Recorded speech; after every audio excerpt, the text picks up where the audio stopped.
129 miles an hour for Mike. Definitely not the run he wanted. Kelly Lane goes 13.76. Can you imagine if you pulled up to, grudge night someplace, 302, 2-barrel, Fairmont, and a 4-speed that runs 13s? I'm thinking you could make some money with that thing. One of those scoreboard off grudge night things. Oh, yeah, it's just a stock Fairmont. Got slicks on it. People will be laughing, and then people will be paying you. Mitch Kite in the 383 Barracuda, and then it's Stein in her 86 Thunderbird. Another one of the not exactly high watermark horsepowerly speaking. For the 5-liter. The GTS Barracuda. 11.17, that's an improvement. 117 miles an hour, 12.41. For Nanette. Picked up 6 thou over yesterday, and this is Bob Swan's B Automatic 1967 Shelby GT 500 with a 428.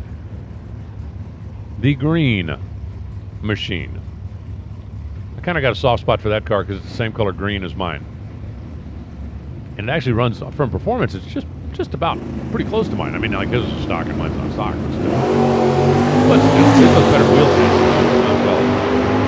Rich Ariotti, the Duster over here out of Boulder City. Ariotti Racing Clan.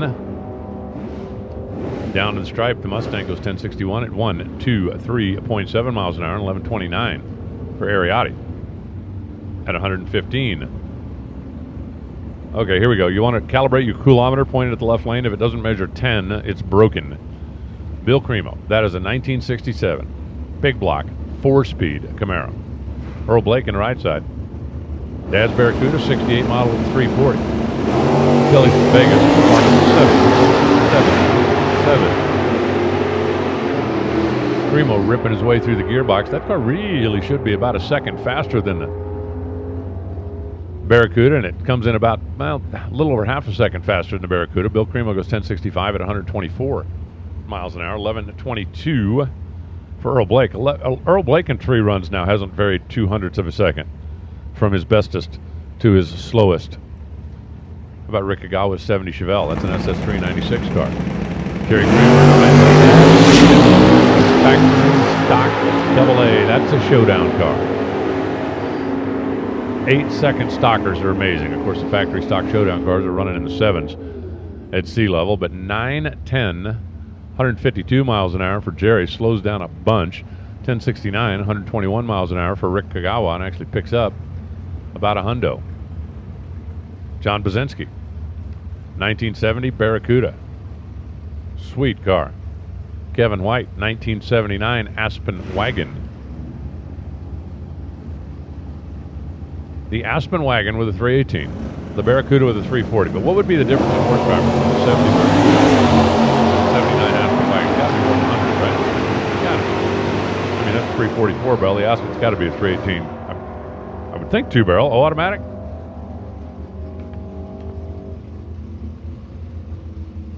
Could you go to the dealer then and say, I'd like the 4-barrel, please, for my wagon? 1122, 116 miles an hour for Bazinski. 1274 to 102 miles an hour for Kevin White.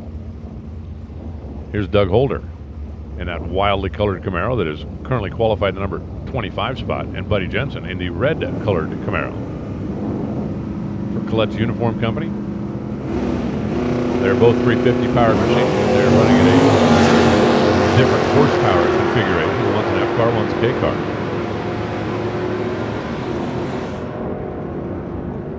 Remember, they made a lot of different horsepower configurations back in the day. 1130, 114 miles an hour for Buddy.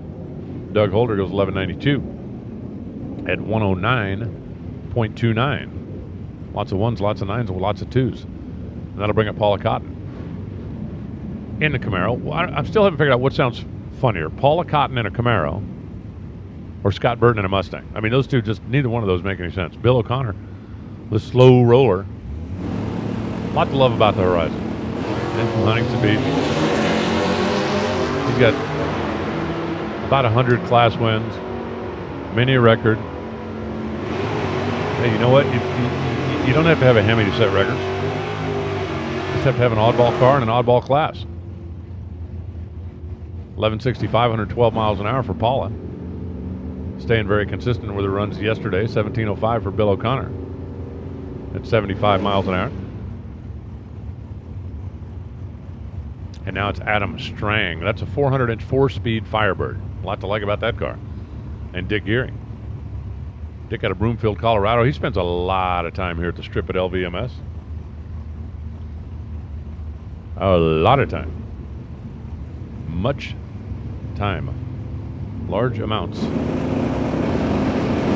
time. Adam's all the way down to Vermont. Ripping the handle back on the classic Firebird. Hustling down to the 1320, 1086, 122 miles an hour for Adam. Not bad, but not better. 1181, 110 miles an hour for Dick Geary.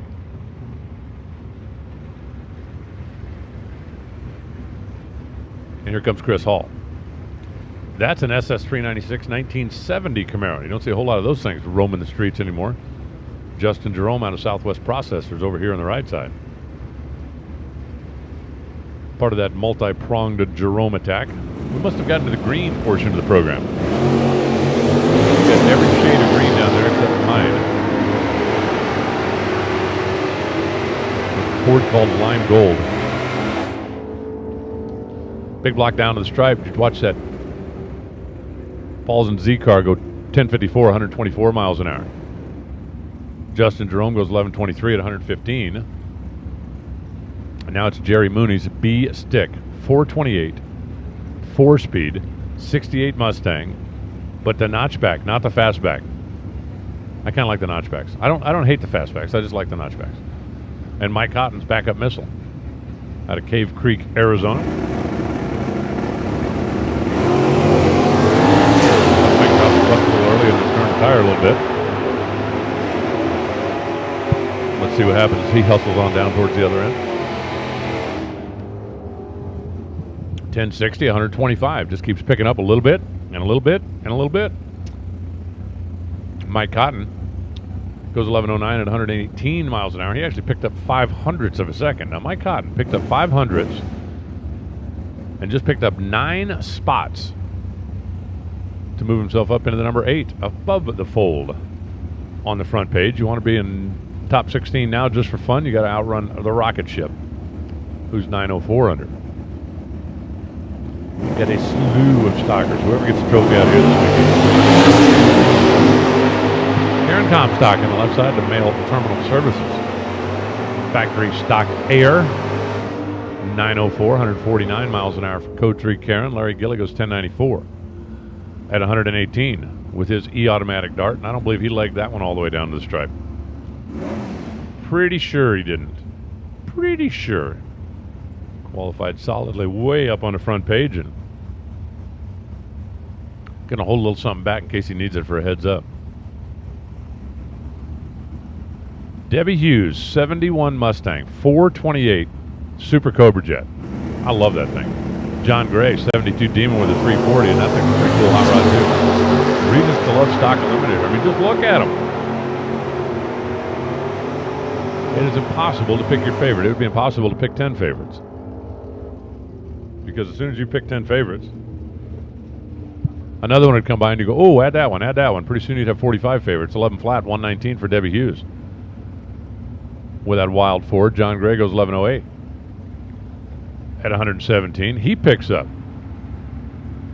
John Gray just went from 14 to number 8. We're still stuck on 4 for the 1 second under players, but Mike McMahon and the Corvette's on the left side, and Alan Messer is in the right side. That's another A stick, big block. First generation Camaro. SS396 and make it work. 1031, 129 miles an hour for Messer. 1058 at 113 miles an hour for Mike McMahon. Chuck McMillian and Dave Muller now.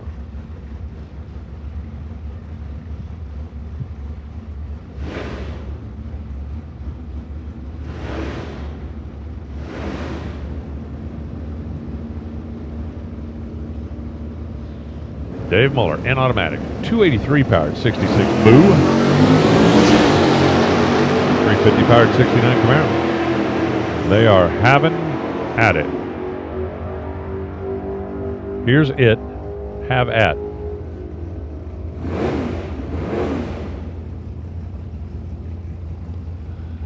$11.26, 115 miles an hour for Chuck. $12.69, 101 miles an hour for Dave. And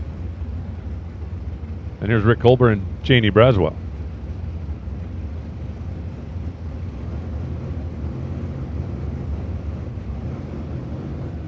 Janie Braswell, a classic car, 69 Camaro out of Texas, 72 diesel.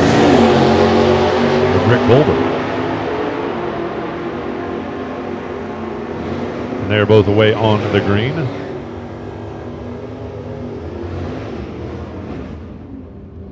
Down to the finish line stripe, 11.18, 116 for Rick.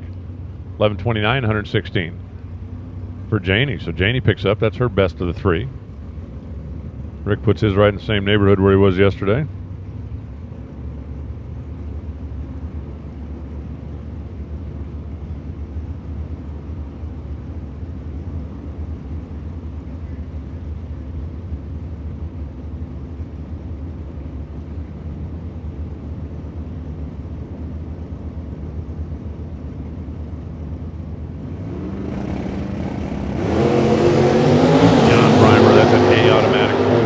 Powered 1969. Chevy Camaro, Carl Battis, a 69 Nova SS350. 1041, 126 miles an hour for Breimer. 1143, 112 miles an hour for Battis.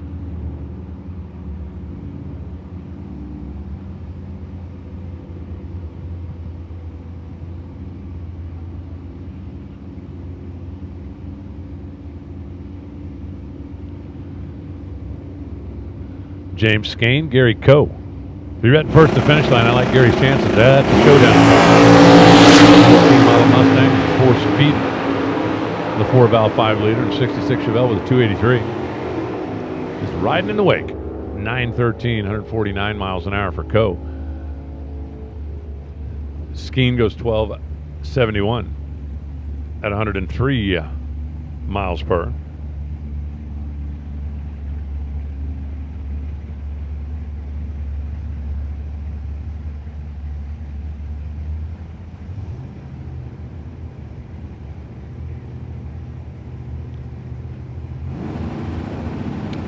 Carolyn Jemmerfield out of Pine Street Sports Bar and Grill, and Brian Seberg.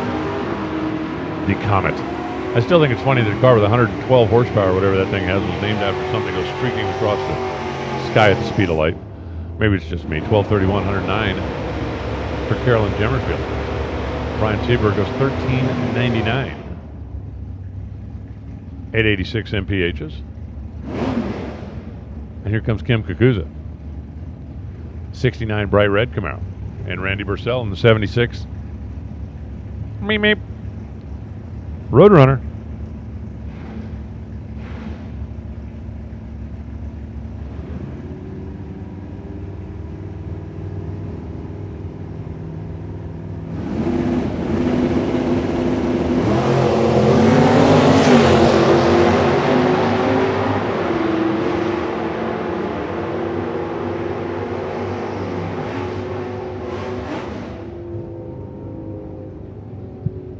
Down to the stripe, Kim Kukuza goes 1150, 7/10 under, 112 miles an hour, 1183 for Randy Bursell.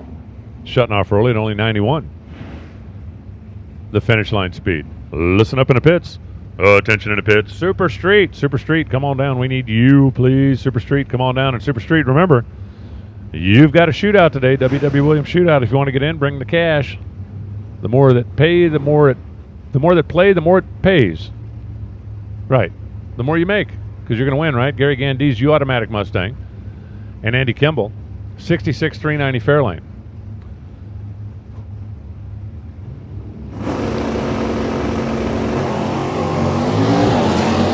Kimball drops the clutch on the 390, and he is away. Kimball's going to be at fuel check before Gary Gandy gets to the top of the hill. Pennzoil side, 11 flat, 120 miles an hour for Andy. And Gary will be there in a minute. He'll be there in a minute. Just give him some time. 14:39 at 91 miles an hour. Gary gets to stand on the gas longer than anybody because, well, it takes his car a long time to get to the finish line. Plus, he's not lifting when he gets down there because you still got to climb the hill. That's a big, intimidating looking hill when you're driving a 79 Mustang. Leo Glasspinner. I don't know why, but it looked like his guys were laughing at him down there when he pulled into the water box. Kind of missed the Firebird. I think Leo kind of misses the Firebird too, but I do think he likes this one. Scott Logie in the Satellite. Out of Livermore, California. Logie, who carries the front end out there a ways in his E-trimmed 350 powered car. 10:32, 104 miles an hour for Leo. 11:61 for Logie. At 112, and now we've got our A versus AA shootout. Just for fun, Darcy Clark, the Red Door Racing Team. Jeff Jerome, Southwest Processors. One's an A car, one's a AA car. But a couple of classic 426 Savoys.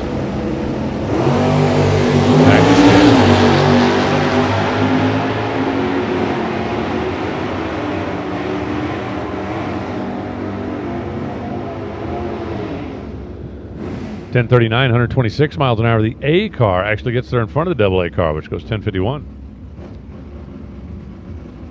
At 124, and that'll bring up John McLaughlin's G-Stick, 1970 Roadrunner, 383 4-speed car.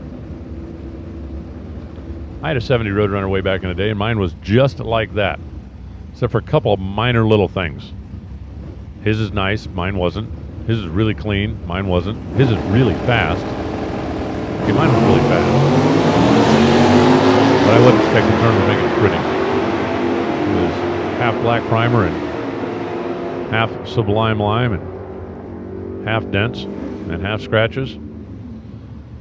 11:32, 117 miles an hour for John McLaughlin with the 383 in the clutch.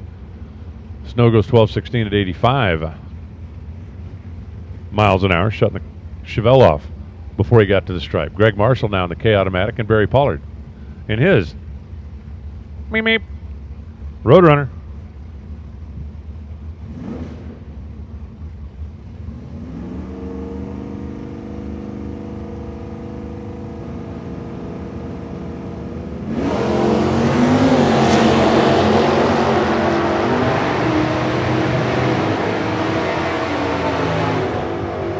And away they go. Barry Pollard legs it out, 11:38. Well, maybe not all the way out. I think he's like doing a little index saving as well, but he picked up almost a tenth of a second, 11:38, still not floored at the finish line. 12:53 at 79 miles an hour for Greg Marshall, and I don't believe he held it down all the way down. John Dorley, Kimosabi. It's like my all-time favorite when they're surrounded by Indians. Says, Tonto, I think we're in deep trouble. And Tonto says, what do you mean we? Kimosabi. Bill Basham. B&D Metal Guy. In from Texas over in his 66 Nova. Kimosabi's going to get there first, 10:23 at 128 miles an hour. 11:333 for Bill Basham. At 112, and it's Cliff Hansen's turn. 69. 427 Camaro.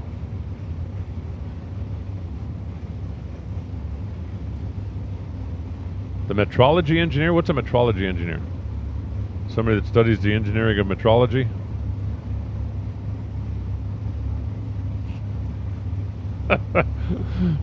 Britt Cummings wanted to be first today. All right, Britt, you were first. You win. Mike Johnson. MJ Roofing, drive one of the Rialto Chevrolets. We got the old Camaro, we got the new Camaro. We got the 427, we got the 396. We got the big cubic inch Brute, we got the late model. High Tech, High Rever, 994, 116 miles an hour for Mike Johnson. 1078, 122 for Cliff Hansen. Needs to concentrate less on meteorology engineering and more on reaction time engineering. Here comes the birthday girl. Since she's in her car, I think she can't hear me, so I'm going to talk like she can't hear me. Today's Brenda's birthday. She didn't want anybody to know. Bill wanted it to get slipped out somehow. So he informed everybody. I do mean everybody. Stephanie Wong on the right side. driving the 440 powered 1970 Barracuda. I'm still looking for a Barracuda. There's got to be one out there with my name on it, or actually just a project. If you got, I mentioned it yesterday. If you got a project like sitting in the back of the shop, you find it that you're just never going to do anything with, and it's time to park, let me know. Might take a look at it. I just need something I can stick in a shop, work on when I'm home. Something I can spend 2 or 3 years on. But I got to find something, otherwise I'm going to start taking stuff apart that ain't broke. 1021, 127 miles an hour for Brenda. Birthday, Brenda. 1059, 122 miles an hour for Stephanie. And we continue with Jim Hughes. That's a big block 4-speed Nova. On the left side of the racetrack for the former world champ times a couple. And this is Paul Wong driving the 1962. The boy.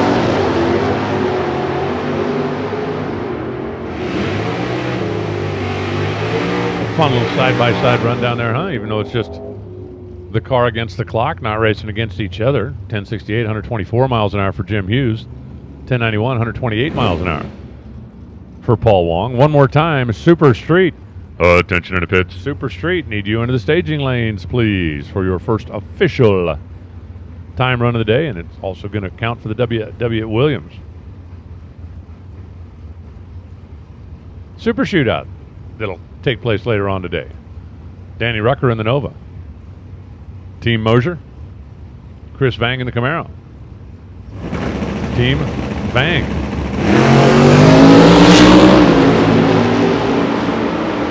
Chris Vang, kind of like Dallas Glenn. They spend their weekends most of the time working on pro stock cars. They had an off weekend, got an opportunity to come out here and be the one that actually puts the helmet on. 873, 154 miles an hour for Vang. 1156, 110 miles an hour for Danny. Off the throttle. Michael Haggard, 67, 427 Fairlane. Man, is that thing cool. There's like a contingent of Ford guys all hanging together down there in the pits and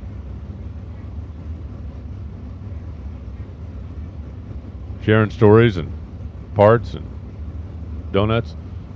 Johnny Diekema driving Cal Method's car. I wonder how many times that Nova's gone down a racetrack. I'm telling you, that's got to be, I mean, maybe not quite like Dan Fletcher's Camaro numbers, but that Nova's made a lot of runs down a racetrack.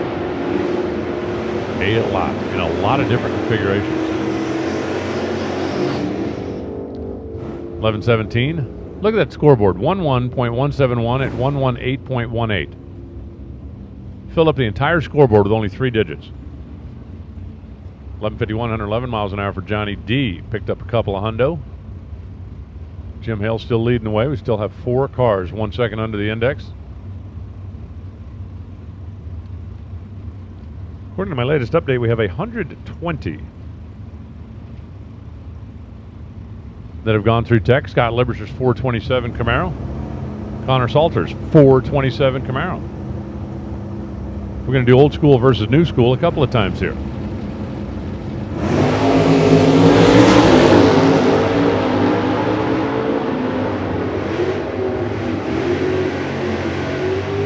The Without Me, There'd Be No You pair goes down, 922. For the U, 143 miles an hour. The Me goes 1043 at 125 miles per. And now it's Chris Knutson. Boy, Chris has been knocking down a lot of rounds.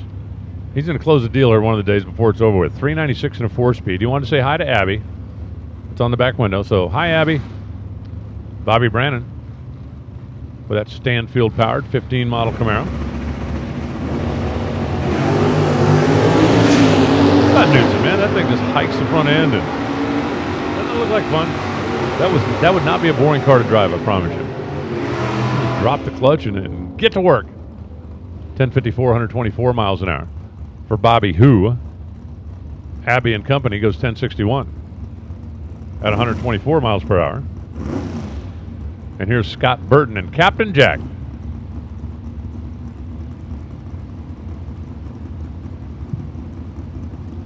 Captain Jack, he actually is a ship captain. And a 1960 Kingswood wagon is heavy enough that it would keep the Queen Mary from drifting. Scott Burton in the Mustang. When he's not driving a Mustang, he is sitting in the pilot's seat of a 747. Really? Flies the big jet. 978, 135 miles an hour for Burton.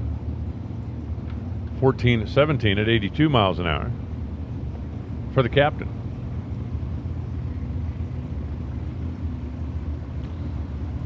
Jim Durham in the Duster. Doug Gibson in the Camaro. SS396D automatic Camaro against Durham's E automatic. Figuring the horsepower factor for the low HP, a 396. These two come out very close together.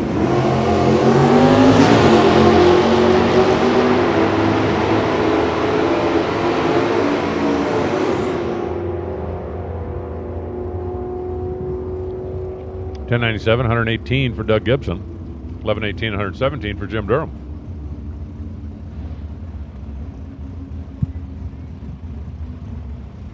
And we got Jesse Loeffler, the Missile, 340 powered F automatic, and Chris Stevenson C automatic. 1968 Pontiac Firebird. Matter of fact, we're going to have, I do believe, back-to-back C automatics. Chris Stevenson's been having a pretty good year. He's definitely been burning some diesel fuel. We have seen him in a lot of different places.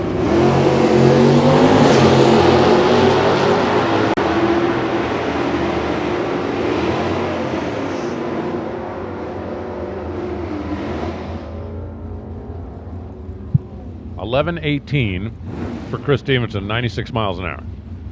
There is no question that Chris Stevenson did not hold it all the way down. But he has got him a fast car. Let's compare 1,000 footers. Chris was 907. Remember that number, 907. 11.23, 115 miles an hour for Jesse Loeffler, who held the throttle down a little bit further. Randy Lynn moved her car to D this week. Okay, D automatic Firebird. And Marcus Svensson in the A stick, SS396 4-speed. Final call. Attention to the pits. Final call, Super Street, speed lane.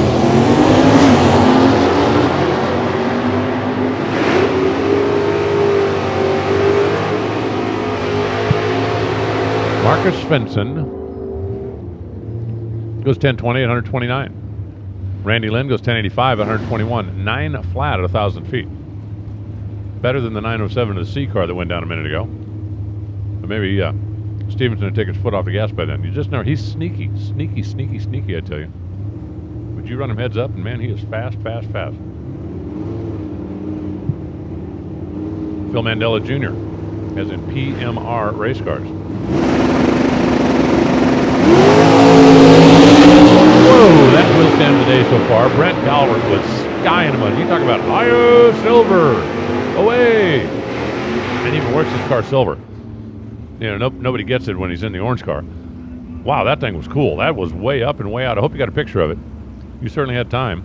893, 152 miles an hour for Calvert, who picks up a little bit. 1150 at 94 miles an hour for Mandela, who shut off after watching the Mustang go flying by out his window. Calvert just made his way to the front page, 92 under the index.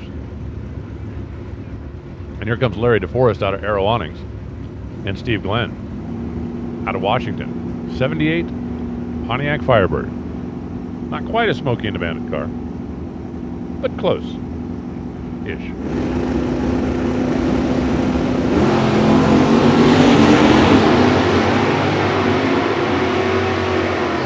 I could have done the Dr. Seuss, but I'm going to save that for tomorrow. Dr. Seuss will make an arrival tomorrow. Picks up 973, 137 miles an hour. Does Larry DeForest.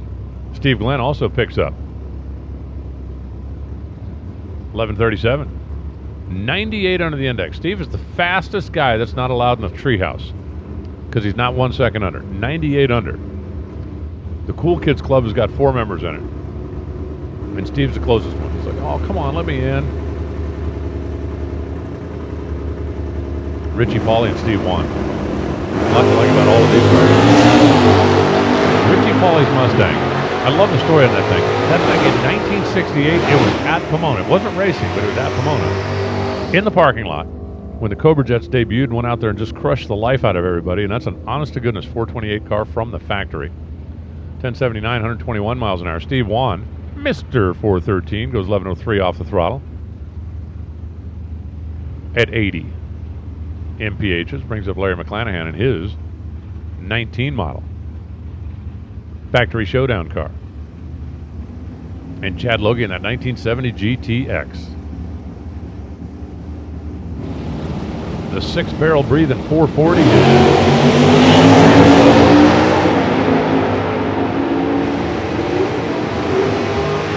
Larry McClanahan got the blower at a 5.2 liter, 879, 156 miles an hour, 1073, 121 for Logie. In the missile, Chad Logie says he's a parts advisor. I could be a parts advisor, especially if you've got like a hot rod project going.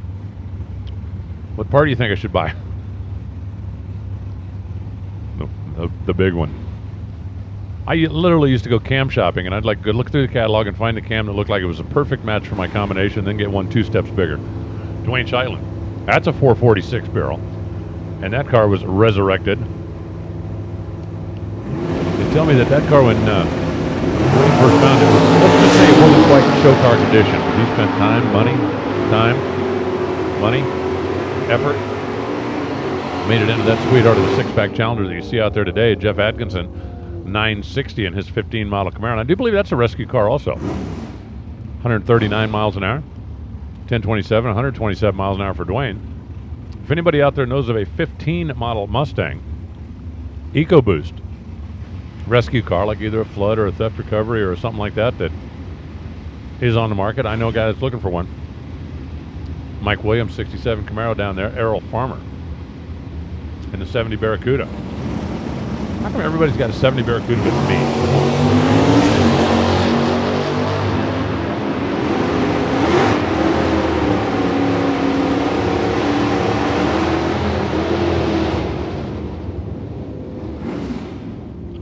Down to the stripe, 1090 at 119 miles an hour for the Cuda. 1121 at 114 for the deputy sheriff. Out of Remac Trans. Now it's John Calvert. I don't want to put any pressure on you or anything, John, but your kid's got the wheel stand of the day. I mean, by a bunch. Not really even close. He is carrying the flag, as it were. C.W. Hofer in the Firebird. CW does a whole lot of bracket racing out in this part of the country, but not necessarily a whole lot of flat racing.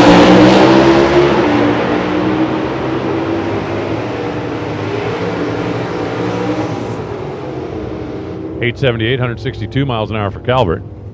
Still think his kid had the better wheel stand. 162 is clipping right along down there, however. 1116, 117 for CW. Driving a Mangus Firebird.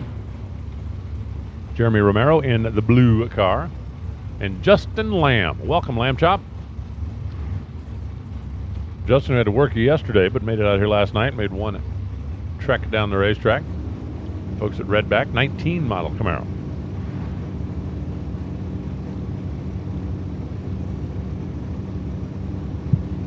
Justin's a business analyst. I could do that too. Show me your books. I'll look it over. This makes no sense whatsoever.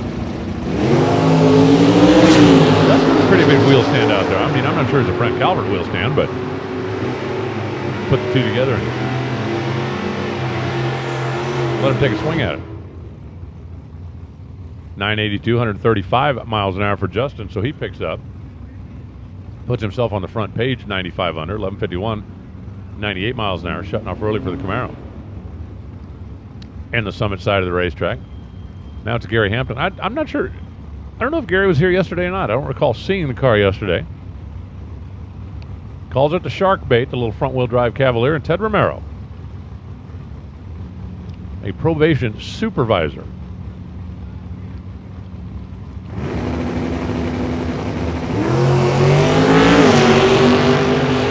Hey, somebody's got to supervise your probation. Maybe mine. 1089, 97 miles an hour for Ted. Gary Hampton. It's a huffin'. It's puffing. It's a 1574 at 83 miles an hour. And here's Joe Sorensen. Now, Joe Sorensen was number one when we started this. And Jim Hale came out right out of the box, went 124 under it, took the top spot. Let's see if Joe wants it back. Jackie Hibbard.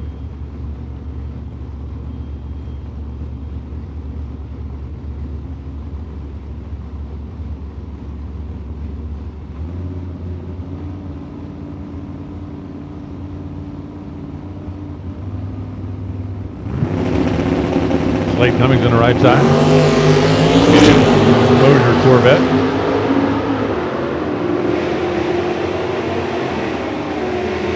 Bayou boys are going to get down there in front of Sorensen. Sorensen's really the one we're watching, see if he decides to take a swing at the number one spot. No, Slade actually went down there, dropped the nose, and didn't even get the stripe. But 11:36 for Joe. He's in bracket mode now. Come out of the number two spot. 12:21 at 63 miles an hour for Slade. He's going to come out of nowhere-ish. Part of the 1,000-foot qualifying club. Jim Metter and Ryan Mangus now. As we're getting down towards the end.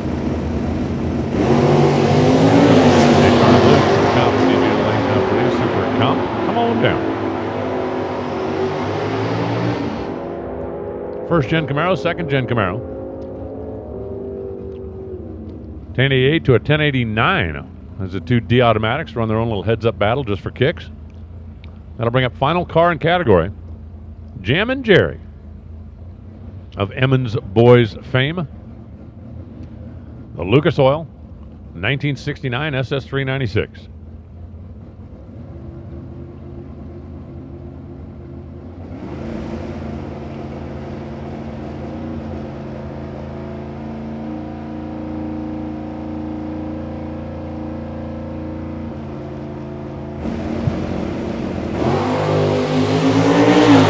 Wheel stand. Pretty nice. Jerry Emmons goes 10:35 at 118.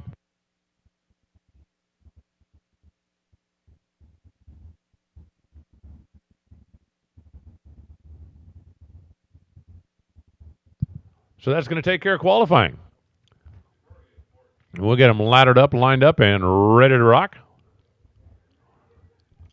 Coming up just a little bit later on in the weekend. I got Super Streeters under the arch down here right now, and I hope you guys all pitched in. Be a part of that W.W. Williams Super Shootout. Just think, if everybody gets in, that would be a substantial purse that we're racing for. And that's going to happen later on today.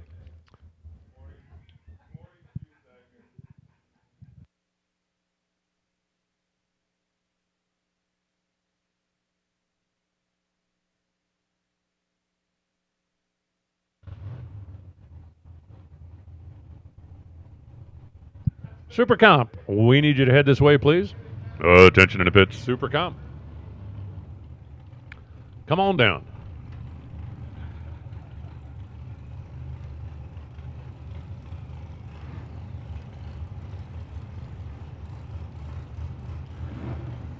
Here come the Super Streeters. A couple of them got to make runs yesterday as part of the year-end shootout, but for the vast majority of the category, going to be the first hit at the racetrack. I love Dan Olson's nose.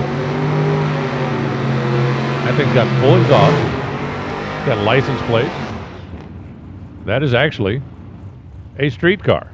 Gordon Bovin over here on the right side, 1972 Barracuda. That thing is wide and mean and low. It's got a 600-inch Chevy in it, so you're going to lose a point on the coolometer for that. I mean, come on. Who'd put a big block Chevy in that car? Who? I tell you who. I mean, okay, Gordon did, but other than that, who else? Nobody I can think of. 11:05 down there on the scoreboard. We can play reaction time roulette, as always, with the heads-up super classes.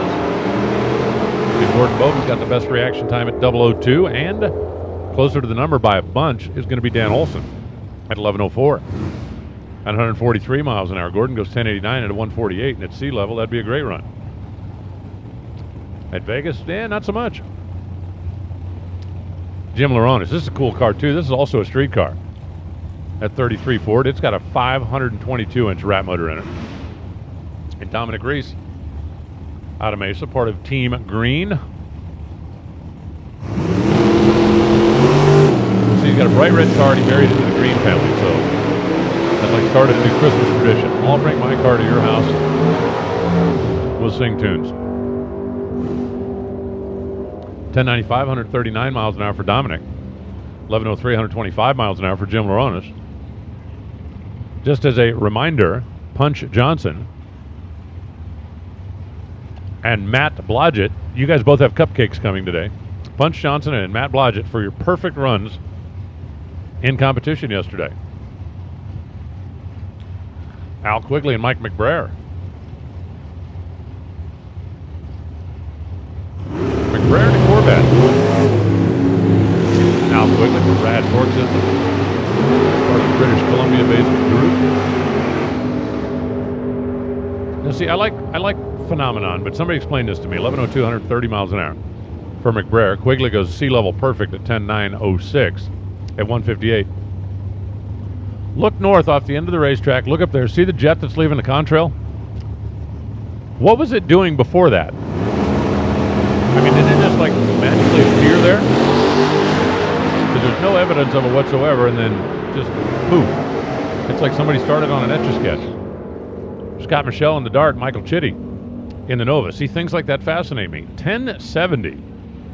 When Scott gets back in the pit, will somebody please explain to him what a throttle stop is? 1097, 128 miles an hour for Michael in the Nova. And here's Ron Scheel. 05 Mustang, 600 cubic inch big block.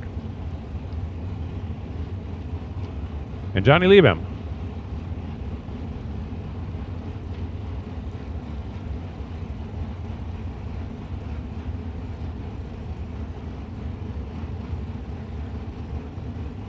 I know it's a chemtrail, but what was it doing before? And see, now it disappeared. How did it just start and stop? Are they like crop dusting at 30,000 feet? That doesn't make any sense either. Interesting. Maybe not quite fascinating, but interesting. Liebam goes 1102, 148 miles an hour in the Camaro. The Mustang goes 1083 at 141. And wow, these guys are missing by like a substantial margin. As a matter of fact, not one car down the track yet has run slower than the dial. Not one. Comes Mike DeCarellis. Mike, who's got his attitude adjustment car, and Eric Reyes. Hot rods forever. I'm good with that. I like forever. I like hot rods. I gotta tell you, I'm not real fond of 124 lights, and we've had back-to-back 124 lights over on the Summit side. 1109, Eric Reyes. That's the first guy that's on the plus side of the index. And he's on a pretty big plus side of the index. 1104, 130 miles an hour for DeCarellis. Next in is John Ross. My screen says 68 Nova, but that ain't no 68 Nova. No way, no how, no chance. 67 maybe. Not a 68. And Gary Roost. Gary's got a quarter. Well, it's a 55 with a 555, and if you put 5 nickels together, you get a quarter.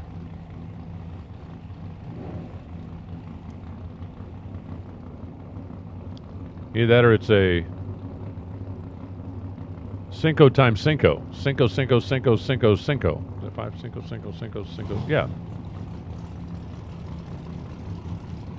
I've been learning Spanish. I've been putting hours of studying.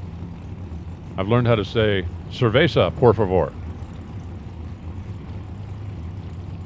That's pretty much it. I don't know any other Spanish, but that's most of what I need. Cerveza, por favor.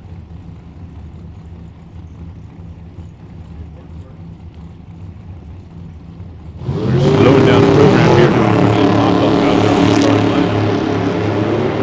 Now we are mopped. We are upped. And we are after it. John Ross in a little square Chevrolet goes 1073. That's a bit quick, 1104. 142 for Gary Roost. And so far, if everybody that's gone down a racetrack had entered, Eric Reyes would be the only guy on the plus side of the dial. Everybody's been quick. It's quicker out there than you may believe, boys. It's a public service message brought to you by the Strip at Las Vegas Motor Speedway and the California Car Cover Company. Chad Weber in the Monte Carlo. Jeff Burke in the Camaro. What's that you say? You think this looks like fun? You'd like to try it? Well, Monte Carlo's for sale. It's got the small block. It's got an Arizona license plate, too. I don't know if it's got a current inspection tag, but I bet he was down at the Kingman Street Drags. 11:15, 124 miles an hour for Chad. He's going to move to the number 2 spot on the qualifying list just because he's, well, the second guy that's been above the index. Jeff Burke goes 10.99 at 125. And brings up Donna Watson. Stroker small block in the Vega. And Fred Murphy. Big block in his Vega. How do you like your Vegas? That's not even a hatchback, right? Isn't that trunk? I believe that's a trunk car. That's definitely a wagon. Bob says it's a hatchback. Is it? Okay, if you say so. I'm going to look closer next time it comes by. The one in the water is definitely a hatchback. The one on the starting line, I think, is a trunk.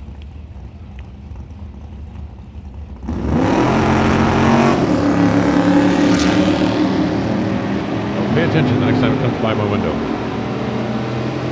Be diligently staring without being creepy. Donna goes 11:07. Way to go, Donna. A pretty nice run. 136 miles an hour, 11:10, 131 for Fred Murphy. And apparently all I had to do was ask for plus dial runs, and I got it. Brings up David Kiesel. He was in the shootout last night. Dave was racing dirty. Hey, why not if you get away with it? Chevelle over here on the right, and I do not have driver information as of yet, but see if we can get that squared away before it comes up for the next round. I think we did have a couple of late arrivals either yesterday afternoon or this morning, especially in Super Street, knowing that they weren't going to run until today. So if you're a Super Streeter and you spent yesterday at work, you didn't miss nothing. 11:01, 131 for Dave. 11:44, 138. For the Chevelle. Hugh Miller in the Maverick. Miller, Maverick. Or does that like Top Gun? Requesting a flyby. Negative Ghost Rider. The pattern is full. I still don't know what that means. Kurt Schroeder. And a Dudley transmission. I think I might have just figured out what that big trail in the sky was. Maybe that's where they dump their holding tanks. Just fly out over the desert at 30,000 feet and open the valve, and then you have the trail for a while, and then you close the valve. I mean, I'm just speculating, but 11:08, 125 miles an hour for Kurt. 1087, 128 miles an hour for Hugh. Just seems strange that it would be flying along invisibly, and then all of a sudden have a very solid contrail and then go invisible again. Brian Griffey, the straight shot Dodge Charger. Jim Burrell. Believe it or not, that's a Torino. The Falcon also looks a lot like that. What is that, Burrell? Jim Burrell. 005, 1096 for Griffey. 027, 1098 for Burrell. I knew you had a switch. I knew it. I'm getting pilot advice from the pits while I talk about airplanes that fly over. Here's Dwayne Daniel. 72 model Nova and Chris Nafziger in the 66. Generationally separated by 1. That was the second gen on the right side. That's the third gen on the left. Or people would say that's first and second, but that's not really true. You could either one.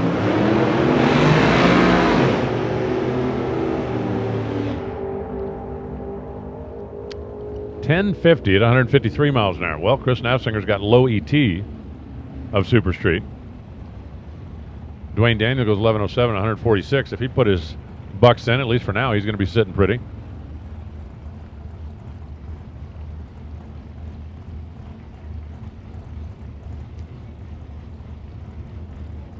Jeff Scales in the truck.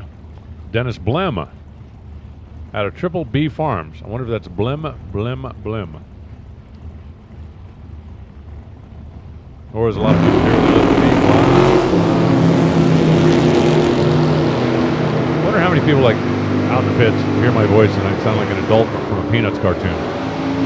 What's that sound in the background? Wow, wow, wow, wow, wow, wow. 11:08, 148 for Dennis. 11:18, 121 for Jeff Scales. Dennis was a little bit on the early side.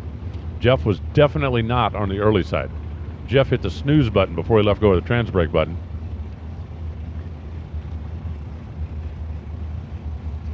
Brings up Brian Morris. 67 Chevelle. And Dan Bagwell. That thing's cool. 71 Cougar. I'm trying to remember if I've seen that car before. 71 Cougar with a 500-inch Ford motor in it? I like that. A lot.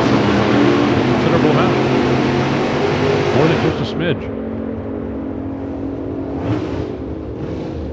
How about a perfect reaction time for Brian Morris and a 10,900? Brian Morris runs sea level perfect here at the Strip of Las Vegas. Unfortunately, we're not at sea level, and you don't get a cupcake for that because it's not in competition. But sea level perfect. If I'm Brian, I'm taking a picture of that and I'm framing it, and I'm never telling anybody. It's like, oh, where'd you do that? Gainesville. Yeah, that's it, Gainesville. Bagwell, meanwhile, goes 10.907 after being 005 red. So those two both forgot their altitude adjustments. So that's what happens when you come here to the Strip at Las Vegas. You don't have to adjust your attitude, you have to adjust your altitude. It's important to get those letters in the correct order. Ryan Smith, Falcon Wagon with a Chevy.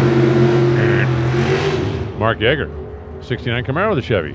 Ding, ding, ding, ding, ding. 1097, 129 miles an hour for Ryan Smith. And Mark's car looked like it went on the stop and never came off the stop. Did you remember to turn the air bottle on? Because I can tell you, that will affect your throttle stop. I learned that one weekend. I learned it on one run. I wasn't sure that I learned it, so I verified it on the next run. And then just to be triple throwdown, I verified it the run after that also. The run after that, I had no chance to verify it again because when I was in the staging lanes, no less than 432 people came by and checked to make sure that it was on. I felt almost as dumb as High Gear Heron when he was getting his license and kept forgetting to put it in low gear. The difference was for Heron, nobody could walk up to the car after the burnout and make sure it was in low gear, but he finally figured it out. And look what he's gone on to become. I feel like I was part of that growth. Identical reaction time except for the color. Bob Richmond goes 12 red. Kenny Snow goes 12 green. And Kenny is much closer to the number at 1102 and 144 compared to Bob Richmond's 1097 and 128. John Perino now in the Mustang. Todd pulling in the Camaro, but we're going to hold up here for just a second. Look at the Cougar come back down the return road. I really like that thing. Yeah, I think I'd put a front bumper on it, but I do like it.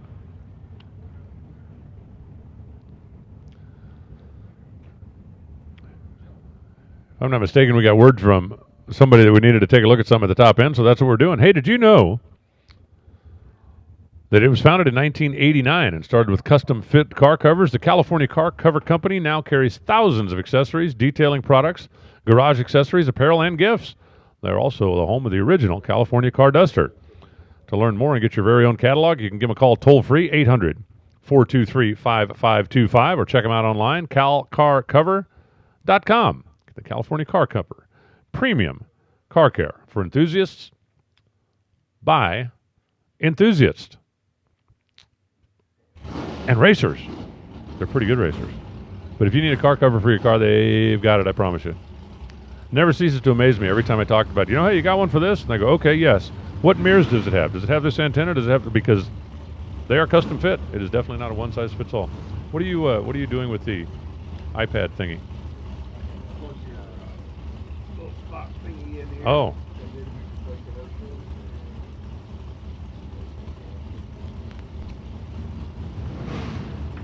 You know how to work that thing? Because I don't. Quick check the top end of the racetrack. Word comes back, all is well. Todd pulling in the Camaro, John Perino. In the Mustang, we got a 1093 at 138 for Todd. That's way quick. We got 1103 at 129 for John. And that's just little itty bitty little quick. So one's way, and one's little itty bitty. Final call, Super Comp.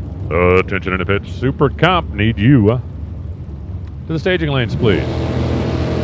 Don Snow. Lisa Cleveland. How about Lisa dropping a box of donuts on the scoreboard? And then a 1098 at 134 miles an hour, 1023 at 144 for Don Snow.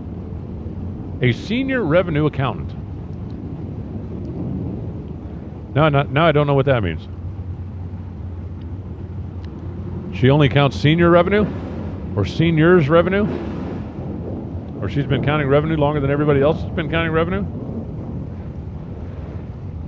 I wonder if she uses the same process that I use. One for me and one for you. And two for me and one for you. Seth Belvedere on the Fairmont for Three Amigos. And Jimmy Galante out of racetrans.com.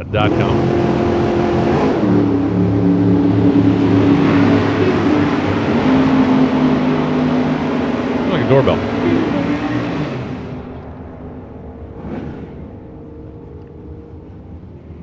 .1104, 147 miles an hour for Jimmy Galante, just under by a bit. Seth goes 1109 at 125, just over by a bit. Now it's John Sapone in the Pothole Express. And Chris Bracey. Chris is a delivery driver. Wonder what she delivers. Like Uber Eats? Can you swing by Del Taco and get me a box? Please? The Vallejo Coin Exchange. It's my next idea. I'm gonna open a coin exchange. Bring me a quarter, I'll exchange it for 2 dimes. That's where my profit's gonna come from. Nobody needs the nickel anyway. If you're exchanging a quarter, you need dimes. If you need nickels, look at your quarter. Whoa! The Pothole Express? Man, that thing really lurched.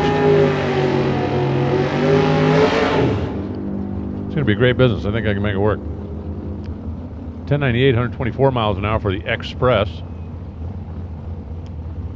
Chris Bracey goes 1113 at 140 miles an hour. And now it's Dave Adams. The 460 powered Maverick. If that thing's got stock shock towers in it, how do you get a 460 in there? Kind of like putting a Hemi in an early dart. Give me large fender relocation device. Bang, bang. Dave Godson, 67 over here on the right side. Big block making it go. Go, I said go. It's going. 11006, 144 miles an hour for Dave. 1109, 147 miles an hour for Dave. That's Adams first. God second. Here comes the first Dalrymple car you're going to see today, but not, trust me, not the last Dalrymple car you're going to see today. You're going to see a whole lot of those Johnny B. Good racers. John Bycroft in his Dart out of Phoenix. Bycroft was in the shootout last night.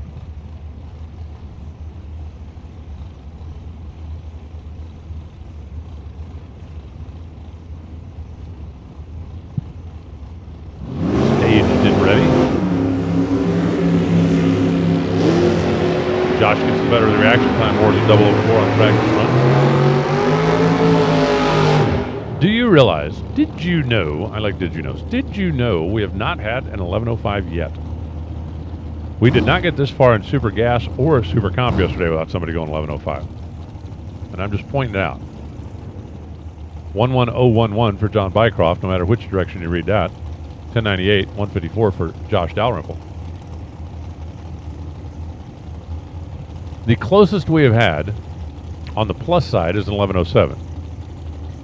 The closest we've had on the minus side is 11045, but nobody. You run 1105 with anything right now, and you are going to be in the shootout. Mark my words. Let's 1105 at 124 miles an hour. 1105 at 124 for John Bycroft. 1105 at 124 for Josh Dalrymple. The closest we have had on the plus side is 1107. The closest we've had on the minus side is 1105, but nobody. Mark my words. 1105 at 124 for John Bycroft. 1105 at 124 for Josh Dalrymple. The closest we have had on the plus side is 1105. The closest we've had on the minus side is 1107. The closest we've had on the plus side is 1105, but nobody. model stops doing what they do. Rod Lee and the Furious Rat. Playing on words about the big block Chevy and the Fury. Get it? That rat was so mad it wouldn't even run. 1154, 138 miles an hour. James Brown goes 1109 at 136.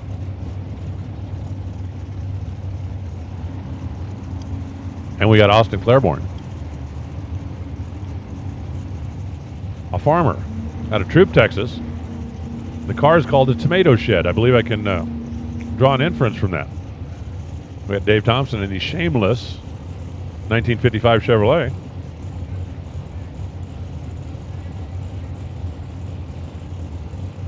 Rolling up in the right side. Some really nice shoebox Chevys in Super Street. Sometime we should have a shoebox Chevy, a Super Street shoebox Chevy shootout. What do you think? Just got to keep going with the noise. They weren't all S's, but they were all S sounds. 1130, 136 miles an hour for Thompson after being 007 on the tree. 1102, 150 for Austin after not being 007 on the tree. We certainly should schedule shoebox Chevy Super Street shootout soon.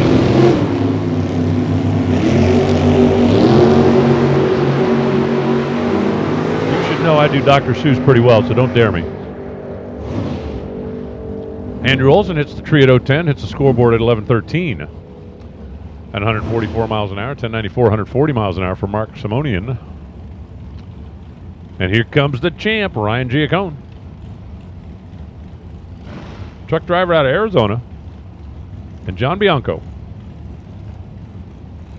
the electrician out of Golden, Colorado. His 55 Chevy. See, he can be part of that Super Chevy shoebox shootout.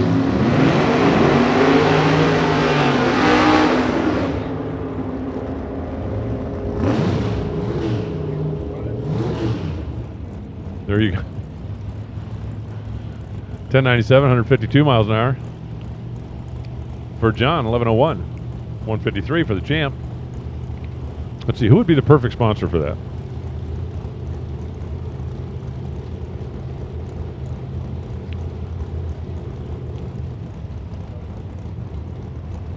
Sunoco's too simple. I was thinking Sue's Seashells. Or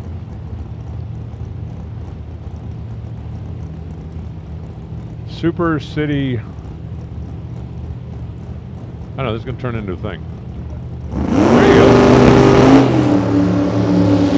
Harlan Tucker. In a little Dodge powered Dodge. Stroke 440 making it go. Troy Grant in the Nova. 1102 for Troy, 147 the speed. 1097 for Harlan.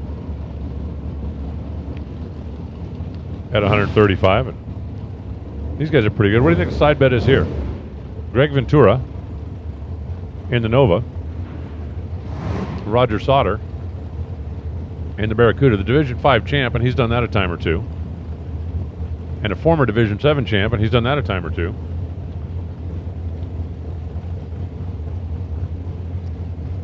I think if these two ended up facing off with each other on Sunday afternoon late, nobody would be too surprised about that. Except these 60 some other Super Streeters that are here. They'd be surprised.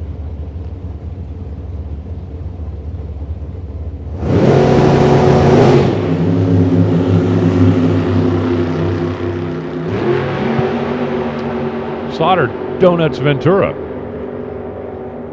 See what he can do with the stripe. 1091, 151. 1101, 145 for Greg. Thought he might go 1,000 feet and play the snug up game. That's what I'm going to do next year. That was a brilliant idea. I'm going to buy a box of Snuggies and give them away to the guy that does the best job snugging the stripe. What do you think? I'm telling you, that could work. Here comes Corey Bentley driving the Bentley. Oh wait, that's not a Bentley. It really is a Bentley. He just disguised it as a Nova because if you don't do that, then people want to steal it. Take selfies. Sit in it. Tim Shell. for Pat Condon Race Cars and Fine Line Graphics, Levy Games Company.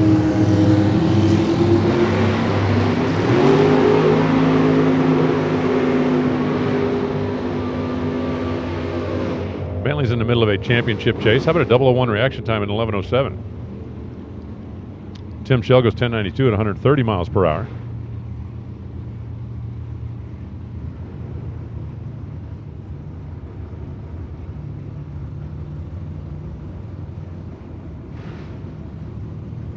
That'll bring up Larry Cleveland. And Jason Dawson. Is that really Jason Dawson? No, that's not. That's not the Jason Dawson I'm thinking about, is it?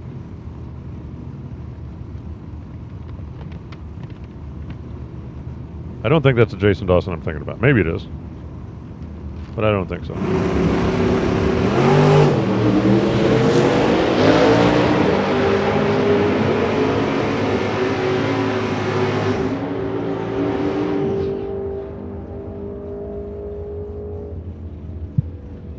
.1095, 129 miles an hour for Dawson. Cleveland.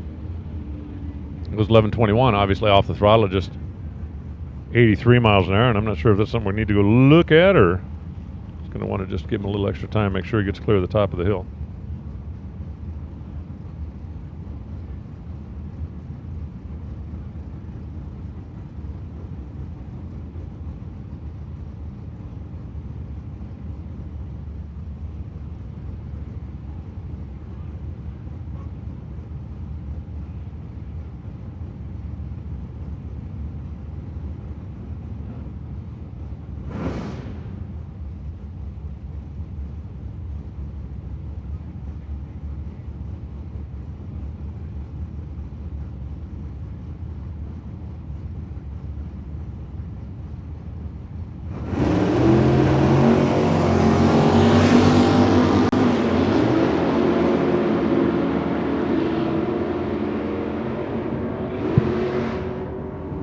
Both drivers on the 002 tree. Chris 002 red 1141 at 131. 1105 Nick Siebert. Oh, Nick, please tell me. Please tell me that you were in the shootout. 1105 with a 2.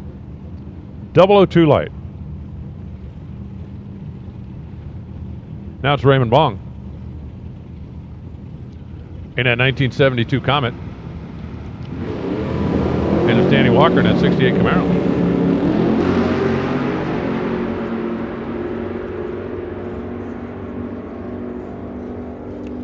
Hustling their way on down to the stripe. 1103 is going to get there first at 132 miles an hour for Danny Walker. Raymond Bong goes 1107 at 124.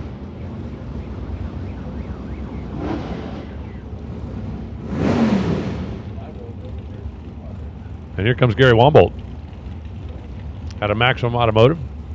And Chris Vang out of Parker, Colorado.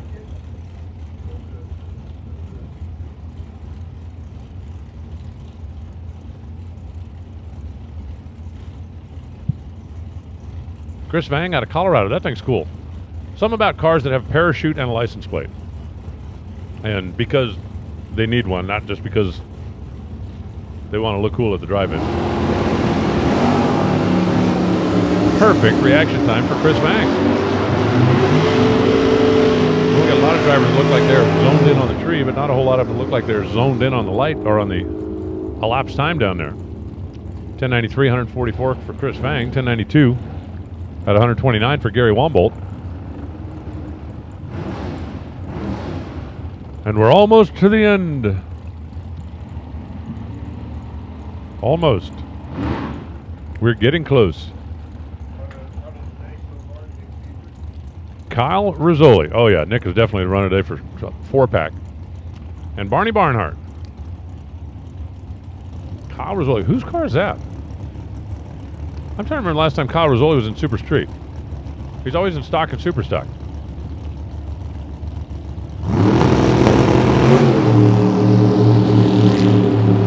Oh, well, I'm sure somebody will. All right, we'll go on a seek and find mission. 001 for Rizzoli, so he's got the tree figured out. 1116, needs to speed the car up a little bit. 1088. 146 miles an hour for Barney Barnhart. He wasn't too bad on the tree at 019, but he wasn't 001. Nick Siebert, the only one's really even in the neighborhood. John Dexter's the last one in the category.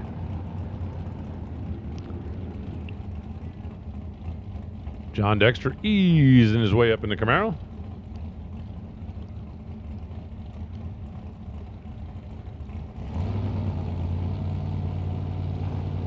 I said easing his way up in the Camaro.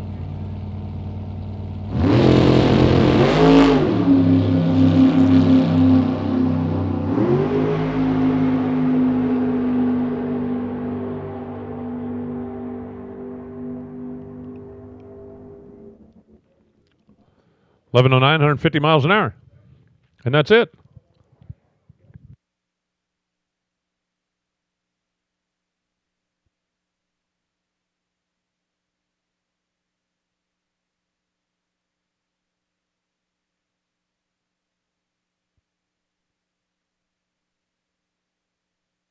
Well, this is crazy. Like pulling up under the arch, the first car, it drove it up here a second ago, clicked it off, and it would not refire. You got to be kidding me. Hey, this is the 50-50 run. If you want in, jump in. And for those of you that are in from out of town, here's the way it works. It's just like a regular old 50-50 run for the money, just like a regular old run for the money, except if you win, you get half the money, and the other half of the money goes to our Division All-Star to help offset the cost of going back to Chicago for the Jegs race next year. So even if you're from out of division, you can still win the run for the money. And either way, you'll be supporting our Division 7 rep. All of our guys know about it, and all you guys from out of town, if you want to take part, please feel free. You might just sneak home with some Division 7 cash.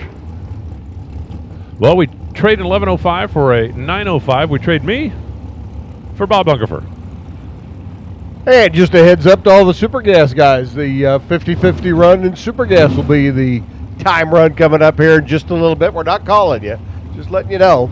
Super Gas, see Mike Wibleshauser. Wibbs over there will be in the staging lanes collecting for the Super Gas Jegs 50-50 potters. Right now, it's all about James Earl and Rich Lash as the first pair of our all Super Comp cars make their way down track.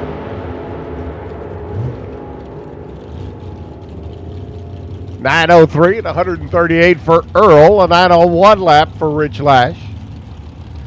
Again, the 905s we're looking for, kind of like the 1105s in Super Street. See how close the Super Comp guys can get. The Super Street guys were, what was the word you would use, Alan? One guy was good and everybody else sucked. I guess that'll be a good way to put it.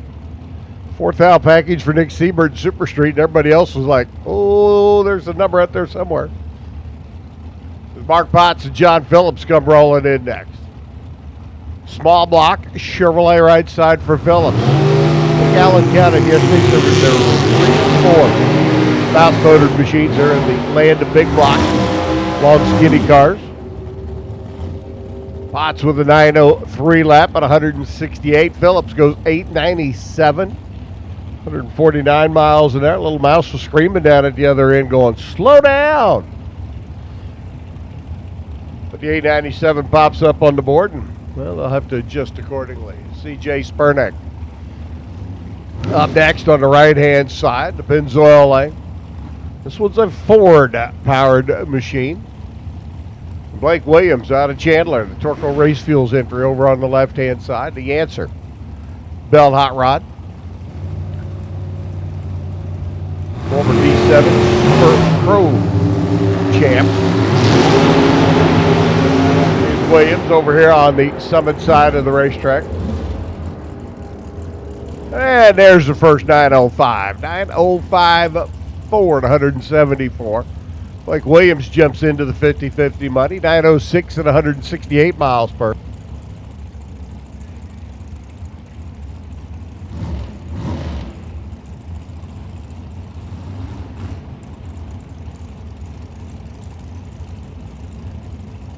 Jack Dorenson, Chris Dyko. Dyko up on the left-hand side out of the Frank & Sons Collectibles show. Big motored Chevrolets for the Deuce, for the pair of them. Rinse it out of Wayne Park. Big wing. Dual strut machine. Over here on the Pennzoil side of the racetrack. He makes his way down. 9:05.9 at 162. 9:03.9 by Chris Dyko. Again, I hope everybody brought their 20 for Super Comp to pay up and get in for the 50-50 Jegs run. And Super Gas, you'll have your opportunity a little bit later on as well. See Mike Wibbeschauser when we call Super Gas and when you're in the lanes. Very quickly, Siciliano, right-hand side, down from Vancouver. He's in the cyber security biz. Big block motivation for his Ganser-built machine. Quickly, girls. Lucas Oil and K&N Filters. Story over here on the left-hand side, making a way down to a 995 at 130.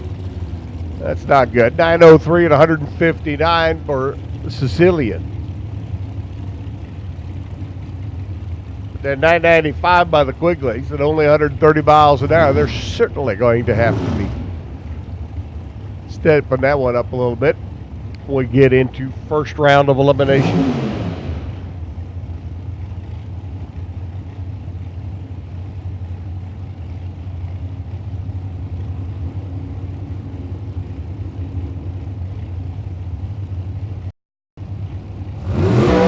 Dave Seconde. I'll take Dave first to the finish line. Seconde Motors through 903 at 164, 897. Thornton, a Washington-based runner, in his Mollis car over here on the Pennzoil lane. Just a touch quick.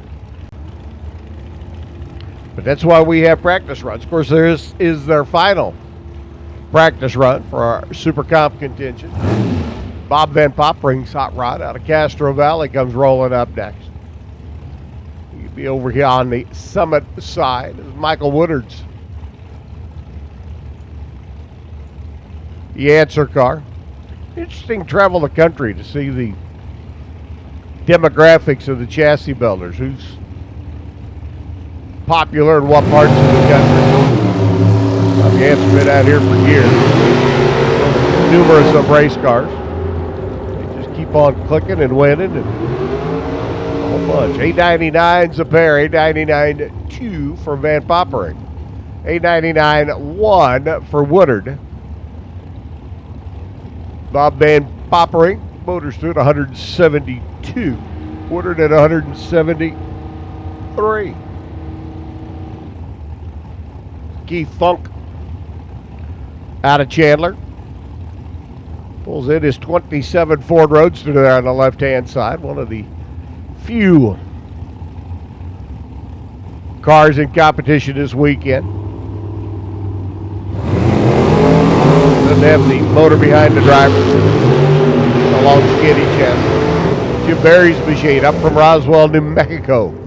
Over here on the Pennzoil side, Barry with a 904 lap at 173.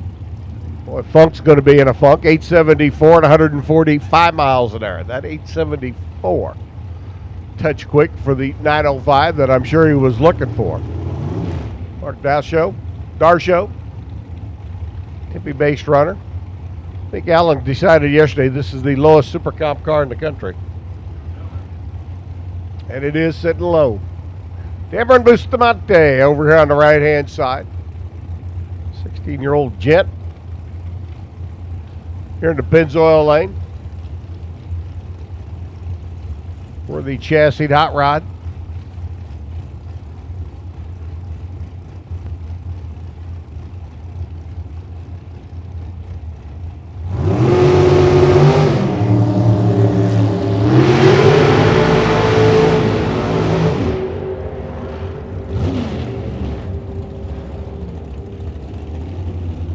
And Bustamante, 902 at 160 miles an hour. 9051. How about Darso?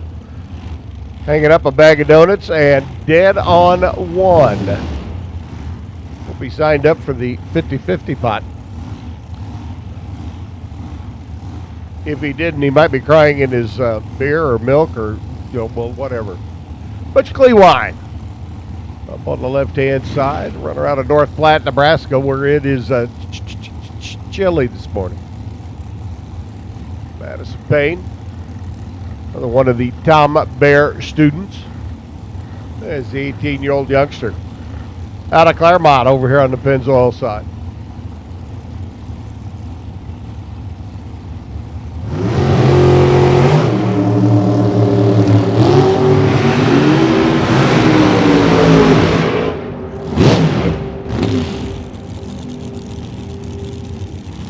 .906 and 161, a 905 lap for Butch. 905, 7 on the end of that, and 173 miles an hour.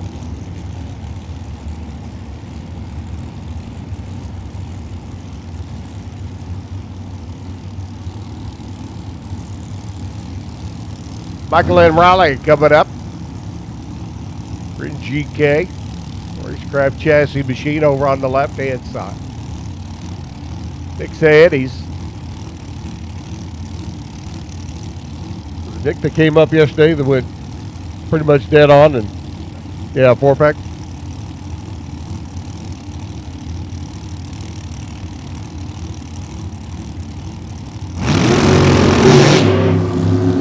Michael Lynn has the wheel over. She's got another 200-mile-an-hour shot at it today. Yep. About dead on 8, 200.53. Yelled some, come and get it. 898 for Sandy's at 165 miles an hour. Wow. Dead on 8, cruising through at 200 miles per hour. David Morgan, Sir Moldenauer comes rolling in next.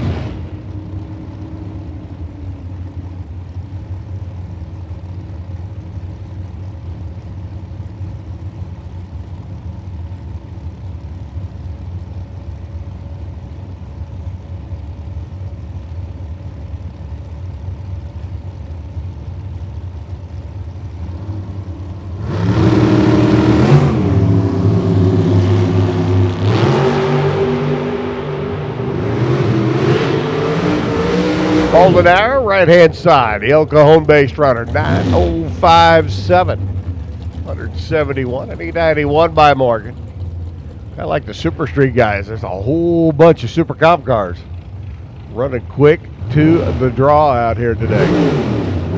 Final run going this morning, where we see them in first round of eliminations.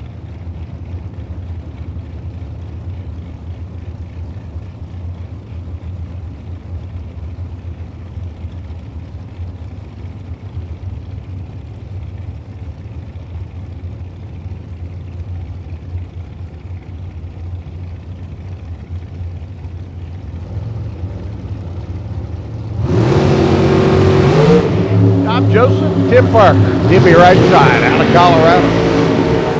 Joseph over on the left, the South Carolinian. A little bit further toe than what Tim Parker had.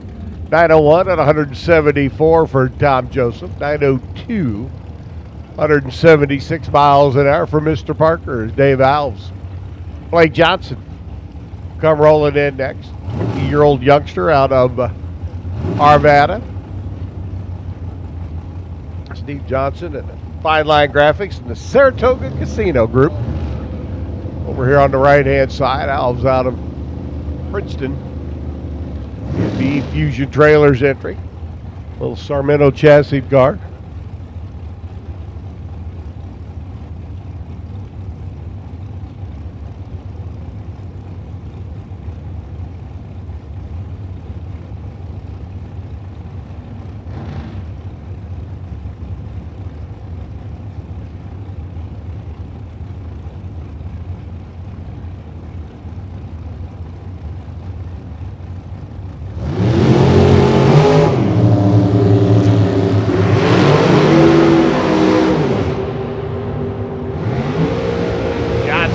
Saratoga Casino, Fine Line Graphics car, 896, 169 miles an hour through the traps, 901 for Alves at 180 miles an hour. That's moving, but not quite the 200 mile an hour lap like Michaelin had. Justin Morgan and Chet Tucker come rolling in.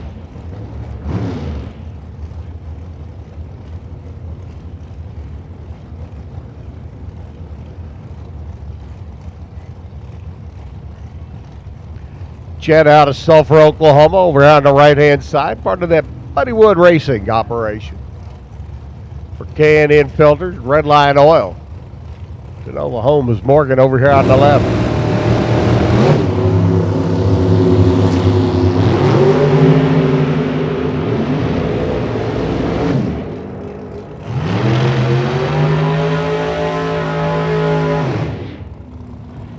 .9:05.5. Justin Morgan gets the perfect lap by 0.06 of a second. 001 red leaving this in. Chet Tucker runs through 9:05.4 at 182.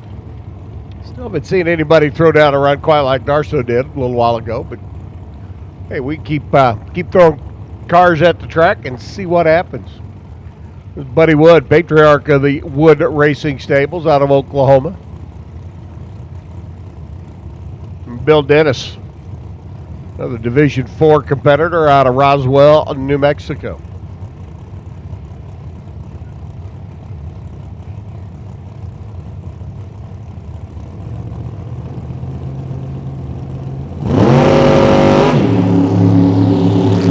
Quick out of the gate for Dennis. He would like to tighten that one up a little bit. Let's see what he can do at the other end.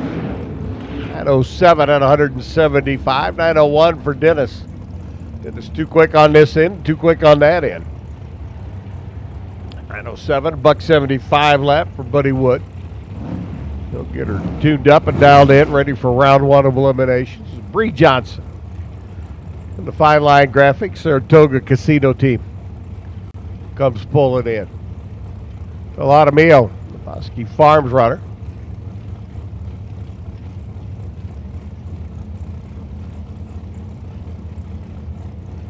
Bosque Tire and Auto Machine up on the left-hand side, the Davis Film race car. But better on the tree for Phil. See who runs the better number at the other end. 889.9 at 170 for Bree Johnson. 896.4 at 165 for Jaramillo. Both of them sailing way quick down at the other end of the racetrack. At least in relationship to where they want to be. So we'll scratch the head, do some math, calculate what changes need to be made. Get ready for round number one. Chuck Babcock, the Linda base runner over here on the right-hand side. Skip Balls out of Tennessee. Along to over from the Volunteer State is Skip. He'll motor through 9:05.8 at 172. Babcock with the 1068 at 100 miles an hour. Chuck obviously with some problems. The dragster slowing on the other end of the racetrack. Good short numbers. As you can see, Babcock have some problems out there and start slowing by the time he was in the mid-track form. Michael Miller's Ford-powered TNT chassis car comes up next, left lane. Joey Garbiso. Garbiso here on the right, another Ganser chassis machine. Runner up from San Diego.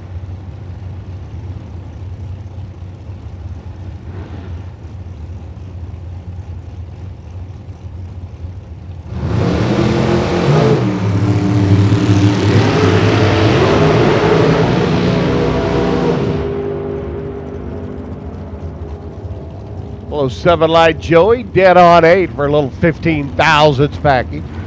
And a 9:05.8 as well at 181 for Miller. He was a little bit behind Joey's reaction time, leaving the starting line. All in all, that would have been a pretty darn good race. Both drivers were very talented behind the wheel, and that would have been a fun one to watch. Clean up over here in front of Lori Wharton. We send her off and running down track. Brian Presler Brian is so glad to see so many of his friends here in Super Cup action this weekend. Lots of points available for the man in the points chase. It's all about going one round at a time, though. Final practice run before he sets up for what's going to be a very important race for Brian. Runner down out of Kennewick, Washington.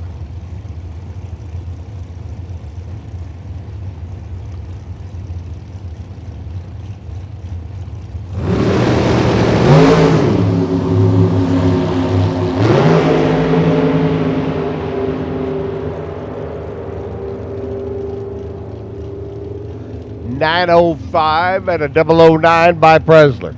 16 thousandths package as he tunes himself up in the car to get ready for round number 1. 904 by Lori. 3 thou on the tree and 3 thou quick at the other end of the racetrack, but all in all, a very good lap. But Brian Presler, I think, just served notice. He's ready to play this weekend. Should be interesting. Then Wolfringer and Jimmy Warden come rolling in next. Then over on the left-hand side out of Paso Robles. Mondello Performance Products. Swindle chassis car. Former cop runner. Born out of Santa Ana. That's where all the wins come from, right? Santa Ana wins. The American Chassis Hot Rod Machine for Warden over here in the Pennzoil Lane. And we continue working our way through final time run. Practice run. Super Comp cars. 904 for Wolfinger and 137. 904 as well for Jimmy Warden. On the Pennzoil side, the Santa Ana runner.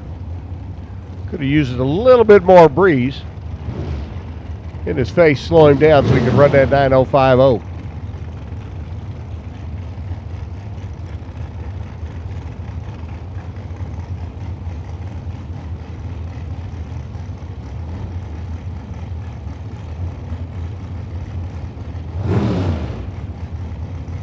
Donnie London. Next up, the M&M chassis, single strut car over here on the right. Runner out of Newhall. Over in the great state of California and down from Idaho. Justin Hoff there in the left-hand lane, his TNT chassis machine. Year-old youngster. Won the bet some serious money, but Justin came up through the junior dragster ranks. So many of our younger drivers are doing these days. 903 and 179 by Justin. 909 for Don London. 171 miles an hour for the Pennzoil side runner. Hannah Vandermeer. Another driver in her teens. Undercover chassis hot rod for Dick Vandermeer's fleet. Getting ready to make her lap on the left-hand side. And Summer Richardson. Swoop Motorsports runner. Summer laid down a pretty good lap yesterday and came back when she needed to run that really good lap and it missed just a skosh.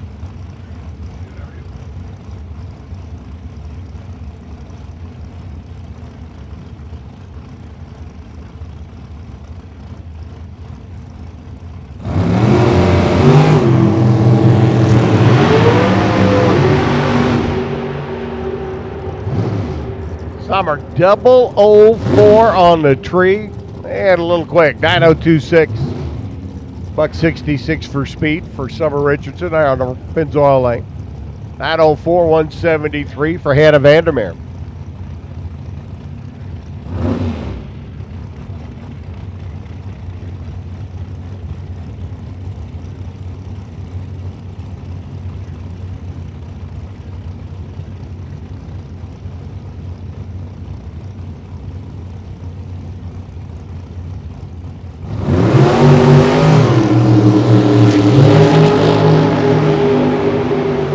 Drivers Richardson and Katie.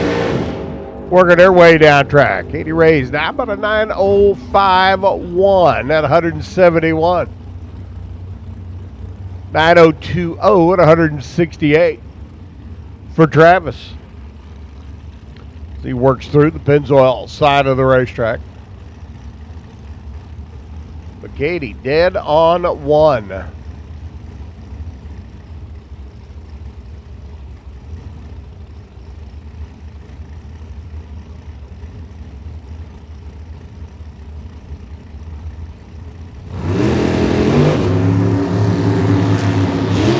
Johnson out of American Canyon over there on the left-hand side. George Garbiso. So Junior Garbiso just a little while ago. Now George goes through 9:03. 174 miles an hour. 9:92 for Howard at 158. That one's going to have to put a little bit more steam in the power plant. Get it around.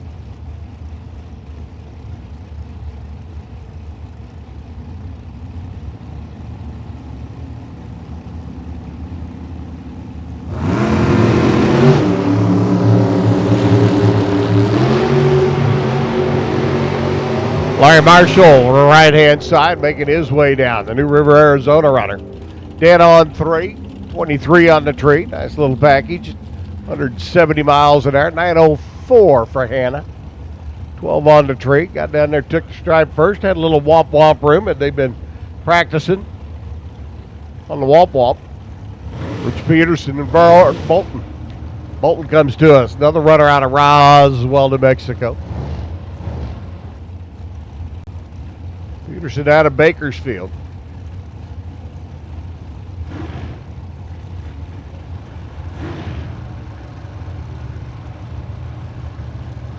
The undercover chassis car for the Bakersfield runner. They're on the summit side of the racetrack. Well, waiting on both to get in. Send up to the other end. Very dedicated, serious state.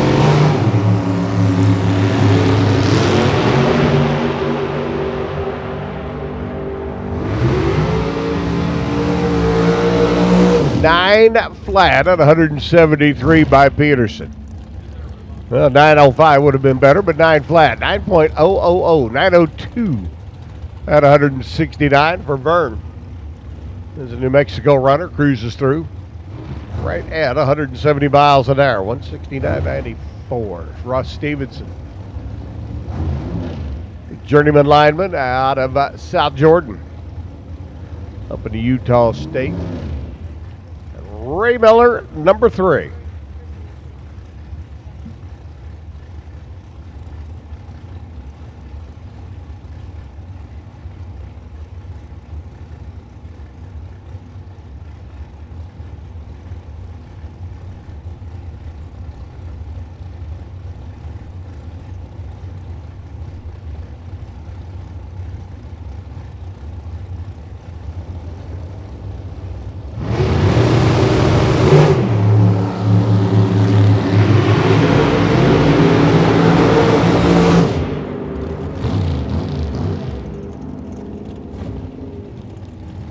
As Ray 3 goes through, 9:04 after 004 red light. 9:06 at 174 by Stevenson. Ray Miller the third, Brian Pressler on a collision course here at the Strip this weekend. Chasing down a national championship. Could be decided early, could go all the way to California, who knows? Just have to wait and see. But the opportunity's there, they're both here. Evan Kowalski rolls in next, the runner out of Riverside Transmission. Ken Moses, all the way from New Jersey. Ken's the one who doubled up in Epping, New Hampshire earlier this year, winning Super Comp and Top Dragster. The numerous races where Ken's been, it's been a busy year for him. Travel on the countryside, picking up a race here or there. 9:03 at 183 for Moses. 9:02, 174 for Kowalski.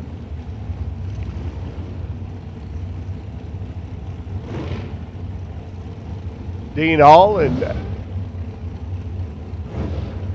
Mr. Happy and Despato at a Granite Springs garage. All the way from Yelk.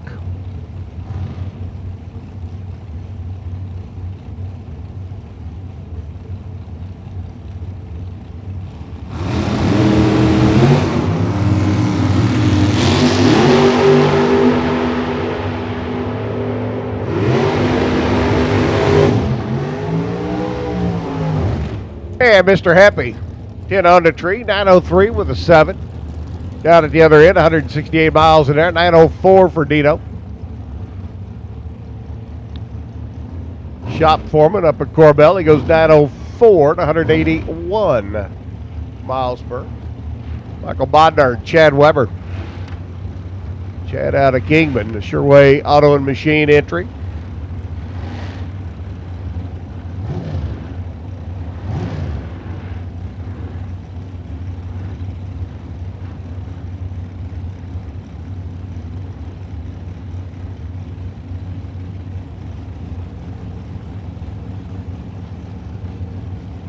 I want to remind everybody again, our rating division champ over there on the left-hand side. Lovely bride Melinda welcomed Baby Barley back in July. Unfortunately, Baby Barley's been fighting a tough battle. 899 at 169 for Chad there. 904 by Michael Bodnar. Baby Marley's been in an ICU incubator for quite a while, and let me tell you, having a son that spent his first 3 months of life in an incubator, A, it ain't cheap, and B, it really wears on you. You can make any kind of a donation, an Uber Eats card, whatever the case might be. Chad and his bride certainly appreciate it. Going through some pretty tough times right now. Those newborn ICU units are, well, let's just say it, really eye-opening. It gets tough some days. Marco Paravelarvis comes rolling in next. The Panetta-powered entry. The TNT car over here on the Pennzoil side. Madison Witten out of California. Another one of our young guns. And Marco and Layla also have the Kyle Seipel Fighting the Fight Together wristbands available for you over at their trailer. As Marco goes through, 904 to 183 miles an hour, 901 by Madison. And if you say, well, I can't wear one of those wristbands because I have real big, thick wrists, they got some different sizes for you over there. So can't use that as an excuse. Everybody needs to get by and pick up your Kyle Seipel wristband from Marco. Layla. Steve Parsons, Brian Weber. Right over on the right-hand side. Parsons, one of the non-dragsters. Doing his thing here this morning, 906 at 169. Gave it a pretty good run, pretty close. 903 at 168 for Weber. Again, our final time run session for our Super Comp contingent before we get into round number 1.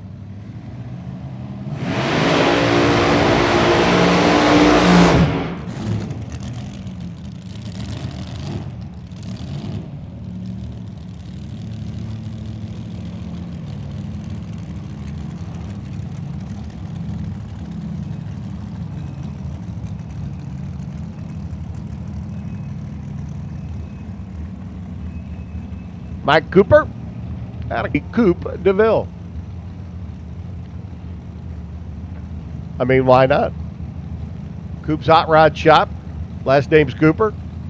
Call the car the Coupe DeVille. It all falls into place. Of course, not quite as well as Allen's season, I don't whatever. All his S's this morning. Coupe DeVille. I like it. So's Cooper as he motors through to a 902 to 178 miles an hour. We go back to side-by-siders. Nick Alejandre and Doug Johnson. Nick over on the left-hand side. He is a recreation supervisor. Sounds like Alan Reinhardt type of job. Supervised recreating.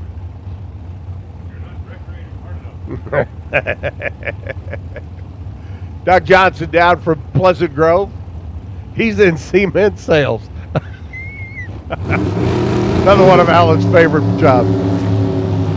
Doug offered to run at 002. Nick was like, wait a minute, well, think about it.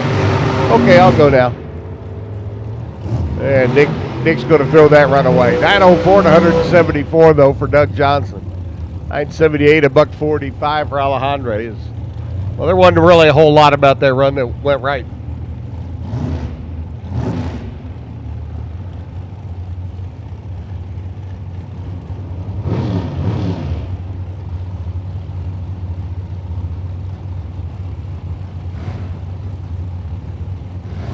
It's Kevin Wright and Johnny Burke.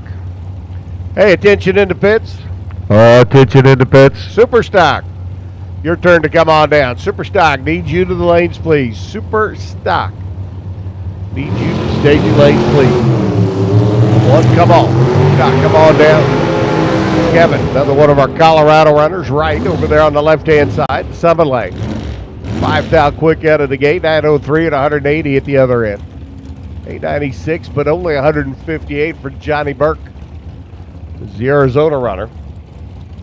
Just not quite as speedy down at the other end of the racetrack. Mallory Rees, Martin Clevenger. Martin left side, Mallory right. At a Green's Race Engines shop, the Ford powered Nealon Parks chassis machine.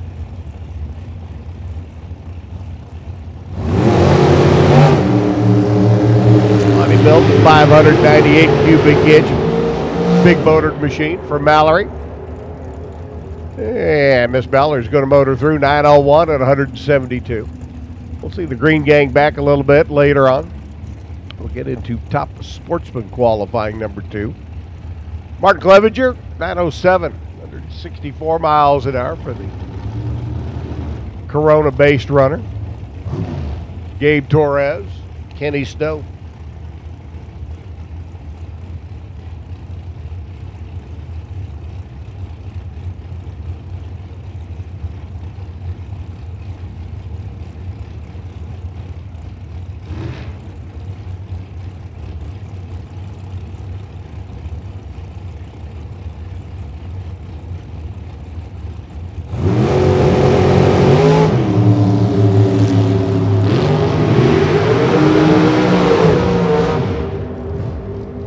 Gabe over on the left-hand side.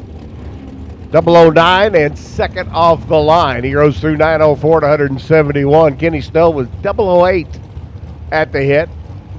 Runs a 903 lap at 167. So both drivers really hitting the tree on that one. Torres just a thou behind as they departed the starting line.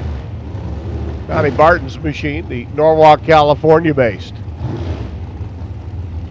Miller chassis car. Joe Essling out of Toledo, the APD entry there on the left.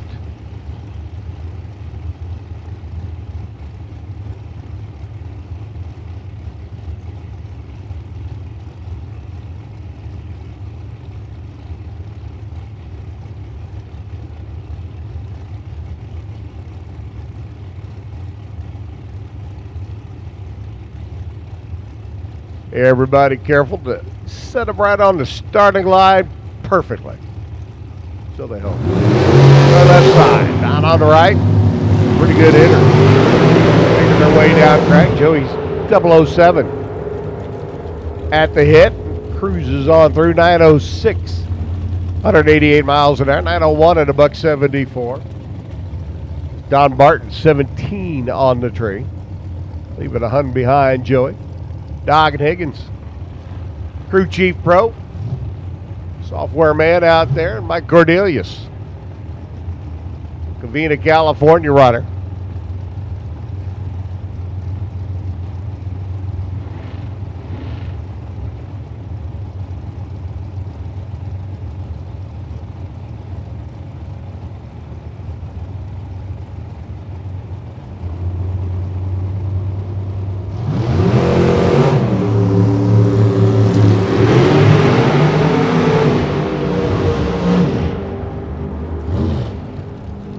Wiggins, 004, 906 and 178.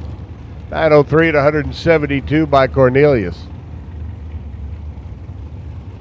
Jimmy Lewis. Jimmy had a pretty good run yesterday. So did Mitch Mustard. Mitch and Jimmy side by side. Didn't these two pair off in one of the shootouts last night? I think they did too. Jimmy came up on the short end of that one. Mitch out of Colorado on the left-hand side for Sunoco. Goodyear. Jimmy Lewis on the right out of Forney, Texas.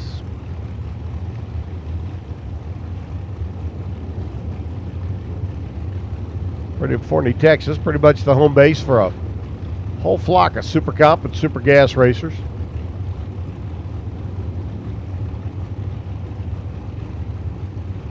Jimmy, of course, former Super Gas national champion. How's that a good or good? Mustard left side, a little bit better out of off the line. He's 15 up front. Jimmy is 25. 905 though for Lewis. 188 miles an hour, 904 to 184 for Mitch. Another good side-by-side run between those two.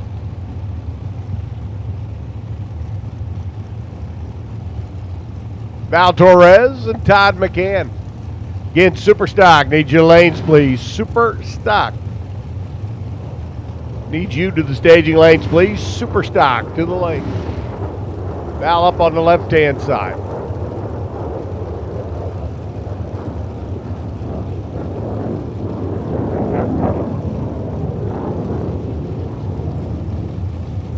Todd McCann coming down from the Mile High Stable, Colorado running.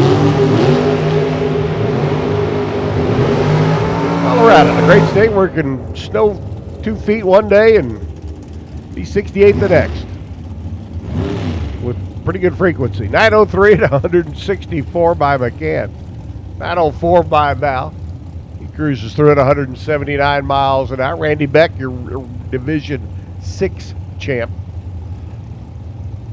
Memory serves correctly, this race here a year ago helped Randy lock down that Division 6 championship. Chris Whitfield, he's in the thick of the battle.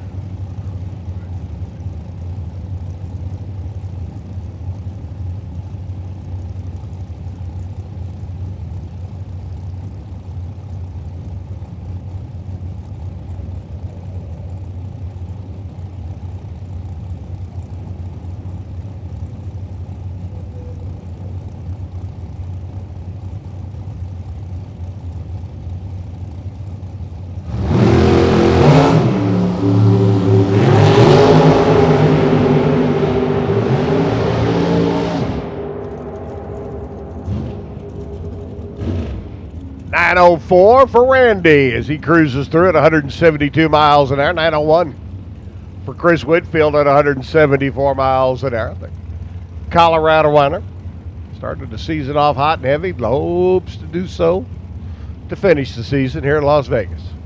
Bunch Johnson had the perfect run last night. Trip, zip, bag of donuts, or however you want to call it. And dead on 5 at the other end of the racetrack. Bunch over here on the right-hand side, the Answer Chassis machine.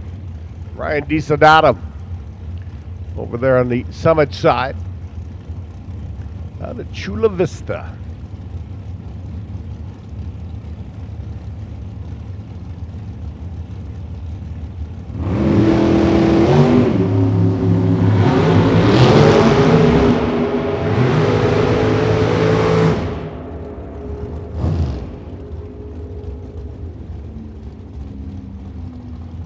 Diosdado goes through a 97 at 175. That's going to call for the range to be drawn in a little bit for the next lap. 911 at 168 though for Punch.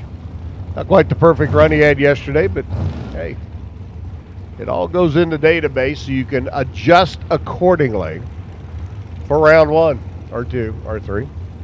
Young Peyton Janik, PJ up on the left-hand side. Next generation racer out of the Janik family. The Race Tech chassis car there on the left. Top. And who spends the day pouring over numbers.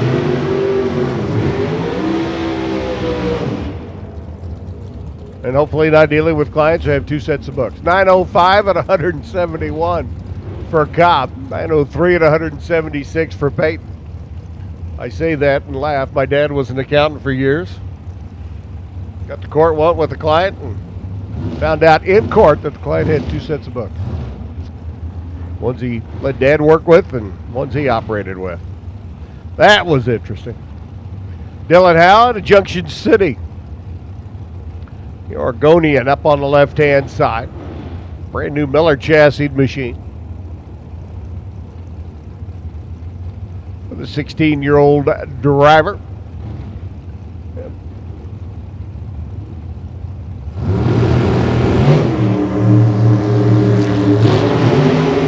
And a former junior dragster champ. Did that 2 or 3 years ago over in Tulsa. 907 at 173 for Dylan Howe. 897 at 178 for Michael Lane. So Dylan coming up through the junior dragster ranks like so many. Already has the big trophy sitting on the mantelpiece at home next to Dad's. Did a heck of a job that day as well. Paul Nero and Karen Stalba.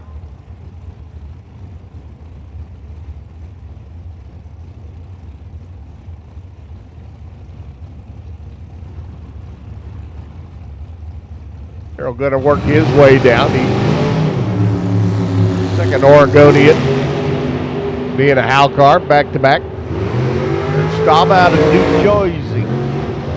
Making her run through. 903 at 165 miles an hour. 905 by Paul at 171. See, cruises through. Again, super stock. Need you lanes, please. Super stock to the lanes. Trey Vetter. Former Division 7 Super Street champ. Sticking with a little bit longer car, a little bit quicker car, a little bit faster car now. Tanner Hyatt. Out of A&K Earth Movers. So the story behind A&K. Their work building a drag strip up in northern Nevada. And they kind of became attached to the sport. Part of the sport. Here in Division 7.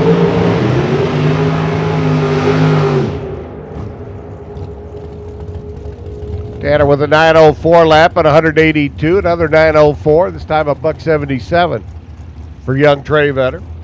As he makes his way down the summit side. Kevin Motter. Steve Hamilton. Hamilton over here on the right-hand side. The Tapatio hot sauce. Got some pretty spicy popcorns, pretty spicy sauces.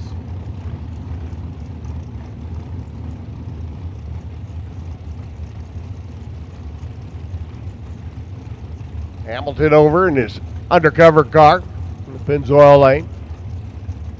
Another one of our young guns. Everybody asks about where the next generation of racers are coming from. I got news for you. There's plenty of them out here. Junior dragster ranks have already presented us with right at 500 national event winners.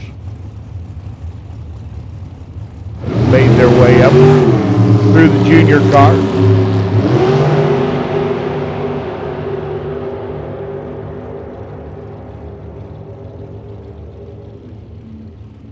Hamilton.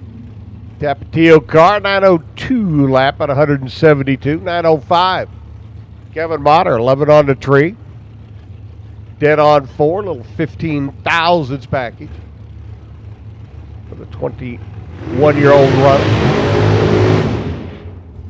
Angelina Ferrari. And Mike Green. Green, another one of our runners here this weekend. Looking to go rounds, looking to put up points. Mike started the year off, a couple of wins. Like in the middle part of the country, D4 is his home territory. Figured out that, going rounds and making points, might have to chase that division championship. And here he is, about 6 months later, Las Vegas, doing just that, chasing those championship points. Right, 20-something driver. Over on the Summit side. Got the wheel of Cameron's car and waiting for everybody to roll in. She's in. Waiting on Mike Green. He's in. Sunoco machine off and running. Bag of donuts. Triple Zipple. For Angelina, they're on the Summit side of the racetrack and a 902 lap at 170 miles an hour. 902 as well for Green. And a $1.73, although Mike left the starting line just a touch quick. But that's why we have practice, so you can make those adjustments. Bill Woodard at a Gill's Transmission Shop. Another one of our runners out of Bakersfield. Steve Evans out of Moore, Oklahoma, the CBD Enemy Life. Entry over here on the Pennzoil side for the hard charging Oklahoma runner. Is there in Moore where that nasty F5 tornado went through many years ago. 903 and 183 for Steve. 906. $1.64 for Woodard. Steve Williams, your reigning champ. The K&N Filters Hot Rod coming up on the left-hand side, and Allison McCone.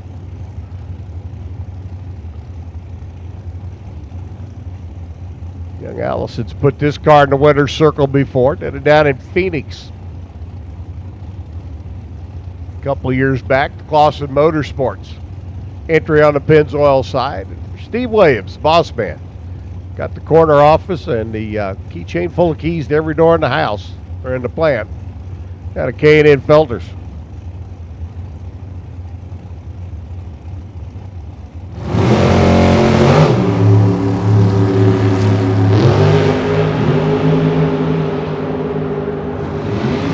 Williams a little quick out of the gate, leaves the red ball back here, goes 904 to 190 miles an hour. 905.9 at a $1.78.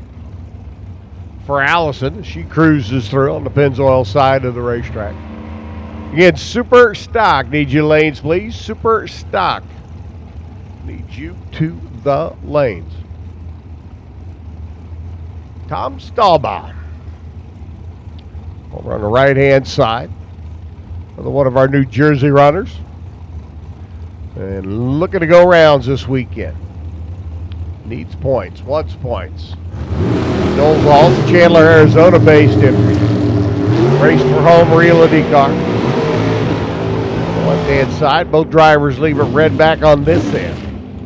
8906 by Debbie. 173 miles an hour. Good run at sea level. Not so good here at the altitude racetrack at the strip. 904 to 174 for Staba. He was 8 foul too quick off the line. Turn those numbers around a little bit for the next lap down the racetrack. That's going to be round number 1. They're going to start counting very, very seriously. Tyler Vaughn, Caleb Clewine. Caleb down from North Platte. Sure the folks at Honey Creek Collision listening in on DragRacer.tv back in Terre Haute. Tyler on the left-hand side, the Nebraska runner. Caleb over here on the right-hand side, a fellow Cornhusker.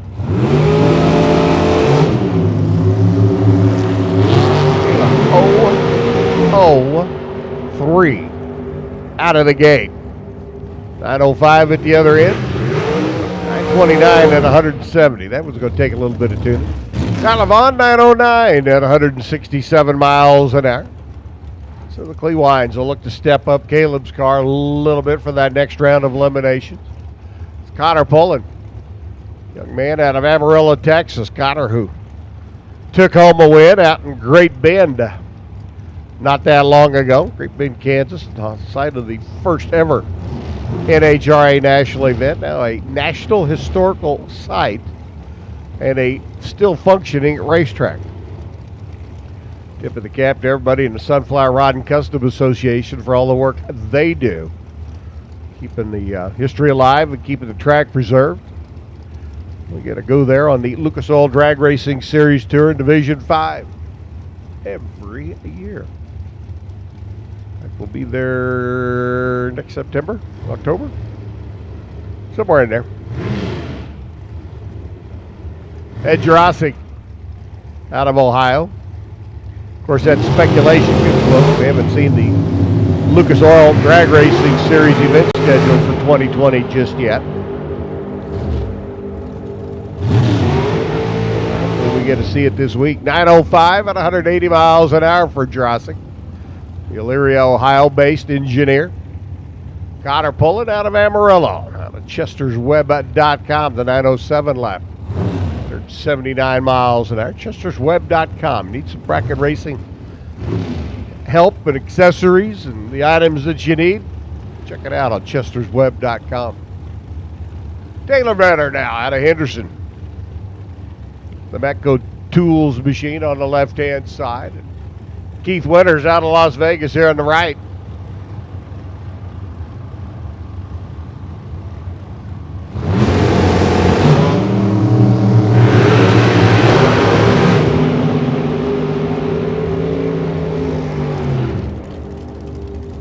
Taylor cruises through 9:05.9 at 172, 898. Winters going to have to slow that one down coming into that first round of eliminations because that's just not going to work so well. 898 at 181. Speed good. ET's just a little quick. Let me change that. That's a whole lot quick. Kenny Mostowich comes rolling in next. The door car Camaro.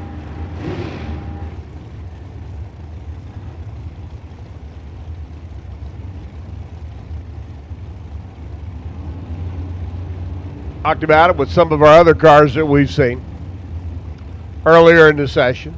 Very, very few non-dragster cars in the Super Comp ranks.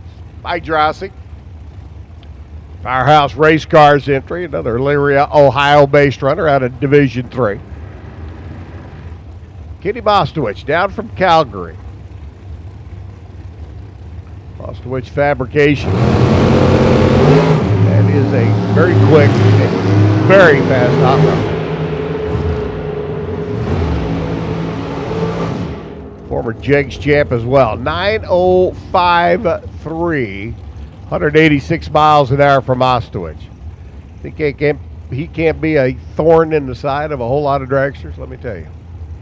9:13 and 186 for Jurassic as he cruises through the Powerhouse Race Cars entry. Dallas Glenn and Bo Hicks come rolling in next. Bo over the right-hand side. New set of stickies on the back. Young man out of San Carlos for K&N Filters. And the aforementioned Mickey Thompson tires. Dallas Glenn, Mooresville, North Carolina.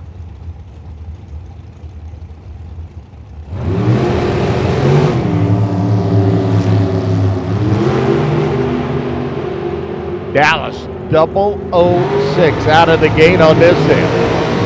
Wraps it up going 9 flat at the other end. 9.008 at 177. 908 for Bo at 167 miles per. Again, these are strictly time runs. Get acclimated, get situated. Get ready to go. Another New Jersey runner. Gentlemen, he'll be standing on the stage out in California in a couple of weeks.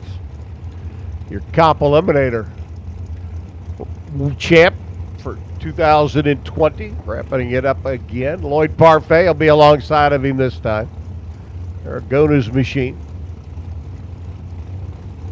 There on the left-hand side. Parfait over here on the right. And his life in the petrochemical industry down in Texas, retired.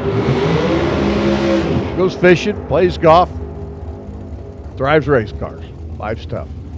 891 at 176 for Lloyd. Besides that, he's just a hell of a good guy. 901 at 177 for Aragona. Down the left side, Mike Dalrymple down from Washington. Sunny side, the home base for him. Wong, I hope you're listening in this morning, buddy. Miss you being around. Jeremy DeMars out of Iowa. VP Fuels, Mickey Thompson. DRE. Jeremy right side, Michael left lane, Division 6 left, Division 5 right. Everybody competing here in Division 7.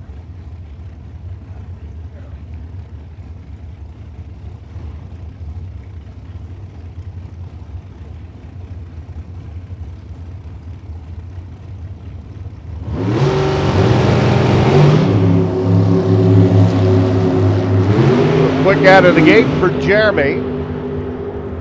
Al Ripple must have been making some final cockpit adjustments.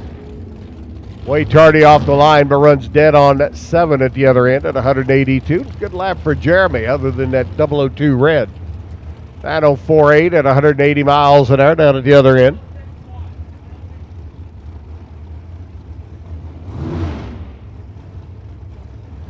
Travis Theobald and Jordan Pratt.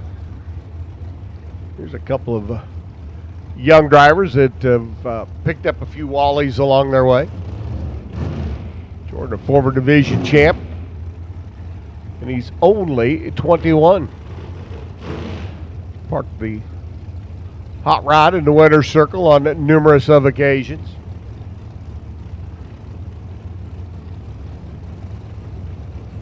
A borrowed car this weekend. Jordan looking to see what he can do. Pick up the last Lucas Oil Drag Racing Series event of the year. Theobald left side. 18 on the tree and leaves second. Runs 906. 158. Jordan Pratt dead. 006 and 904.3. So he set up just a tad quick, and he's hitting the tree well. That'll give you a little boost of confidence.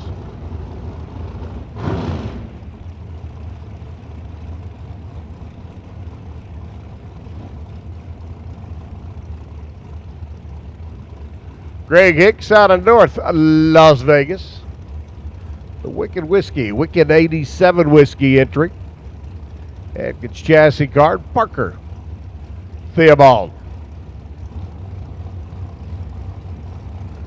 Parker, a winner on the Lucas Oil Tour last year, did it down in Phoenix. Five cars, Super Comp machines here this weekend. 904.8 at 176. 905 by Greg Hicks. He was 005 at the hit, runs dead with the 6. Little 11 thousandths package for Greg. Theobald was 007 on the tree. Goes down track. Too foul quick at the stripe, but that is certainly womp room.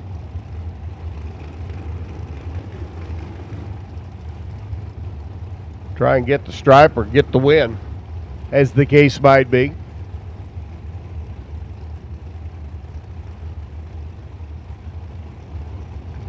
And Don Nichols rolls in next. Donnie on the right-hand side, down from Lincoln, Nebraska, the Big Dog Trucking entry. And yet another Theobald, the iron worker, out of St. George.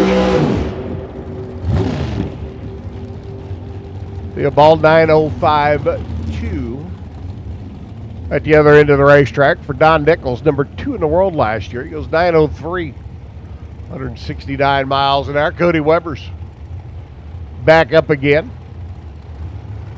Kingman, Arizona runner.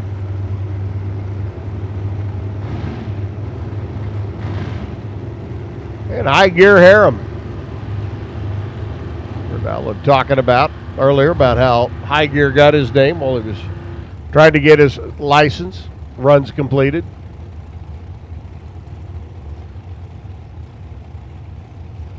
And it has been High Gear Harem since. Ryan Harem out of Canyon Country for Mosier and Goodyear. FTI and Shortline markets.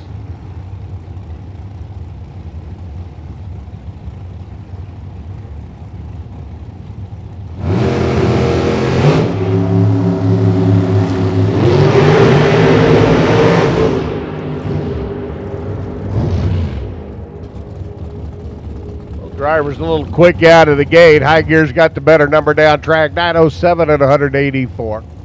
Cody Weber way quick. 899 at 172. That might be what you call too much wop-wop room. So Cody will make some adjustments, get her tuned up. Jaron settles. Imagine that, custom paints. Man who is a wizard with his artwork and his paint work. We're on the Ted Weens car this weekend for the driver out of Waldorf, Maryland. I wonder if they make good salads in Waldorf. Okay. Yeah, it's right down the road on Craig Road. Drove by the Ted Weens shop on Craig Road this morning.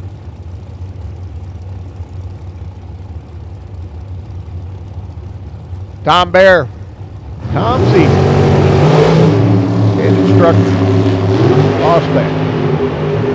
Oil entry over here on the Fitz oil side. Bear going to motor through 906 at 158, 891.0. Jaron is yet to get that car into the 9.0 range. I mean, not even close. But he's getting there. Only problem is he's out of opportunities to get there. Next time it's up, it's the for real deal. Greg Krause out of Escondido, the Missouri Enterprises. Hot rod entry. Former Christmas tree farmer up in Minnesota. Greg in the wintertime, while the trees were growing, would head southwest and go racing. On his way back to Minnesota, he'd pick up pickup boxes out of the Southwest that weren't rusted and haul them back to Minnesota and sell them for the trucks that were rusted. Heck of a gig. 897, 177 for Greg Krause, 902, 175 miles an hour for Mr. Kinney. If he knows anybody in Minnesota that's looking for a 77 Chevy 1-ton single cab dually that's not rusted, I have one. You have one? I have one. 77. 77. 1-ton dually single cab. Wow. Kind of a rare bird. Most of them are crew cabs. I actually just sold a crew cab single wheel 1-ton, the 3+3 truck. Remember those? I remember those. I just sold one of those. Yes, I do. We in the used car business now? Everybody's supplementing their income. Zach Mazier comes rolling in now. The second car out of the Mazier race stable to see in a row. Steve Kasner up on the left-hand side, former D7 champ. Kasner goes through 9.000 at 183. 896, 173 by Mazier.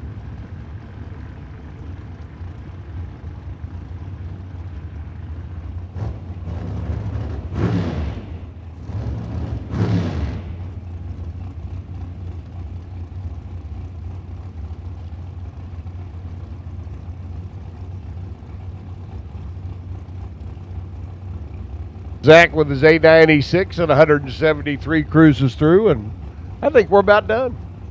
Ryan Bangus and Dan Fletcher. In fact, I know we're done. That's not a bad looking truck, Alan. Fletcher right side, Bangus left. Both of them 005 on the tree is our final pair making their way down track. 904 at 179 miles an hour for Ryan. 901. $1.71 by Fletcher. Do want to remind all of our super gas drivers when we put out the call for you here in just a little bit. Don't forget it is this session that will be your Jegs 50-50 run. So bring your 20 when you come. See Mike Wobleschauser in the pits or in the staging lanes. He'll get you squared away. Super stock getting ready to roll in. Wes King, Mike Logie, and the affable Alan Reinhardt. Affable. Affable. I like affable. I gave away a couple of cupcakes already this morning. Punch Johnson still has one coming for the perfect run yesterday.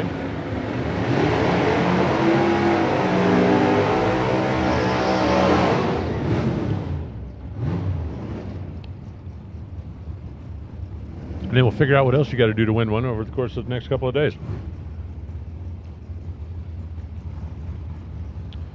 Mike Logie, 72 Barracuda, small block. Out of Apple Transport. And Wes King in the Nova. C Modified Stalker. In qualifying yesterday, we had 3 players 1 second under the index. Nobody better than Jason Ford. Interestingly enough, all of our 1 second under players are from, not Division 7. As a matter of fact, the highest qualified car from Division 7 is Eric Bell. Really? I'm not making this up. 1021. 128 miles an hour for Wes King. 1155, 112 miles an hour for Mike Logie. As this is final qualifying, we will set the ladder for Superstock after this. They'll go into eliminations tomorrow. Joe Faraday ran that thing as an A Hemi for so many years. Gave up on a Hemi, at least for now, taking a vacation for the Hemi, a Hemi hiatus, as it were. And it's a modified stalker now, a modified trading 3. And that is one of those factory super stockers for the business exec. 892, 152 miles an hour for Comstock. Picks up a Hun from yesterday, and he was on the front page already. 947, 141 miles an hour for Joe Faraday in the Screamin' Dodge. Now, this is a real Hemi car. Steve Camella. I love Camella because there's so many of the guys that have the Hemi cars that bring them out, well, when it's Hemi time. You know, they'll take them to Indy, or they'll take them to the Dutch, or they'll take them where there's class eliminations. Camella actually races this thing every week, and I do believe he's got the Division 1 championship taken care of. Actually racing a Hemi car. Here in the class of the 69 Camaro. 350 car over on the right side. Both drivers pretty good on the tree as the drivers practice and the cars qualify. 876. Picks up 200ths of a second for Camella. And welcome Steve Camella to the 1 second under club. He goes under by 1.000. And well, in stock we had 4 people that were allowed in the Cool Kids Clubhouse for being 1 second under the index. And now in Super Stock we've got 4 as well. We got DeForest, we got Bill Rank, we got Alan Wade, and we now have Stephen Camella. What we have right now is Grant Singer on the starting line. Oh, how about Grant? I believe that's the wheel stand of the day now. That might have actually outdone Brent Calvert. Yeah, I know. It's a super stocker instead of a stocker, but still. That was a great wheel stand by the modified car out there. Something obviously not right with Bill Jenkins' car because he sat on the bulb and then is now slowly driving the Apollo down the track. 19.42 seconds. Bob, what's your rental car? It would go faster than 19.42 seconds. That's how my practiced eye and my sharp mind was able to come to the conclusion that Bill was having a problem. Picked right up on that.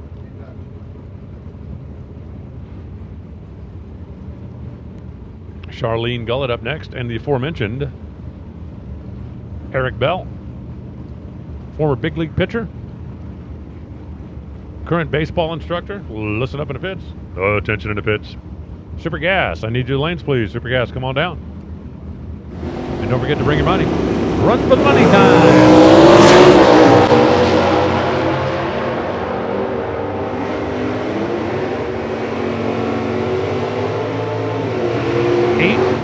$880 for Eric Bell.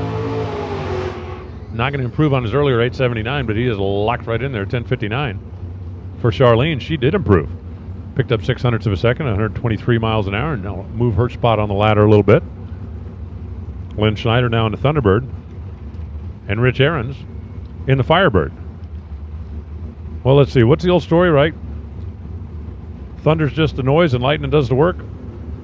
So does that mean that a Thunderbird is just noise, but a Firebird is somehow better? I don't know about that.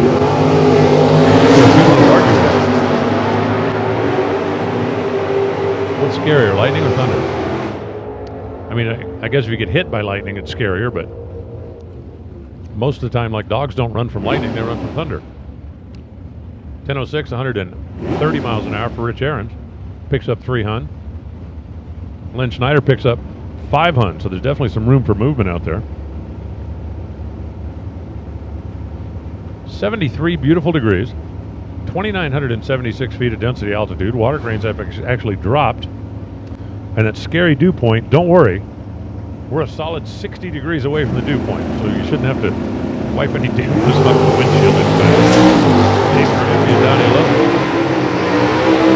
The automatic Challenger for Don Little. That's a really cool car. He's run that in a lot of different configurations.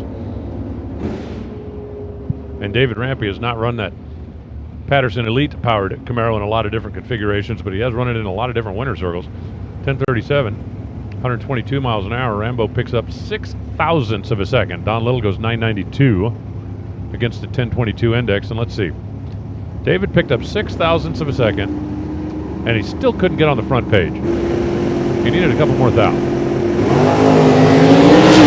Darcy Clark, the Red Door Racing, aluminum nose, Plymouth Savoy. Man, that thing is sweet. Sweet. And Larry Maxwell. Larry goes 11:16, 117 miles an hour. He was unthrottled at the finish line, or throttled back at the finish line, or I said earlier he didn't hold it all the way down, if you know what I'm saying. Darcy goes 962 at 136, and brings up Bill Rink in his 74 GTO.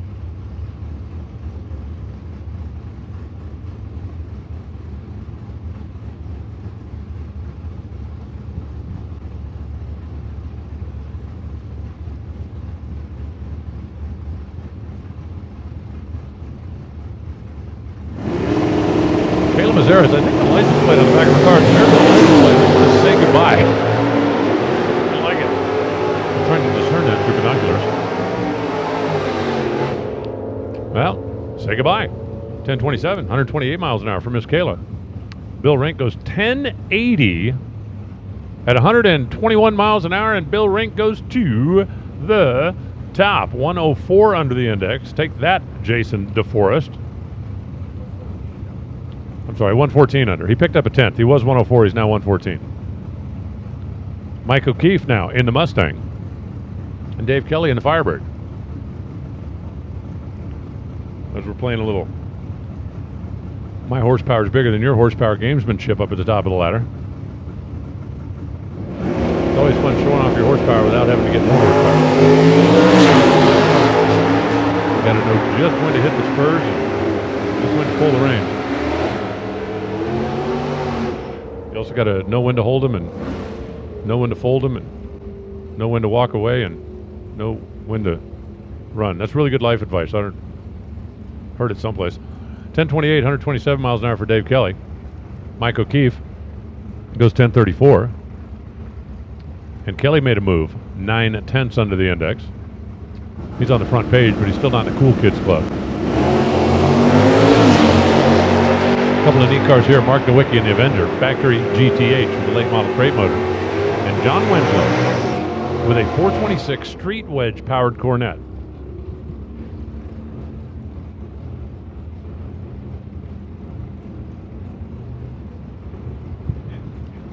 .992, 133 miles an hour. 1088 for John Winslow. Off the throttle at 100 miles an hour. Hey, everybody grab your car keys, especially if you're driving a Chevy. Everybody who drives a Chevy, grab your car keys. If you're the one that just said, oh, where's my keys? Come see me. Randy Logie. Team Logie Stein, the Lemon Twister, and Pete Peary. Pete had a pretty good run we were here a year ago in that Lucas Oil Sunfire. Pete is now like a adopted Emmon 927. 143 miles an hour for Peary. That's going to move him up quite a bit. 1062, 123 miles an hour for the Lemon Twister. And Peary sneaks his way onto the front page. Now that'll bring up Chuck Stubeck, who's already on the front page. A lot to like about that. Meep, meep. 69 440 6-pack Roadrunner. And Wayne Taylor in the Bob Mazzolini Sebring over on the right side. Now Stubeck didn't do his normal big smoky wild burnout, but he did do his normal nice cool under control wheel stand. I'll tell you this, the Roadrunner's trying to catch, or the Coyote's trying to catch that Roadrunner, he might as well just give up. Ain't catching 980, 117 miles an hour, and Chuck took his foot off the gas. 1061, 120 miles an hour for Wayne Taylor. A lot of these guys just making the 1,000-foot practice runs. You can definitely tell by the speed when the guy doesn't hold it all the way down. All the way down. Now it's Leo Glassspinner. Now Leo's got 4 sale signs on the back of that Rimac Firebird. For the longest time, he had his stocker and his super stocker for sale, and said whichever one he sold first, he's going to keep the other one. Well, he's driving a Copo now. In stock, I thought that meant he sold the Firebird, but maybe not. Candy Mesa. And the Ford Probe, that screaming little small block. With help from Cutting Edge Machine, which is Don Beaver's outfit. Really do.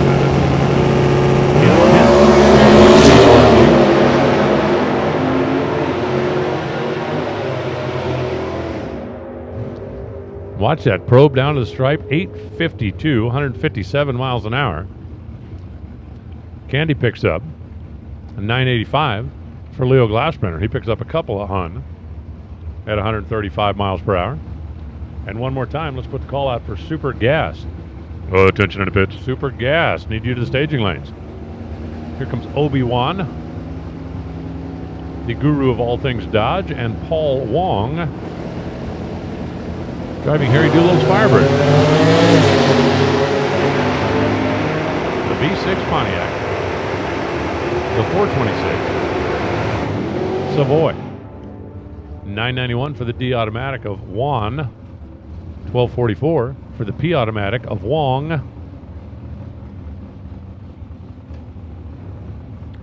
And now it's Don Thomas. Don Thomas, who for years ran a couple of Dairy Queens and then retired. Why would you retire from Dairy Queen? I don't know about you, I'm thinking I could do that forever. John Cantley in the Mustang. And that is a modified car with a 343-inch small block. It's going to be screaming its guts out racing down the racetrack here.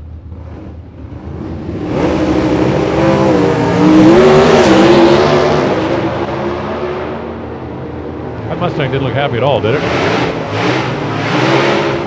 I mean, Cantley looked like he dropped the clutch and it spun and he shifted and it spun more and then it porpoised and then it bounced and then it went left and then it went right and then it did the hokey pokey. On the upside, it didn't turn itself around, but it did everything but. 971, 139 even after all that. It took me longer to tell the story than it took him to go down the racetrack. 979, 132 for Don Thomas, who picks up a tenth of a second. So I believe we're having some ladder manipulation going on here this week, as Mike Braswell brings up his classic car Nova and Gary Coe.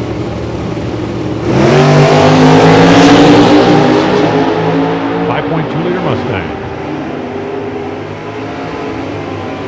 It's the .2 that makes all the difference. 844, 163 miles an hour for Gary. 996 at 131 miles an hour for Braswell. Braswell picks up 3. Gary picks up a bunch. Gary actually made the front page 9/10 under the index for the number 12 spot. Here comes Alan Wade. The RRM 427 powered 1969 Camaro. That thing is sweet. And Rick McKinney. The 305 powered Cutlass GT and automatic. I think Bob just found his race car. Did Bob just found his race car? Well, that's not what I was expecting. Alan Wade rolled the beams when he brought the thing up. He's already in the Cool Kids Club, so he's going to stay there, but didn't get an opportunity to make the run. Rick McKinney goes 1076 at 122 miles an hour, picks up a hundo.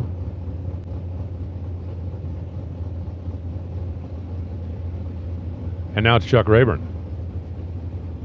The Hemi car, 64 Belvedere. And Larry McClanahan. Okay, so we got a factory super stocker, supercharged 5-liter Ford, and we got a Super B automatic 426 Hemi Belvedere. I'm guessing if I said which one of these would you rather have if you had first pick, most would pick the Hemi. The Mustang. The Hemi is a whole lot more rare bird. 889. Larry picks up and he's going to put himself back on the front page after he'd been bumped off of it. Moves up to the number 11 spot. 960 for the Hemi at 136 miles an hour, and that'll bring up Lloyd Wolford out of Engines Inc.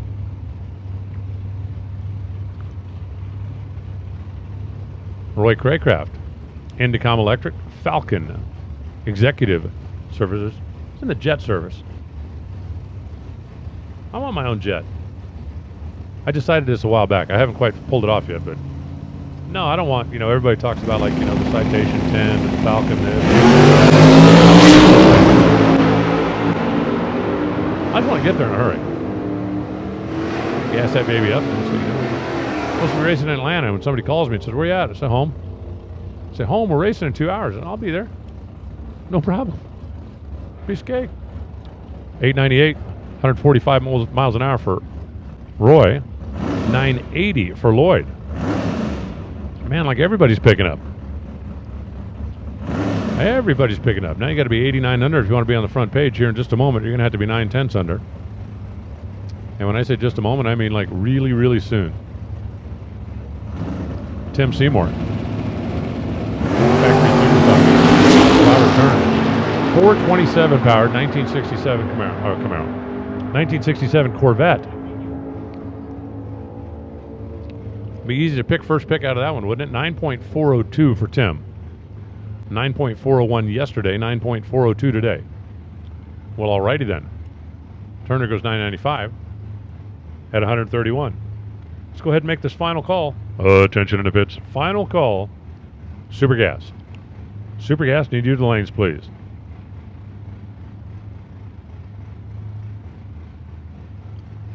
Tom Ferrugia waits patiently as we check something out down track. And Mark Kirby. The Wicked Stitches. The Grape Ape. 340 Duster for Kirby. 427 factory super stocker for Tom Ferrugia. That is a naturally aspirated 427.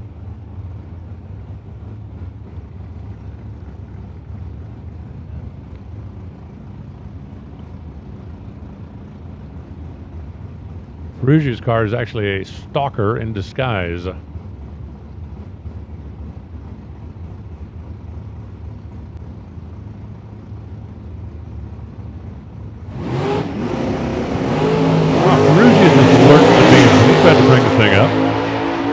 You saw that thing, it just lurched. It started the RPM and it said, "You red."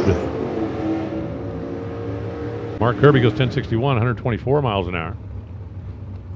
Ferrugia will stand on his run from yesterday, but they're going to need to get that two-step situation squared away before we get into limbs.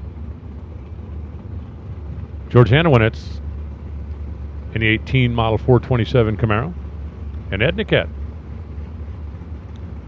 in the Cavalier. Man, we were checking that thing out yesterday. That thing's sweet. A modified car. 400 incher. And that thing should run way down in the 8s. Should. Ought to be capable of.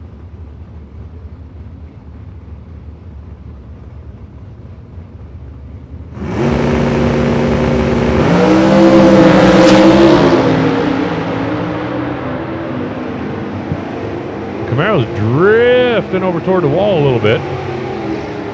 Straight through down the center lane is Ed Niket. He did not run in the low 8s, but he did run in the 8s. Clicking off the timer at 8:68. 9:20 at 145 for George as we continue on.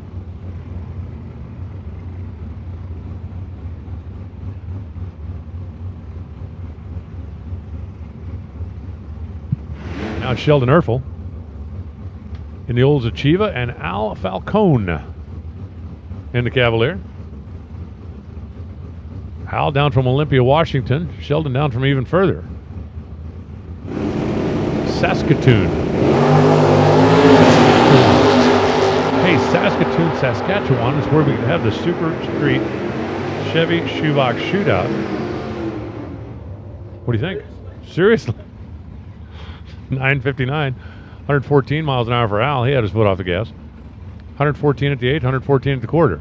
10:20, 129 for Sheldon. Picks up 300. Brings up Scott Burton, who is still flying the familiar Firebird here. No Brad this week, and I assume that means that Brad is at work. And I assume that means that Brad is not working, but following along on NHRAracer.tv. Got it like, ghosted or minimized or hidden in the corner or whatever they call it. Yeah. Lindy Lindholm. Remax in his new generation. 17 model Copo. 964 for the Copo, 138 miles an hour, 981 at 135 for Scott Burton. Bill Rink, still the guy they're chasing. Still just 4 guys in the treehouse for number 1 qualifiers, number 1 second under qualifiers. Rob Cruzen in the truck out of Cleveland. And Ashlyn Sachette, that is a 1956 Volkswagen. And the Volkswagen was not here yesterday, and the Volkswagen just did not go into second. And now the Volkswagen is just kind of cruising. 1034, 123.2. Ashlyn's going to put herself on the qualifying sheet.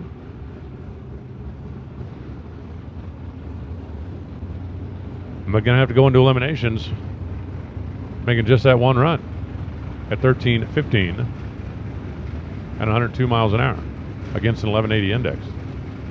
Now it's Bob Cruzen, also from Cleveland, which is also in Oklahoma, and Larry Zavala, the 87 Camaro GTI.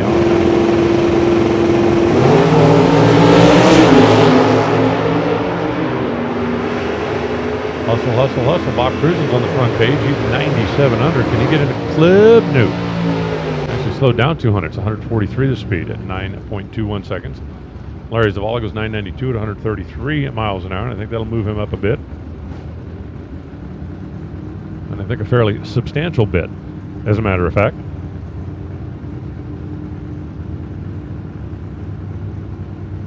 Now it's Phil Kakuza. Kakuza in the Cobalt, and Mike Cotton in Paula's Barracuda.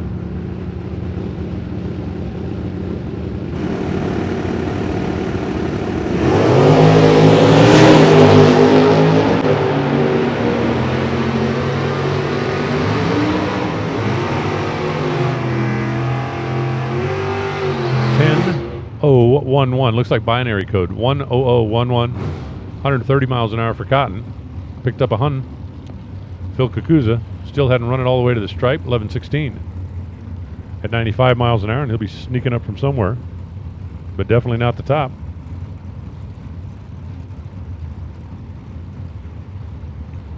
As we roll right into Christian Ball, part of the Ray Martin racing contingent. You can see Ray standing down there on the left side of the car, and Todd Franz, part of the Indiana Johns contingent.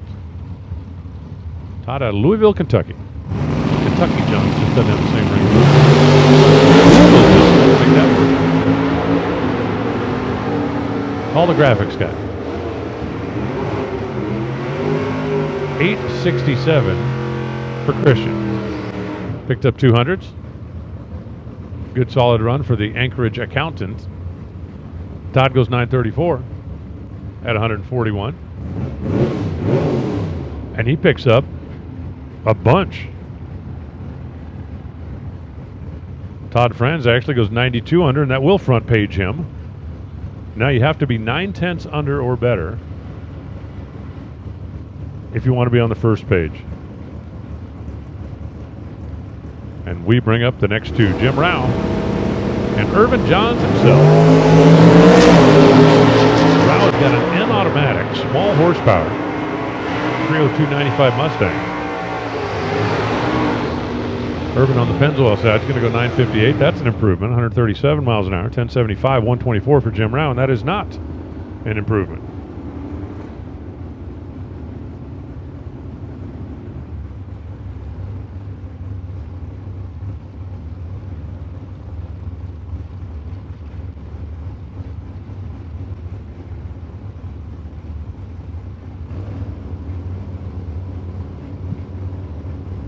Todd Hoven now. 426 Cornet, Super B automatic. Man, is that thing nice. And Don Keene. How many laps on the track was that Mustang, man? 65 model, 289, 220 horse. Don Keene won a world championship years ago. Still out here battling it out. 10.666 is exactly to the thou what Don Keene ran yesterday. 123.6 the speed, 987 and 133 for Todd Hoven. And now it's Abe Lowen. Had a Queen City performance. Abe, who actually got inducted into the Canadian Hall of Fame not all that long ago, and Bob Marshall.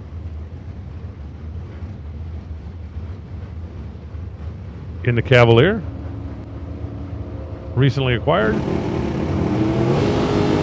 Tom Cannon.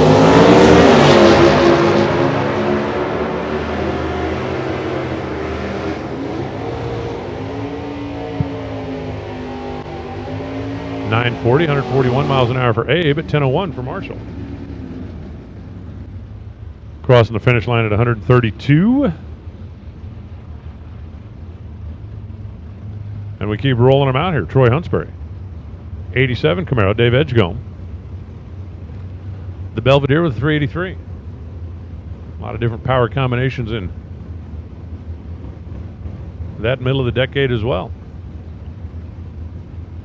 Every time I look at one of those cars, I think back to the Ram Chargers and how they basically drug Chrysler Corporation kicking and screaming into the performance game. Back in the late 50s, early 60s. Boy, did that turn into a legacy. 1020, 10.204 to 130 miles an hour for Todd. 003 on the bulb, which ain't too shabby. Come race day, 1144, 114 for Dave Edgecombe. And now it's Ronnie Huntsbury and his 87 Camaro. It's like the Huntsburys have got the market cornered on 87 Camaros. They may not have all of them, but they got a bunch of them. A lot. A rather impressive collection. Mike Johnson into Copo.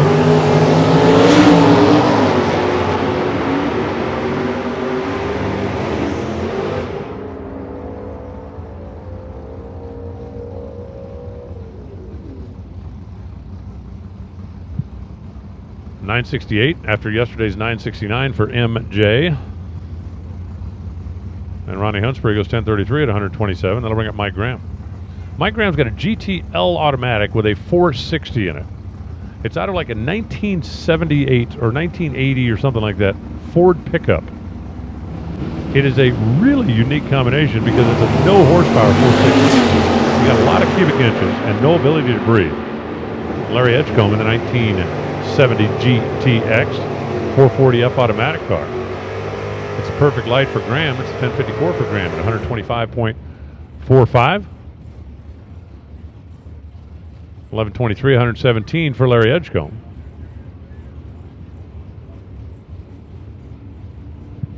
Hey, listen up back in the staging lanes. Attention in the staging lanes. The fire lane is a fire lane. The fire lane is not a golf cart parking area.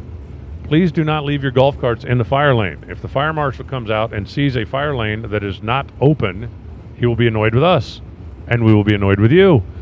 There is a huge parking area for golf carts right behind the tower. Please leave them there, not in the fire lane. James Caro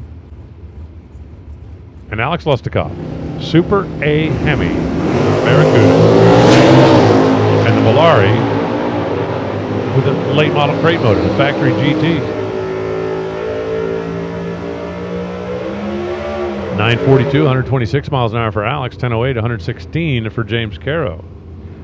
Both of them squeezed the tree a little bit hard. And that'll bring up Jason DeForest, who is all of a sudden the number 3 qualifier.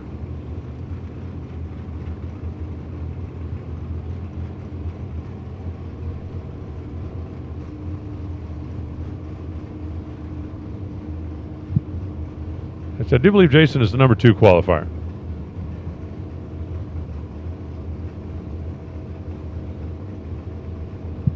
We're going to have to double check something when we get to the end here. I do know that's Brad Rounds of the Cobalt out of T&D Machine Products. I think sweet. What happened to his truck? Cobalt made a move to the left, but not a very aggressive move off the starting line. Jason DeForest, meanwhile, very aggressive, 9.10, 145 miles an hour. He's got that thing in bracket mode now, 9 1/3 for Brad Rounds, 9.333. Isn't that a third? Pretty sure. Here comes the champ, Justin Lamb, with the number 1 on the side of that car.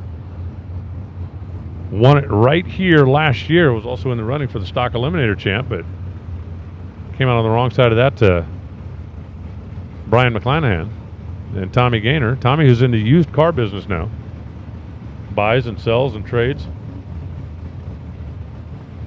race cars and equipment and stuff. He decided that was more fun, exciting, and thrilling than being in the car business. Still runs. Oh, actually, this is the son. This is Tommy, not Tom. So Tom is down there watching Tommy. I got my gainers confused.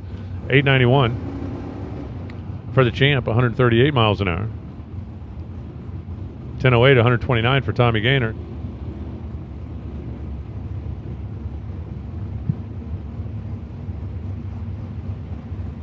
And that'll bring up Jerry Emmons and Tom Armanino, the equity eater of Tom Armanino. And Jerry Emmons for Lucas Oil. Who's watching the store? He's watching the store. Okay. He doesn't get out very much anymore, does he? Jerry Emmons puts a bunch of zeros up on reaction time just for fun, and then runs a 982 at 129 miles an hour to a 989 for Armanino at 131 miles an hour. By the way, the Emmons boys are not eligible for cupcake prizes this weekend. For the simple reason, if one of them won, I wouldn't know which one came up and collected, and I know I'd end up giving away 3 of them. You would? Oh, okay. Bob? Okay, well then the Emmons brothers are officially eligible again, but Bob has to be here if you come to collect. This is Gary Emmons and Jimmy DeFrank. Jimmy DeFrank, California Car Coverage Company. That's a pretty solid wheel stand. Not sure if it was up there with Singer or not, but it was pretty good. Pretty good.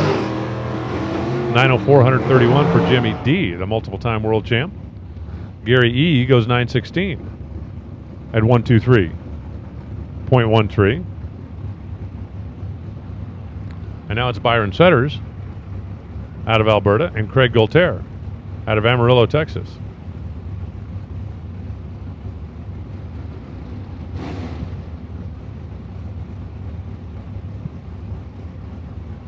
Goltaire, the blue car, that Stanfield-powered machine.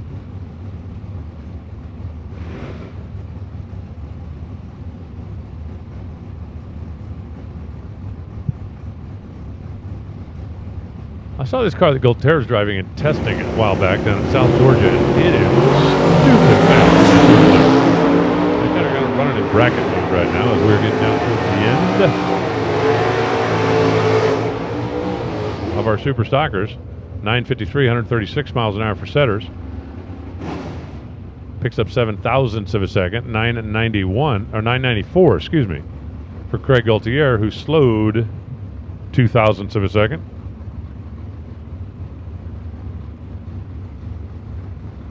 And now it's Glenn Snow, the engine builder out of Utah, and Aaron Stanfield.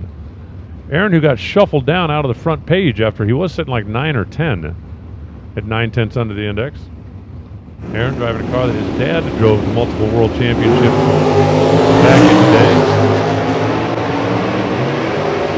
I think he served Aaron pretty well also.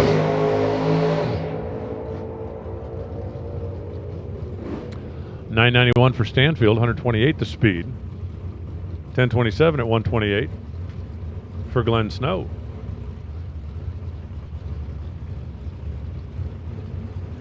And it's Rich Panoski in that 67 Nova. And Sergio Crespo in the E-modified Mustang.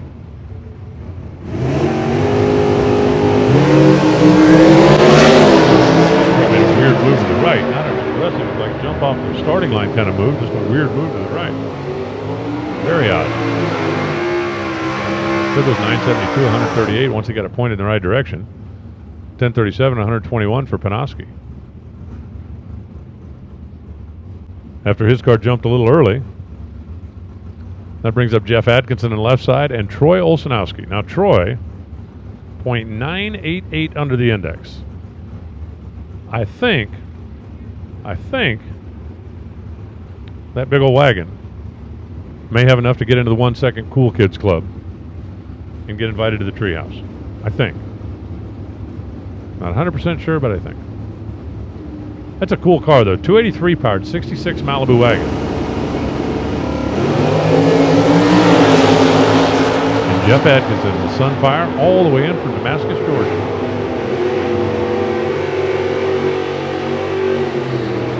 $971 picks up 2 for Atkinson. $1151 for Troy Olszanowski. And Troy goes from 98 under to 99 under. But he still doesn't get in the Cool Kids Club.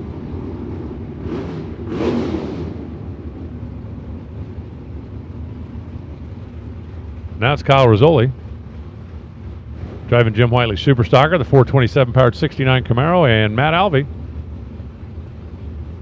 in his Sunfire.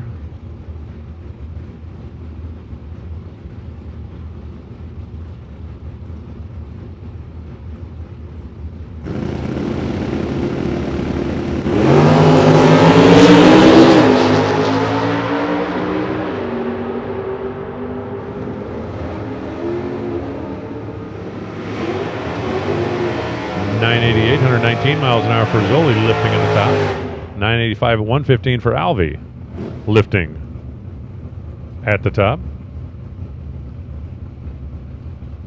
Adam Emmer, the Candy Apple Cutlass, and Jeff Dona, Formula Firebird, out of Missouri. Looks like our final pair. We got a single, and then we got Super Gas.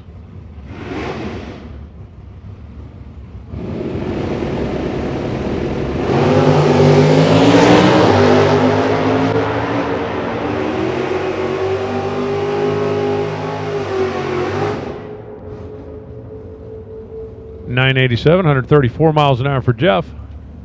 1036, 104 miles an hour for Adamant. Brings up Dan Fletcher, the single winningest automobile in the history of NHRA. For Dan, who came close to adding to his legacy last weekend, made it to the final round. Got egged. Peak antifreeze coolant motor oil Camaro. Now with LS power. Fletcher goes 1032 at 131 miles an hour, and unofficially Bill Rank going to be the number 1 qualifier. Unofficially Jason DeForest is second. Alan Wade, Steve Camella, the 1 Second Club. Troy Olszanowski missed by 4 thou. Bob Cruzen, Eric Bell, and Kayla Mazeras. Say goodbye. Running out the quick 8. We'll get the ladders squared away for Super Stock here in just a little bit. Super Gas is under the arch. I do hope that everybody has ponied up for the run for the money this time. It helps the Division 7 rep, and it could help you if you're the one that nails the right number. Also want to remind everybody, tonight the practice tree tournament is going to take place. All of the proceeds are going to our buddy Kyle, who is relapsed and having to deal with some pretty serious health issues again. But we're bound and determined to help him through it. $20 per entry. You can enter 3 times if you want to. You can win a lot of stuff, including an entry to the West Coast Bracket Races Desert Classic Weekend. You win Drive Tires, K&N products. We'd love to have you come join us. The W.W. Williams folks are going to have a barbecue tonight as well. A racer appreciation here as we wrap up the Division 7 season. But there's a whole lot of stuff to do. You want to hang out at the track tonight? Keep yourself entertained and maybe just win something. Should be a fun evening. Tractor's making a couple of laps at this end. Super Gas Under the Arch, they're going to be up momentarily. And Bob Unkfer is waiting to tell you about a whole bunch of guys who are trying to run 10:05. Lucas Oil is proud to continue our support of sportsman racers again in 2019 as a major contingency sponsor with NHRA. Lucas Oil awards contingency payments on oil, transmission, and differential gear oil.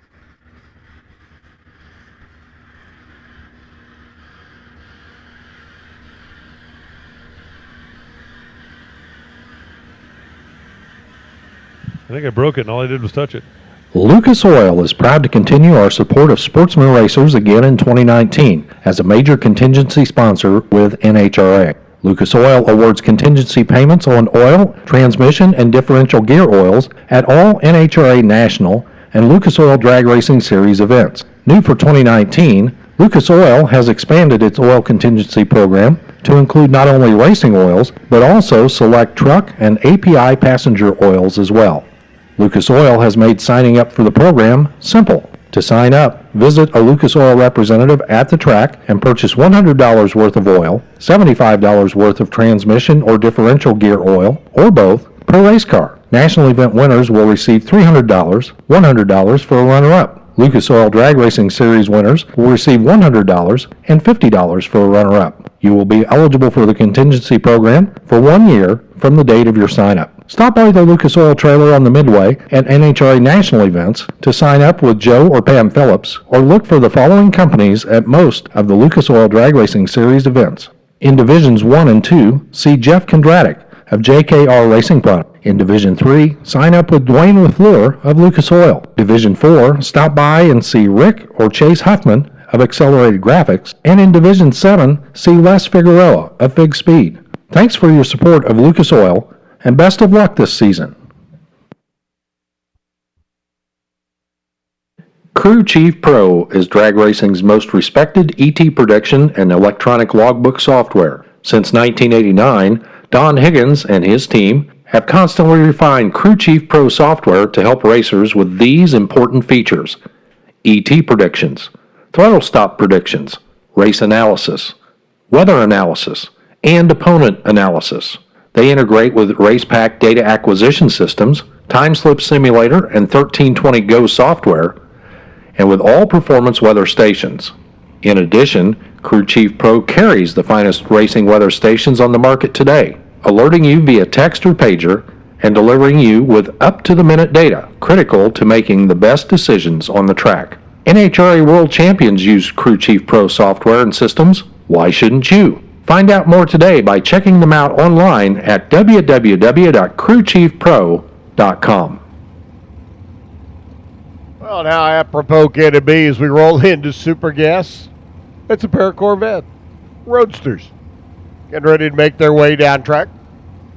Well, Torres and Jim Cap, the Texas Music Emporium former owner, now a retiree, chasing the championship.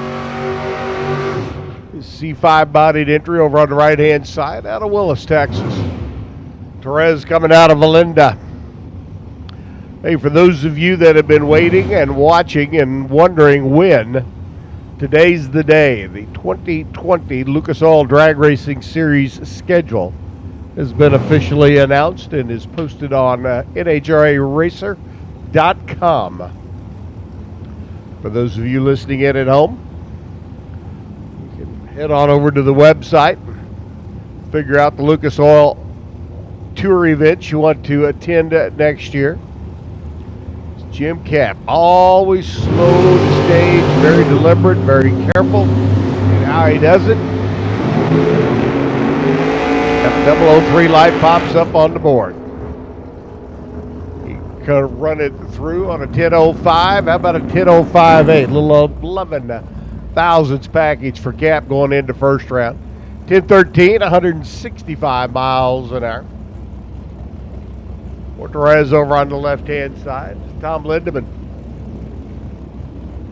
Disturbed racing entry. 63 Corvette split window. Mike Utley out of Penn Valley. The Fisherman, as he lists his occupation. Those me he's got some spare time on his hands. 10 flat, 158 miles an hour. 10-11 for Lindemann. He cruises through at 159 for speed. And our first non-Corvette, Hunter Walker, comes rolling in, the Trans Am. Over on the right-hand side, the hometown runner right here in Vegas. All the way from Pennsylvania. Keystone State, Jason Kinney. Jegs.com at Hoosier. One of the C5 Corvette bodied machines making his way down track. 10:06, 165, 10:01 by Hunter Walker. 162 miles an hour. Another 27 Roadster, this time the machine of Daryl Basso out of Mesa. Making a tow up from the Valley of the Sun. Thompson likewise making that tow up from the Queen Creek area. And his Corvette Roadster there on the left.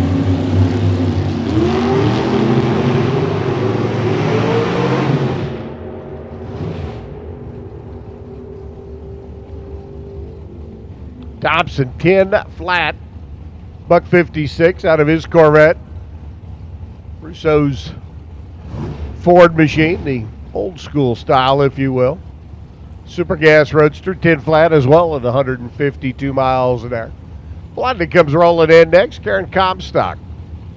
57 Chevrolet Roadster. Wasn't exactly a body style you could option off of the order sheet back in 57, but makes a pretty swoopy looking race car. Kenny Yeoman, another Nevada runner up on the right hand side, this time the all Mopar. Daytona over on the Pennzoil side as he's working his way through. Classic little Mopar, 10:02, 157 mile an hour lap, carrying the 10 flat. $152 cruising through is Van Arnold.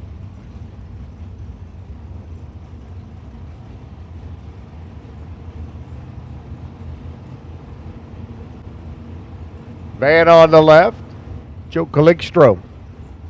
Joe's kid, the 57 Chevy hardtop over here on the right-hand side.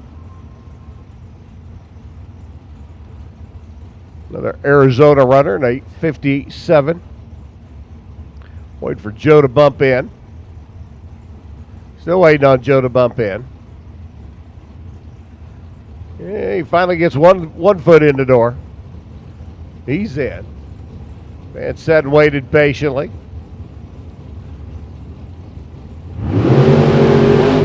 Light blinks for both. 5 light, Van Arnold. He goes cruising down the racetrack. Took the days between the national event last week and this weekend's event to cruise down to San Diego and see some family. 10:03 at 169 for Van. 10:01 by Calixtro. 153 miles an hour. Evan Kowalski. So I'm up a little while ago in his Super Cop dragster, back down the Super Gas Corvette. John Filippi. Another Little Vega.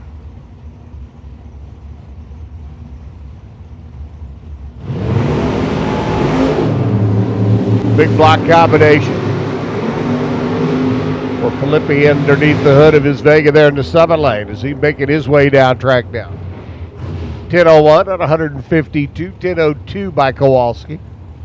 Guy like Super Street and Super Cop, Super Gas cars, all running probably a little bit quicker to the number than they want to. 10:05 the index here at the altitude at Las Vegas Motor Speedway. High 10:03, 10:04 give you a good number to work with. But we're seeing a lot of 10 flats, 10:01s. Dave Holmes, Norm Rudgard. Square them up. Norm. That Camaro Roadster jumping right off the starting line. 002 light, and he cruises through. 10:041. There's the package. 10:07 by David Holmes. 144 miles an hour. And again, hope everybody had the opportunity to ante up for the Jegs 50-50 money. As Alan has explained, 50% of the pot goes to the winner for our 50-50 run during this session. The other 50% goes to the Jegs All-Star D7 rep. Help offset some of the travel expenses to get from the left coast back to Chi-Town. Jegs All-Stars event. Skip Walls. It was all about those travel expenses. He spent $1 to get here from Tennessee. Walls cruises through 997 at 167, and again, way quick to the number. 10:03 at 164. Mike Boehner cut him off the runner-up in Phoenix, and the win at Sonoma. Goes down a pretty staunch package. And a bag of donuts to get it started. Diana Anderson and her husband will be making their laps. Diana's up first. The D&D Racing entry over on the right-hand side. And Kevin Ronfo had a good year. The heavy trucking operator at the wheel of his 57 Corvette. Decided my favorite Corvette body styles. 57 entry. There's lots of movement on the car. Looks good sitting still. Looks even better going fast. 10 flat at 159 for Ronfo. 10:02 at 161 for Diana. The Idahoan making her way down track. Here comes husband Don right behind his D&D Racing Corvette. Paul Bragg out of Las Cruces rolls in his 57 Corvette bodied machine out of Western Performance. Lucas Oil, the hard running car, big motored Chevrolet, and a beautiful paint job on the Corvette. Way down. Down goes 002. Too quick out of the gate. But again, this is practice. 10:07 and 162 for Anderson. 10:03. Running right alongside of him, but 162 was Prang at the wheel of his early model machine. 63 edition Corvette, roadster body. Pair of them on the line now. At the stout right lane. Long-time West Coast campaigner out of High Torque Starters. And you can pretty much expect to see hanging around the later round. At Treadway out of Mission Viejo, his machine over on the left. About 001 and 002 for the reaction times. Dead on 7 with the 001 light by Treadway. 14 over the 002 light by Ed DeStout. I'd say both of those drivers pretty much tuned up, dialed in, and ready to go. Round number 1, of course, will be their next time on the racetrack. Matt Larson out of Yuma, the Larson Farms. Corvette now up on the right-hand side, another 63 edition body style. Greg Bonds out of Compton. First gen Camaro, the 69 edition. Rod Performance machine cruises on through 10:02 to 152. 009 light by Larson, 10:04.4. I would say we should be happy with those numbers. Puts him right smack dab in the ballpark of where he needs to be is Dave Archambault.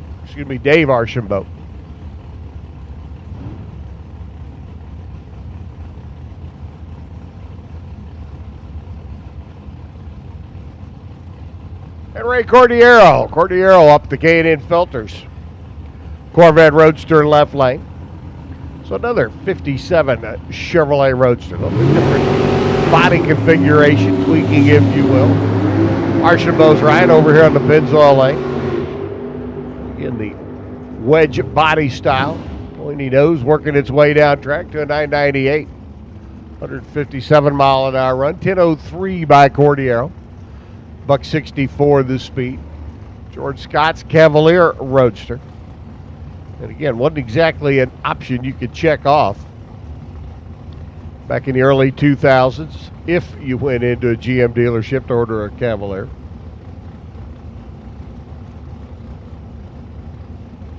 Ryan Zermino. Screen says Lumina. Eyeball tells me that's a Pontiac. Something about that tail light configuration. Doesn't say Lumina. 991 at 163. Hey, Ryan. Gonna need to reel that one in a little bit. 10:02 by George Scott. Making his way down track on the Summit side. George is a little bit closer. Zermino's going to have to reel it in. Here comes the Corvette of Dennis Hay. Colorado runner. 85 edition Corvette body style over on the right-hand side. Jim Spurnack. Spurnack out of Marysville. Making a tow over. This 27 Roadster goes cruising through 1016 at $156, 997. And it's another one of the drivers going to have to throw the boat anchor out or make arrangements, one of the two in that first round of eliminations. Attention into pits, please. Attention in the pits. RacingRVs.com. Top dragster needs your lanes. RacingRV.com. Top dragster needs you to lanes, please. David Rupp, Dennis Keck make their way down track. Keck goes through 10:06 at 165. 10:05.8 by Ruff. And that beautiful 62 Chevy bubble top.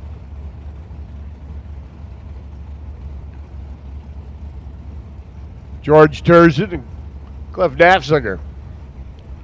Two more Corvettes.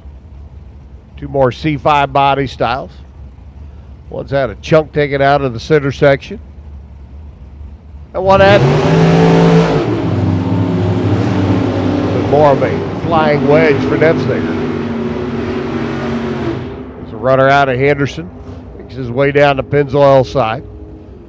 And goes through to a 10 flat at 162. 10:02 at 157 for Turzen. The J. Cox Air entry. Cruising through another early model Corvette, this time Terry Kennington's machine, the Bluffdale, Utah runner. Pull out of here, hang a right, and head north.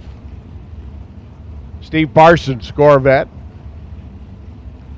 California-based machine there on the left side.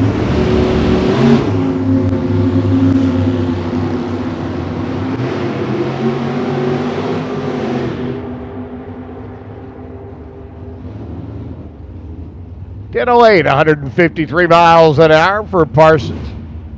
See motors down and through. 997 for Kennington. Another driver well into that 9-second zone. Twill needed to make some adjusts for that opening round of elimination. It'll be fine. It'll be fine, yeah. Craig Maddox comes rolling in, the Prowler.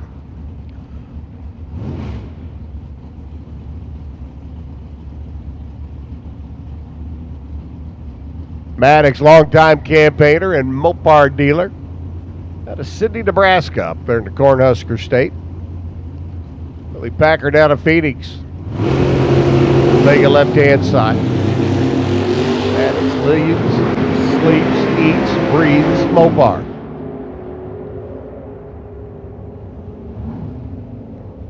Got the Prowler here in super gas. Goes 10:06 at 163. Got the Stocker and Challenger and stock eliminator. 10:02 at 135 by Bill Packard as he cruises through.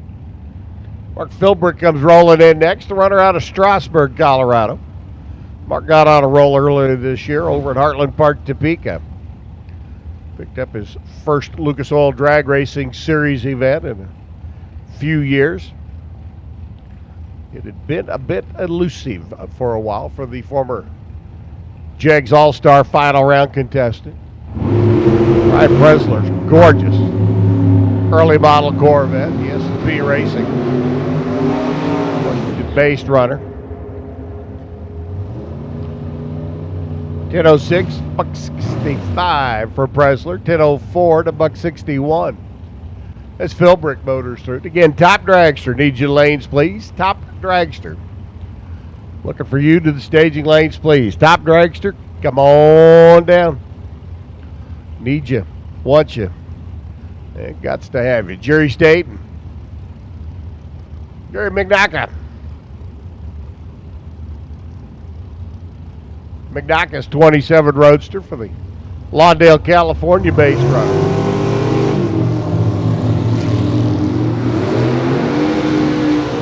Gary and Nancy campaign the car. Gary gets the fun part. He gets to drive. 10:05.5 and 30 on the tree by Gary at 143. Jerry Staten's machine, the little Cavalier over here on the summit side of the racetrack, followed him across 10:09 at $147. Randy Fabro's little Pinto, the big block Chevrolet, shoehorned into the engine compartment.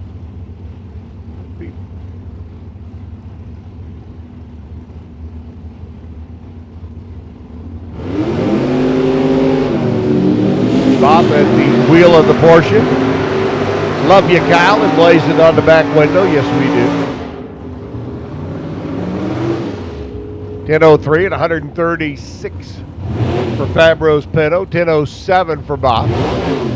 Porsche cruises through at 146 miles an hour. A couple of interesting body styles, both of them big block Chevrolet powered. The Pinto, the Porsche. Now we'll get back to the more conventional setups. Lyle Schreiner's Camaro. This is from the great state of Oklahoma, where the wind blows across the plain. Kind of like it does here in Vegas at times. It gets windy. Schreiner goes through 10:05 at 143. Mike Lang alongside of him, the Corvette out of Northridge, 10:01 at 158 miles an hour. Pete Zach comes rolling in next, his Corvette left side, and Brad Pierce. Mr. Bradley at the wheel of his 58 Corvette.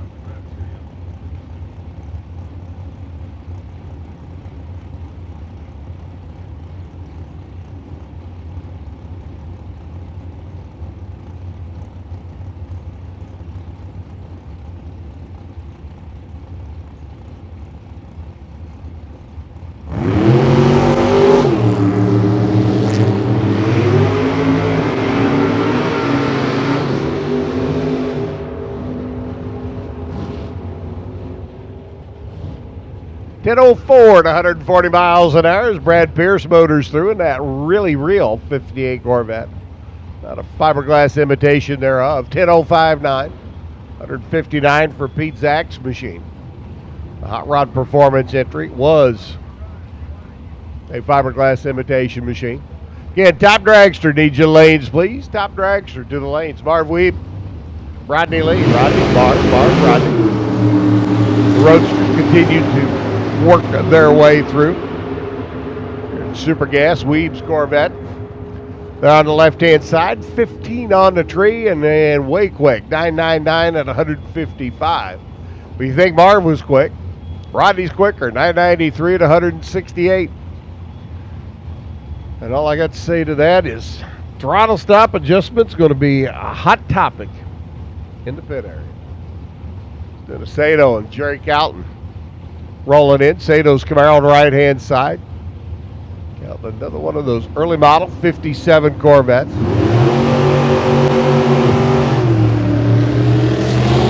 That's the paint work. Beautiful paint jobs you see on them.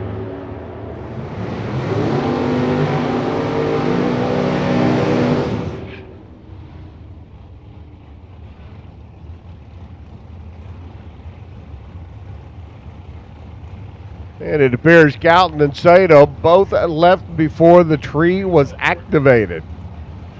One left, the other one took off.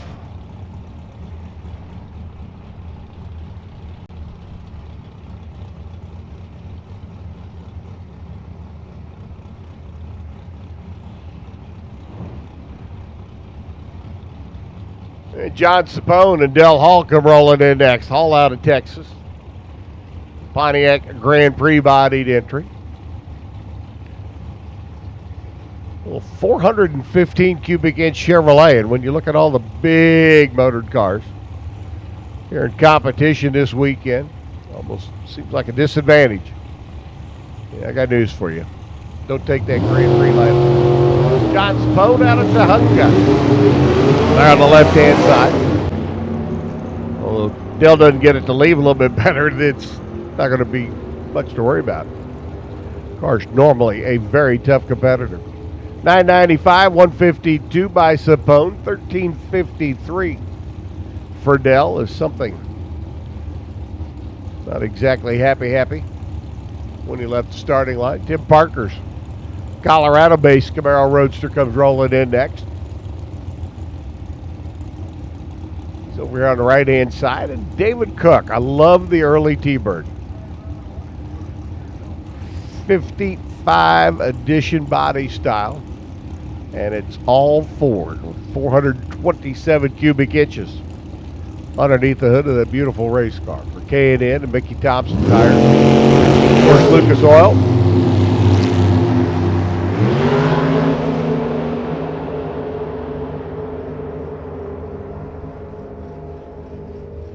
Parker dumping a little bit of fuel back here on the starting line, so quick cleanup after him. 996, 160 miles an hour for Parker. 998 at 145. Telling you, everybody is seeming to be just really quick here in Super Gas, just like they were in Super Comp, Super Street.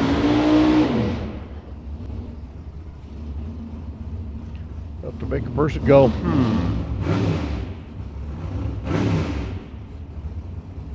Kevin Wright's Colorado-based Corvette rolls up next on the left-hand side, and Travis Balo. Crew Chief Pro Software entry on the right-hand side for the California runner in his 63 Corvette bodied machine. Again, top dragster. Need your lanes, please. Top dragster to the lanes. Come on down.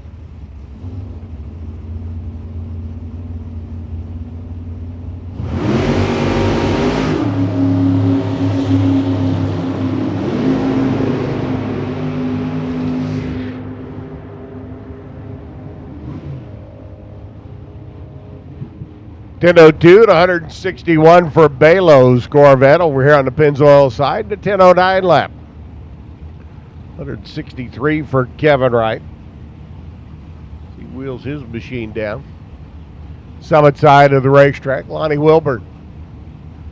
And Gary Hesselbrock come rolling in next. Lonnie at the wheel of the Monza. Never a really popular body style from Chevrolet, but you could set them up right to play with them on the street. Option the small block from the factory and drop in a little bit better small block. Tweaking on the suspension, they were fun to play with. Wilbert taking his Monza through, 1017 at 136, 1003 by Hesselbrock.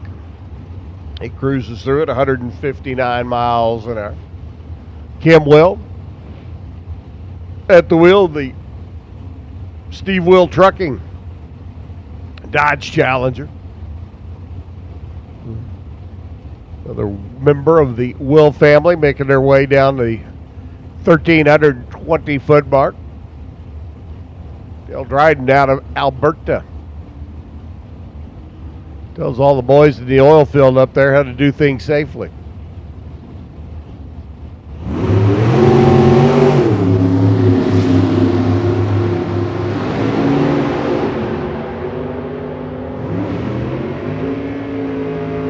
Dryden, 57 Corvette, cruises through 1010 at 157, 10.050.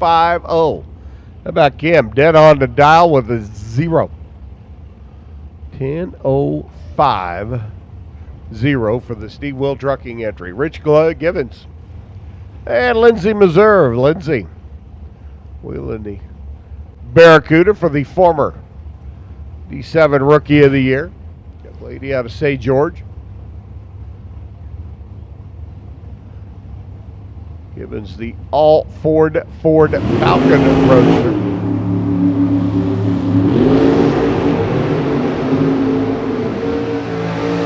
Very few known to exist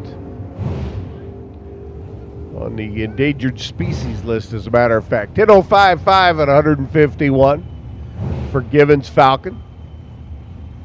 Reserve goes through to Barracuda. Another perfect lap, 10.05.0.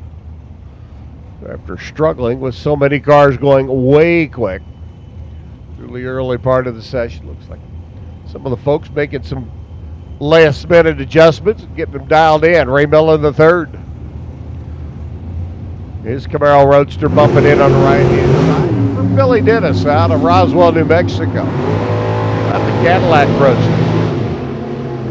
CTSV action over there on the Summit side. Big body style goes through 10.04 to 163. After being 10 on the tree was Bill. Miller was 6 on the tree. Runs it through just a little bit better package, 10.07 at 168 miles an hour. Maureen Rogers, Rick Gates doing battle next. Or at least sizing each other up for eliminations. Gates out of Canyon, Texas, his Corvette Roadster, another C5 machine. They're calling the car his kids' inheritance. By golly, I work for my money, they can work for theirs. 10.05.8, 163 miles an hour for Gates. 10.05 with a 7 for Lorene Rogers, the Little Opie Enterprises. Pontiac goes cruising through for the young lady in the W.W. Williams shootout yesterday as Kirk Kuhn comes rolling in now, the Minden, Nebraska-based Ford Thunderbird. And if you're thinking to yourself, that car looks familiar, it has a very unique lineage to it. Kirk coming down, all Ford machine. Run alongside Don Cruz. He's at the wheel of the Beretta. There in the left lane, 10.28. A little off pace for Cruz there at 147. 10.02 by Kuhn, chasing a Division 5 championship.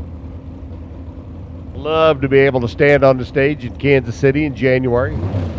Accept the trophy. Don't know about giving the speech. Nobody really likes to give the speeches, but get the trophy isn't a bad thing. Mike Miller, likewise, looking for a championship trophy. Santa Fe, New Mexico-based runner. All Ford powered. 27T over here on the right-hand side. And Kevin Burnett, a Ferrari kit car body. Stumbled across one day, tucked away in the rafters of the shop. Thought to himself, that'd make a good Mopar powered super gas car. 10.03 at 157 with 572 cubic inches of Mopar for motivation. 10.06 at 157 for Miller's Ford Roadster. It's the D5 guys worked their way down track. Mike Jurassic, the Elyria, Ohio-based runner, the Corvette right side. Burrito, 27 Ford T machine. Burrito out of Saugus, former Jegs All-Star runner-up, goes through 10.14 at 134, 10.05.0. 003 on the tree by Jurassic. How about a 3 foul package for Sir Michael? That's throwing down some pretty good numbers.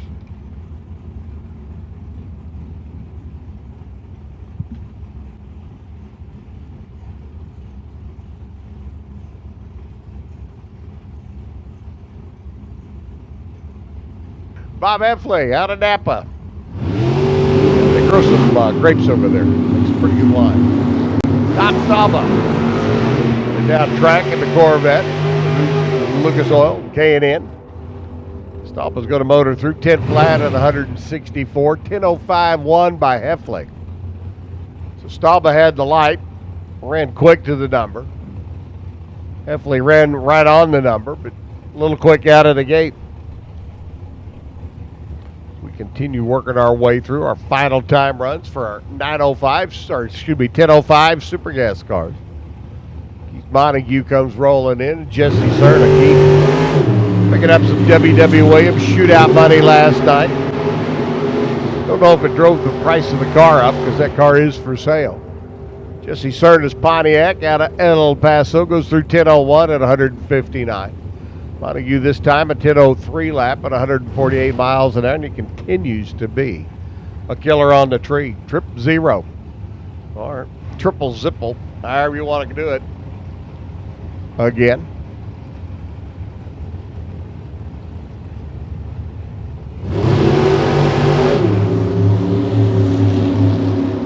Paul Eichmann out of Torrance and Bo Butner working their way down track. Bo goes 10:04, 69 miles an hour. Quick to the 05 by 3 thou. 001 on the tree, and Bo still knows. 10 flat at 151 miles an hour for Weichman after he was 00 on the tree as well. It was Davey Adams and Kenny Mostowich. We saw Kenny up earlier in his Camaro in the Super Comp ranks. He's back now with the Corvette here in Super Gas. We've had a Falcon Roadster, had a Porsche, had a Pinto. How about a Mercedes? Sure. Why not? Had a Mercedes with a Ford motor underneath the hood. Dave Adams out of Valley Center. Wheeling and dealing that Mercedes machine down track to 10:01 at 154. 10:04 for Mostowich as he cruises through at 163 miles an hour. Charlie Stewart coming up, the new C7 Corvette bodied machine out of Charlie Stewart's race car shop over Azle, Texas way. You like the white one? He'll make you a deal on it. Don't particularly want that one? Well, he'll build you one. Swoop E bodies on them, let me tell you. Look at that pointed nose out there. Mike Coltrane out of Boise, Idaho. The Camaro Roadster machine over here on the right-hand side. Again, Top Dragster needs you to lanes, please. Top Dragster needs you to the lanes as Charlie and Mike make their way down track. Stewart will go cruising through. 10:37 at 161. 10:04 by Coltrane. 160 mile an hour lap. Chris Whitfield and Steve Williams. Wow. This could be a final round at basically any race you want to go to. A couple of pretty good gunners out there.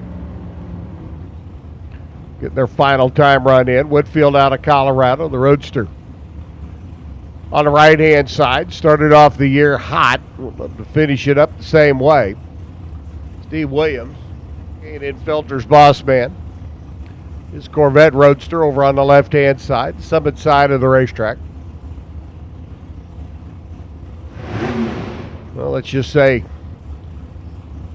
Steve knows how to get it done as well.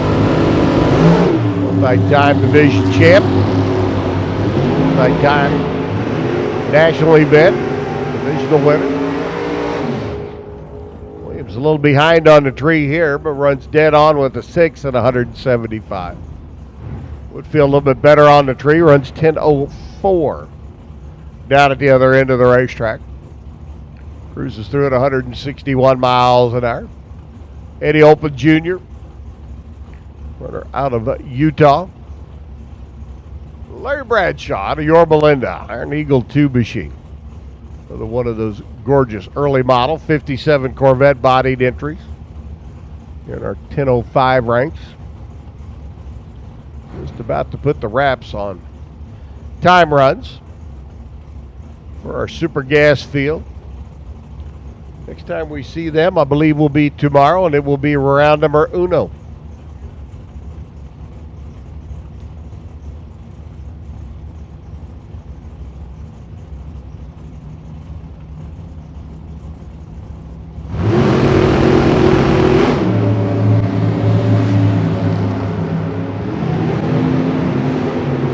Open off and running, 005 green. Bradshaw's 006 red, 10:08 at 163 for Bradshaw. 10:04 at 170 for Olpen. He cruises through with his Corvette. Toddy Barton and Mike Boner come rolling in next.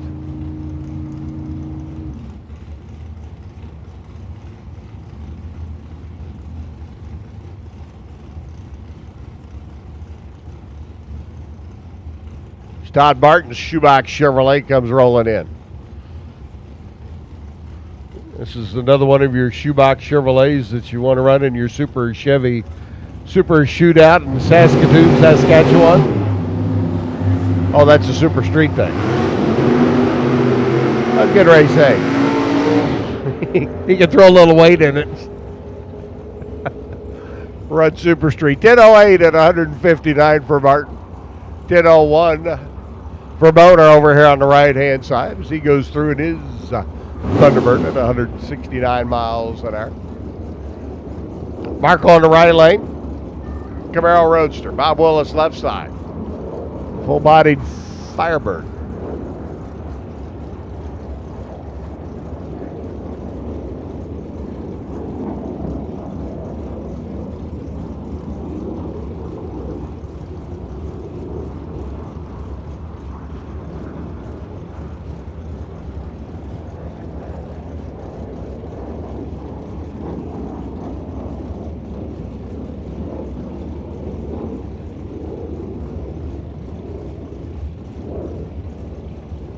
And Marco finally settles in his Pinella-powered entry, off and run. Bob Willis a little tardy out of the gate.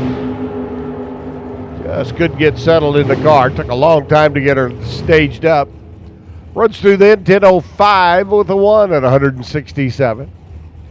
Marco 10 on the tree and a 10:06 down at the other end of the racetrack. So all in all, pretty good lap for Marco. Rob will need to get the starting line situation figured out for the Firebird. Stoney Galati, Anthony up in the bright yellow Camaro. Around Lake Havasu City. John McCone. Another one of the multitude of Corvette Roadster body machines. If you're a gambling man, and let's face it, this is the probably best city in the country for doing that. Take the Corvettes and give the field. 10:01 at 157 by Galati. He cruises through in his Camaro. 10:06, 160 for McCone's Corvette.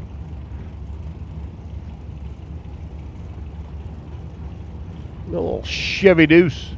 First generation car comes rolling in now. This is Joe Galati. Big motor in what was originally a Lilicano box from General Motors back in '64. 4 cylinders and 6 cylinders, the predominant power plants. There's GM with the Chevy 2 and Ford with the Falcon. Trying to build some economy cars. The only ones left around anymore are race cars with big motors in them. Darren Dolezal on the left-hand side. Runs through in his Roadster with a 997 at 141. Joe Galati, 10:058 after a 33 light. Take that one back, put it in the books, get her dialed in. Round number 1. We will see him up mañana. Buddy Woods, Camaro Roadster for Ortec Engineering. Steve Hayes comes rolling in, the Coloradan at the wheel of his Camaro. A lot of roadsters in California and Arizona, a lot of door cars back in the middle part of the country. Let's get ready to say.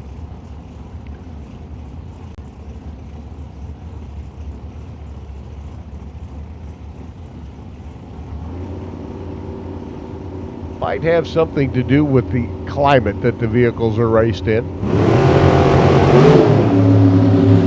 Those buddies from back in Oklahoma. Been known to get a little cold, wet, and snowy, and even tornado-y. 996 for Buddy at 165, 10:058. Steve Hayes, the American Trucking Camaro, makes its way down track. Cruises right on through.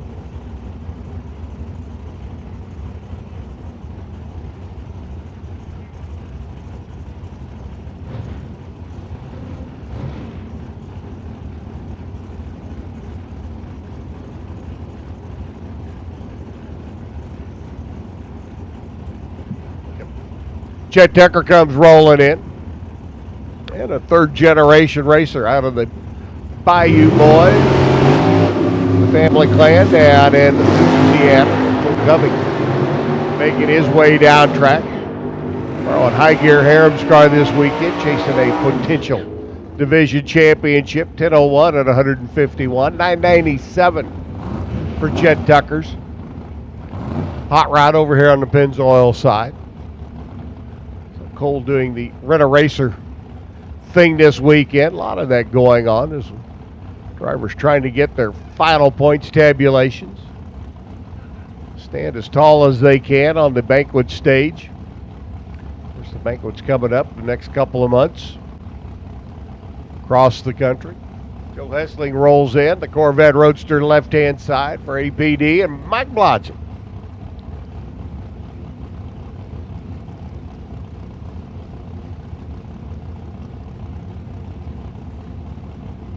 Blodgett, the Kickin' Chicken family of racers, Long Beach.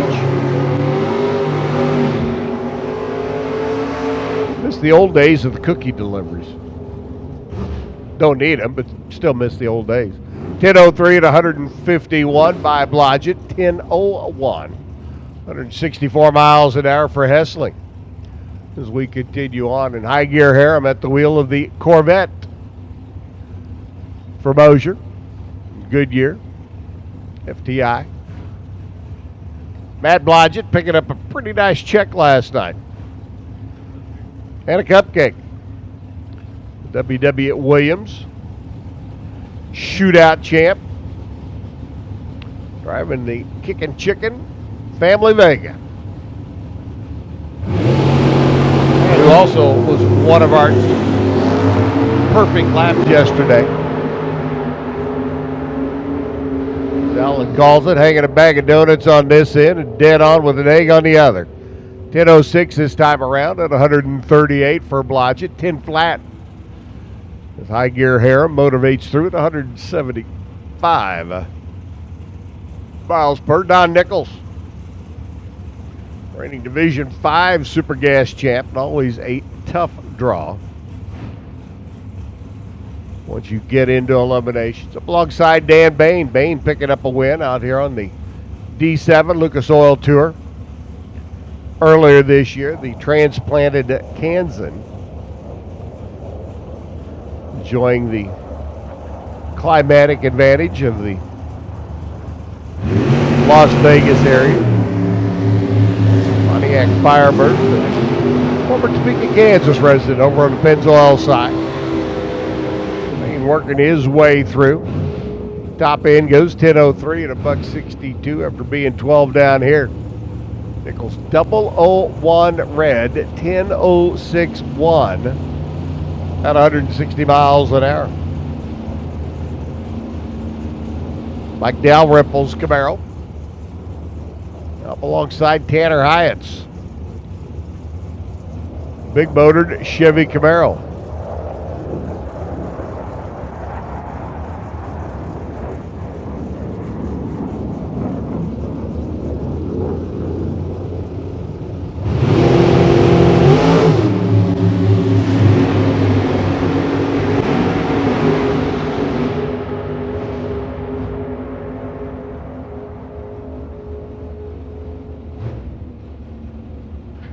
.10:07, 168 for Tanner as he cruises through. Dalrymple, 10:05.9 down at the other end.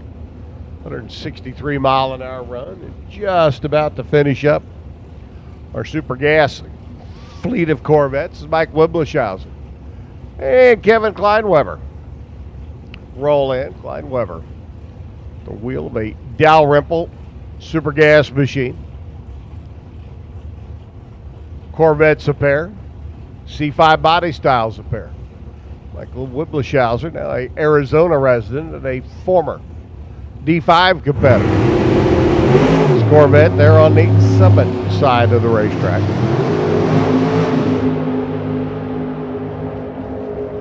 006 light for Wiblishausen. He's going to motor through 10:05.7. How about a 13 pack for Mikey at 164 miles an hour? Kleinweber's not bad, 41 on the tree and 10:06 with a 5. But Well, the Schauser throws down that 13 pack, and that's going to win you the vast majority of the races you might be in. Skyler Pullen comes wheeling in now. So I'm last session with the Super Comp cars. Roy comes back in the Super Gas Corvette out of chestersweb.com. Jackson from Amarillo.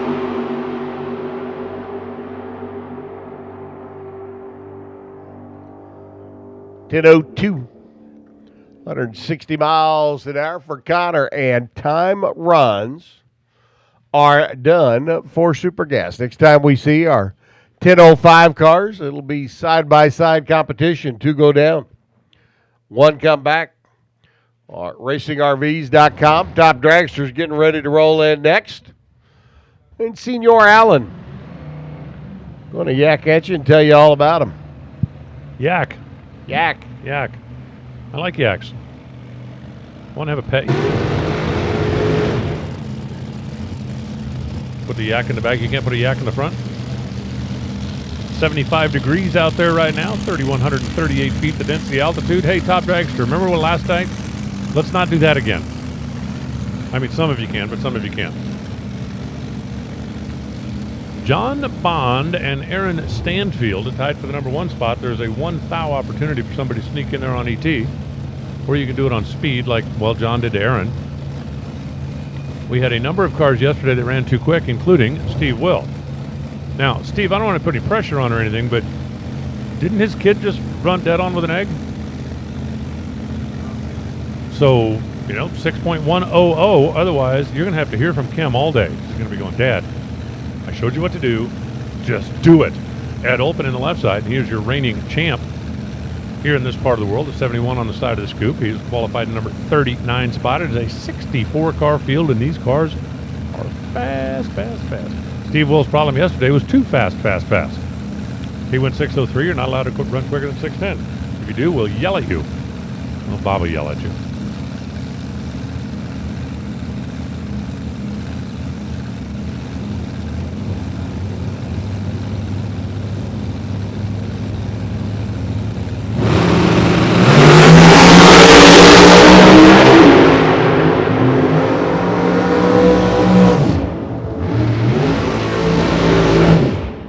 .607 for Steve Will, and he goes right back to the bottom at 233 miles an hour. 680 for Ed Olpen.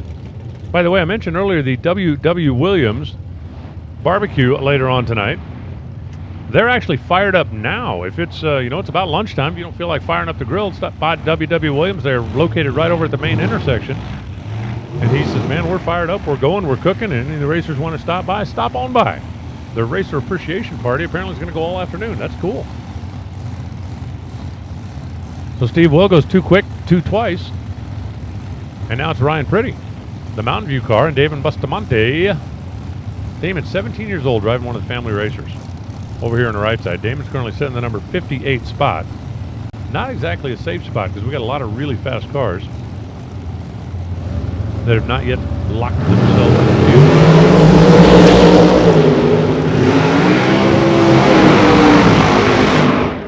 Ryan Pretty stops the timers at 6:63, 203 miles an hour. It's definitely not quite as quick as it was out there yesterday. A 7:39 for Damon. He actually slows a little bit as well, so he'll stay down there towards the bottom half of the field, and I guess it'll just be wait and see time for Damon. We do have another crack with these guys later on this afternoon before we set the 64 car field. As a matter of fact, Top Dragster run after the alcohol cars this evening.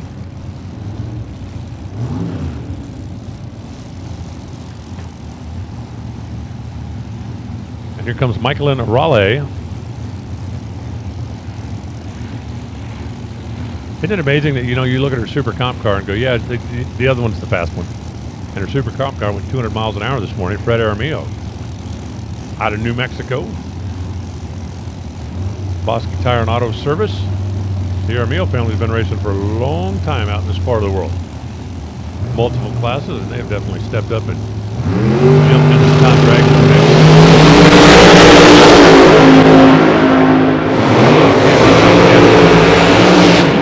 629, 223 miles an hour for Michaelin. That's going to move her up Not quite on the front page, but it's going to move her up. 6.299. 773 at 173 for Fred Aramillo, who yesterday ran at 748. So Fred's going to hang in there. He's down toward the bottom, but he is still in the field as of now. Alan Elgin up next on the left side. The Race Tech built Supercharged 572 and Roger Comstock. The Bottle Fed Madcap 637 and the Yancer Fendered Mobile. Or is it the Fendered Yancer Mobile? I always get those mixed up.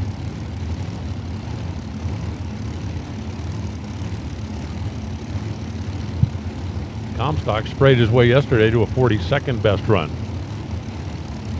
Allen yesterday did not get down. His top speed was 140 miles an hour. And when you got a blower on top of a big block, you should go faster than 140. And he's going to. Trust me.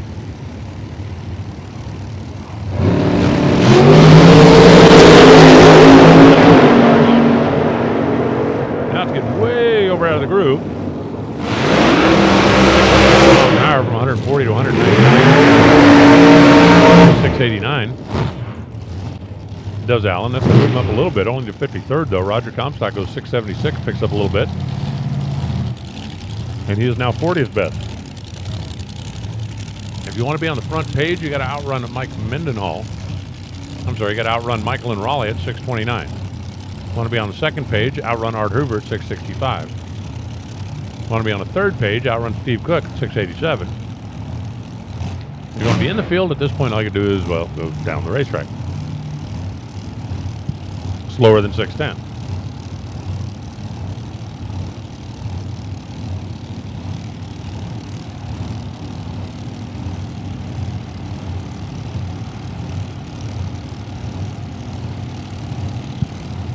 Easing their way in.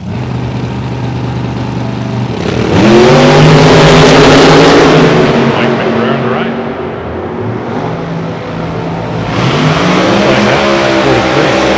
13 miles an hour. Roland Deli yesterday went 639 at 657 for Mike McBrayer. He slows 2 hundo. Roland will stay in the 20 spot. Mike will stay in the 27 spot. John Bond will stay in the number 1 spot. Brings up Jake Neibauer and Kayla Gardner. 70 plus cars on the property. Battling for the 64 spots.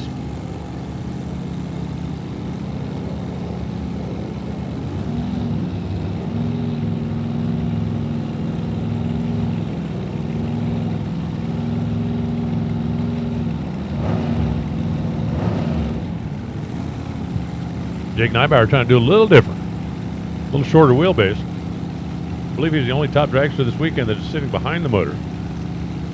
We have had a couple of nostalgia-style dragsters come out and run with us from time to time. But I don't believe we have one here this weekend. Let me put it this way. I don't remember seeing one yesterday. Let me put it that way. Kayla Gardner out of Tucson.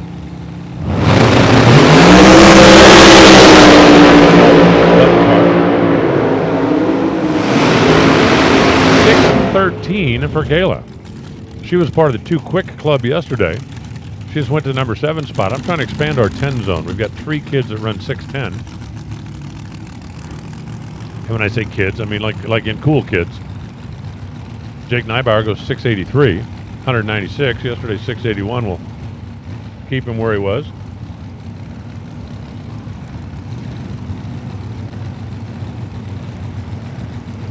And it's time for Bernie Blord. The Brad's Dad. That should be a t-shirt. Brad's Dad. You can sell a few of those. I mean, not obviously to everybody, but you can sell a few of them. Ross Gregory. Security and Safe of Colorado.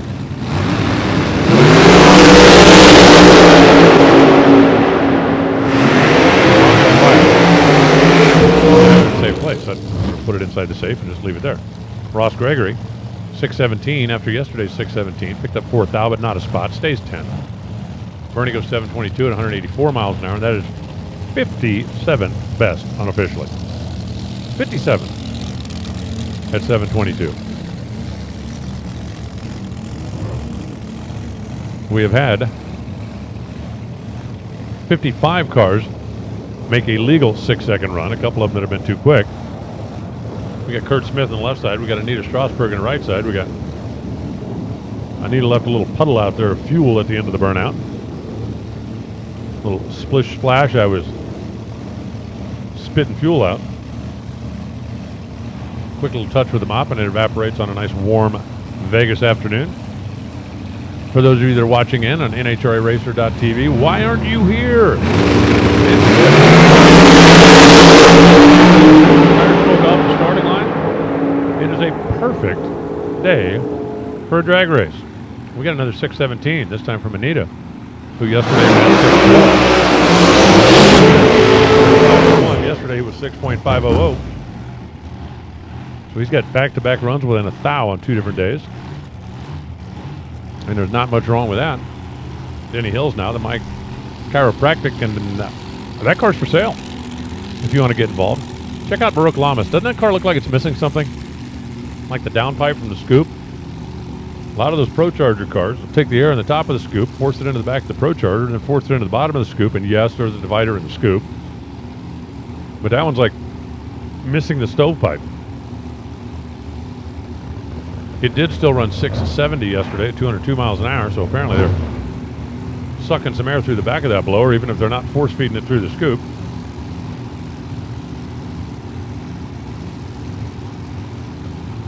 Personally, I'd rather force it in. You force it in the top, and more boost, more power, more faster, more better, more. In a top dragster, it's all about more.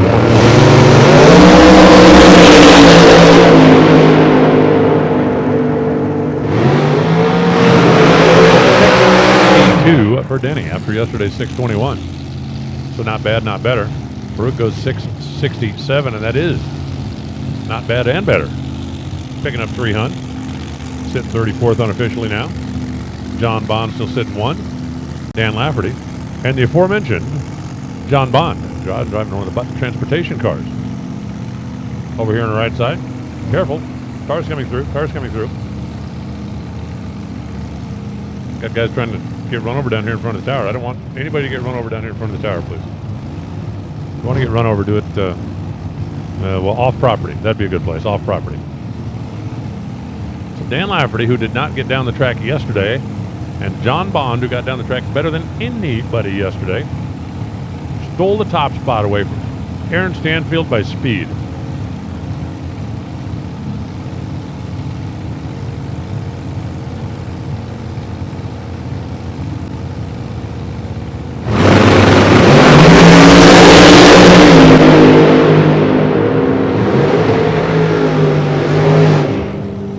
.08 for John Bond.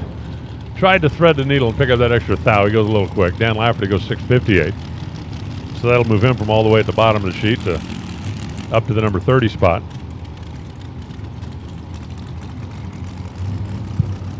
So Lafferty better, and Bond stays 1. And we now have Steve Thompson out of TRE Dyno Service. He owns a couple of Napa stores up there in Washington. And Jim Thorpe out of Mertzton, Texas. Jim Thorpe did not get down yesterday. Had a problem with the car and has no time recorded as of now. We're going to fix that. We're about to turn it into time recorded.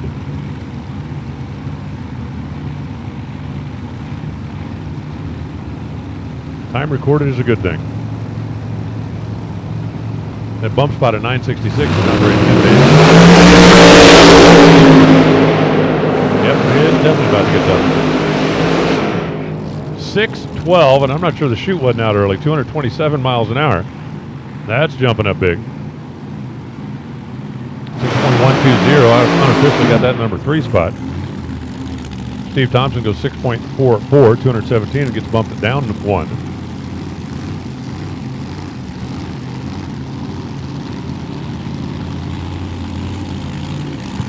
Steve Cook and Chandra Ruckman now.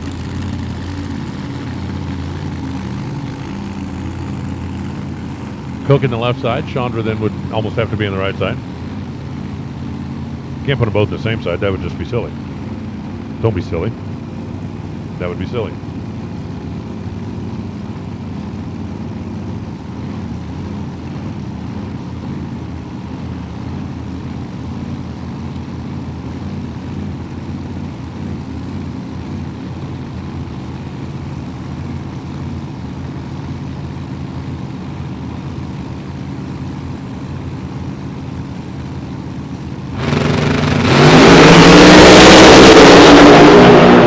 Jumping into our 10 club. Come on, Chandra, be a 10. Oh, 12. Picked up. 231 miles an hour.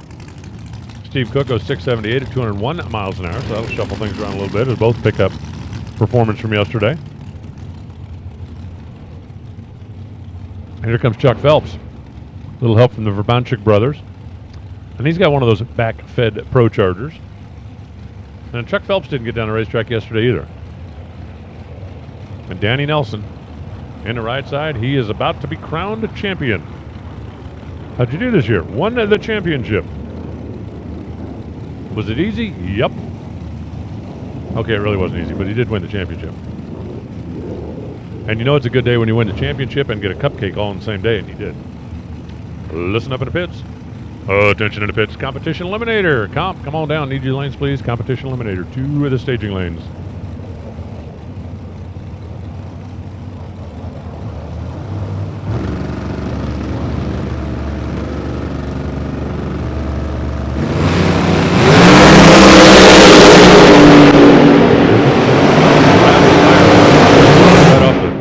Starting marks. He dropped a little fuel out of that thing as well. He did get a full pull in this time, however, 668. Danny Nelson goes 6.103, so he gets into the 10 club. Our 10 club expands to 4 members with the reigning champ going into the 3rd qualifying spot. Phelps goes 668 at 208, but that thing's still not very happy down low. It's going to be tough to keep that car consistent if they don't figure out a way to smooth her out the first 100 feet or so. Now it's Paul Gladden. Paul Gladden loves his Fords. Definitely does. Also, you notice his cars are always painted in some type of military tribute. Got a big birthday coming up here in a couple of days. A couple of big birthdays coming up today, as a matter of fact, including Dave Rowe of the Fast News Network. And Brenda, who word apparently snuck out this morning somehow. James Warden in the right side. R&B Auto Body and the folks at Bellwood. Both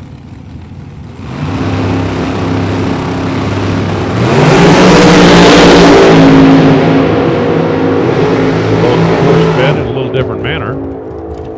626, 221 miles an hour for Warden. Paul Gladden goes 642 at 213 miles an hour. Gladden moves up. Warden does not. Slowed down 4 from yesterday. Competition eliminator. Comp, I need you to lanes, please. Come on down.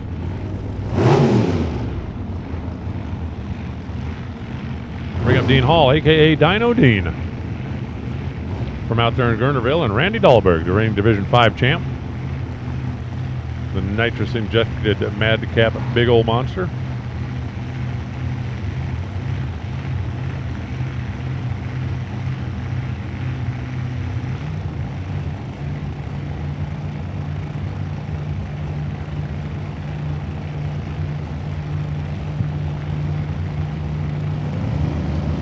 They bump in.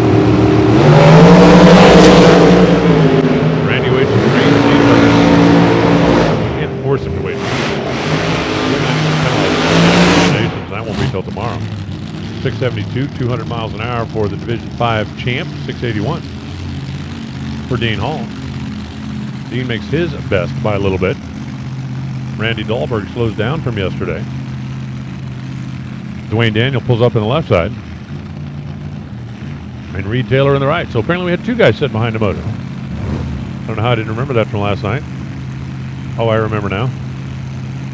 It was just taking so long to run last night.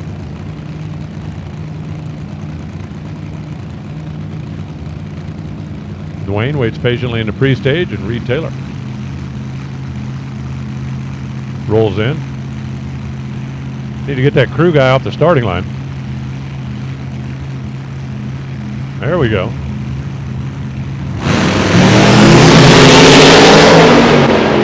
Standing in front of the cars as they stage is not recommended. Let me rephrase that.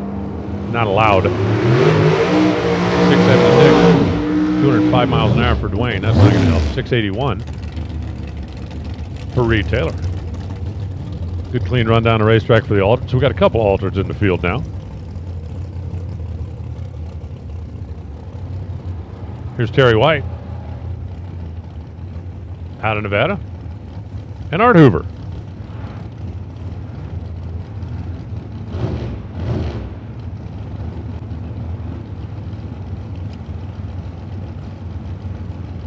Art and Tiffany for the Matrix HG car over on the right side. Terry White, retired, making his home in Minden, Nevada. He enjoys coming out and playing with the race car from time to time.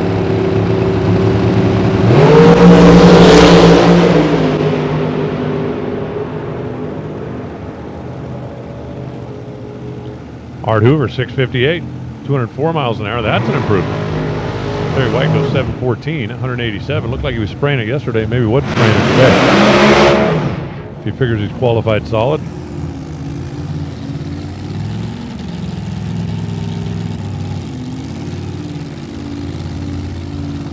Bring up Grant Drury out of Alberta and David Nation. David, a relative newcomer here to the top dragster ranks. A couple of runs yesterday, and he is not yet on the board. So, if you take a look at that card, you can see it's obviously got all the right parts and pieces.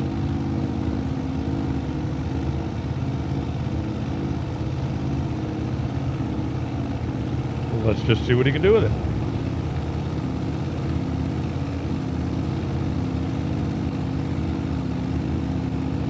Nation easing his way up in the right side. Grant Drury on the left.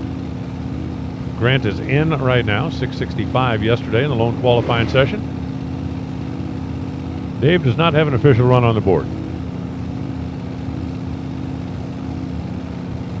Memory serves, Dave's car didn't sit on the starting line last night.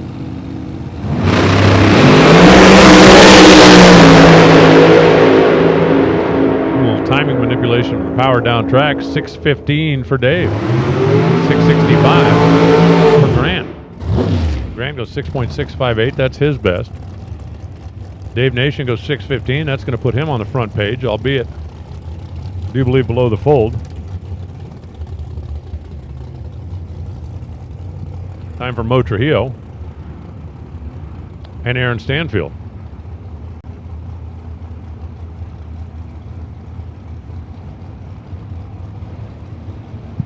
Pay no attention to that 966 bump spot down there. That is no longer correct. So Mo out of Happy Valley, Oregon.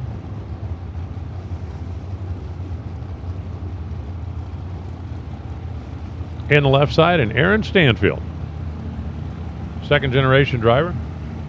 He was really bummed yesterday because, one, John Bond stole his top spot by speed, and two, he wanted to go crying his beer at Applebee's, but he looked so young they wouldn't sell him a beer even though he had ID. I know, right? It's tough to be Aaron Stanfield. The cross he has to bear.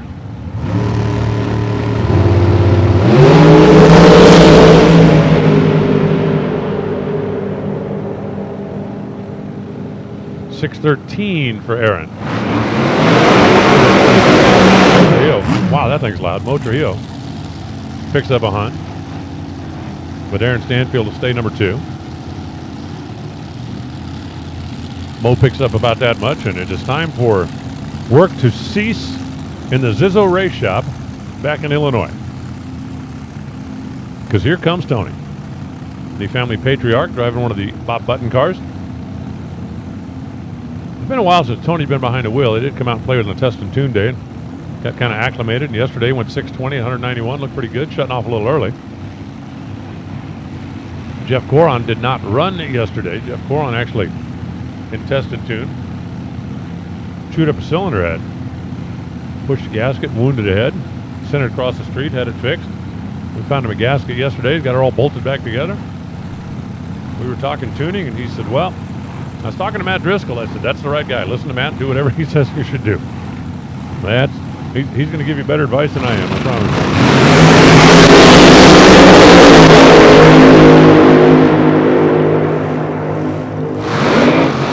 Smoke out of the top end up there for Jeff Coron. Zizzo was kind of crowded the center line down there. But a 6:17 comes up for Tony Zizzo. I'm not going to mention the reaction time because I'm trying to be nice. I'm turning over a new leaf. I'm trying to be nice. 6:23 for Coron, but it definitely had a little smoke coming out of it down there at the finish line. Hopefully it didn't hurt it. Well, let me just put it to you this way. Zizzo just ran 6:17 and his ET was better than his reaction time. Let's leave it at that. Taking a real quick look down there, as you saw a puff of smoke, and I do believe that our trackside observer just walked across, took a look, and kept walking.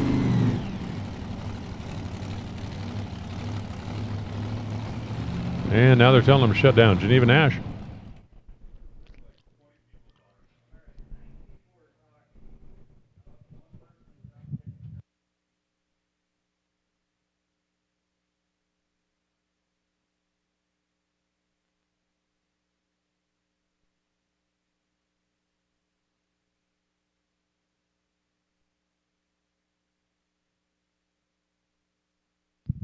Word from the top end, all is well, and Russ Suinaga. And Geneva Nash firing back up. The Gambler. Out of Visalia. That would be Geneva. And Russ Suinaga. Lucas Oil back machine over here on the right side of the racetrack. He currently sits on the second page. As a matter of fact, both of these do unofficially.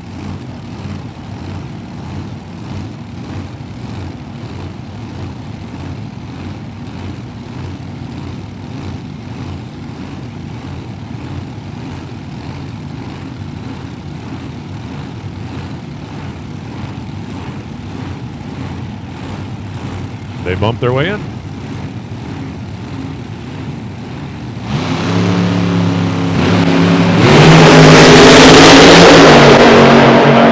That thing was rattling the tire pretty good. Streaking into 22 miles an hour. That's pretty better. Geneva goes 6:56. That's about a tenth of a second slower than where she ran yesterday.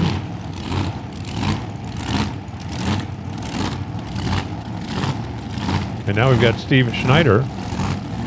He's one of our 610 club, and John Richardson, who's not one of our 610 club. Schneider in the left side. Richardson in the right side.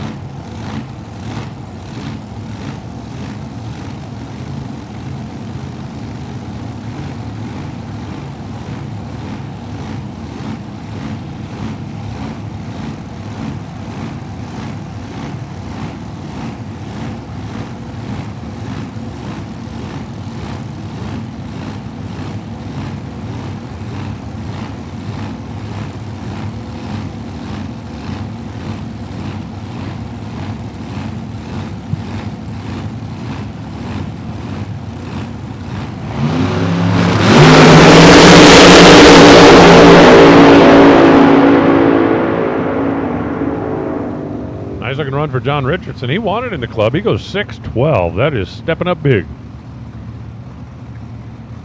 663, 199 miles an hour for Steve Schneider. Yesterday, man, that thing really hit the tire when it was off and running on the start line. Today was a little bit lazy on this end. But our 10 club remains with 4 players. Our 12 club actually has 4 players as well. And we got Al Kenny on the left side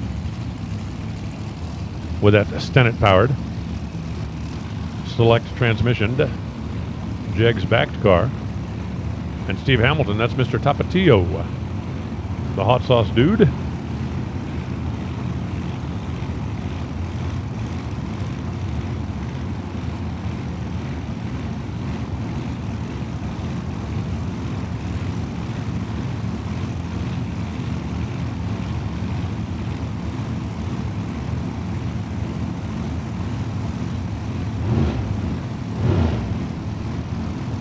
Competition Eliminator, final call. You should be in the lanes, Comp.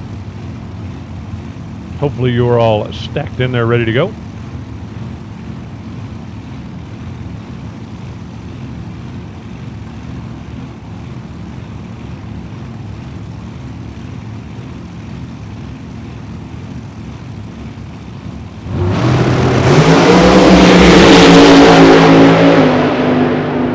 Puff out of Hamilton's car down there about 500 feet, but it continues motivating.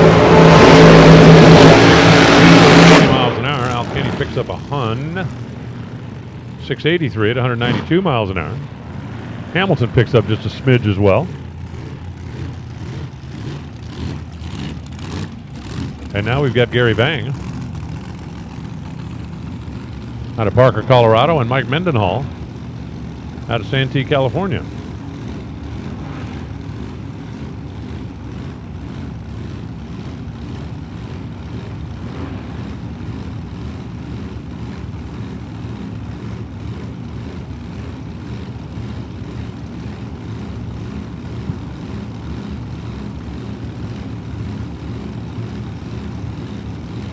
Gary and Chris and the Vangs from up in the high and mighty Division 5 over there on the left side. They said the number, well, they sit right now with a 630. Mendenhall with a 629.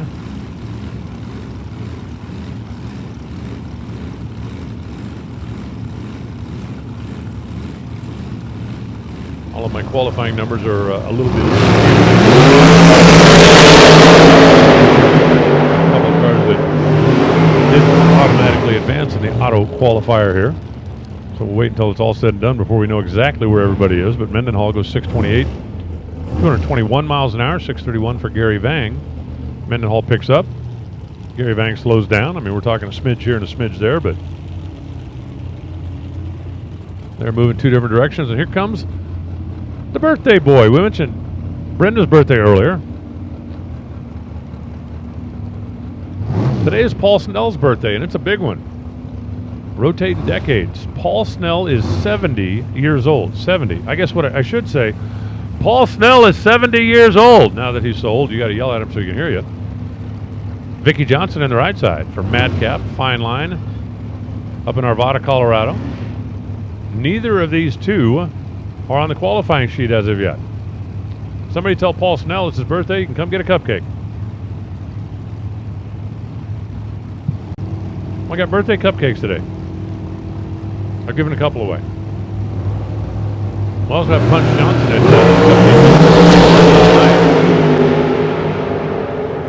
Paul's car was really lazy in the move.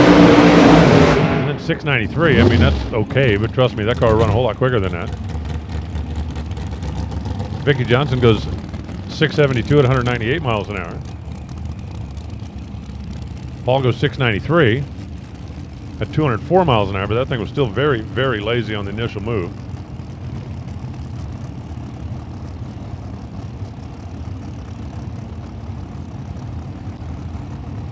And here comes Cody Weber and George Prather.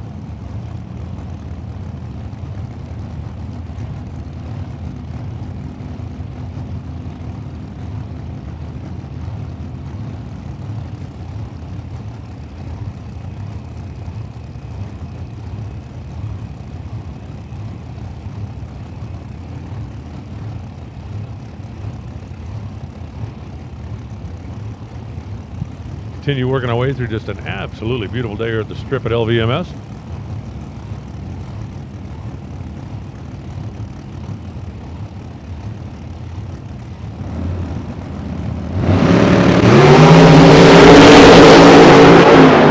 A little bit of tire rattle. Pouring the power on top end of the racetrack. 653, 212 miles an hour for Cody. 692 for George. At 193, and they both fall back a little bit from yesterday's performance. So the ladder's not going to move there. John Bond still number one. And here comes Brianna Weens. It's got a Ted Weens Tire and Auto. And Mark Yeager. After a quick check of the racetrack down there. of our over-the-wallers go back over the wall.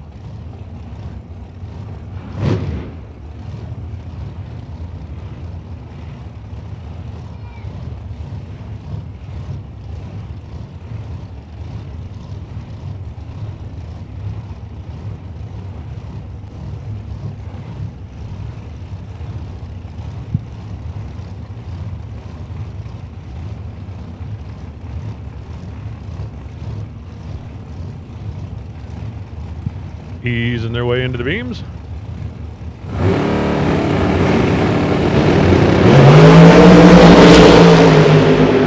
and drops the hammer. Yeah, down to the stripe, 673. 201 miles an hour. She picks up. Mark Yeager goes 662 at 204 and does not pick up and listen up in the pits. Attention in the pits. I need Racing RV's top sportsman to the staging lanes, please. Top sportsman. It is your turn. Racing RV's top sportsman, come on down. We're working our way through Racing RV's top dragster, getting fairly close to the end here. Comp Eliminator cars ready for their qualifying session. And then top sportsman, it'll be your turn. Here comes Jack Sadler and Tony Giardino. Jack in the left, Tony in the right, both in the field. Looking for a little consistency. And let's see what we get. I see a 649 at 213 miles an hour. For Jack Sadler, Tony goes 673 at 200 miles an hour, so Tony actually picks up a little bit. Jack actually backs up just a little bit. John stays number one. And here comes John Freer from well down in the bottom part of the field. And Michael Kyle, who is in the 12 group and is capable of going to the 10 group. The Rare Morrison triple nickel Pro Charge car.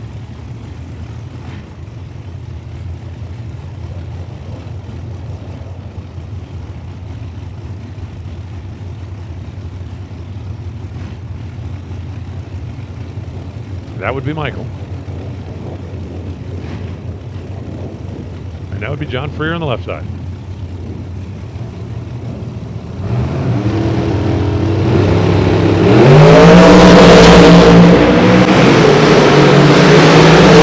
Running quick enough to get the pole. Can he sneak in there? No. 612. Again. 229 miles an hour. 687 for Freer. Slows 200. So he's not going to move. Now it's Shane Molinari on the left side, Craig Blaisdell on the right.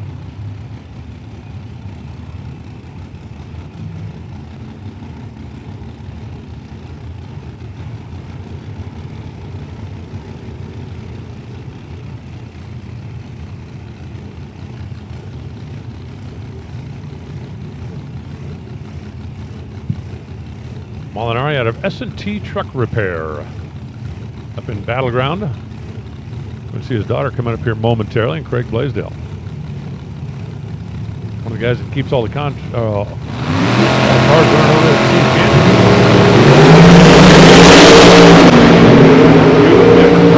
the approaches. One of them tucked down front, one of them hanging off the side, 626. 220 miles an hour for Shane. He run 623 yesterday, so that's not going to move him. Blaisdell goes 651 at 212 after yesterday's 645, and he also will not adjust his position there. As now it's Tom Bear driving one of his school cars with a bottle on the back, and Megan Molinari, who's got the supercharger sitting up on top of the motor as opposed to her dad's, which is down in front of the motor. Down to our last few top dragsters here as I see Comp Eliminator starting to roll its way toward the arch.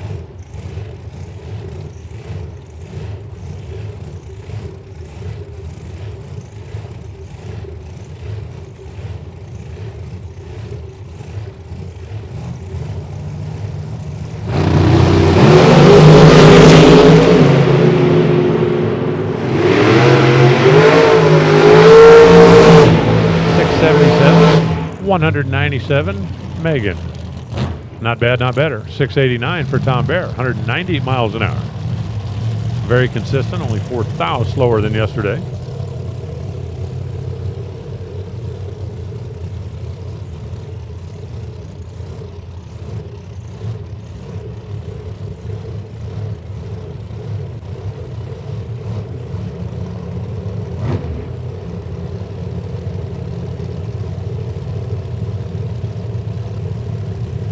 Here comes Dallas Glenn, driving a car borrowed from the Thompson family, and Gene Heaton, also part of that S&T truck repair team. They travel a lot of really fast cars over there. They travel a lot of horsepower, basically.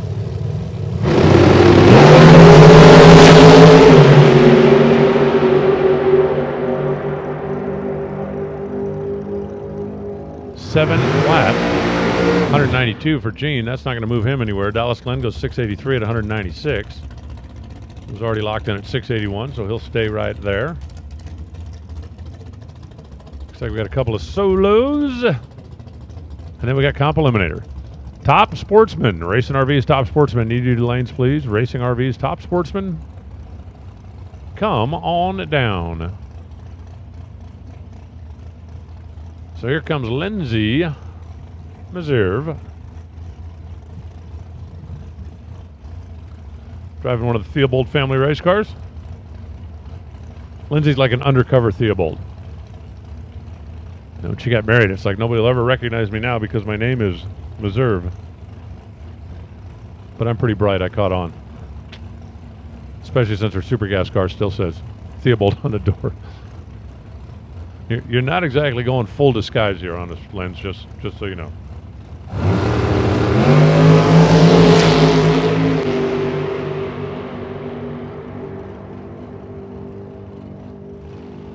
.717, 187 miles an hour. It looked like yesterday she was spraying it, and today she wasn't, because that thing certainly didn't hit the tires hard today as it did yesterday. And here we go with final car in category. Steve Kasner. They call him the Kaz Man. Kind of a talented builder and fabricator.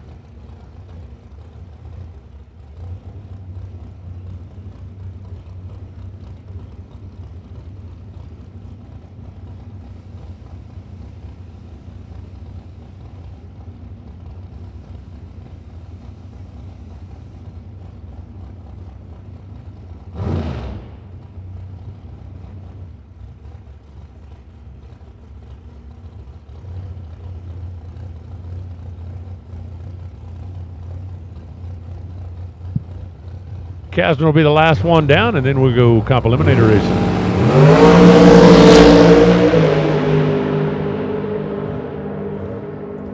.662 yesterday, 662 today, picking up 0.04 of a second at 203 miles an hour. So John Bond staying in the number 1 spot, Aaron Stanfield 2, Denny Nelson 3, Steve Schneider 4, and after that I don't know. But there's a 1 qualifying session left later on this afternoon, and I do believe tomorrow we start trimming. We got the little shuffle going on out there right now as we do a quick drag and broom, getting ready for the Comp Eliminator cars. Couple of reminders, W. Williams has already got the barbecue fired up, and they're going to be taking care of the burgers and stuff all afternoon long if you want to swing by there, because today and tomorrow they're doing their Racer Appreciation Barbecue. Tonight, of course, the Big Nasty Practice Tree Shootout and Benefit Race and Raffle. All the proceeds for Kyle Seipel, who we're supporting while he deals with some issues again. And while it's quiet, I want to mention something that I found out yesterday and I wasn't aware of, but definitely conspicuous by their absence this weekend. The Humard family, who's not here racing. And as I understand it, Val went in for basically a regular procedure and got diagnosed with some inoperable issues, and just devastating news for the family. But I want to send all of our thoughts and prayers over there. You can check in with the RFC guys down below the tower, and they'll tell you how you can help if you'd like. Of course, you know, love the Humard family, who's been such big supporters of the strip at Las Vegas Motor Speedway over the years. And so I just want to send all of our best wishes out to California as they deal with a very difficult time out there. The tractor's taking care of business on the racetrack. Comp Eliminator under the arch. Bob Unkefer ready to pick up the trigger up here. Top sportsmen rolling their way into the staging lanes for their qualifying session. As we're rocking our way through an absolutely spectacularly beautiful day here at the Strip at Las Vegas Motor Speedway. FTI Performance is the leader in racing transmission and torque converter technology and is proud to sponsor racers in the NHRA this year, posting $172,000 in contingency awards for the 2019 season. Make sure you run FTI Performance products and get paid. Reliability, consistency, and performance is what FTI Performance is all about, with outstanding customer service, including trackside support at select races across the country. See why all the winners choose FTI. Find them on Facebook or visit them online at www.ftiperformance.com.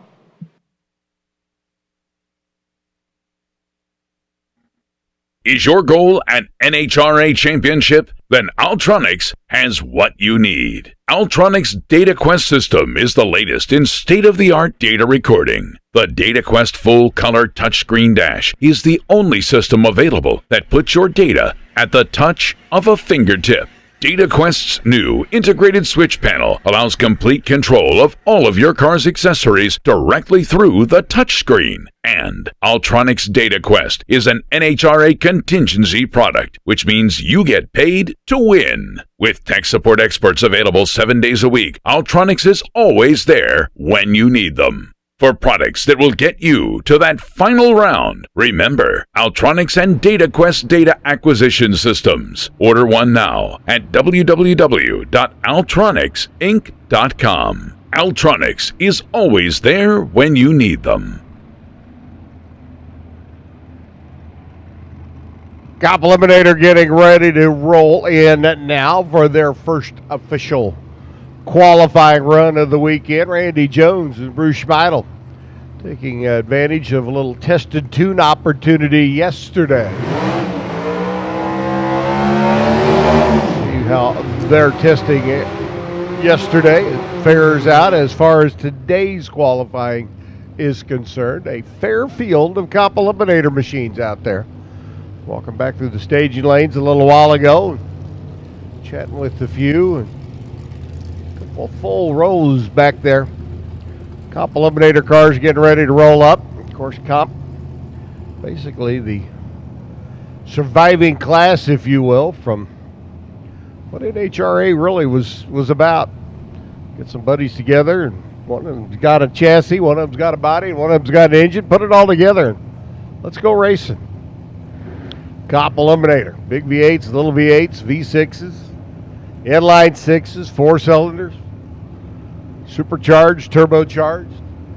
Randy Jones pulls in the little C truck V6 power plant over the left-hand side for the Alpha Omega Swiss team.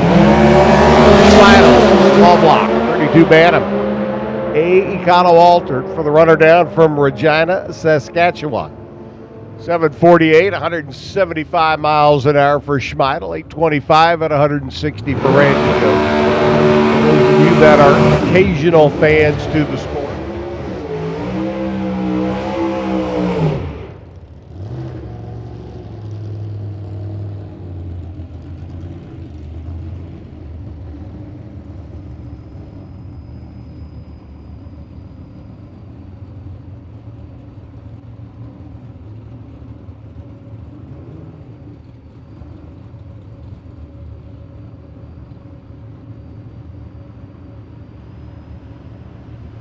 Stevens comes rolling in. The Don Ness built C-altered Mustang for the runner out of North Vancouver.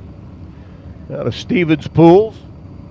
Ralph Van Pappenham, the other Econo altered here this weekend. I think we've got, what, 3 on the ground? Schmeidel and Pappenham, and of course there's always that guy named David Ramping. Ralph, who opened up the season with a win down in Tucson. Toned down from Idaho to take advantage of a little early March, late February racing. Put a win in his column. Ralph on the right-hand side. 791 the index. Top eliminator, all about how low you can go. At least in qualifying, it's how low can you go. Pappingham cruises through 742 at 177. 745 by Hallie Stevens at 182 miles an hour. Ralph's in at 48 under the index as we keep on going.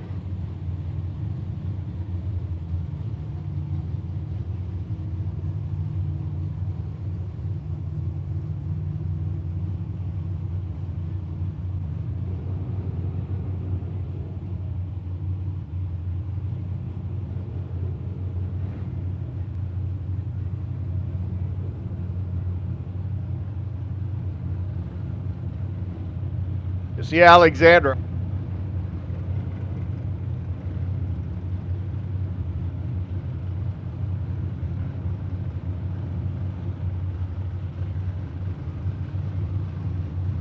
Factory stock, super modified Copo Camaro over on the left-hand side, giving the owners of the lay bottle hot rods from the factory another category to compete in here in Cop Eliminator. See Alexandra, the Batman car, over on the summit side of the racetrack, and John Edwards. See Altered Automatic, a late model Camaro bodied machine. Nampa, Idaho.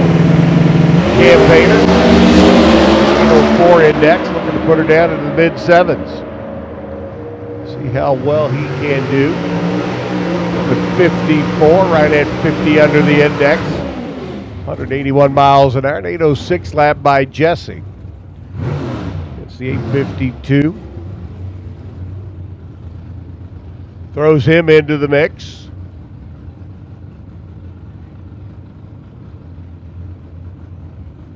As well as Randy Goff comes rolling in the B truck. We saw Randy Jones' machine a little bit earlier in the C truck category. Difference being the weight and the engine configuration, and of course a couple extra cylinders for Randy. Tony Mandela, the other Alpha Omega Swiss entry.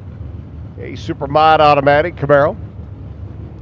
Gentleman celebrating his anniversary yesterday.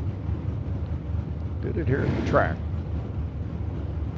Tony comes rolling in over here on the right-hand side. Opening session. Cop Eliminator, RacingRVs.com. Top sportsman cars need you to the lanes, please. Top sportsman needs you to the lanes. Off with the truck. Early in the Camaro. He gets the 858 index. High 7-second run. Nope, 805 at 141. 862 for Randy. He runs right at 29 under the index.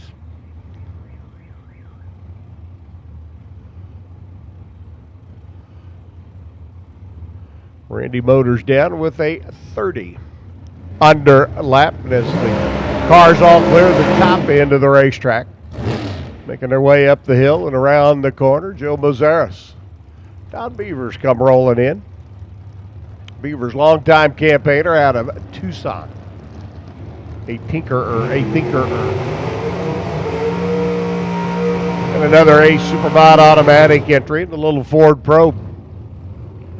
Ozaris B Econo Dragster over on the left-hand side. Single 4-barrel up on top of a 360 cubic inch Dodge power plant. The Advanced Automotive entry. Little Jerry Fritz chassis machine. Joe's been known to park this car in the winner's circle. Divisionally, regionally, and nationally.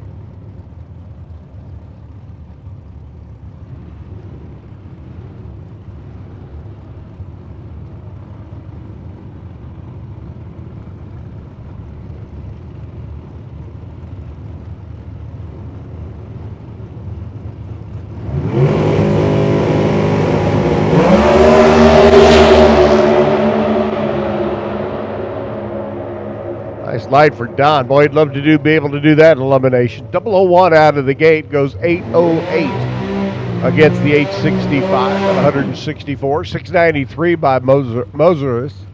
189 miles an hour. Joe's 62 under. Don's 56 under the index. And we keep going. Adding cars. Richard Mace all the way from Jacksonville, Florida. Beautiful Pontiac Grand Am. The R&M Equipment online entry. Frankie over the left-hand side, parking the dragster and bringing the altered out.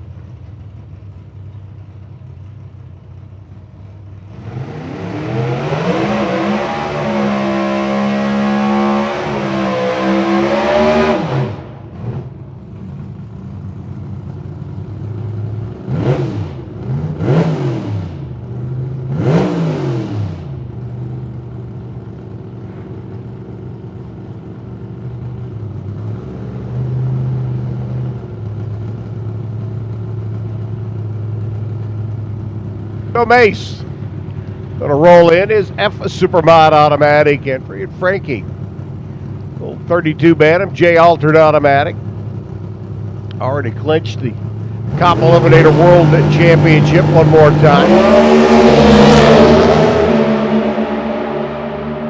Puts the dragster into the retirement, brings the 32 Bantam back out. 749 at 175 for Argona. 13 by Richard Mace. Frank at 64 under the index.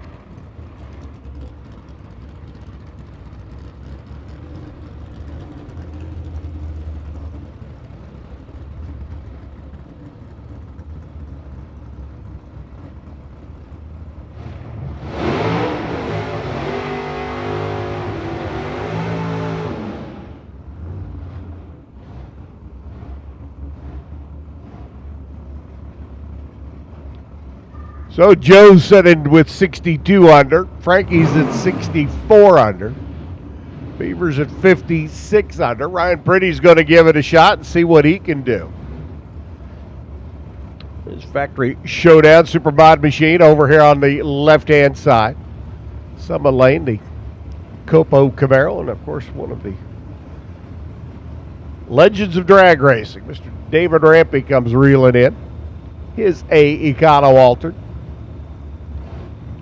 First shot at the racetrack for Rambo. He was here yesterday. Did not take opportunity to get in some tested tune laps. That Patterson power plant, that little 32 Bantam, been well tested over the year. 736, 158 miles an hour for Rampy. 808 at $167. David's in at 55 under the index. Sitting pretty much in the middle of the cars we've been able to send down so far. Again, Top Sportsman, if you're not in the lanes, you're late. Top Sportsman needs you. To the staging lanes, please. Tibor Kadar comes rolling in. The Cowan and Smith, Glendale, Arizona-based Chevy Cobalt. It's Tibor sitting just a little bit crooked there on the starting line. Trying to get him straightened up. Matt Dahl's A Supermod automatic for the Las Vegas investment manager. 400 cubic inch, actually 398, but small block Chevrolet underneath the hood for the hot rod of Matthew Dahl.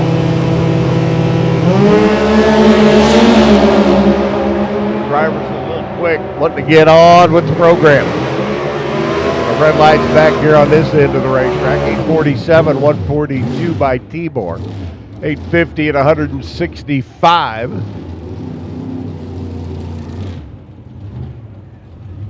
For the Cobalt, they're on the left side. The A Supermod automatic entry. Jason Grima comes rolling in now. The Australian Pro Stock Ford Mustang. Boys out of Ains Banks. Down Australia way. Had quite a year. First time we saw them was all the way over on the other side of the country in Bowling Green, Kentucky earlier this year, the weekend before Indy. At that Lucas Oil Drag Racing Series event over in Division 3. Grima's B altered. Up from down under, and Scott McClay. Scott with the little 300 cubic inch Dodge power plant. Mike Boss chassis machine. Scott, who has had a pretty good run this year on the Division 7 circuit. Coming off the win down in Phoenix, last stop. Got a runner up at Sonoma just before that. Thanks to the win over in Fontana. Scott has had a good year in that little dragster. Clay goes through 791 at 126 miles an hour, running right on the index and shutting it down early. Jason Grima goes 712 at 177. And that, I do believe, will be that. As we get ready to go now with our RacingRVs.com Top Sportsman field. They come rolling around the corner for their second opportunity at qualifying. Jim Thorpe set number 1, straight as a string lap down the Summit Lane last night. It was 6:47. Interesting that the top 4 cars, all out of the state of Texas: Jim Thorpe, Glenn Wright, Trent Wilson, and Cameron Wright. Speaking of Cameron,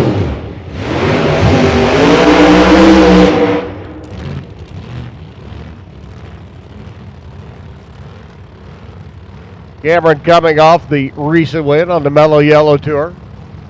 The Odessa, Texas-based entry over on the right-hand side for the Wright Racing clan. And the boys, pretty much the entire family involved in motorsports. Cameron sitting number 4, went 663 last evening with his new Camaro. Crispianis out of Valencia, the 51 Henry J. Beautiful hot rod. Over on the left-hand side.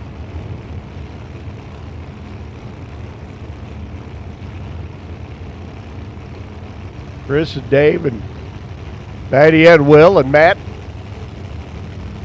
all having a hand in that 51 Henry J. Neat hot rod. Kind of like a man who looks at a Henry J and says, "Yeah, that'll be my top sportsman car." Everybody else going with the long, low, swoopy, aerodynamic, late model machines.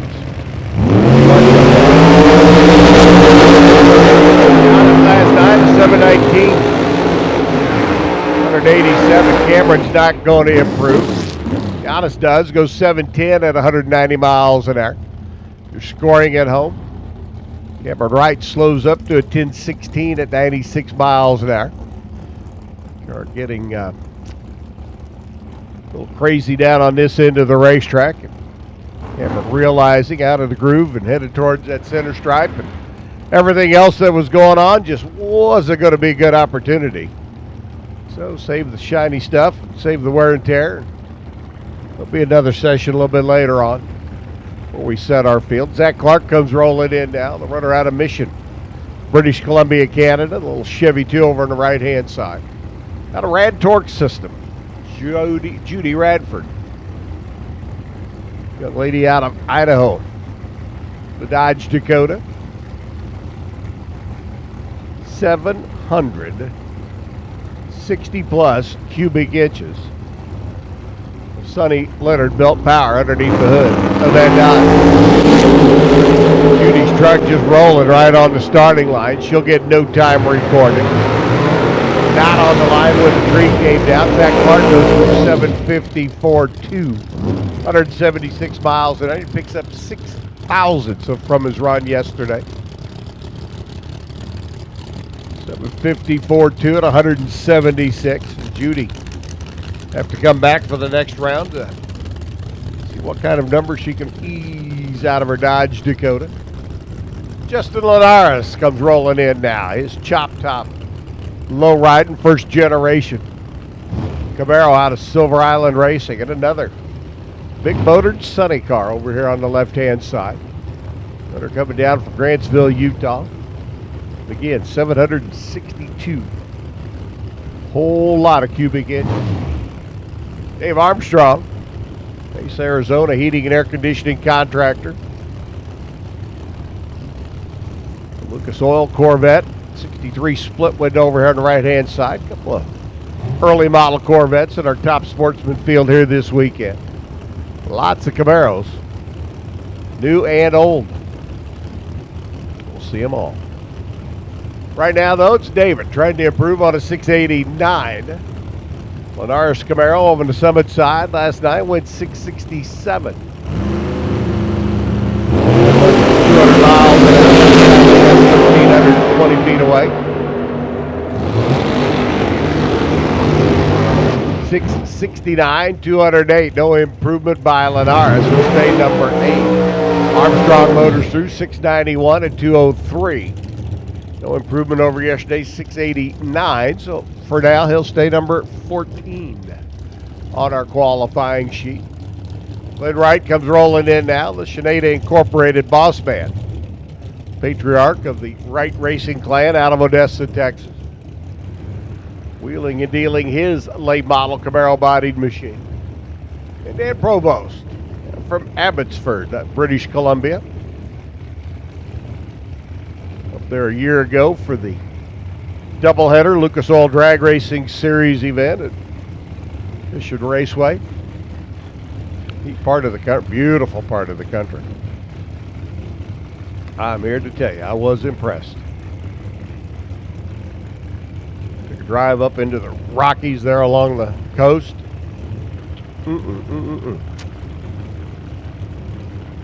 Provost trying to improve on a 7 flat run from 196, 657. Glenn Wright at 57 holds him number 2 on the qualifying sheet right now.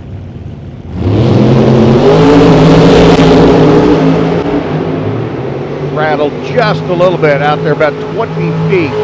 Drove right on through it. 58, 210 miles an hour. Excuse me, sir, you lost your hat.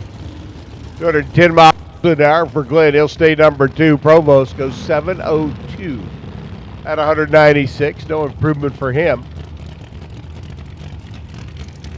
So Dan will stay number 24. We've had 59 cars take a shot at the racetrack for what will be,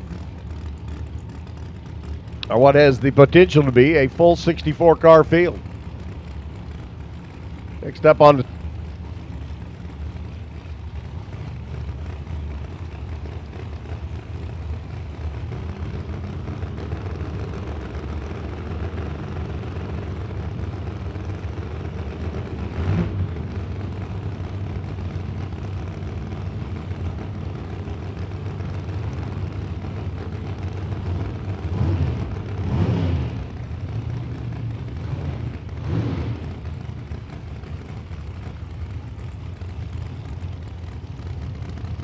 last night, straight as a string down the Summit side of the racetrack.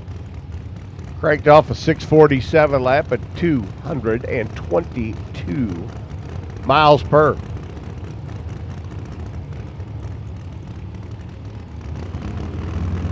Appears to be a little bit warmer today, but he's off a couple of hunts in the run now.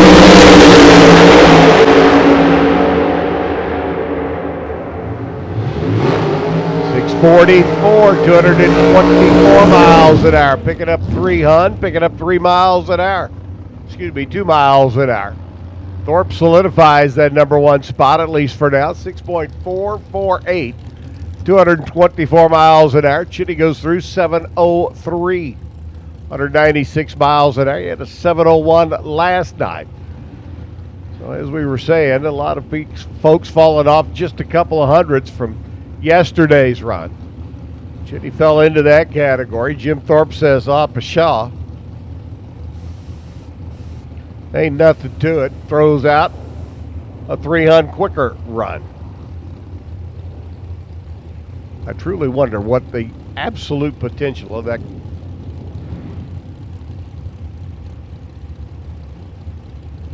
Casey plays your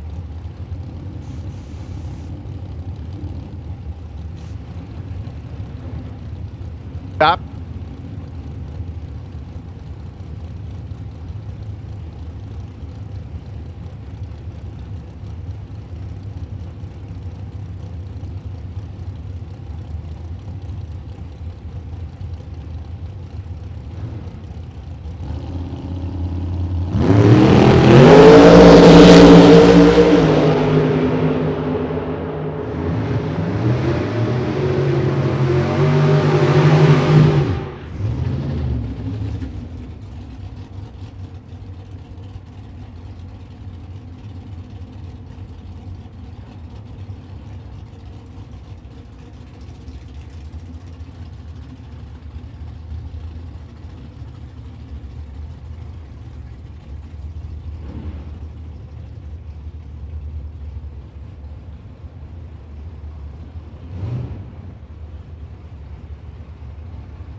with that run.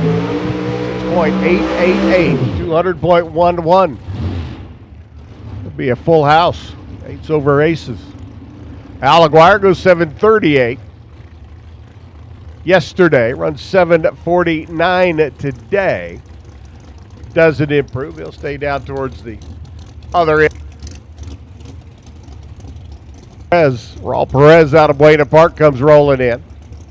Grand Am on the left side. Another one of our 63 Corvette split-windowed machines.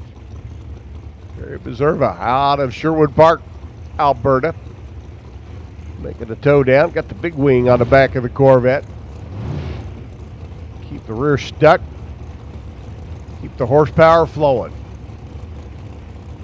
Super Street, need you back to the lanes, please. Super Street, need you back to the lanes, please. Time trial number 2. Super Street, need you to the staging lanes, please.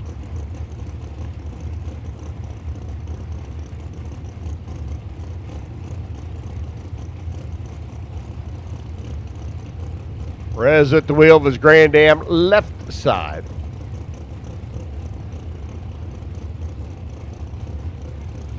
Becerra at the wheel of his Corvette over here in the Pennzoil lane.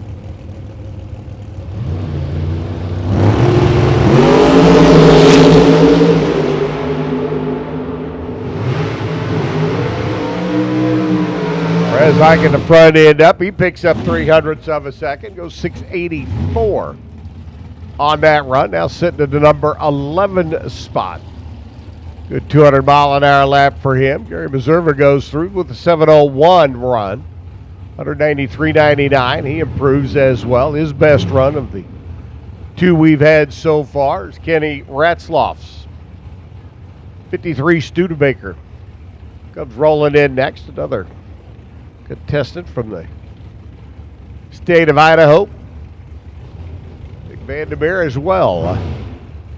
Nampa, Idaho-based entry. Pontiac Grand Am out of Boise Valley Towing.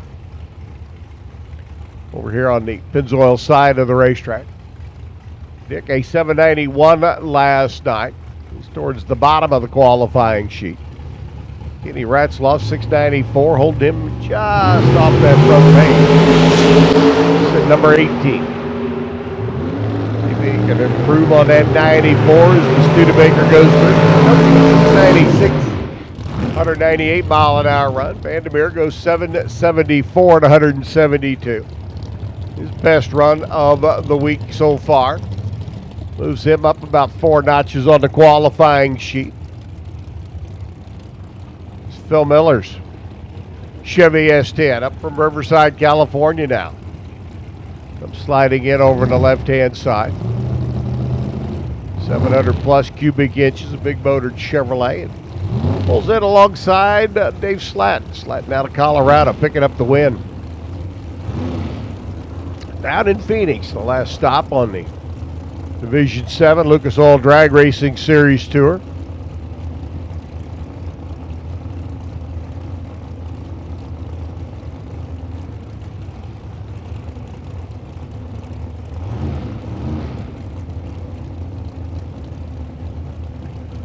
Colorado boys met up for that final round down in Phoenix. Dave and Monty Green duked it out. Dave getting to take the Wally home with him. Monty get this stuff ready for duplicated as well. Flat right hand side. The improve on a 686 goes 688. 200 miles an hour. 703 by Phil Miller. 195 for him. No improvement by Phil. He'll stay 22. Dave stays in that number 12 qualifying spot. Again, Super Street, need you lanes, please. Time trial number 2. Super Street, need you to the staging lanes, please. Come on down.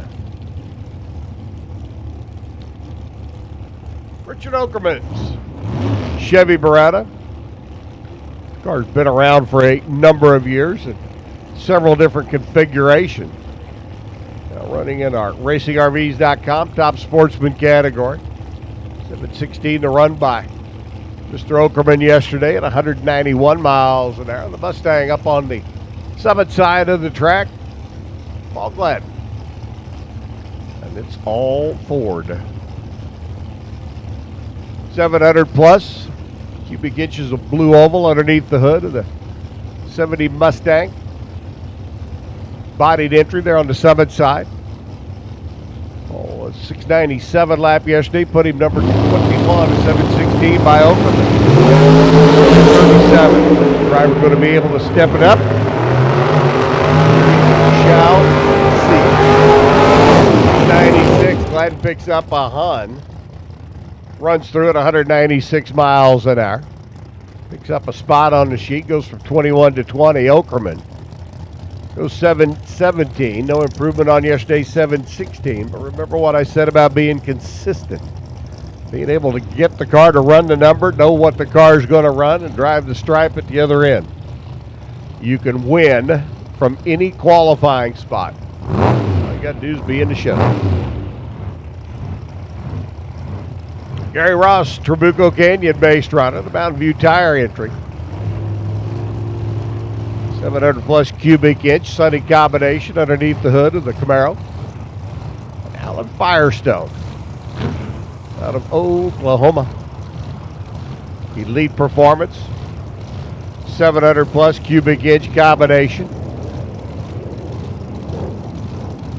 The boys in the shop there in Wynnewood. Alan, sit number 6. And this is a car capable of going to number 1. Cranks all the knobs in the right direction. She can certainly step up. Question is,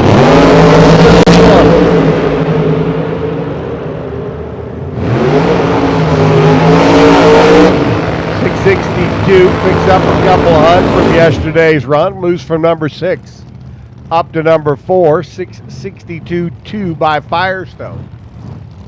Identical elapsed time down the racetrack for the pair. Firestone gets the number 4 spot. Gary Ross gets the number 5 spot. Based on speed. Just a couple of mile an hour difference between the two, but Firestone's elite performance power plant, cranking out a little bit more horsepower, able to generate a little bit more speed. They get there in front of Gary Ross. They move to the number 4 spot. Kelly Harper's Mustang comes rolling in next. Harper, who lists his occupation as an airplane salesman.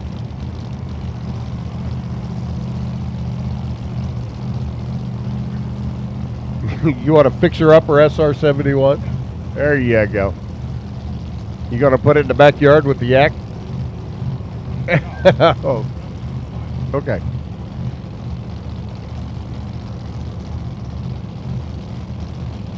I don't know that you could afford a wheelbarrow for an SR-71. No ribbon check. Beautiful Camaro over here on the right-hand side. Goes through 670 at 206. No improvement over yesterday's 666. Kelly Harper runs through 668.7, his best run. He sits number 9 now in the Mustang. A little 213 mile an hour shot down the racetrack. Joe's 7, Kelly's 9. Jim Thorpe still sitting numero 1.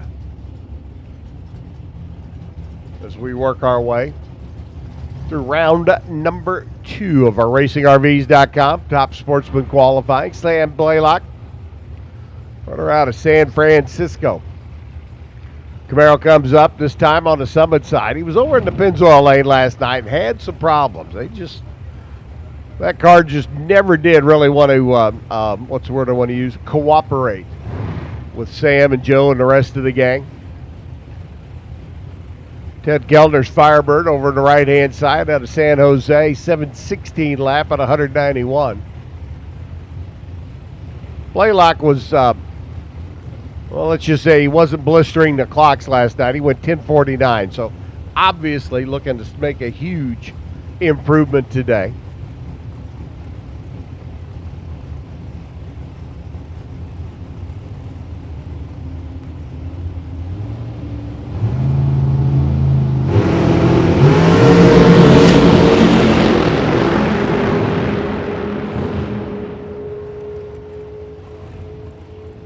7:15, 192 miles an hour. Kellner picks up 1/100th of a second, 11:90 on a 75-mile-an-hour lap. And whatever troubles beplague Sam Blaylock and the crew over there, well, let's just say they continue to play. Over 7:15 holds him number 36 now on the qualifying sheet. There's Trent Wilson, and the Alamo Hot Rod Parts Camaro comes rolling in. Trent putting a new look on his hot rod out of Castroville, Texas. And I gotta say, I like it. Looks good. Different. Different colors, different look. Looks good. Larry Mars out of Iowa comes rolling in. Larry picking up a couple of Wallies of late.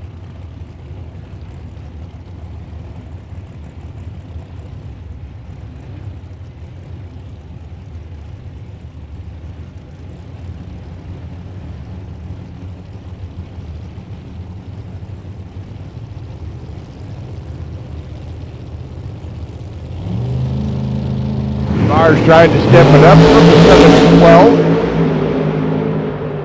Randy Champ working his way down the Pennzoil side of the racetrack.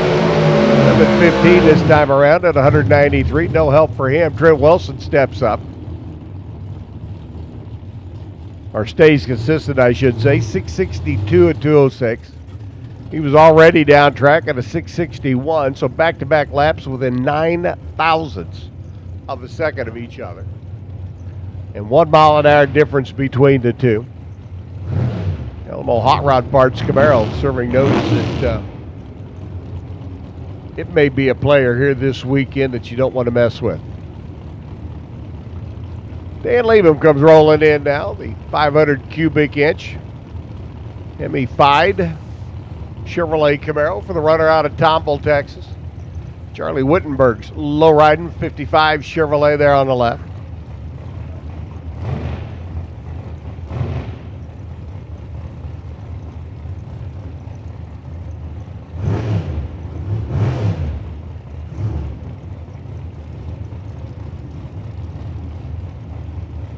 We want to remind all of our racers and racer support people,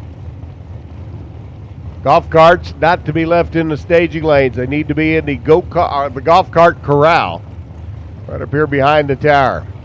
Not in the staging lanes, not in the fire lane. Up here in the golf cart corral right behind the tower. Leave them in the staging lanes. We got to move them. We got to shuffle them. Makes people think, whoops. Charlie Wittenberg never got down the racetrack. And now he's just rolling down. Dan Liebem, who was staged,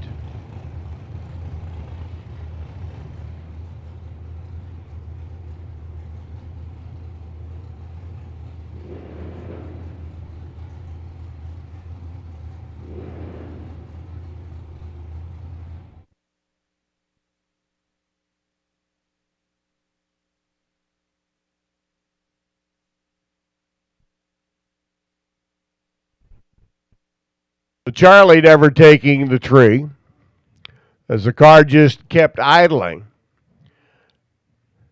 Dan Liebem sitting on the line when the tree came down, and in a qualified class,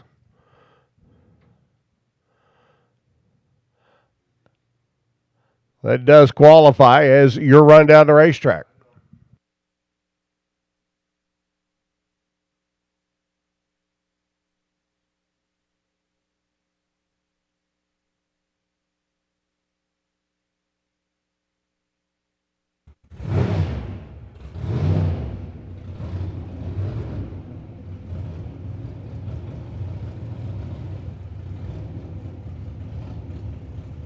So Dan, in the interest of safety, with Charlie's car just idling down the racetrack, stepped back and said, okay, now I'll take my shot. Charlie's car clears the top end. We went through yesterday, 7:03 at 194 miles an hour. Goes through today, 7:04 at 195. So he loses a Hun on ET and picks up a mile an hour in speed. And Danny will sit number 28 at our show, at least for now. Ronnie Smith's Chevy 2 comes rolling in now, another one of our Utah runners. Dan Lafferty. Lafferty drilling contractor. His Camaro over here on the right-hand side, another early first edition bodied machine. Stretch the nose out, chop the top, lay him low. Let him cut through the air at 200 miles an hour down at the other end. Well, that's what Dan wants to do. He didn't get a chance to do it last night. It only went, like 90 miles per. Ron Smith's Chevy 2 didn't even get a run last evening. So it'll be Ron's first attack at the quarter mile here at the Strip in Las Vegas. Lafferty certainly looking to get down track at a much better rate than a 1280.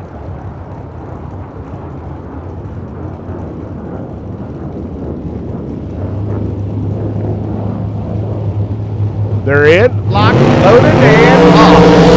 Whoa, hang on to the deuce. Came off the line, made a move towards the right. Ron says,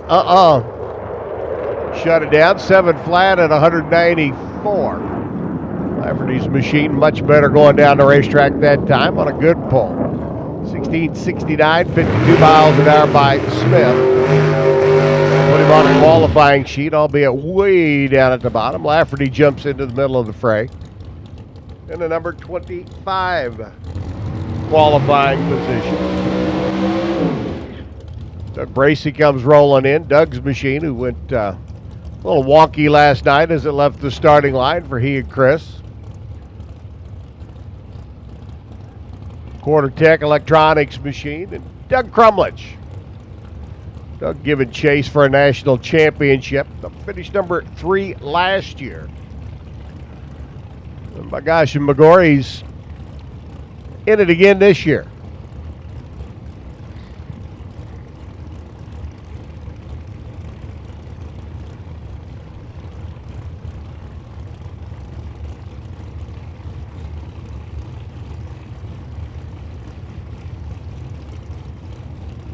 Crumlich, who last night cranked through with a 7:01 run. Bracey motivated a 791 out of his Cavalier. It's off the line a whole lot better this time. What Doug can do on the top end, 726 at 189 miles an hour. So Bracey steps up big time, which we figured he would. 7:011, 197 by Crumlich. He'll sit number 26 now on the qualifying sheet.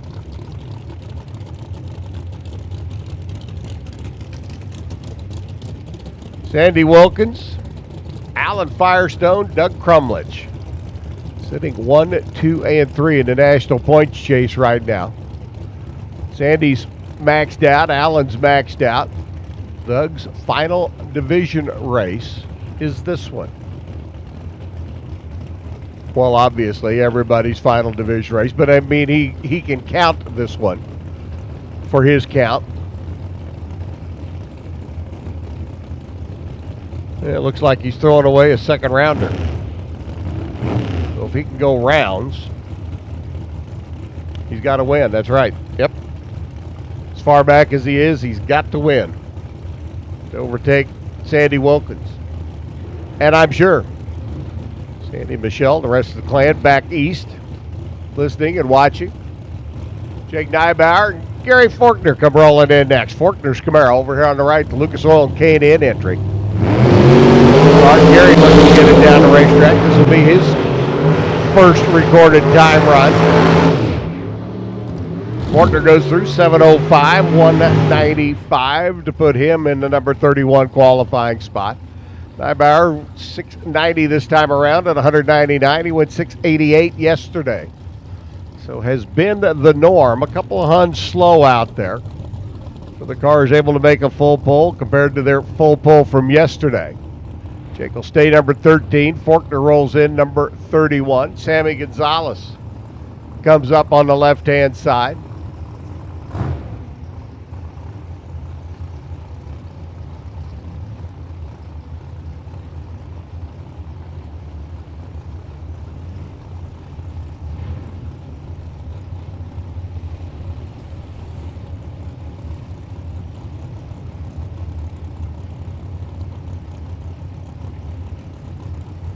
And do want to give a heads up to all of our alcohol competitors. We are running ahead of schedule. We'll be looking for you all about 3 o'clock instead of 3:30. We can give you all a heads up and let you plan and adjust accordingly. Alcohol, we are ahead of schedule, looking at about a 3 o'clock alcohol run instead of the scheduled 3:30 time. Well, Yakovitz comes rolling in. Right-hand side, Will. Yesterday a 7:05 lap. Gonzalez cranked off at 8:46. 8:35 as Sammy picks up a little bit, still not where he wants to be. Yakovitz goes through 7:04 at 192. Stays consistent, actually finds a 100th of a second out there. So Sammy's sitting number 55, Will sitting number 30. We've had 63 cars take to the track for a 64-car field. Need one more. Matt Driscoll's already made a run. He's currently number 17, just off that top half qualifier, first page of qualifying. It opens Utah-based entry up on the right-hand side. And last night a 699. Driscoll a 694.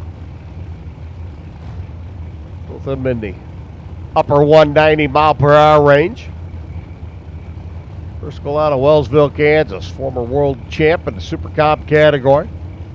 Now an engine builder for so many competitors. Driscoll left side, open right. Blocked, loaded, gone.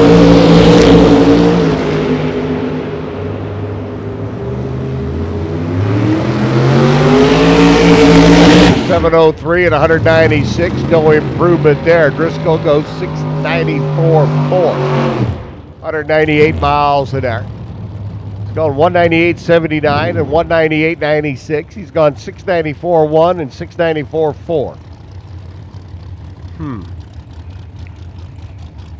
Matt may be ready. David Cook for Mickey Thompson and Hughes. Lucas Oil and K&N comes rolling in now. The Mustang up on the left-hand side. Chip Rumus. Wheeling and dealing is Rumus Motorsports. Our race engines, powered Camaro over on the right-hand side.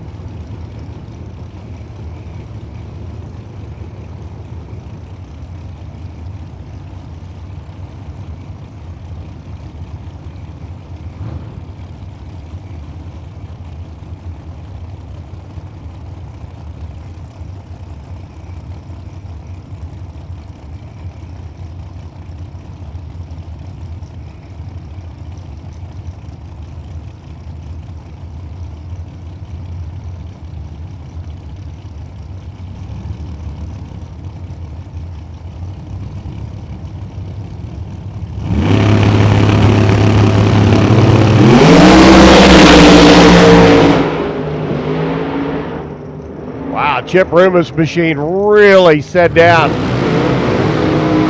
Took off.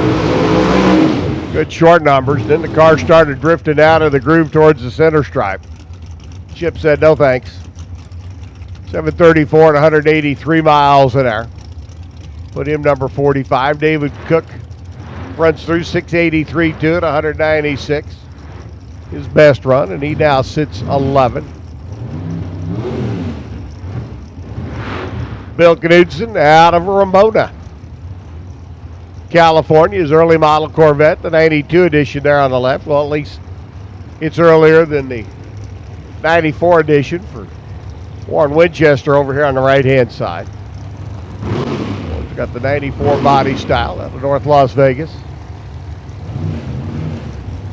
Warren last night at 864 at 170 miles an hour. 7:14 to run for Bill's earlier model Camaro there on the Summit side of the racetrack yesterday. 189 mile an hour shot.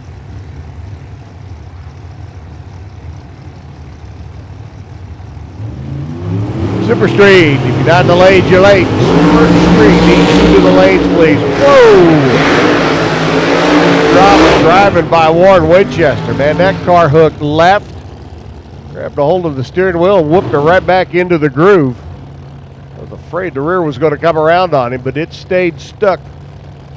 Goes 749 at 184 miles an hour. Knudsen goes cruising through, 711 at 190. Bill's best run and Warren's best run. And to say that Warren left a little bit on the table back here on this end of the racetrack might be an understatement. And you can see the groove from our position here in the tower. I should say the tire track out of the groove. That car went hard left. Got the 60-foot mark on. You can see the tire track sticking out, rolling out. He was able to whoop it back into the lanes. Get her down the racetrack. Paul Stell's coming up now. Understand this is Paul's birthday today. Happy birthday to Paul.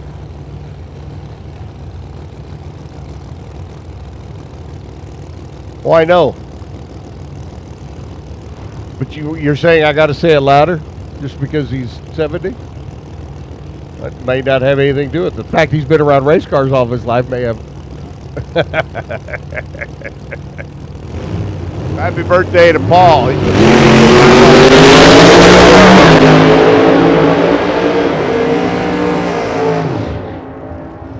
He goes 6.700. 8 thou off what he ran yesterday. He'll stay number 10. Mike Lucas goes through 769 at 9 at 180 miles an hour out of his hot rod. Over here on the left-hand side. Lucas sitting down on the bottom of the qualifying sheet, down in the number 52 spot. Brian Ward, Shane Thompson come rolling in next.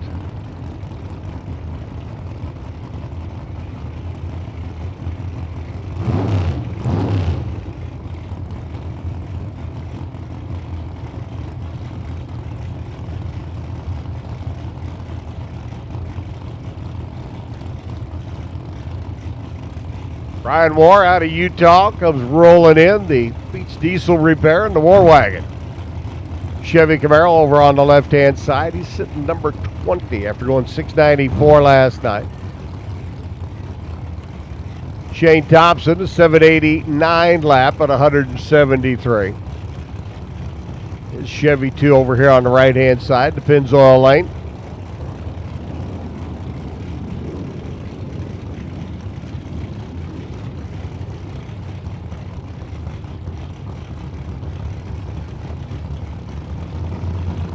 And Super Street, final call, need your lane. Super Street, final call. You to the lanes, please. Brian War hustling through, 694.6. Matches up quite well with the 694.9 from last night. Shane Thompson goes 780 at 173. Shane improves, Brian improves. And we keep knocking the cars down the racetrack and keep filling up that qualifying sheet. Sportsman Motorcycle. Need you to the lanes now, please. Sportsman Motorcycle. Needing you to the lanes, please.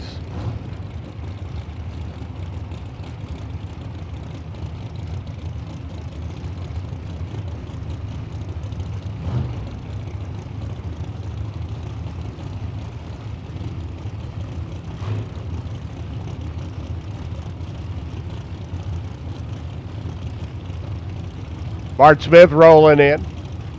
Bart started the season off with a win down in Pomona. Monte Carlo up on the left-hand side. He went 705 last night. Molinari. 59 Pontiac over here on the right-hand side. Had a big speed and ST truck repair. He's got a motor through 728, 187. No help there. Bart goes 706 at 195. 5 thou off his run from last night. So Bart will stay 33. Shane sits number 43. Mark Buehring and Don Mazier continue to fill out our field and get their laps down track here in our RacingRVs.com top sportsman category.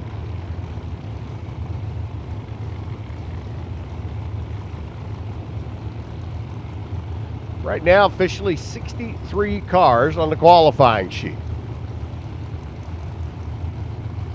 Oh, to be number one, huh?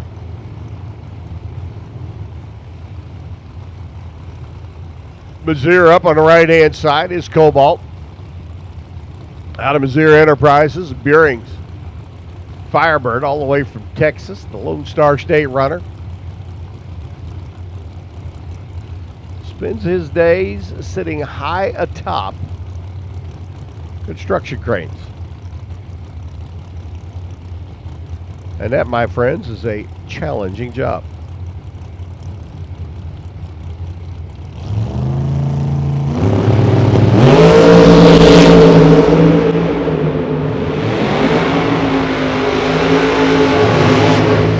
Man, Mazier, straight and true. 701, 195, right down the middle of the Pennzoil lane. Doesn't improve on yesterday's 696, but a nice, pretty lap. 749.9 by Buehring. He went 749.1 yesterday.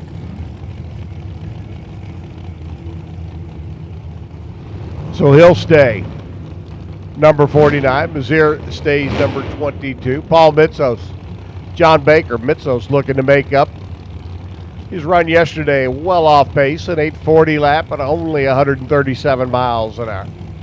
Mountain View Tire and Performance. Dodge Stratus over here on the right-hand side. John Baker, runner out of Grand Junction, Colorado. He'll shuffle the field around a little bit, or at least give it a try. 1198 at 69 miles an hour. So both of these drivers took a swing and a miss yesterday during their first qualifying attempt. They're out of the Why Not Race stable.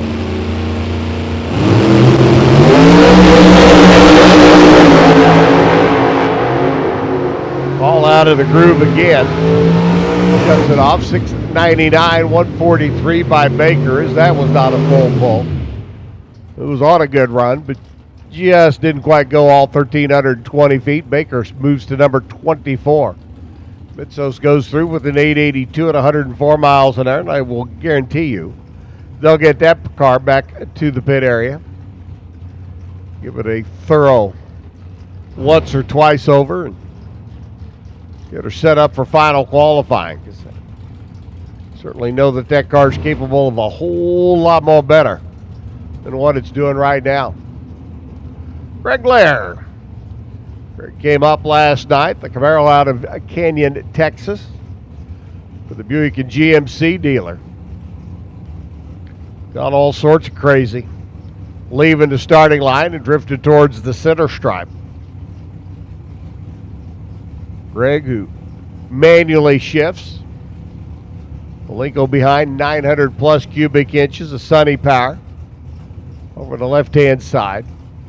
He's your number 61 qualifier of the 63 cars we've had go down the racetrack. Let me tell you, for the two-time, back-to-back, Mopar Mile High Nationals champ, being at the bottom of the qualifying sheet is not a position he's used to. In fact, he's normally up towards the top, if not number one himself. So Lair looking to put a good lap down as we check the top end of the racetrack. Craig Blaisdell's machine. Hard running car out of Anderson, the Seas Candies. Chevrolet Camaro bodied entry over here at Pennzoil. Got better numbers than that in them. It's all about making the power stay stuck to the track and that forward motivation goal. Oh, this is looking a whole lot better. Both of them. 694, only 166 miles an hour by Lair.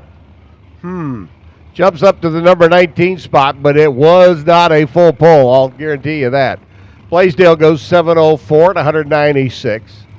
So he makes a staunch improvement. Greg Lair makes a big one, but left a little bit more laying on the table out there on the left-hand side as Jeff Conley comes rolling in. Conley, I do believe, our final top sportsman vehicle to make a lap from Mesa, Arizona, and Landmark Iron. Only another one who had trouble getting a hold of the racetrack last night. Only mustered up a 799 at 132.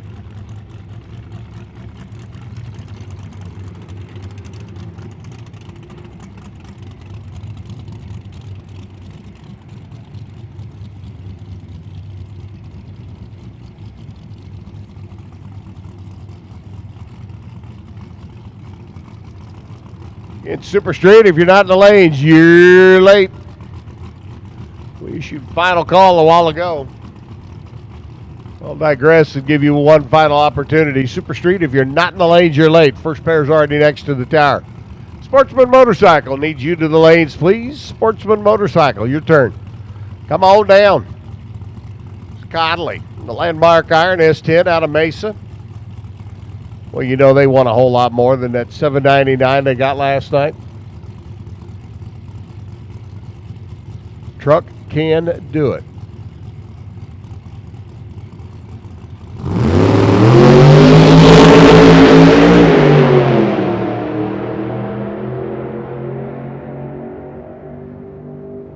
.732 at 183 miles an hour. That'll move them up to number 48 on the sheet. So 2 down, 1 to go. Jim Thorpe sit number 1. Glenn Wright number 2. Trent Wilson 3. Alan Firestone sit number 4. Then comes Gary Ross, Cameron Wright, Joe Rubicek, and Justin Linares to round out the quick 8. Kelly Harper, Paul Snell, the birthday boy. David Cook, Raul Perez, Dave Slatton, Jake Nybark, Chris McCallum, Dave Armstrong round out the quick 16. As Super Street comes rolling in for their shot, number 2 at the track. And I'll tell you all about our 1105 cars. Mr. Reinhardt. There's 1,105 of them, according to Bob. Okay. Is that what you meant? Well, there's a bunch. By 1105, is that what you meant? Speaking of Bob, Yes. don't forget the Bob and Rob show. Right. Selling photographs here this weekend. Bob Johnson, Robert Grice teamed up, shooting all the cars going down the racetrack. 8x10 frame prints for sale. Look for the purple Kawasaki Mule or come by the RV behind the tower. See Robert a little bit later on this afternoon. Here we go. Here's out. David Phillips in the Camaro. Jeff Burke in the Camaro. That wasn't really helpful information, was it? I'm sorry. I will try to be more helpful from now on. 1112 comes up for Jeff Burke in the white Camaro at 125 miles an hour. Dave Phillips goes 1148 at 117. Second time trial run. They will have the shootout later on this evening. The weekend shootout. And we've got Gary Roost in the 55 Chevrolet. Now, see, he will be part of the Super Street Shoebox Shootout. Yada, yada, yada. Raymond Bong in the Comet out of Sun City, AZ. I forgot if I liked or didn't like the days when they used to make the exact same car. Up to 3 different manufacturers and just change the name on it. 11:06 for Raymond Bong, 124 miles an hour. I don't know where we stand on the run for the money. Oh, that's tomorrow for these guys. That's tomorrow. I'm sorry. That's third qualifier. We did it for the other 2 today. Don't know where we stand, however, on the shootout qualifying for tonight. Don't know who's in, who's not in, but right now it does appear that there's a big wide window open. Just be sure you stay on the plus side. Barney Barnhart left and Nick Alejandre. We got PB Blaster against the Head Games. Head Games.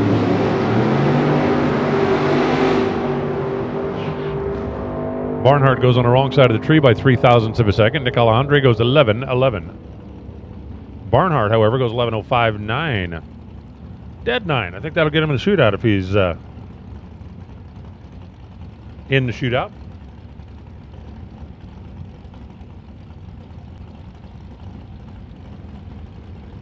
got to pony up your bucks before you make the run. 11-11, Nick Alejandre.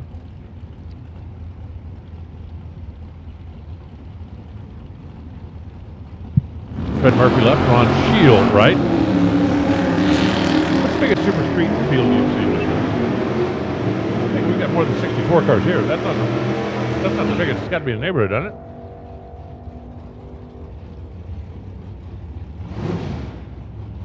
As a general rule, Super Street is usually a 5-rounder. Fred Murphy goes 11:09, 131. Ron Shield goes 11:15 after going red at 138 miles an hour. We got Dominic Reese and the entire Green family watching the red car. And Jeff Scales, the truck out of Turlock, California, it actually has a California license plate on it.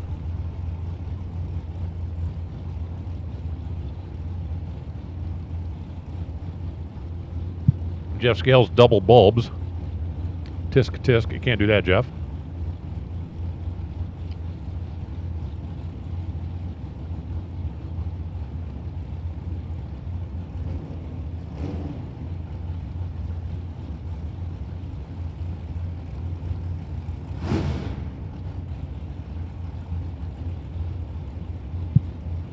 Jeff gets the courtesy stage speech from Mr. Stoverman down there. Now they bump their way in.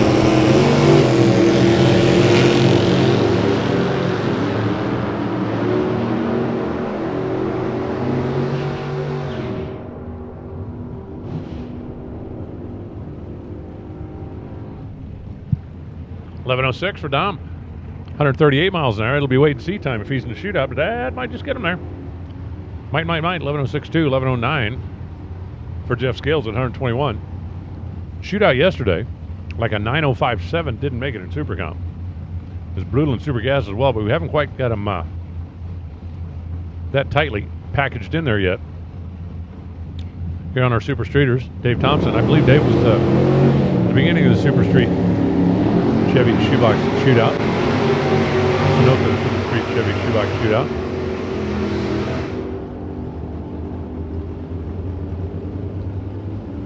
She sells seashells by the seashore. 11:04. 132 miles an hour. That's Danny Walker. Dave Thompson goes 11:15 and 136.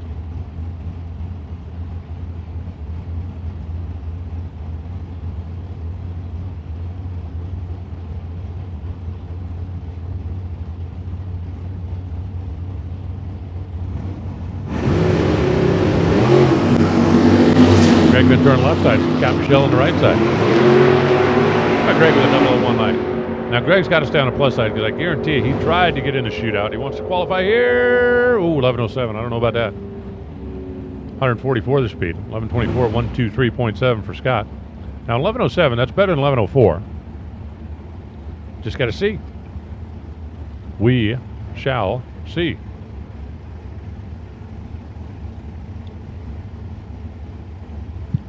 Jim Burrell, the Trino, Ryan Giacone, the Thunderbird. It's an all-Ford matchup, and they're actually both all Fords. That is a Ford car on both sides. Not always the case in this category. Some of these sneaky guys will try to put something else under the hood. 11:06 to an 11:06 for Ryan and for Jim. Well, if they are both in the shootout, it's getting a little bit more difficult for everybody else. So far, the only one that's gone 11:05 anything is Nick Siebert. The only one. He's like a Tigger. You know the wonderful thing about Tiggers, right? Tiggers are wonderful things. And on and on and on. But the most wonderful is I'm the only one right now. Nick Siebert is the only one. Brian Morris and Kirk Schroeder attempting to join him. All Nick is able to do right now is like play parts on the computer or resell or something. Doesn't have anybody else in the treehouse. 1066. Excuse me, Kirk. Well, you want to tell me what that was? I mean, you know, a clue, a hint. 1098 for Morris at 130 miles an hour. I mean, you know, my mom always said if you can't say something nice, don't say anything at all. Well, 1098, that's better than 1066. Now it's Lisa Cleveland. out of Colorado. And it's Mark Yeager out of California. I do like the Mustang. It's got a license plate. I don't know if it's got a current tag, but 69 Mustang's got a big block in it. Kind of like the stock stance. That could be a street car. I'm pretty sure Mark Yeager's car never sees any time on the street. Can you see trying to take one of those things over the speed hump coming in over here? I'm thinking that would end poorly. 11:13, 146 miles an hour for Mark Yeager, who was not getting down the racetrack earlier. 11:09 for Lisa Cleveland, who now needs to split the difference. She was too fast on one and not fast enough on the other one. Alcohol cars, I think you've been given the memo, but you're going to run a little over an hour from now. Plan accordingly. Jim Larone is in his street car, John Bycroft in his non-street car. Punch Johnson, by the way, you still have a cupcake coming. And Paul Snell, you have a cupcake coming. Don't give up on the cupcakes. John Bycroft goes 11:06, 132, 11:08, 125 for Jim Laronis. Cupcakes are good.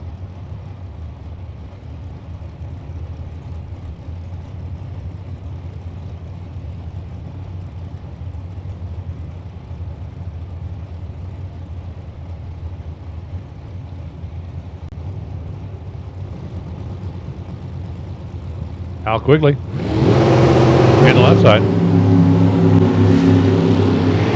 Don Snow on the right side. Like the Corvette, 65 mile. A little different. One of the great things about Super Street is that you definitely have a wider variety of cars. I mean, I guess you could technically run a Corvette Roadster if you wanted to, but boy, would you have to put some lead on it. Or something heavy. 1095, 145 the speed. Al Quigley goes 11:02 at 158.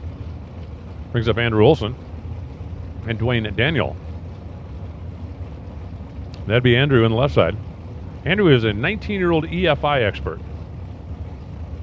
When I was 19 years old, the best tool I had for working on EFI was a carburetor. Because I could install one on just about any EFI vehicle back then. Dwayne Daniel. In the middle.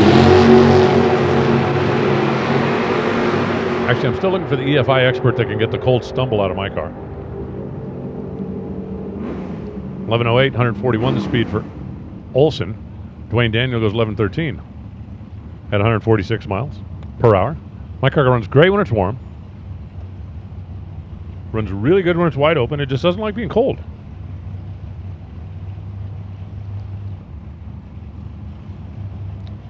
Dan Olson in the Nova and Seth Polvador. Hey, quick question, I'm being serious. Not counting today on the racetrack, when's the last time you saw a Ford Fairmont? There are two of them that are racing here, this one and one in Stock Limited. But not counting that, when's the last time you saw a Ford Fairmont? You can think about that if you want to. Dan Olson, 4 speeding, 1,000 an hour for Dan. 11:08 for Seth Polvador. At 124. But when's the last time you saw one, like, on the street? Are any of those even left on the street? Tim Shell in the Fine Line Duster out of Pat Condon's shop, and Harlan Tucker in the Daytona. You know why we love the sportsman motorcycles here at Division 7? Look at the screen, Bob. Have we called the sportsman motorcycles yet? Did you? Oh.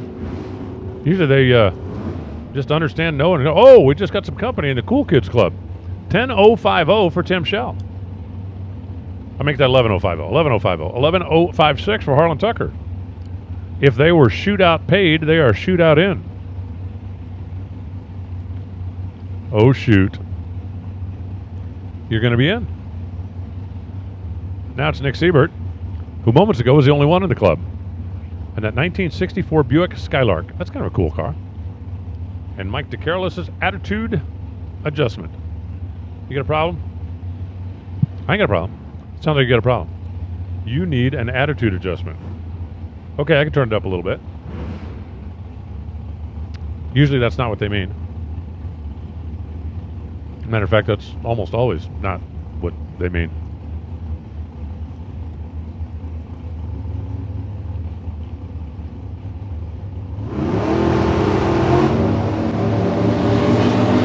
Between them, their light is a 10.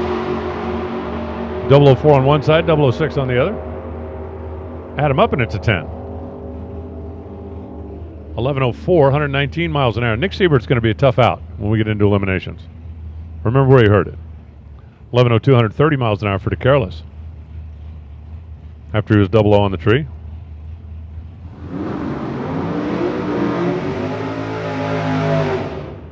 That's Josh Dalrymple now in the Camaro on the left. That's Bob Richmond out of Glendora Glass in that 1950 Ford. If that thing didn't have a big block Chevy in it, it would be top of the coolometer chart. But there's just something about taking that classic Ford, especially doing it in black. I mean, it looks spectacular, but you ought to know, anybody that's out here knows it. If you're going to paint a car black, it's got to be perfect because black does not hide any flaws. Going through all that and then putting a big block Chevy on it.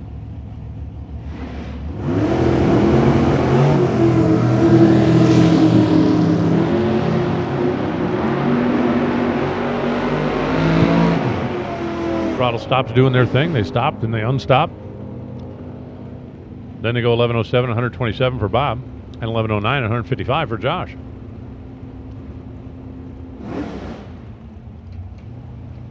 It's Dennis Blem in the purple 67 Nova and Gary Walbolt.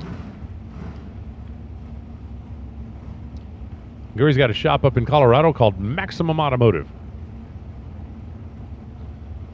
I used to run a place called Minimum Automotive. We'll do the absolute least amount of work we possibly can to get you out of the driveway. Sometimes that just meant airing the tires up to 10,500 pounds to get out the gate before it went flat.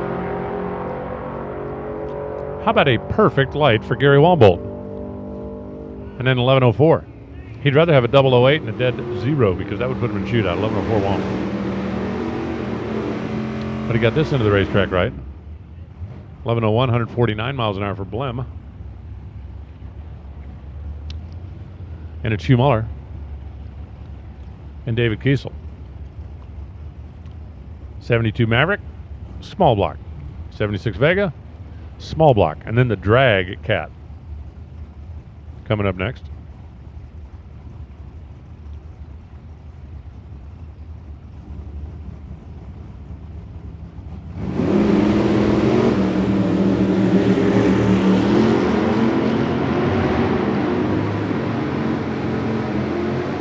Kiesel gets the better of it on a reaction time play down here. And then puts up 5 aces. 1-1-1-1-1 at 130 miles an hour. 1108, 127 miles an hour for Hugh. 5 aces in Vegas, not bad. 5 aces at my Tuesday night poker game. Ooh, there's going to be an argument. We don't play wild cards. So usually about the time the 5th ace hits the table, that's when the trouble starts. Dan Bagwell and Chris Johnson now. It's like the old story. You heard the story right about the guy goes into the bar and he's looking around frantically and runs to the bartender and says, "Quick, give me a beer before the fight starts."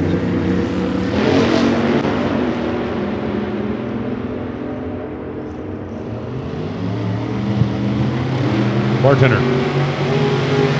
pours him a beer real quick, slides it across the bar, and the guy grabs it and downs it. 1095, 140 miles an hour for Chris, 002 red.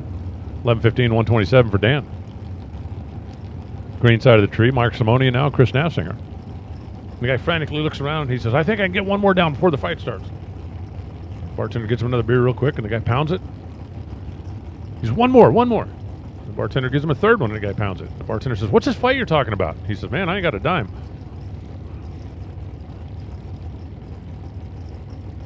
Which one of these cars is lower to the ground? My daily quiz question.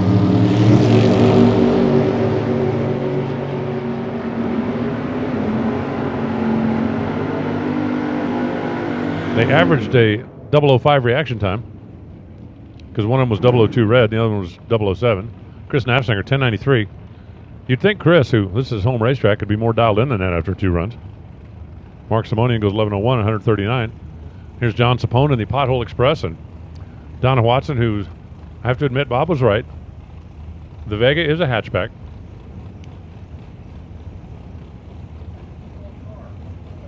I know you're going to know your D4 cars. Good to have a hatchback because it's easier to put the groceries in. Did you see there was actually a original low mileage Cogsworth Vega on eBay the other day? Yep. Yeah, the guy wanted stupid money for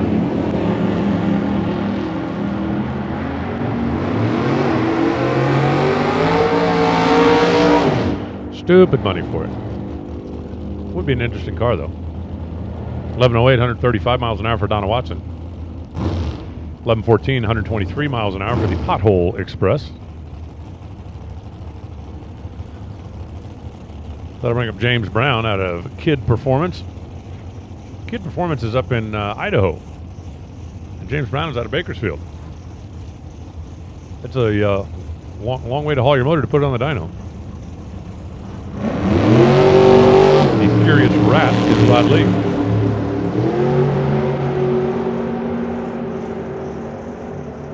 He doesn't look too furious right now, but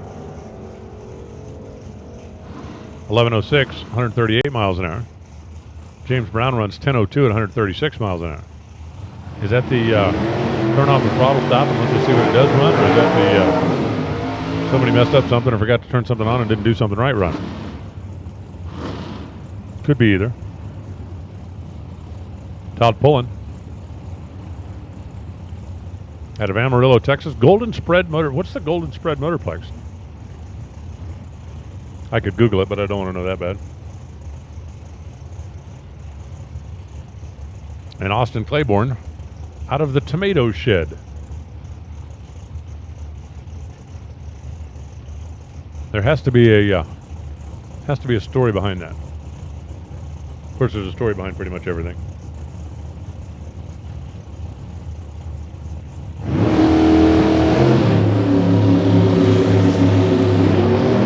Like there's a story behind that red light. I can tell you the story behind the red light. Austin let go too soon. Pretty much the story behind the red light. 1106 to an 1107. They are snugging up on that number. 1106, 138 for Todd. 1107, 149 for Austin. If everybody paid, you're not going to run 1106 2 to be in the shootout. I do not know who paid and who didn't pay, but they're starting to get a little more zoned in. Adam Hicks in the Vega wagon, Gordon Bovin. And that 1972 really cool Barracuda.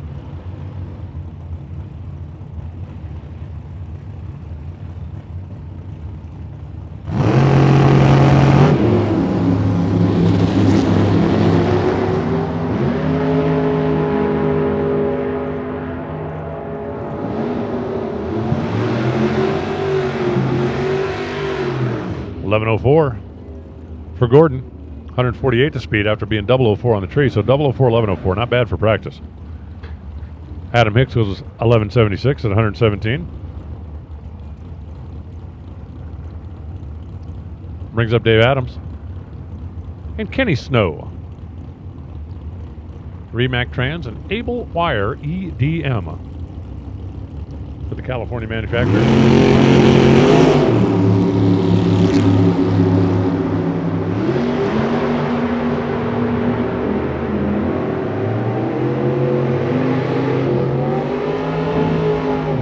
.1104, 143 miles an hour for Dave. Kenny Snow goes 1109 at 141 miles an hour. And from Dave Adams to Dave Gotts. K&N Filter 67 Camaro, John Bianco. And that 55 Chevrolet. Need to put like all of the shoebox cars together and time run just, for the photo op so we get the side by side. 55 and 57. You think that'd be cool? I think that'd be cool. And right now I'm the guy with the microphone and I'm lobbying for that to be full time. That the guy with the microphone makes the rules only when I'm holding the microphone. I want somebody else making the rules. 1105, 146 miles an hour for Dave. That'll get him shootout oriented. Bianco goes 1102 at 149.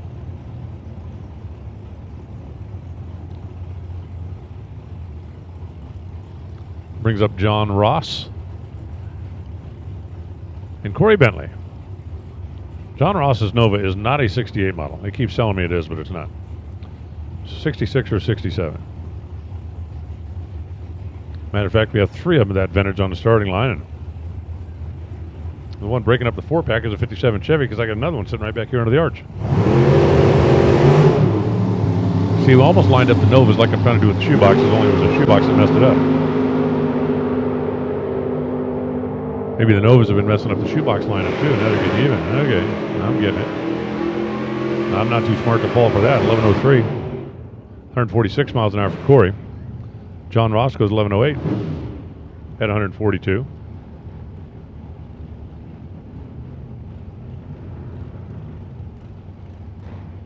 And now we got Jimmy Galante.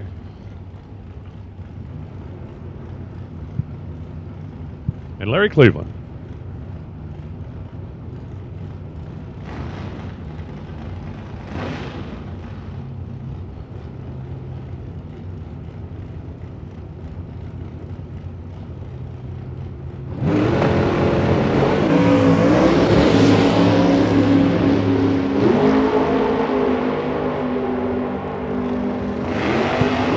Somebody's missing by a bunch. 1043 for Larry Cleveland. Yeah, it's missing by a bunch. 1107, 147 for Jimmy Galante. So Jimmy's in the neighborhood. Larry's in left field. Here comes the milk wagon. John Liebam and Troy Grant in the 66 Nova.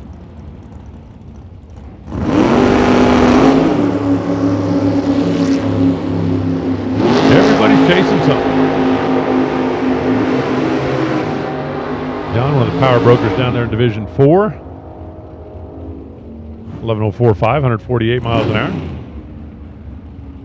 Pretty good shape right there. 11:09, 147 miles an hour for Troy Grant. And we have John Dexter on the left side and Mike McBrayer on the right.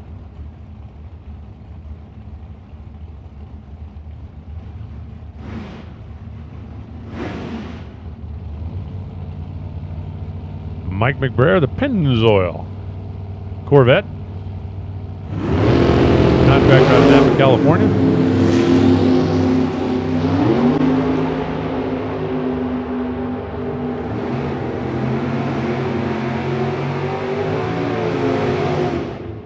$11,114 for McBrayer. 130 miles an hour. 11:04, 149 for John Dexter. After both of them jumped on the red side. Brings up Ryan Smith in the wagon. And Chad Weber out of Kingman and the Monte Carlo.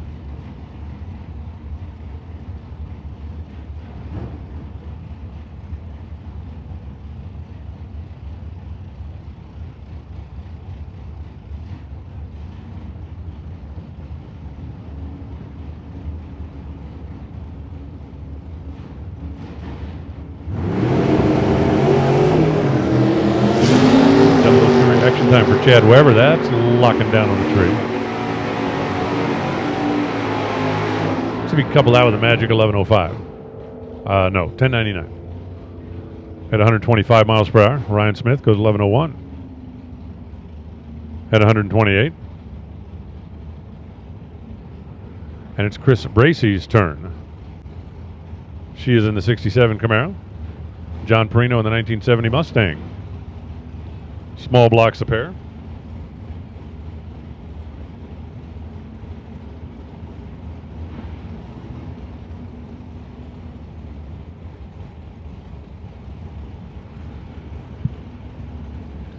Hey, everybody shooting the same target here in Super Street.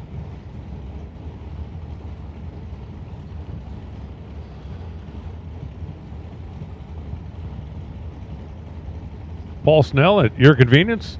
Punch Johnson at your convenience. Come get your cupcakes.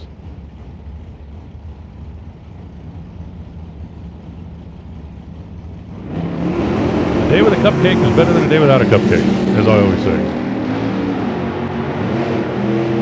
I mean, they're no hayloft cupcakes, but you know, sometimes you just got to do what you got to do.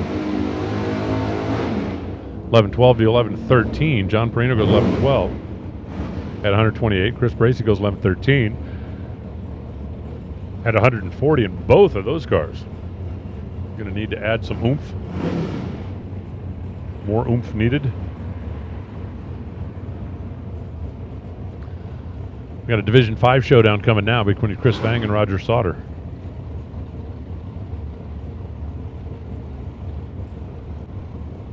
That's a couple of really nice cars. That 67 Chevelle is Chris Vang, 72 Barrick Sauter.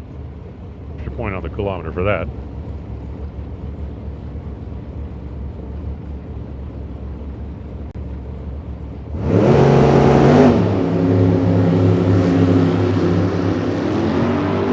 Let's see if we can get a tie. A tie would be nice. I mean, unless it's my birthday, then I don't want a tie. I want like cash. And if you give cash for birthday gifts, I'm an extra large. Remember that, extra large. 11:08 to 11:14 for Chris and for Roger after their identical reaction times.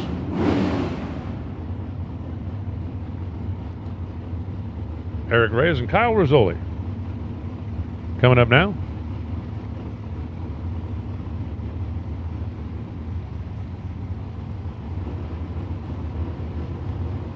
I'm going to have to find out where Kyle Rizzoli got that car.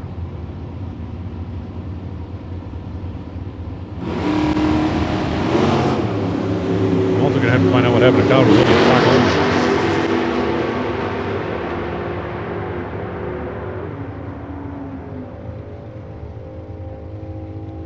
11:03, 149 for Eric.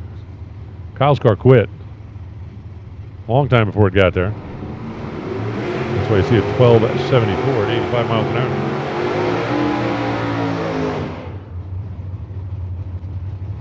Final pair of Super Streeters, motorcycles at the ready line.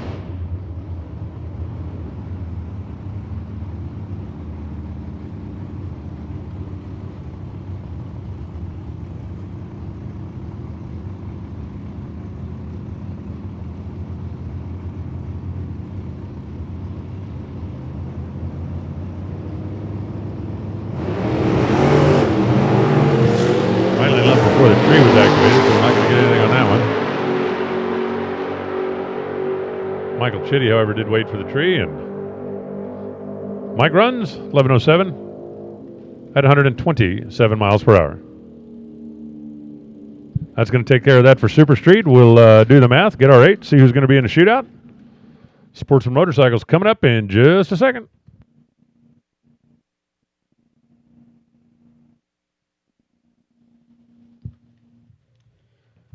Want to welcome everybody out to the Strip at Las Vegas for an absolutely beautiful day of time trials and qualifying here. The last D7 race of the year.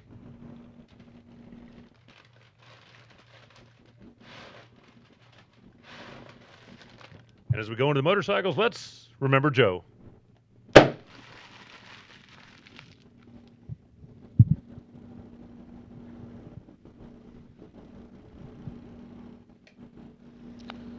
Leo Shaver and Eric Danielson. Going to kick us off here is they get positioned in the water box. Great field of sports and motorcycles here for our Division 7 finale as well. A quick little touch up on the starting line, and I believe the signal's about to go out to fire the first pair.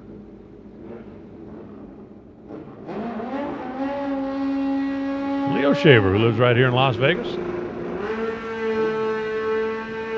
as does Eric Danielson. Eric on the red Kawasaki.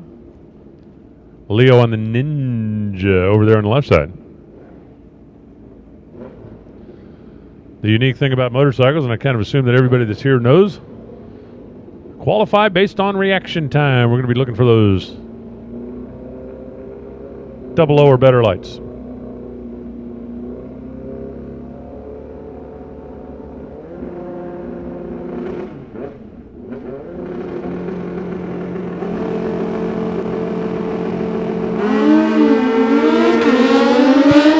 Like, for instance, the 035 reaction time for Leo Shaver is going to qualify him above Eric Danielson. At this point, it's just a time run, 8:98. 143 miles an hour for Leo. Good looking run there. Eric's run goes 10:59 at 132 after it made a big old arc toward the center line and pulls around back.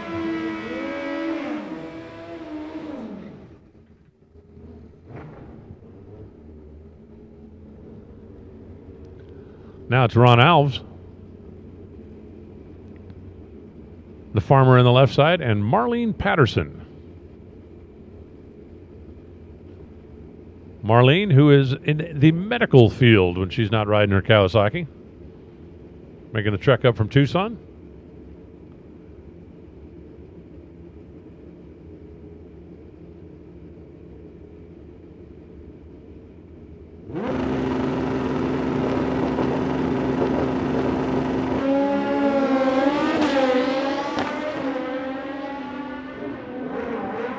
Ron's bike popped out there, didn't it? Solid light at 007. That'll put him in the number 1 spot until somebody can take it away from him. And then an 812 at 165 miles an hour. Not a bad looking run for Ron. Just looked like maybe a little pop out there. I don't know if he got her into a rev limiter or if there was some other issue, but Marlene goes 1038 at 123.54 miles an hour. And 12345 might get you a cupcake. 12354, nah. Gotta have them in the right order. Another Kawasaki now on the left side. That really is the X14. That stretch makes it look like a...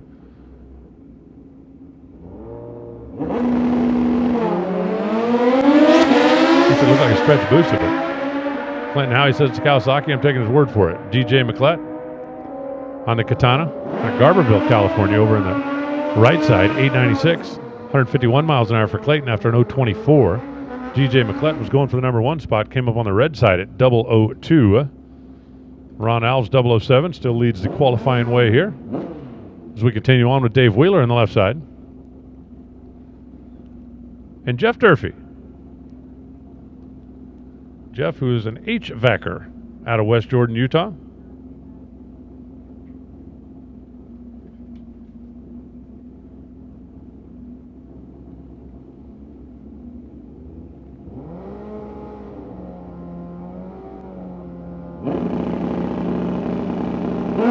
Dave rolls it deep on stage, so we get that better light. Perfectly legal in this category. The reactions end up almost identical. Actually, good looking side-by-side run down the racetrack. 907, 148 for Dave. Jeff goes 916 at 143 miles per hour.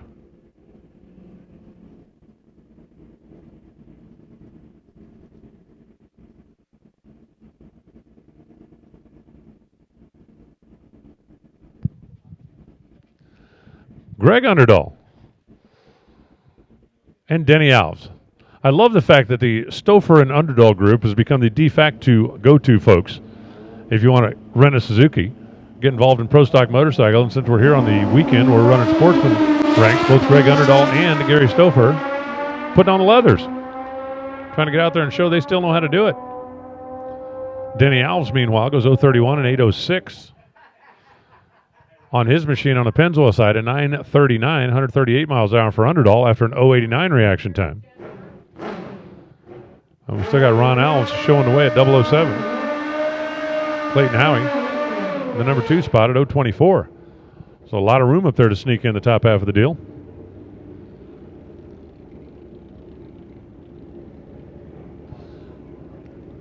Hey, Super Street. Oh, attention in the pits. Super Street, listen up. We've got our shootout competitors as Al Almond and Anthony Vanetti get staged up and ready to go. Anthony works in the sales division at Lucas Oil out in Corona, California, but loves to sneak out and ride whenever he can. Al Almond, the Kawasaki for the retired businessman out of British Columbia. I've got my Super Street shootout competitors. It is Shell, Bong, Barnhart, Lee, Tucker, Giacone, Gotts, and Reese. You are my shootout competitors, all right? Shell, Bong, Barnhart, Lee, Tucker, Giacone, Gotts, and Reese. And let's bring them to the lanes, if you would, please. We'd like to run that first round of the shootout in the front of the alcohol cars. We're a little bit ahead of schedule. We'd love to keep it that way. So, shootout competitors, come on down. We need you to the staging lanes, please. Shell, Bong, Barnhart, Lee, Tucker, Giacone, Gotts, and Reese. You're my shootout guys.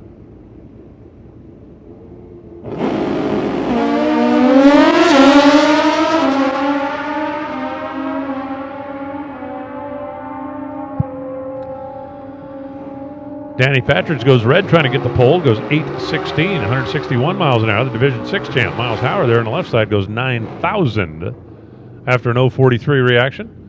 Ron Alves is still the best in category. And again, let me get my Super Street Shooter outers, if you would, please, for the W.W. Williams Shootout.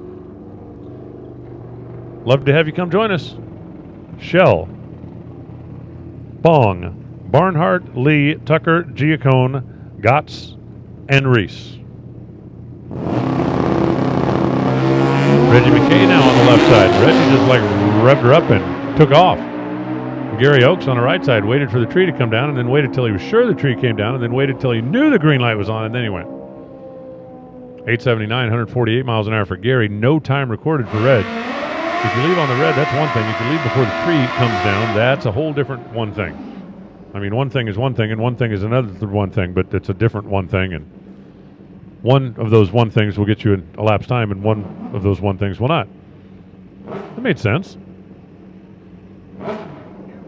Unkelfer's looking at me like it didn't make sense. I thought it made sense. There's two things you can do. One thing will get you an ET and one thing won't. He did the one thing that won't, not the one thing that would. Actually, more than two things, but anyway. Here comes Rick Newport. This is not exactly breaking news. Rick's pretty darn good at this, and John Evans down from Utah over in the right side.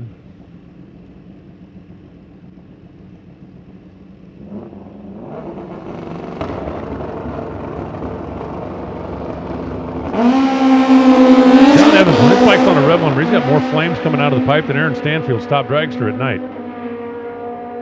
That thing was like a constant stream of fire over here when it was on the limiter. 021 on the bulb for Rick Newport. That's going to put him way up by the top. Not on the top, but by the top.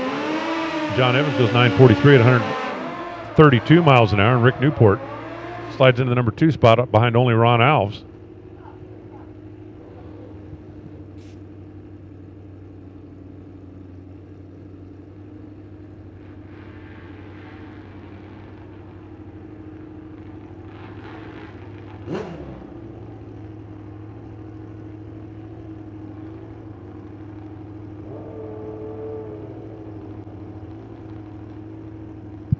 John Austin,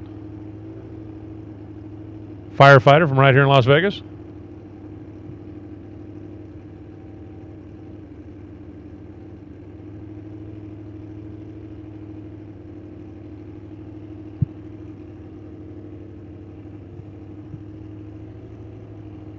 And Roy Barrera. Roy, whose occupation is listed as U.S. Army. Thank you, sir, for your service.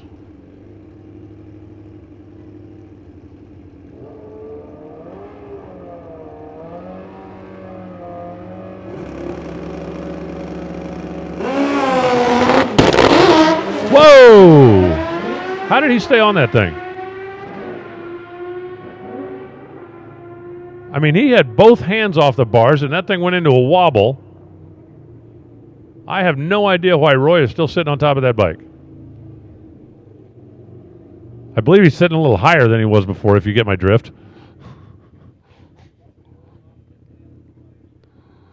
1056, 138 miles an hour for John Austin. And Roy, man, that thing left early and then did something wacky. And then it really made a jump. He had both hands off the bar. Man, I don't know how he didn't come off of that thing backwards.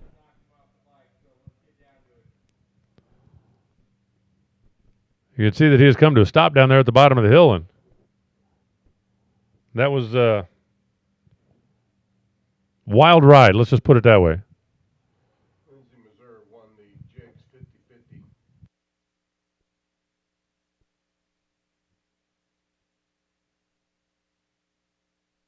Congratulations to Lindsay, who won the run for the money.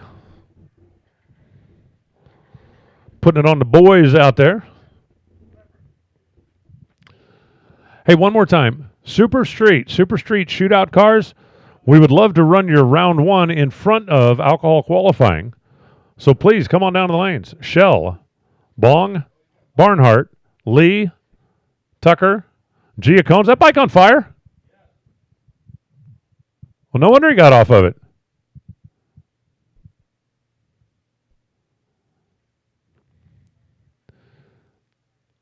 Okay, when's the last time we had a sportsman motorcycle flaming in the shutdown area? And that is flaming. And I mean flaming.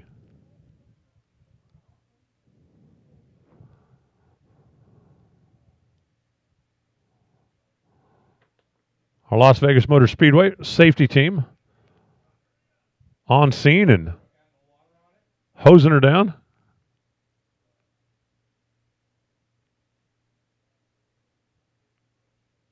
Man, that was nuts. Now, I saw Roy get off of it. He climbed over the wall, but that was...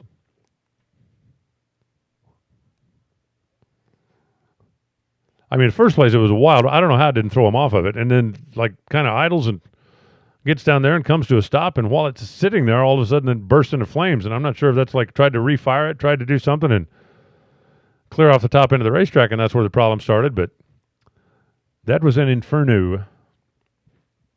Looks like I got a couple of our super streeters in there. That'd be awesome if we could get that round one of the W.W. Williams Super Shootout taken care of. W.W. Williams already got the grill going. So great opportunity to go over there and grab yourself a burger if you'd so desire.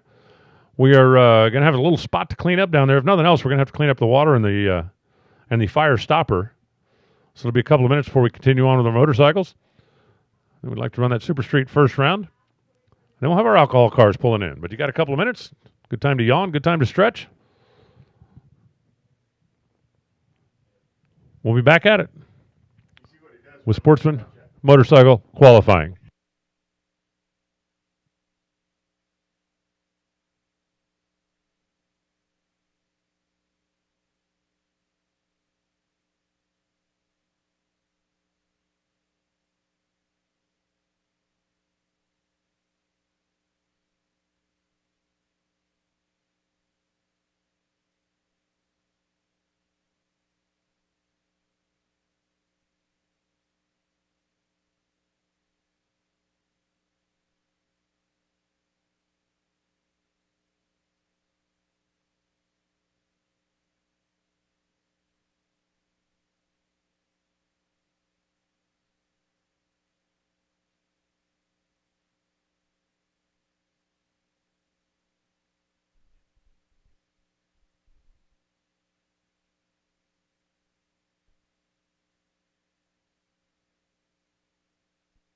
Just a reminder, but founded in 1989 and started with custom fitting car covers, the California Car Cover Company now carries thousands of accessories for detailing products, garage accessories, apparel, and gifts. They're also the home of the original car duster. If you want to learn more, get your very own print catalog. Call them toll free. Check them out online, www.calcarcover.com. California Car Company, premium car care for enthusiasts by enthusiasts. And car cover makes a great gift for the car person in your life that wants to tuck their baby in from time to time. Just throwing it out there. If you're a new car dealership principal, service manager, or parts manager, turn to the source dealers trust, Service Department Solutions. With over 40 years of industry experience, the SDS team will help you improve your processes and increase your profits. They will work with you to improve sales and service processes, training, and customer retention rates, and help you work with your manufacturer to secure increases in parts and labor reimbursements that you're entitled to. In some cases, hundreds of thousands of dollars left on the table. Service Department Solutions helps dealerships nationwide, and they can help you too. No upfront fees, no hassles, and no risk. Call them today at 412-651-2356 or visit them online at servicedepartmentsolutions.com. Service Department Solutions, the source dealers trust.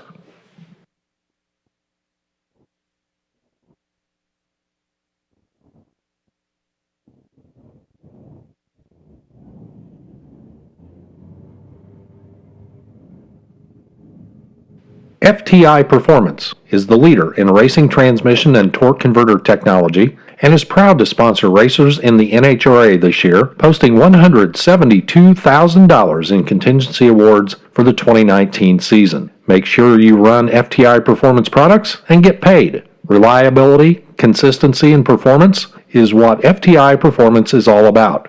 With outstanding customer service, including trackside support at select races across the country. See why all the winners choose FTI.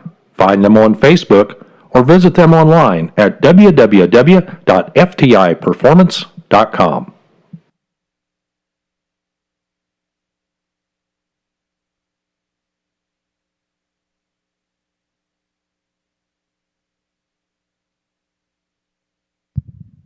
Well, they're getting the bike taken care of and the mess cleaned up at the top end of the racetrack. A few more minutes. I think we got all of our super streeters, don't we? 1, 2, 3, 4, 5. I might be missing a couple.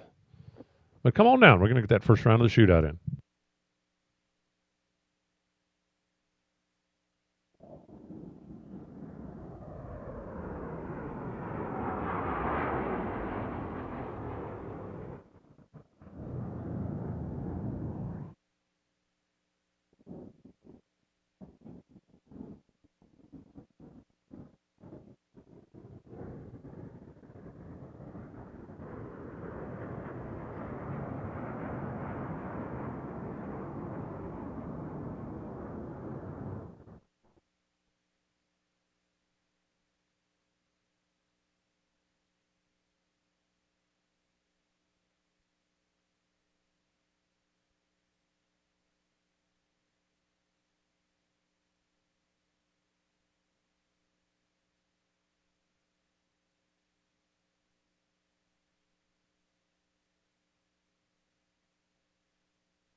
Bishop Performance Motorsports offers transmission, service, and parts for your on- and off-track needs. Bishop Performance Motorsports has been providing race-proven transmissions, parts, and service for over 3 decades. Bishop Performance Motorsports services and builds transmissions with the best parts money can buy. Our customer service is second to none. We can get you to the track and win races too. Visit us at www.bpmracer.com or follow Bishop's Performance Motorsports on Facebook.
They appear to be clearing out the top end, so should be soon. They've told the drivers, go ahead and put your helmets back on, get ready to go.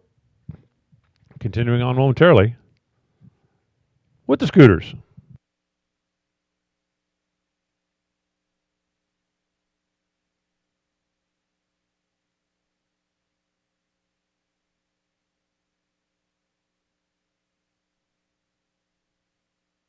Dave Gotts, we need you, please, for round 1. Dave Gotts, come on down.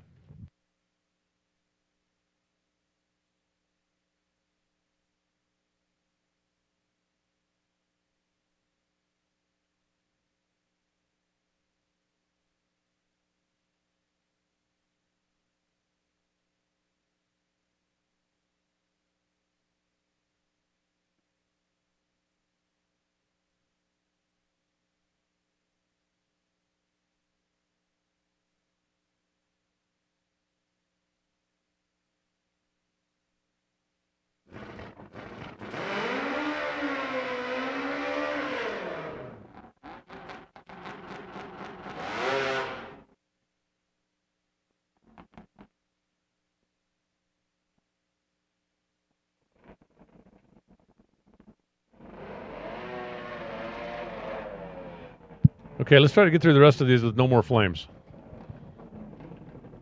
Sportsman motorcycle from here on out is a no flame zone. That was a lot of fire out of a motorcycle.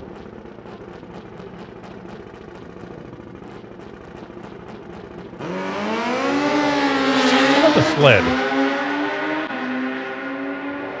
Corey Brown is out of Utah because, well, I'm guessing there's not a lot of people that have sleds in Las Vegas. The sled season in Las Vegas is non-existent. 938, 145 miles an hour for Brian Howie. 1 day of snow in the last how many years? Enough snow to ride a sled on? Yeah. Kind of like Tucson. Once every 10 years, we get enough to make a snowman. By lunchtime, it's gone. Awesome.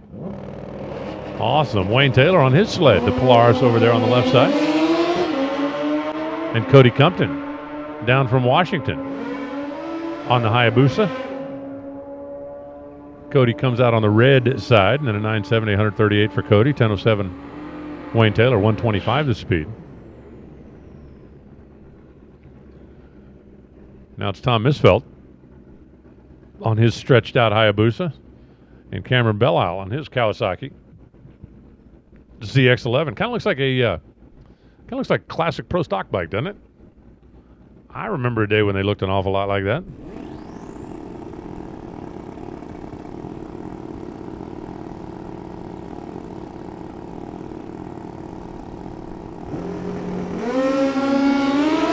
Both drivers end up on the wrong side of the tree, which put them down toward the bottom of qualifying. Still looking at Ron Alves 007 being in the number 1 spot. But you definitely want to get those red lights out of your system before we get into race day. 877, 154 miles an hour for Tom.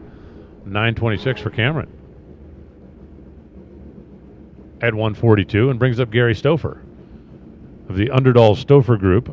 Note Greg up there on the walkway in front of the grandstands, watching his partner and hoping that Gary has a worse light than Greg did. I'm just sure of that, because the loser, I understand, has to wax the rig. Tom Medlin on the right side. That's one of the big players in this part of the country.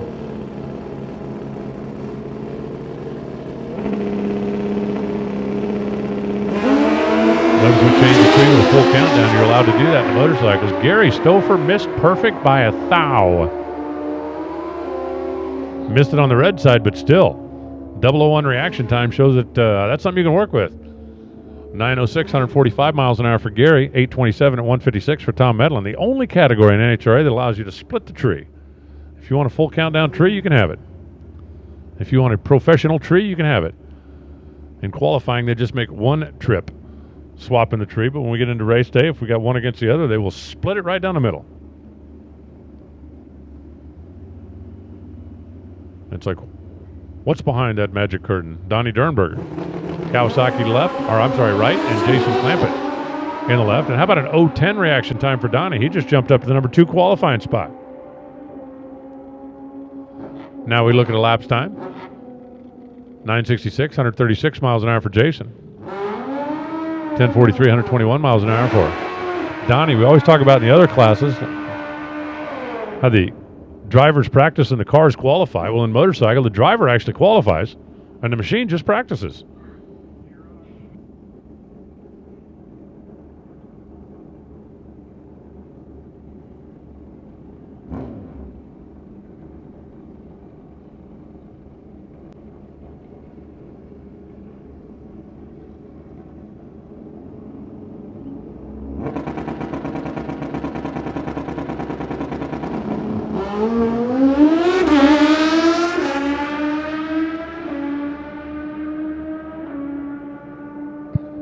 Sean Connor drills the tree at 009. That's going to put him in the number 2 qualifying spot now. Larry Moda had a problem on the starting line, and he just backed out his Kawasaki. Looks like we got one bike left. And then it'll be Super Street time.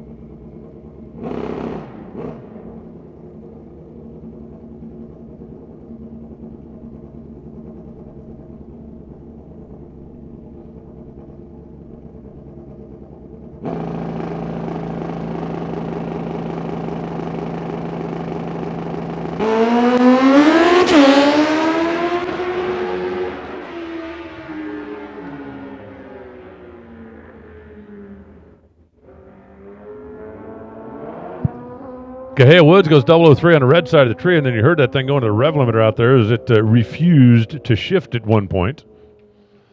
I just had birthday boy Paul Snell come up and get a cupcake, so I think the only person that hasn't come up that's got one coming yet is Punch Johnson for the perfect run yesterday. Want to make sure I get that taken care of before the vultures the friendly people up here that work at the racetrack attack my stash. I do believe the alcohol cars are rolling towards the lanes now. We were giving them a heads up to be ready for about 3 o'clock. We are going to have some track prep to do, but we've got our cars back there, and I do see now all 8 of them. And our W.W. Williams Super Shootout. W.W. Williams is doing the barbecue racer appreciation tonight. We definitely appreciate everything they do for us all season long. But we have a few minutes here before we got activity on the track. Next thing out should be the Super Street W.W. Williams Super Shootout.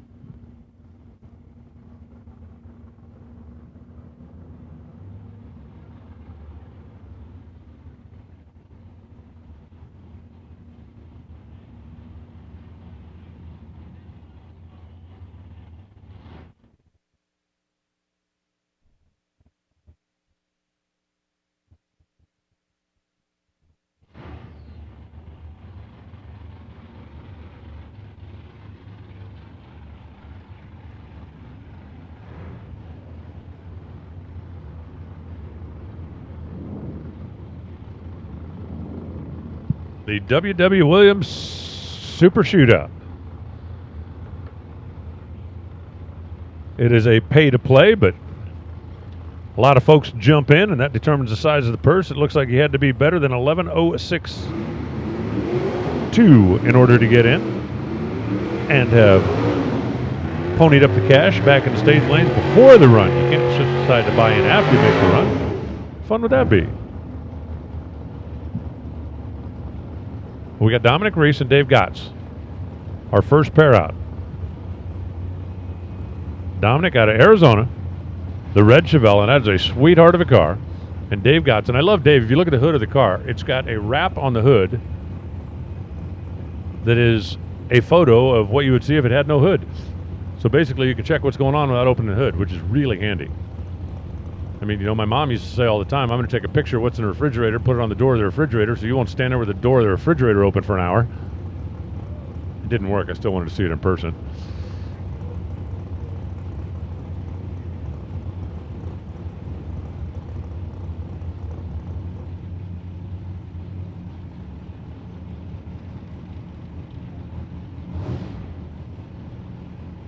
All right, I'm not sure what the issue was out there, if there was something at the top end of the racetrack or something else, but they just said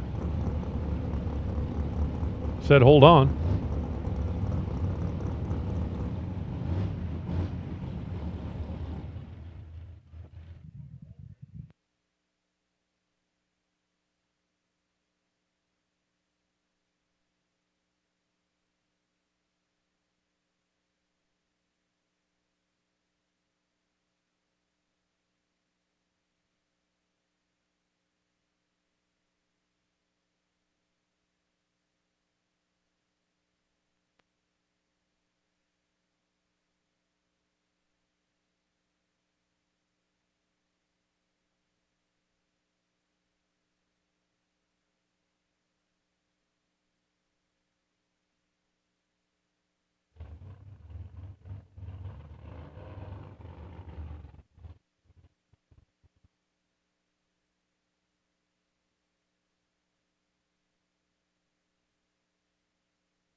All right, I think we got everything squared away now.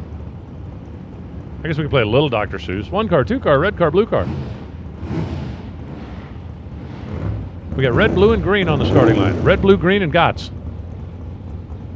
Green is red, Gotts is blue. It's kind of like playing Monopoly. Well, maybe not exactly. Kind of like playing Twister. No, we don't want to play Twister with Super Street cars. That'd be bad. Okay, Dominic pumped in. Gotts is in. Dominic bumped in now the second time. I think Dominic was having problems with his trans brake. It looked like he bumped in, backed out, and then tried to bump in and foot brake it. And now he is just pulling over out of the groove. So unless Dave Gotts does something really foolish, and he didn't, you heard him take his foot off the gas, goes 11:13, 115 miles an hour. He's been doing this a while. But it looked like Dominic might have been having a problem with the trans brake because he pulled in, the car backed up a little bit, and then it looked like he pulled in, maybe just tried to foot brake it. But when it was time to go, it did not go. Dave Gotts did go. So that's like the get, go, gone into round number 2. So we start out the shootout with a weird pair. And one being pushed backwards.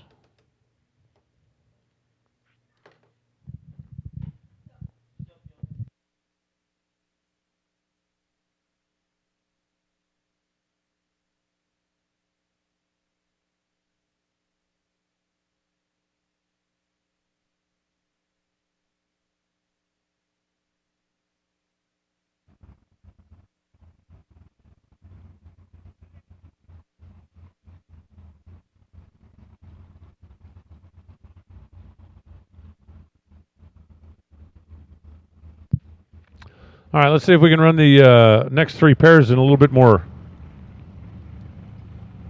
normal fashion.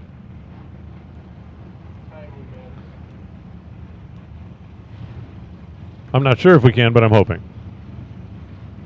I'm pulling for it.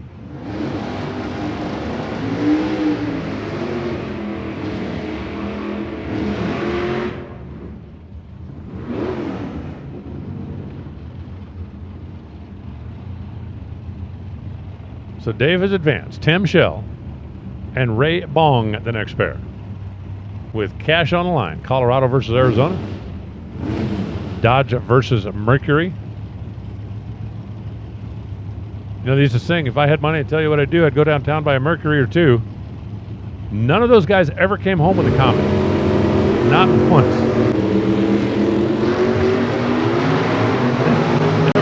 Never in the history of music will you see a Comet in that music video. Of course, most of the Comets don't run like this one. Unfortunately for Ray Bong, when it was time to go, he didn't. 11:07 for the win for Tim Shell. 11 flat for Ray, and he actually crossed the finish line second. He just flat couldn't get her going at this end of the racetrack, and Tim gets the win at that end of the racetrack. Joining him in the semifinals will be either Division 7 champ Ryan Giacone or perennial top 10 player Harlan Tucker. Harlan retired a number of years ago, and he just enjoys his retirement, kind of cruising around, racing this car whenever he gets the urge. Oh, and he drops it too soon. By 14 thousandths of a second, the red light's on. That Dodge is gone, and Ryan Giacone was going to be pretty hard to guard anyway. He throws up 3 zeros and then runs 11:03 at 153. Harlan had that thing locked on the number at 11:05, 134 miles an hour, but he was 14 thou on the wrong side of the tree, and Ryan Giacone, the champ, is going to come back and run Dave Gotts in the semifinals. Yes, he was. And Barney Barnhart or Rodney Lee is going to come back and run Tim Shell. So we got an Oregon car and an Ohio car battling it out to race a Division 6 car in the Division 7 W.W. Williams shootout. And this one's over at the start. So give the PT Blaster an invitation to the next round. Just like this. 1099, 146 of speed, 1090 for Rodney at 138. And we are now going to do a little bit of track prep before we get ready to bring the alcohol cars out. It's going to be their first official qualifying session. I've had a couple opportunities to practice, but we've got a couple of minutes. If you're back there somewhere, get somewhere else. You're going to want to see this. Alcohol cars are coming up next. You got about 10 minutes. Grab yourself a burger. Grab yourself a cold drink. Find yourself a vantage point.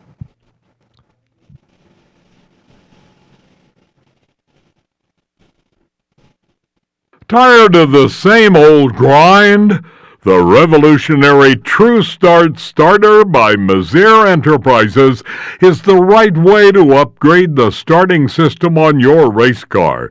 This superior design includes gear reduction engineered for efficiency, a motor specifically selected for 20 to 50% more power, and larger internal components for longevity. Its compact design is a full pound lighter than comparable starters. For reliable starting power, choose Mazir. Visit our website at www.mazir.com.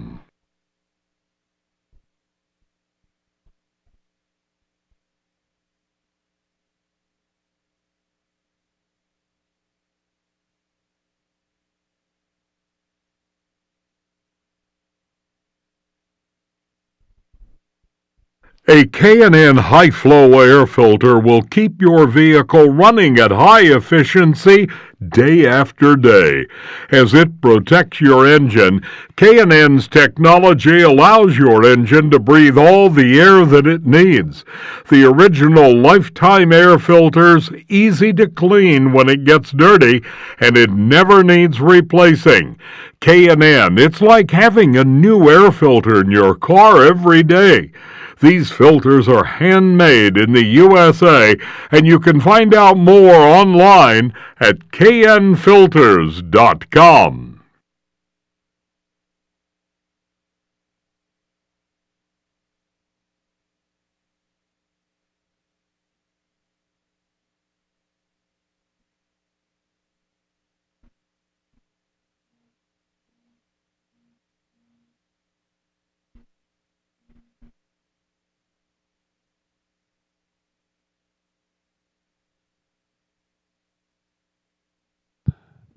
All right, couple minutes. Meanwhile, how about Darius? Wait, I got to plug this in.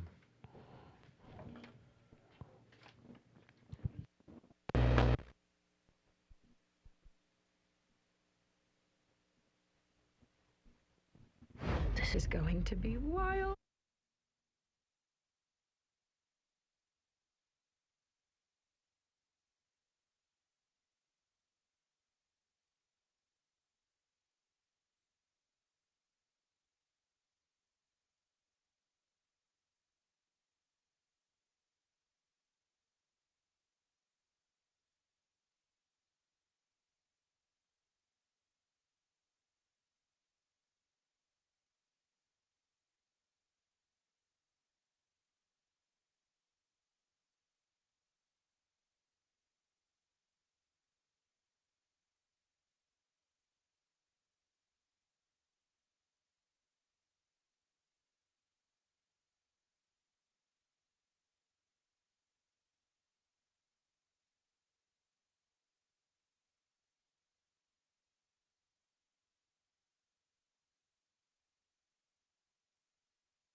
Hey y'all, Emily Volkman here from Service Department Solutions to talk to you automotive dealership principals, service and parts managers. Service Department Solutions is an automotive consulting group who can help you maximize your service and parts operations and your bottom line. We will submit a factory warranty request to your OEM for reimbursement of labor and parts markup according to your individual state statutes. We've dealt with all manufacturers and know how they will treat you. No dealership is too big or small. We handle them all. Maybe your guys need a little extra training and some new processes implemented. We've got them and can provide that extra push to help your winning team. Stop by the trailer and see us. Visit our website or call 412-651-2356. We're here for you 24/7.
Ultronics, the leader in performance electronics. Racers know and depend on their state-of-the-art systems every day. Perform Air Pro and Perform Air Eclipse are the racing industry standard, high-tech, easy-to-use weather systems. Power-Light lithium batteries, the super powerful lightweight energy source for your machine. And the DataQuest PowerQuest, the most innovative data recorders and touchscreen switch panels you can find. Check out ultronicsinc.com for these products and more. Ultronics, the choice of champions.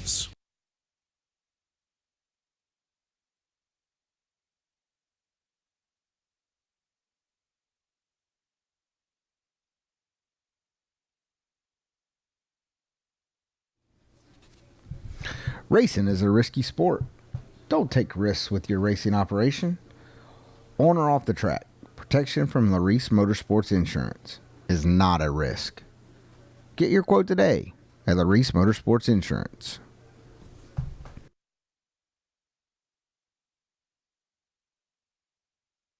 With customer service and technical support second to none, FTI Performance Converters and Transmission give you the winning edge. Just ask any of our customers, like 2014 IHRA Top Dragster World Champion Kevin Brannon, or the 2014 IHRA Super Rod World Champion Mike Ruff. We are real racers with real experience. Call us today at toll free at 866-726-8358 or visit us on the web at www.ftiperformance.com.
That's perfect, thank you.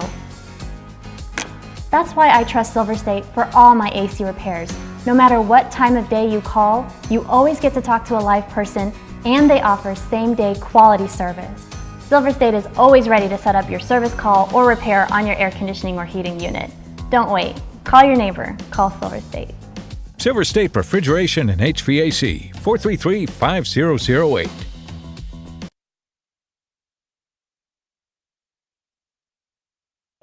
Allergies? Did you know that most vehicles have a cabin air filter that should be changed yearly? This helps prevent dust and allergens from entering your vents into your vehicle. The same goes for your air filter. This helps prevent dust and particles from entering your engine. Get yours checked. Make an appointment today. Call 702-735-7315 or visit us at tedweens.com.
freshly prepped racetrack. Here we go with Alcohol Funny Car qualifying. Hunter Jones and Robert Turner. I feel relatively confident in saying these two have never been side by side on the racetrack before, because I don't know that Robert Turner has made a whole lot of appearances out in this part of the world, and I'm pretty sure that Hunter Jones has never been to Robert's track. Robert is from the UK, and Hunter is from the AZ. You can't get a whole lot further apart in the alphabet than that. Now, Hunter was out here yesterday, tried to make a couple of runs during the test session that was offered up. And let's just say he's glad they were test runs. Young man out of Tucson for National Auto Collision, family business, vinyl graphic business. And he's lined up over on the left side of the racetrack. Robert Turner in the Monte Carlo.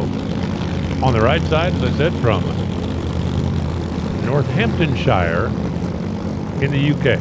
It is an 8-car bump here at the regional race. And it is going to be nasty to get in this field. I think the absolute most important thing you can do here, and it's going to be even more important now than it is even at a regular event, get a good, clean run down a racetrack in the first session. You don't necessarily have to run a career best or run low ET, but you do need to get started off on a right foot. Find something you can build with. Come up here and shake or smoke. If you don't get any data, then you're really going to have your back up against the wall trying to get into this 8-car field.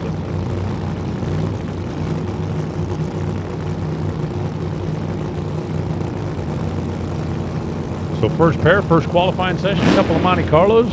The youngster on the left side just kind of getting started in his Alcohol Funny Car career, and the literal world traveler in the right.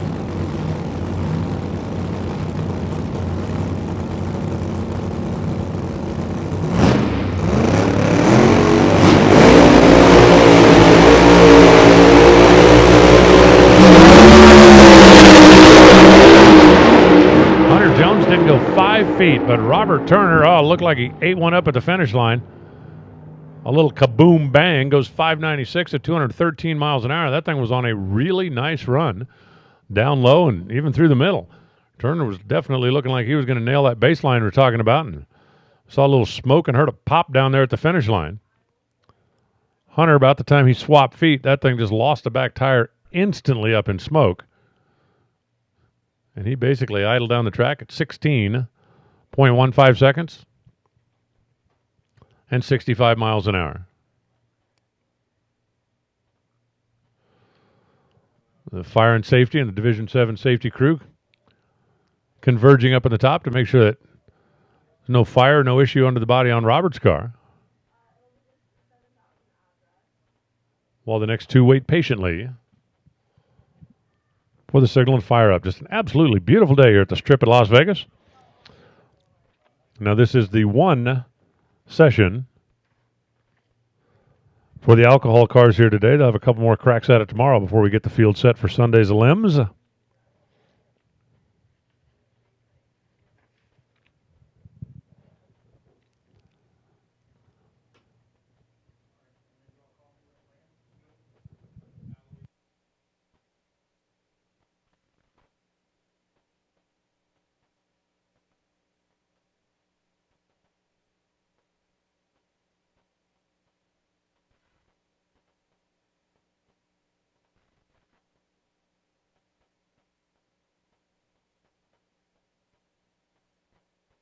Looks like it's going to be just a moment before we're ready to go.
Well, they made very short work of that. I thought we were going to get to the end of the little big town.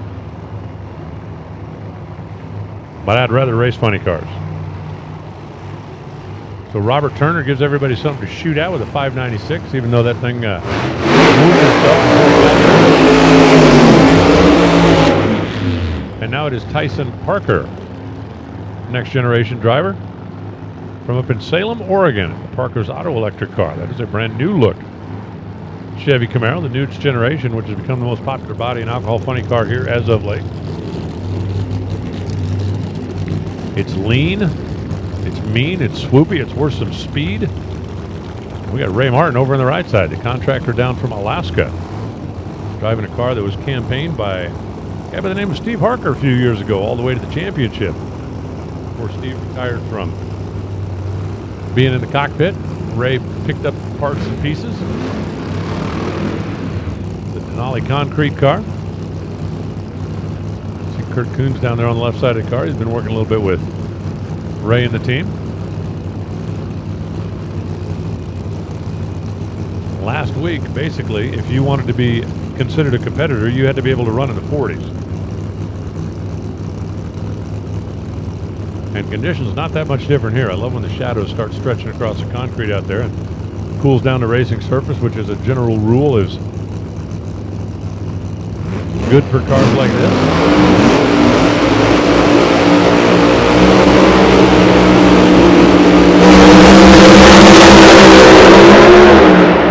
That's a nice looking side-by-side run.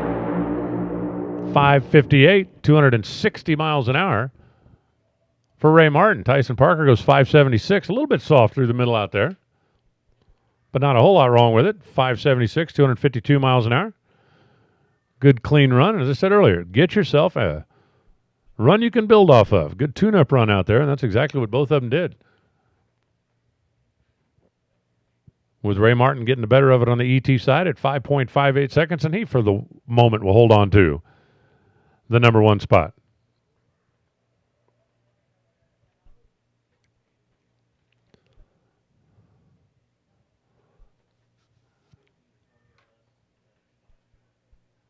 Looks like one of them might be getting just a little boost at the top end, but shouldn't be long before we're ready to fire up Ulf Leanders, the European champion, whose tow vehicle is as cool as his funny car, no question about it.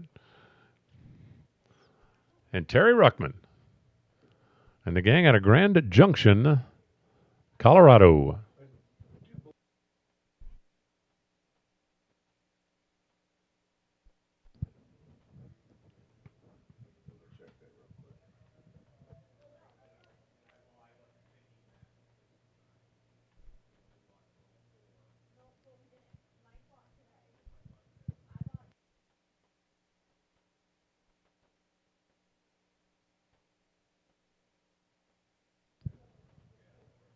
I just found out today that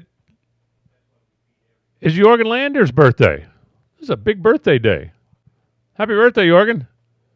You know what? Come up and get a cupcake. I gave Paul one. Gave Dave one. Gave Brenda one. Hey, popular birthday today.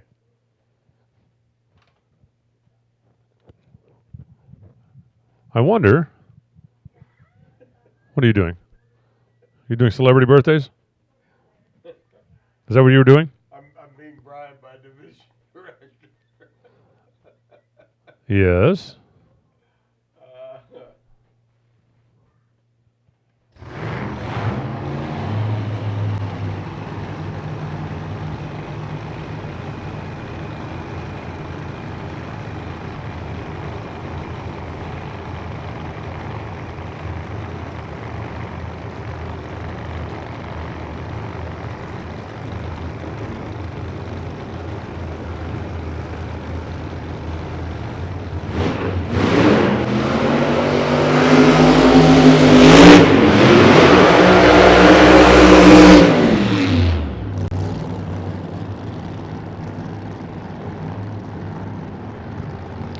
Top end of the racetrack clear, and Ulf Leanders. And Terry Ruckman.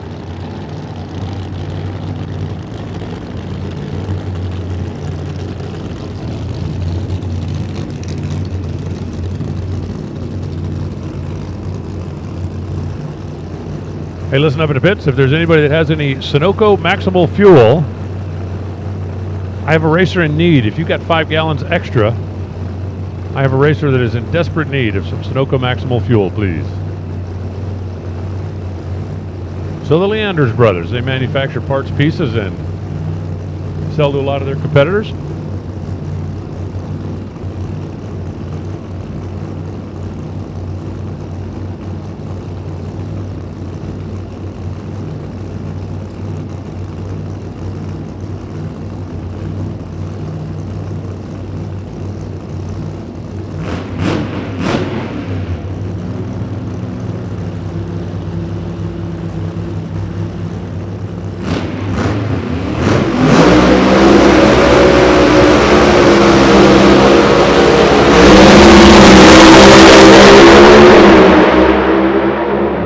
Looking pair down to the stripe. Check this out. 5.508, 265 miles an hour. No LODRS goes to the top.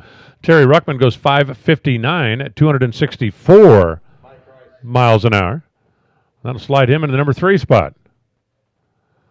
So a good, clean side-by-side run. LODRS gets the better of it, but you can see the Ruckman boys down there kind of high-fiving, and I think they feel pretty happy with that one out of the box.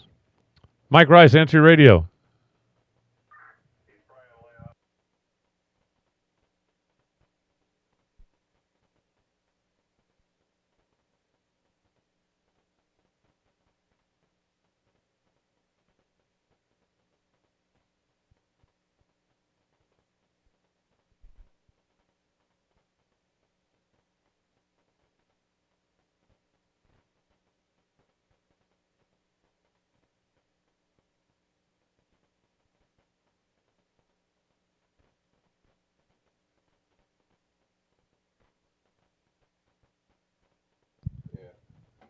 Tony Mandela, come see me in the tower, please.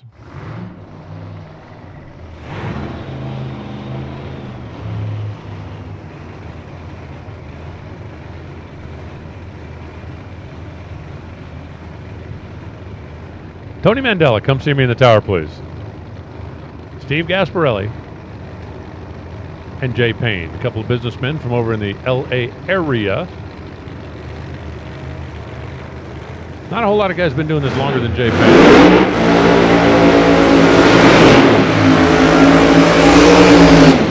Jay, of course, used to run against Steve Gasparelli's dad back in the day. Steve's dad, the late Lou Gasparelli, who was a Hall of Famer out here in this part of the world.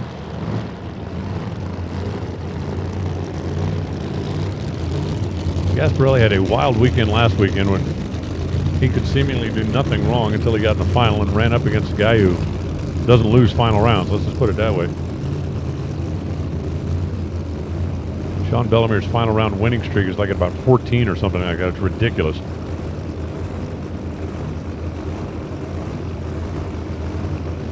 Yes, Gasparelli qualified 16th and then ended up with lane choice in the first round because he raced an alternate. And then ended up with a bye run in the second round because his opponent couldn't make it. And then Jay was kicking his tail in the semifinals. Jay's car blew up. But you know what? They don't write any of that on the trophy.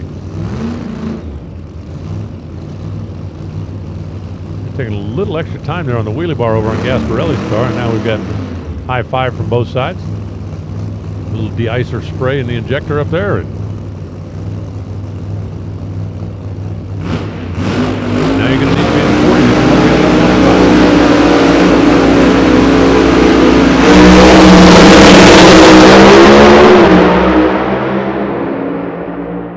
40s. Jay's drifting towards the center line, but we end up with a 5.56 squared. Jay Payne goes 5.562 at 265. Steve goes 5.569 at 261. Wolf Leanders is still out there. He's basically got the field daylighted. And Jay Payne goes into the number 2 spot. Gasparelli in the number 3 spot. And already, we got 7 or 8 cars that have made an attempt in the 5s. 5 of the 8 at quicker than 560. And we're just getting started. As Annie Whiteley and Chris Marshall, both top 5 players from the championship chase last year, bring their machines to life.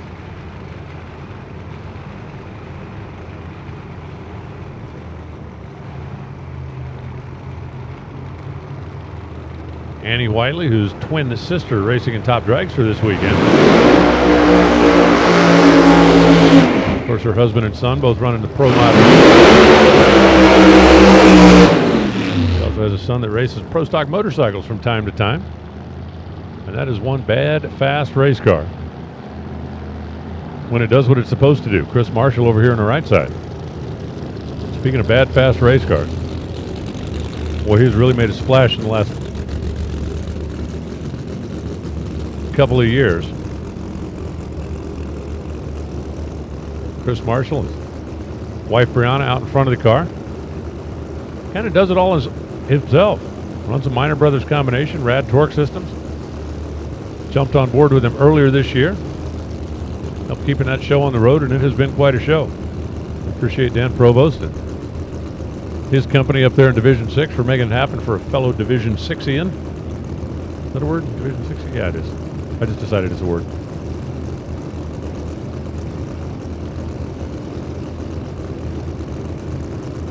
I just don't like when I think I made up words and then I find out they're really words. I thought I made up a word the other day, typed it in spell check, and it went, yep, you're good. And I went, oh man, really?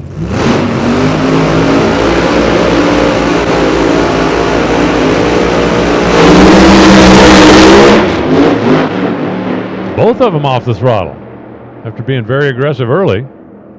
And then just kind of drive them down easy. 734, 150 miles an hour for Chris Marshall. 961 at 102 for Annie Whiteley.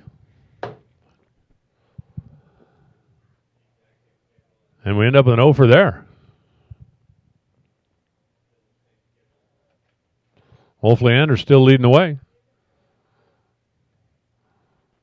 Our bump spot for the moment is going to be Chris Marshall, that 734 that he just was cruising down the racetrack. And he's going to get bumped here momentarily by either Brian Haug and or Sean Bellemere.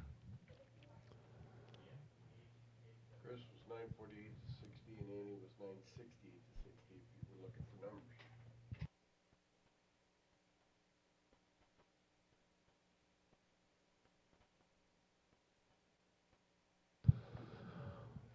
So our final pair, Brian Haug, who's had a wild year. He's had some stellar performances. Hired Johnny Lindbergh to come in and take over the tuning on that machine, and boy, has that paid dividends. Also crashed a car earlier in the season and now driving Johnny's. And over here on the right side, it's the B team of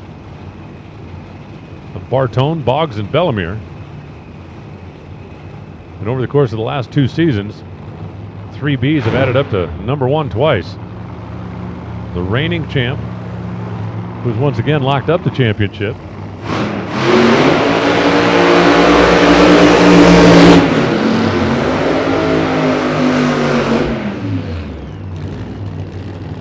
Sean Bellemere, who locked up the championship a couple of races back.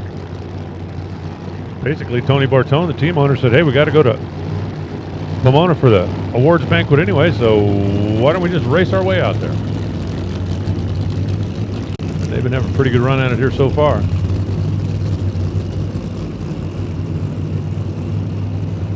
Hussey Copper, Redline Oil for Sean Bellemere. Brian Haug, who actually comes in this weekend with 3 race cars. He's got this one, his son Dylan, racing in Super Comp. Paul Nero also racing a Super Comp car that is fielded by the Haug family. Of course, Johnny Lindbergh won himself a couple of championships as a driver before getting an opportunity to drive nitro cars, and now lends his expertise as a tuner in the alcohol ranks. The bump spot is 734. Neither of these drivers are thinking about the bump spot. They're both thinking about the top spot, and Wolf Leanders holds that one at 5.508.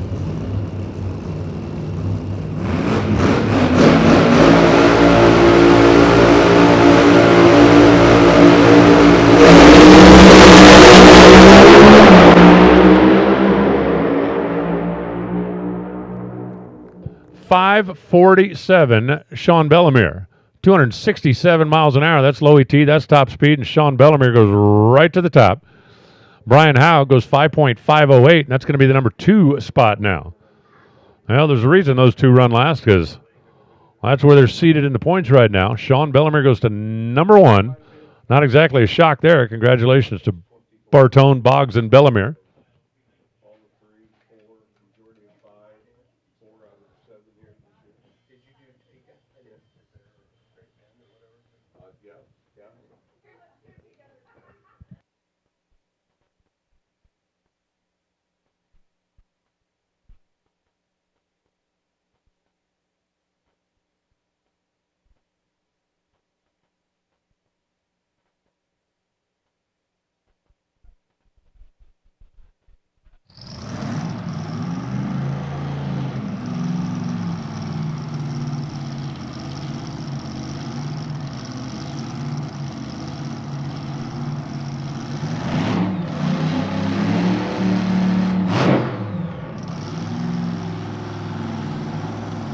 So James Stevens reappears.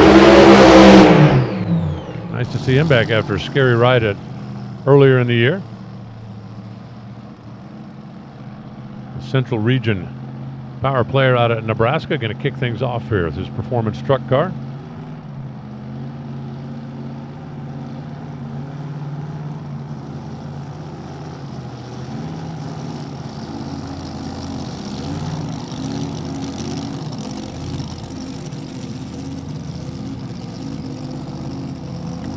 We're going to fire off alcohol dragster qualifying with one that does actually burn alcohol.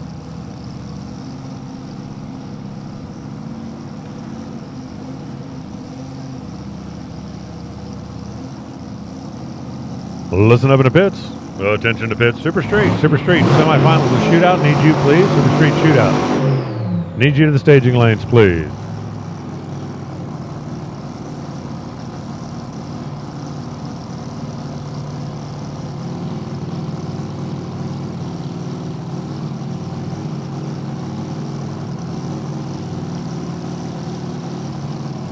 All right, Mr. Stevens, you have center stage, sir.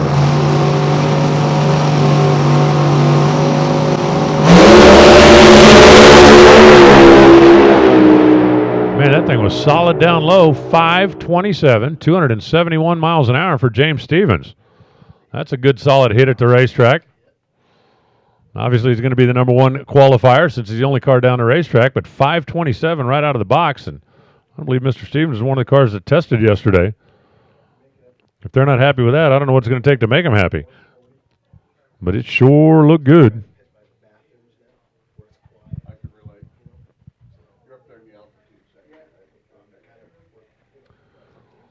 And I mean, we got a long way to go before qualifying is set, but I'd feel pretty confident if I had a 527 that'll stay in the field. I feel very confident about that, as a matter of fact. Of course, what do I know?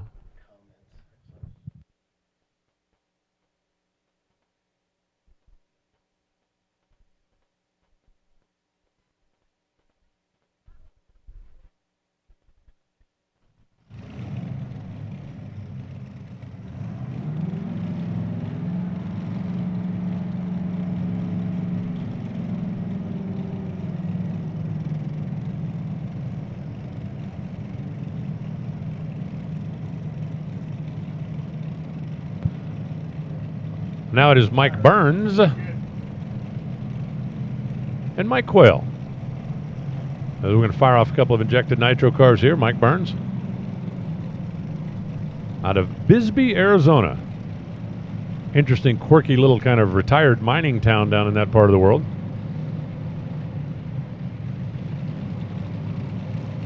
Mike, who used to fly commercial jets around the country and drive race cars part-time, is now retired from the commercial jet part.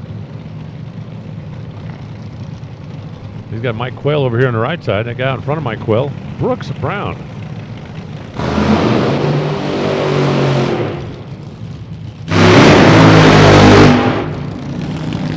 And Brooks, the guy, has been working injected nitro cars literally since he was a kid. You see him going over there and knock the idle down on Mike Quayle's car after the burnout. Quayle did make a run yesterday, but, well, let's just say that they weren't overly thrilled with it. And like our alcohol funny car contingent, the dragster is going to be on an 8-car ladder, and you're going to have to really fight your way in this because we got more than 8 really good cars that hung out on the property here this weekend. Trophy last week went home with Dwayne Shields, and you can guarantee that he's here defending, this being his home racetrack.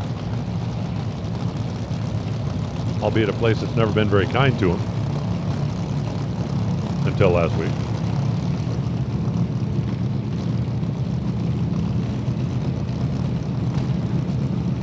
For the 2 injected nitro cars, a little bit different routine here as they will stage up in an idle. And when a tree flashes yellow, just hit the gas.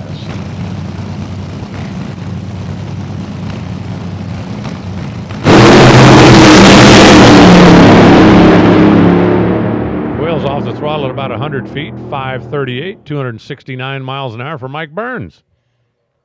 Not a bad start. As he goes sailing on up the hill, and that'll put him in the number 2 spot behind James Stevens. One more time, if I could get my semifinalist for our W.W. Williams Super Street Shootout into the lanes, please. Come on down. And you know what? Let's go ahead and get dragsters rolling this way as well. Listen up in the pits. Attention in the pits. Top dragster, come on down. Racing RV's top dragster to the staging lanes, please.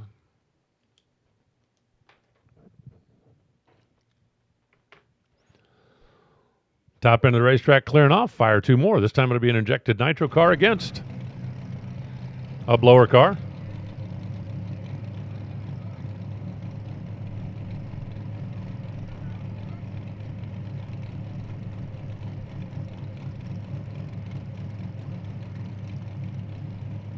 Going to be Fred Hansen, the Norwegian racing team.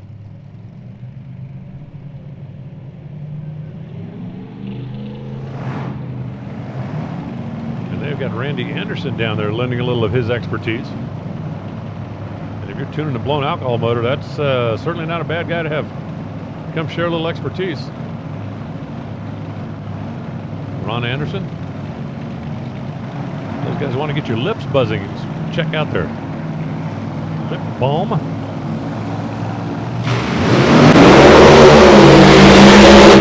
Had some samples they were sharing last week. I don't know if they do still this week or not, but I would guess they might have 1 or 2 around there somewhere. The first time we've had the 2 different configuration cars, a blower car and an injected car going head to head.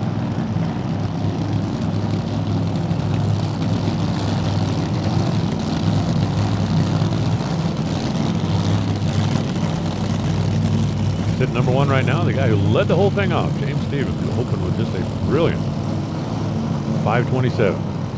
Said last week he had to be in the 40s in the funny cars if you wanted to be in the cool kids club. Well, there were actually some dragsters that were running in the teens or better last week here at the Strip at Las Vegas.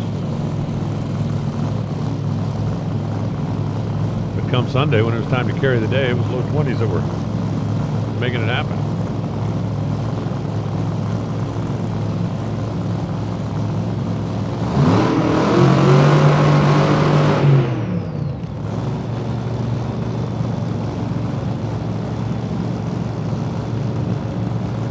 Vastly different routines. When they pull in at stage, the alcohol car will be revved way up.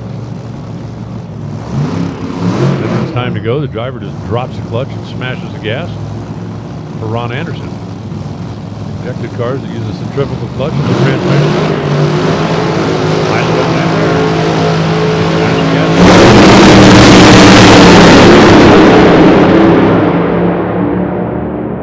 529. Look at him down on the starting line. High fives for Randy and the rest of the team. Fred Hansen goes 529 at 274 miles an hour and goes to the number 2 spot. Ron Anderson goes 571, 256 miles an hour. But for Team Hansen, nice job out there, guys. And for Randy Anderson, a tip of the cap as well. I said, nice guy to come over and give you a look-see if you need to get pointed in the right direction. As a matter of fact,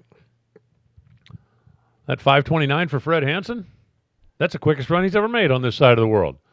274 miles an hour, not too shabby either. So congratulations. Anytime you run your career best numbers right out of the box in the first qualifying session, you talk about setting a good tone for the weekend. Ron Anderson's 571 will put him in the number 4 spot for now. And Johnny Otten and Kim Parker will be your next pair.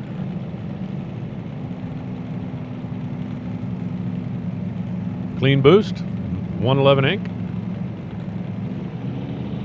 for Johnny Otten and Kim Parker. Talk about two different rides. When Kim's not driving this 280 mile an hour injected nitro monster, she drives a school bus. It's important not to get those two mixed up.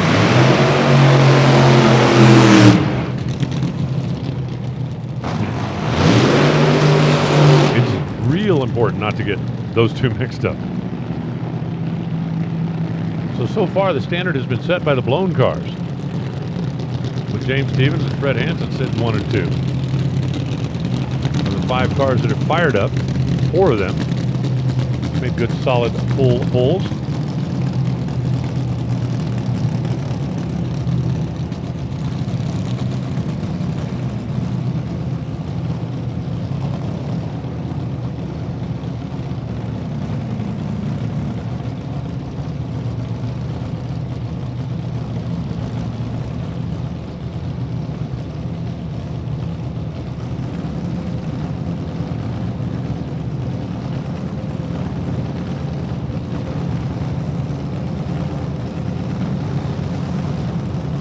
Teams just kind of going through the regular routine down there.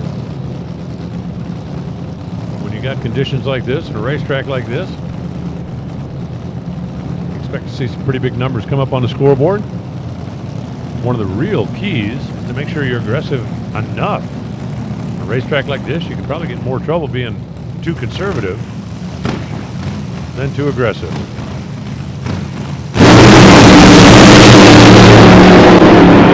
Hike the front end, makes a pretty good charge at this end of the racetrack. 532 times 2. Kim Parker goes 5.321 at 270 miles an hour. Johnny Otten goes 5.326 at 276 miles an hour. And that was like a tale of two different runs. Johnny Otten's car was very aggressive early, and then a little bit lazy through the middle of the racetrack. Kim's car was, well, not quite as aggressive early, but really made a hard move out there from 330 feet to the 1,000-foot mark. And they end up at the finish line at almost exactly the same time, 5.321 to 5.326. Kim Parker gets the number 3 spot. Johnny Otten gets the number 4 spot. James Stevens still looking high, wide, and handsome up there in the number 1 spot. And the only 2 cars in the 20 so far are blower cars, but I have a feeling that just may be about to change. Because here comes Dan Mercier, the Canadian runner, with his injected car, and this thing is really fast. And he's going to line up against the former Lucas Oil champion, Chris Demke, driving Jerry Mattern's Peenwright machine. And this is a car that has had a bit of a performance turnaround here towards the end of the season.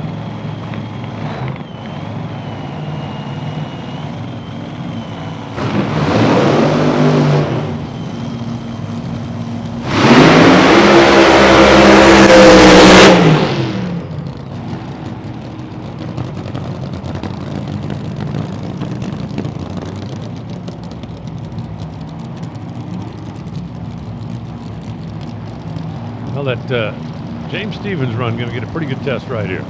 Dan Mercier all the way down from Quebec. I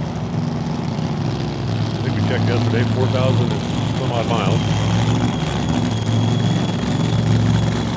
He didn't burn all that diesel fuel to not come down here and be a thorn at somebody's side.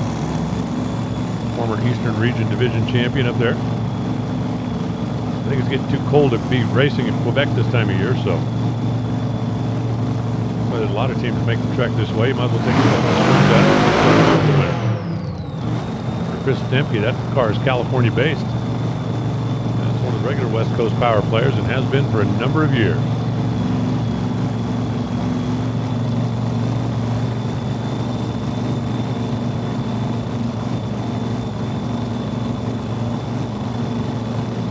A nod from Cruise Crew. My driver's ready to go. You want to be number one? You got to run better than 5:27.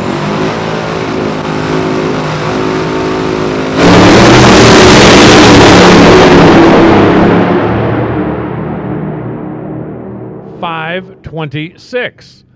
Look at the speed, 276 miles an hour. That's pretty darn strong for a blown car on an altitude track. Chris Dempke goes to the top. Dan Mercier goes 5:33 at 260 miles an hour. Chris Dempke, man, that car was moving strong through the early part, not bad in the middle, and 276 miles an hour out the back is nothing to sneeze at. The list of blower cars that have gone over 280 miles an hour is pretty short, especially when you're dealing with Las Vegas. It's got a natural altitude, which is a natural detriment to making horsepower, and also you're looking at a density altitude of 3,500 feet. I mean, I'm not saying that's going to stay number one. I don't believe it will, but I do think that's a really good, strong start for Chris Dempke and the team. And especially that, I'm just going to round up. That's 276.97 miles an hour. I'm giving him the extra 0.3. Really, really nice looking run for Jerry Mattern's car. And here comes the champ, at least for another week. 5 years there's been a number one on the side of that wing. They are going to peel it off and hand it over to Megan Meyer. Ceremony out in Pomona, California in just about 10 days or so. But Joey Severance and his dad and that J&A Services car, they came in here last week and didn't look like anybody could stop them. And they ended up being stopped by driveline breakage when that thing shook so hard, disconnected the driveline. And Garrett Bateman, slam hound on the back of the wing, boost performance on the side of the car. Rick Hinkleman, team owner and tuner.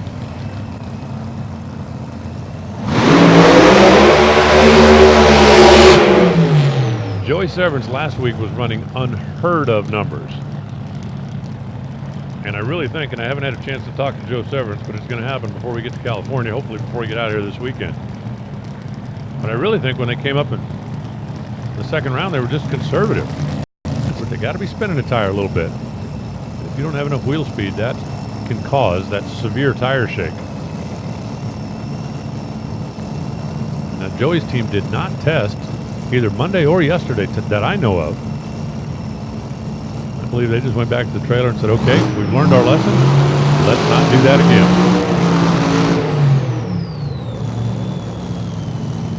Bateman in the injected car on the right side.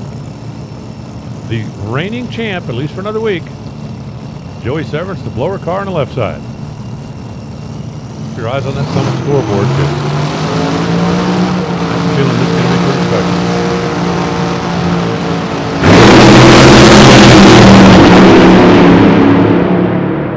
That thing shook about like it shook last week, except they didn't try to stay after it. Garrett Bateman goes 5,400. 256 miles an hour, and you heard Joey just plugged it in high gear and leaned on the throttle to clear it off the top end. He was .910 at 60 feet. And then that thing went into a pretty severe shake. Maybe a little bit before that it started. But he ends up with an 11:03. And that 5,400 that Garrett Bateman just ran, that's going to be the bump spot right now. And we're not even through with the first qualifying session yet.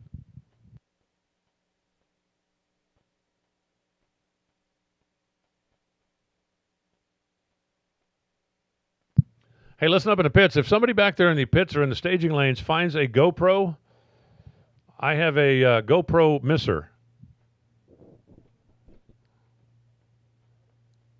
If you happen to trip over a GoPro camera back there, believes he lost it bringing the car up the staging lanes. It belongs to Barney Barnhart, the PT Blaster car, and if somebody finds it, he would be very grateful for its return. So Chris Dempke, number one at 5:26. Garrett Bateman sits on the bump right now at 5.400. And we still have 4 pretty darn good cars to run. We're going to have 15 cars battling for 8 spots here. That's why it's so important to start on a high note. Jackie Frick, John Fink, the team in from New Jersey that had the Minion crew last week for Halloween. And they were quite the hit, especially with the younger fans.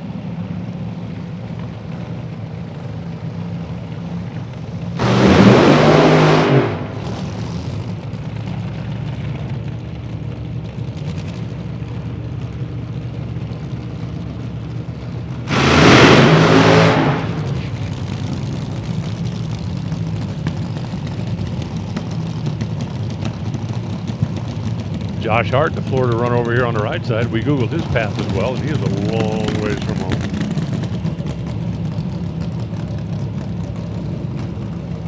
See the Pops logos on the side of Josh's car. He is definitely looking forward to next year, getting his feet wet in a top fuel car. Jackie and John, a pretty good combination. They didn't really end up showing anything to show for it last week, but over the years, Vegas has been pretty darn good to them. So they feel like maybe they made a deposit into the luck bank last week and it's time for a withdrawal.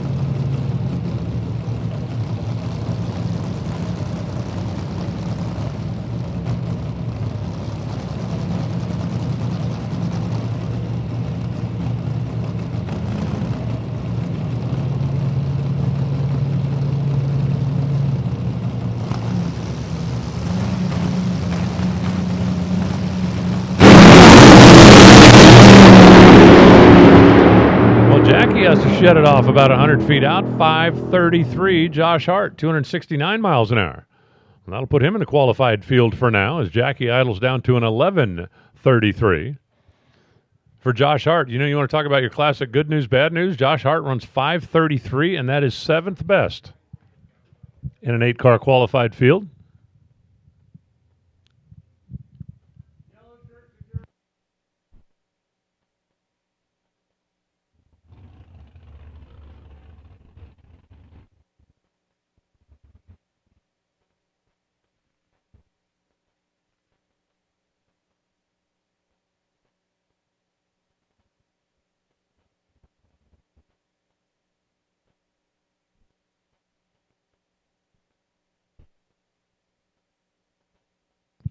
Jackie's car coasts to a stop about halfway up the hill. And we got our final 2. And then we've got our W.W. Williams Super Street Shootouters under the arch. Top Dragster. Top Dragster, need you in the staging lanes, please.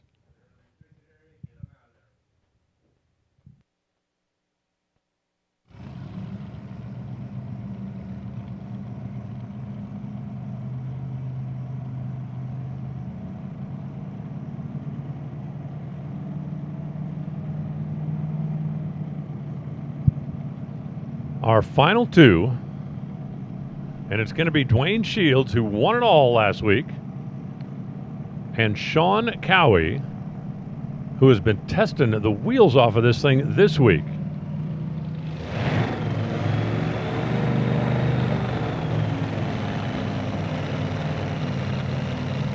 Chris Demke is the man atop of the heap right now at 5.263.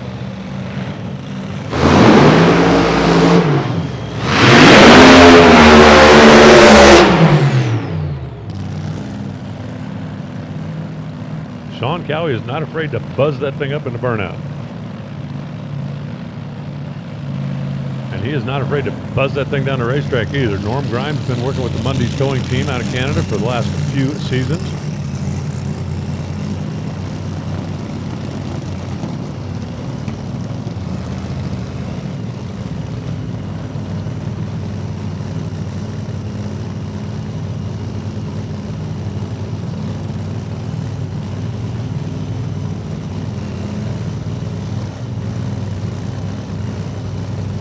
Not even finished with the first qualifying session. You already have to run better than 5:38 to be in the field. We are going to end up with, I do believe, a 5:33 bump after one session. 2 more full qualifiers tomorrow before we determine the 8 cars that are going to come back and race on Sunday. Probably got an umbrella drink in his hand, going, yeah, they ain't going to get me. I might get a slide shut.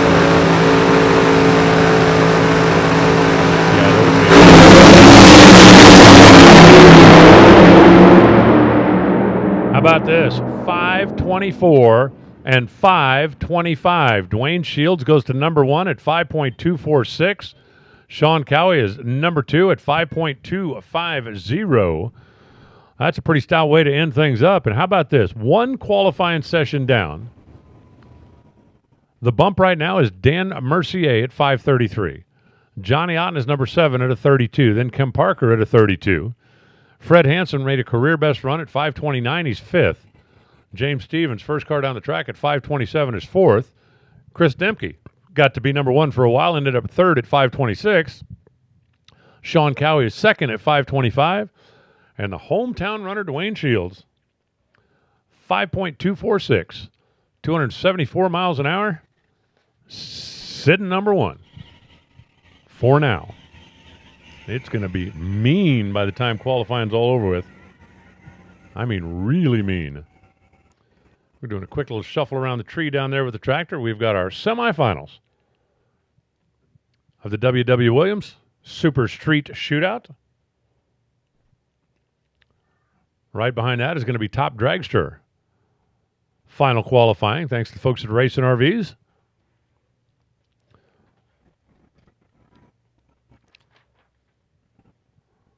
And then we've got a comp eliminator qualifying session. Round up the night with Top Sportsman.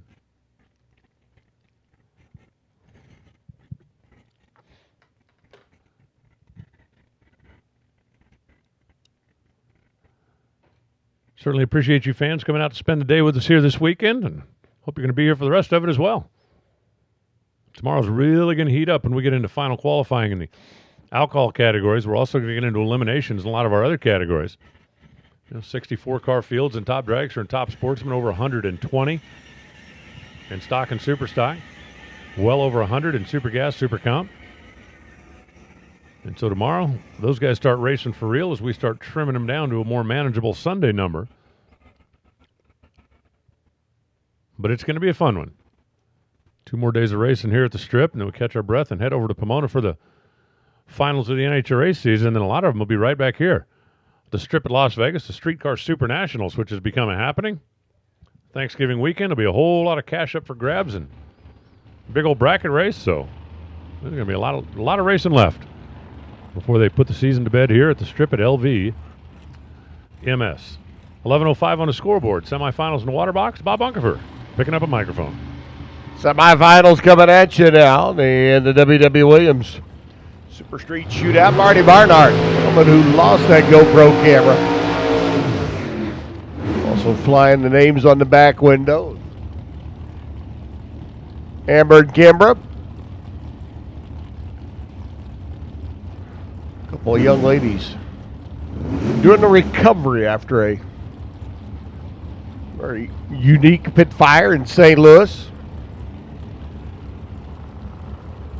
Kimber Fusting, Amber McElwain getting back on their feet, literally.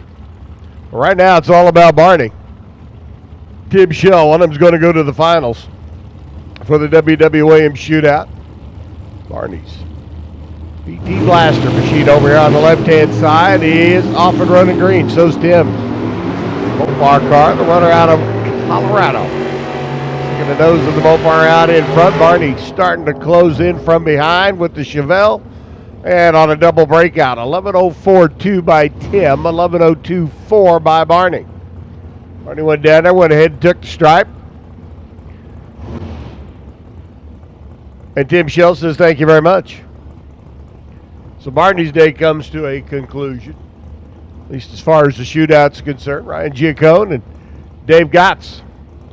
One of these two guys is going to come back to run Tim Shell in the finals of the W.W. Williams Shootout. Reigning division champ left side, the T-Bird. Ryan did good yesterday running the season-long championship W.W. Williams Shootout. Let's see if he can make it as well into the finals for this weekend's race. Ryan goes 007, closes the deal easily at the other end. Dave Gotts was just flat, plain, dead late. Runs 11:09 at 137. Still got there second as Ryan goes down, eases across with an 11:15 lap. 147 miles an hour after Ryan's 007 light. And our final qualifying getting ready to come up now for our RacingRVs.com Top Dragster field. Hey, racers, don't forget Bob Johnson and Robert Grice teaming up this weekend, shooting all the cars going down the track. Spike's Extreme Photography. And of course, your Division 7 photographer, Bob Johnson. You got two excellent photographers shooting pictures of your cars going down the racetrack. 8x10 frame prints for sale. You can look for the purple Kawasaki Mule as it comes through the pit area. You can check in at Robert's Motorhome right here behind the tower.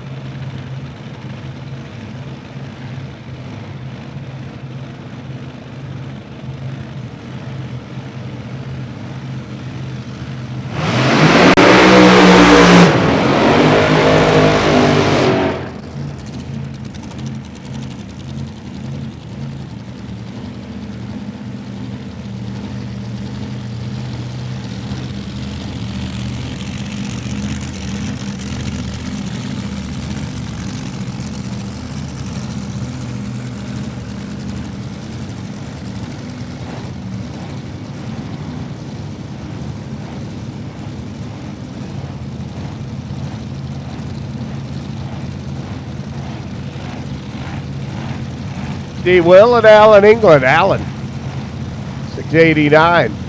Race Tech chassis car over on the left-hand side. Steve Will been down track twice. Both laps quicker than the 610, which is as quick as you could go in the category.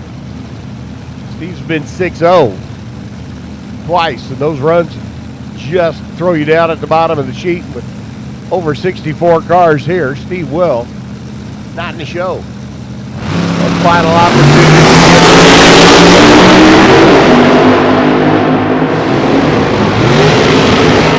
He goes 636 at 183 miles an hour. 795 at 169 by England. So England jumps in. 736 a lap.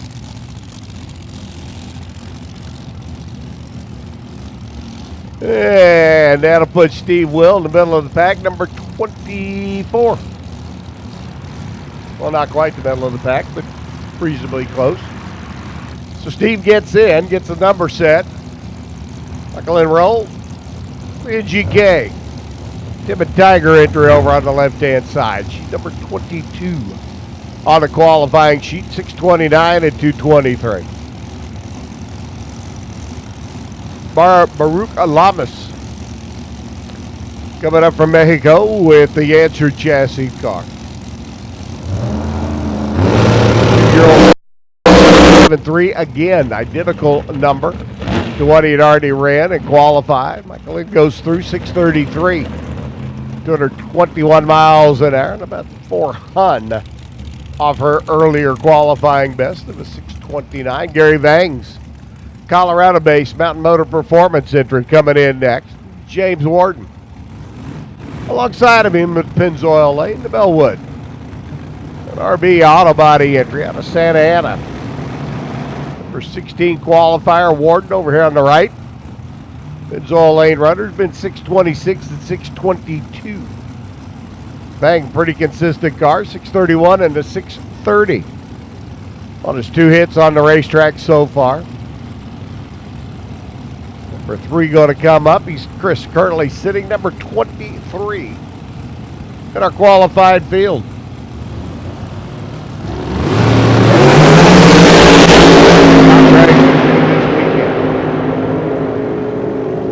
Bang makes his way through 640 and 212. That's no improvement. 625 for Warden over here in the Pennzoil Lane.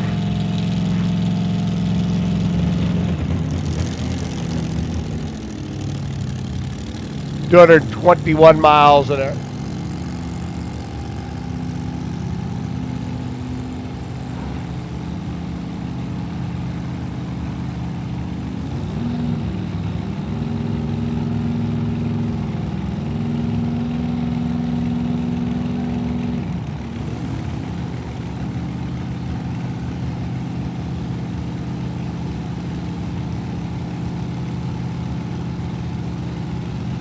Already know that one of our top dragster competitors is broke when Ed Hudgens came up a little bit earlier today. So not going to be able to make it. All on the left-hand side, Kayla Gardner making her way down. 6:13.0. Picks up 0.06 of a second since number 10. Pretty. 6:61 at 204. Doesn't improve on his earlier 6:59. He'll stay number 35. Like we've said, all you got to do is be in to win. Kurt Smith, Ross Gregory coming up next. Gregory, another one of our Colorado runners, coming down from Mile State.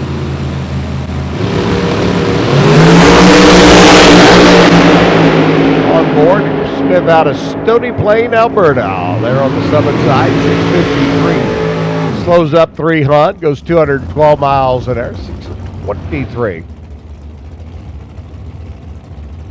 For Gregory, he had already been 6:17. So he gets no help, slows up just a little bit. So our altitude climbed a little bit higher there, Alan? As the altitude climbed a little bit higher? I think the cooler afternoon air, we might see some improvement.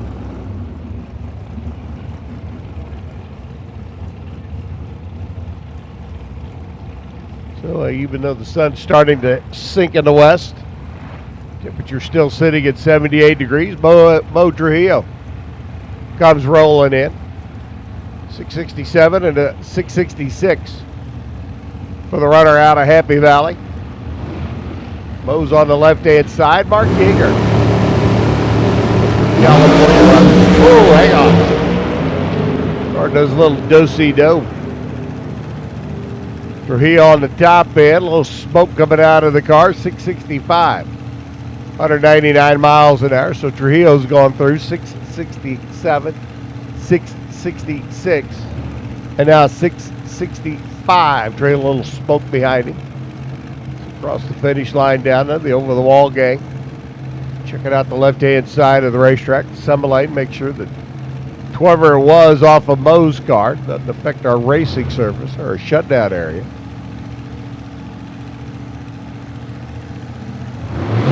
And we look like we're good. Mo's on Mo's car.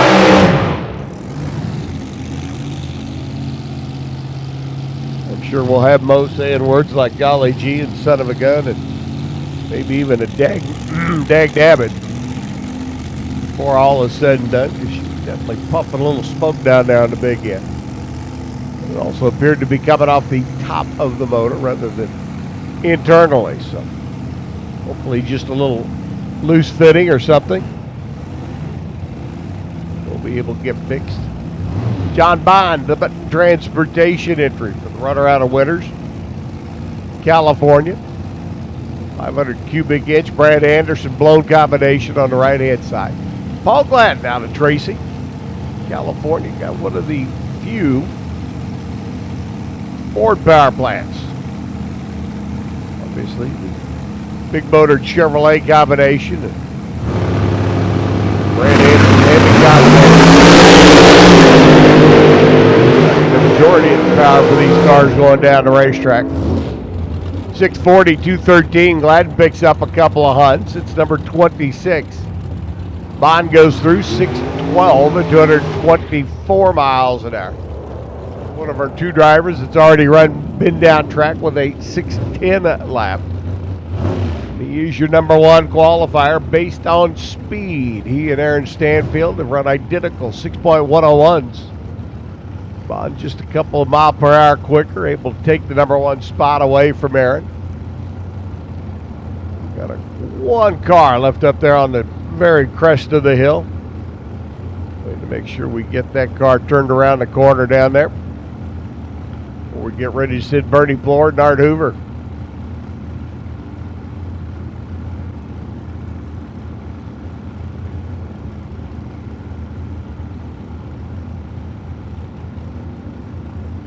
Bernie on the left-hand side, 7:22 and a 7:24.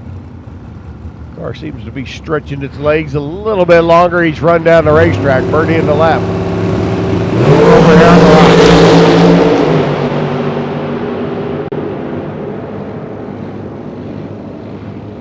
7-11 this time for Blord at 184.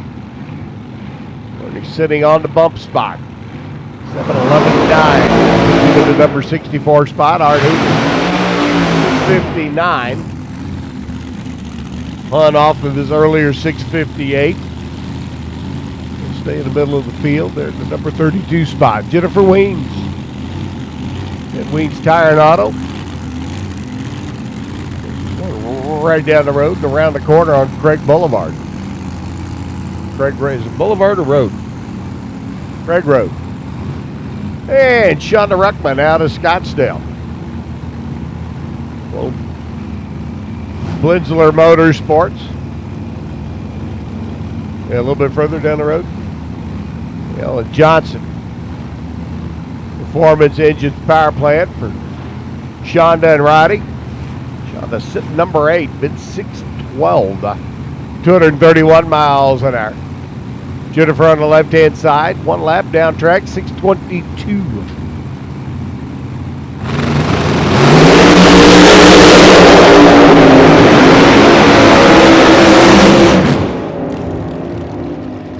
Weens another 622, 622.7. A couple of thou off her earlier 622.5, 614 by Shonda. Her 612 will hold her to number 8 spot. But again, you're looking for consistency. Be able to run back-to-back-to-back numbers. Might come back to haunt Bernie tomorrow because get into eliminations. Blord's machine has slowly been picking up the pace each and every run down the racetrack. But come race day, you need to be able to lock it in. Greg Blaisdell's ride coming up next to Seas Candies. Newmark entry over on the right-hand side. 6:45. Craig and Roger Gannon. Daniel.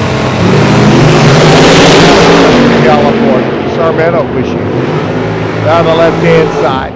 673 the best. He goes 674. For Dwayne at 205. Blaisdell 652. 213 miles an hour. A couple of ticks off his earlier pace. So Craig will stay number 28 in our show. It's Geneva Nash and Randy Dahlberg, your reigning Division 5 champ. Over here on the right-hand side, the Madcap Racing Engines. Undercover chassis car for the runner out of Colorado. Here in the Pennzoil Lane in Geneva. 72 years young, out of Azalea, California. Brand new Spitzer chassis machine. 588 cubic inch vanilla power plant.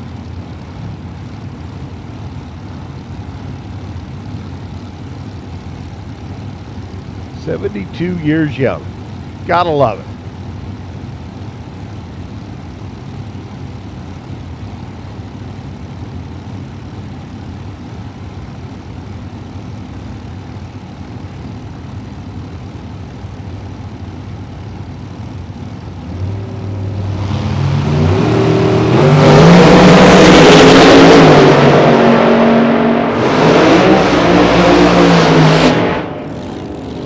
$655, 207 for Geneva. The Gambler doesn't improve.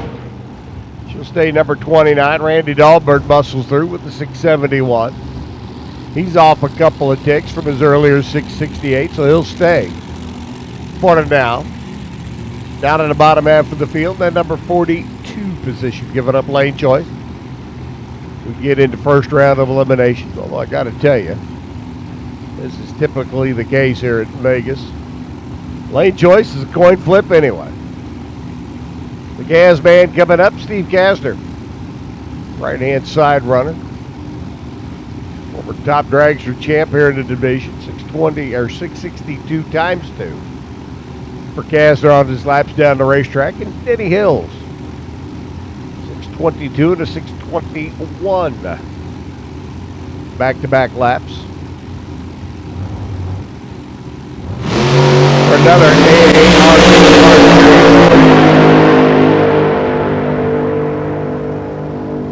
Kastner's machine.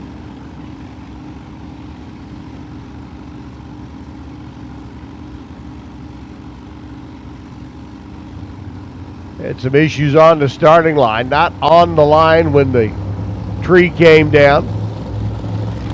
He'll take a parade lap and just kind of cruise on down the boulevard. No time recorded for him. 6:21.8 for DeHills, though. 6:21.6 is earlier lap. There's a car that you could start to get figured out and dial in.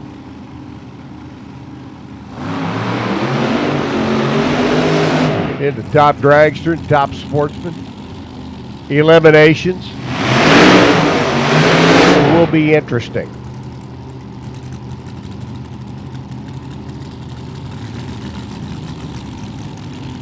See who can dial it the best, drive the stripe at the other end the best, and move on.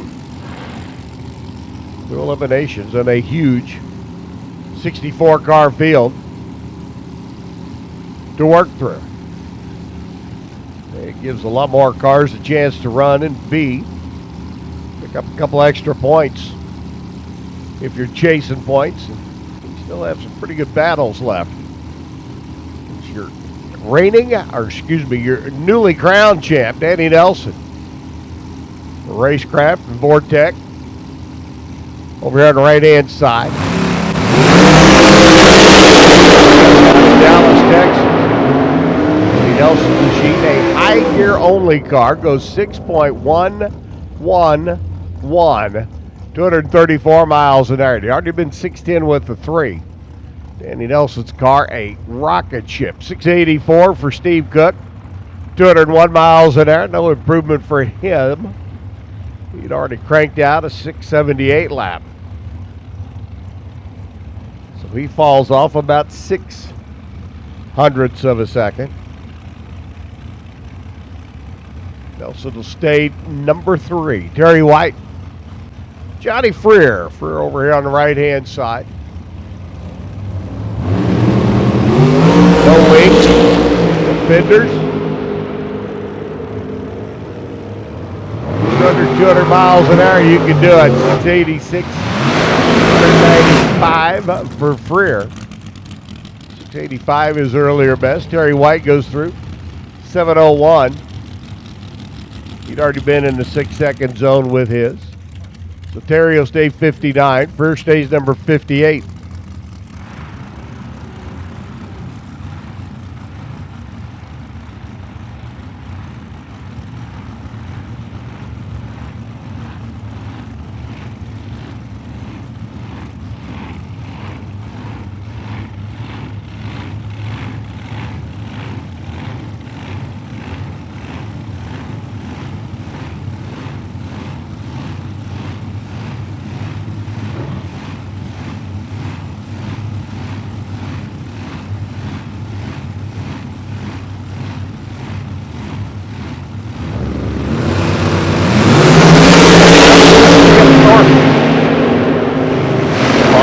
His drags are about as straight and true as the Camaro. 6:13.6. 225 miles an hour. Doesn't improve. He'll stay number 5. Phelps goes through. 6:39.5, his best run. At 208 miles an hour. So Phelps sitting in the number 26 spot. After that lap, as Dan Lafferty comes in. T machine out of Idaho there on the left-hand side. Lafferty number 34, sitting in the middle of the field. Right now, looks like it'd pair him up, if I do my ladder correctly, with the newly crowned champ, Danny Nelson. So you got to believe Lafferty'd like to move, or get bumped, or get shuffled. Danny Nelson's been nigh on to incredible. We get stopped here lately. John Richardson's ride out of Santa Clarita up on the right-hand side.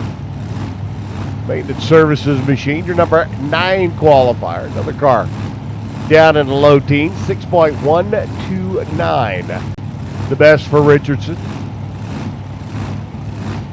Lafferty on a 658.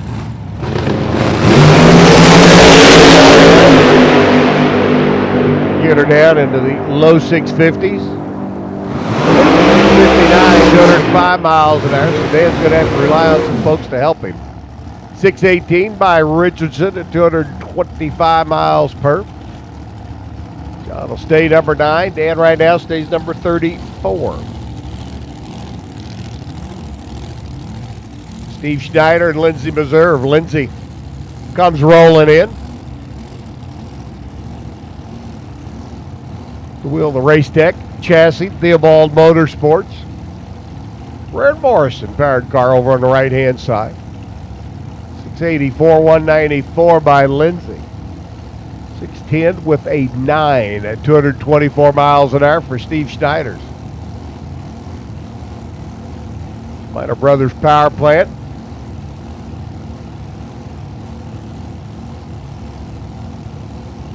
Sitting in the chassis of the San Diego-based car over on the Summit side.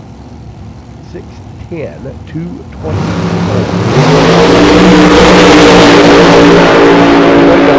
Oh, hang on.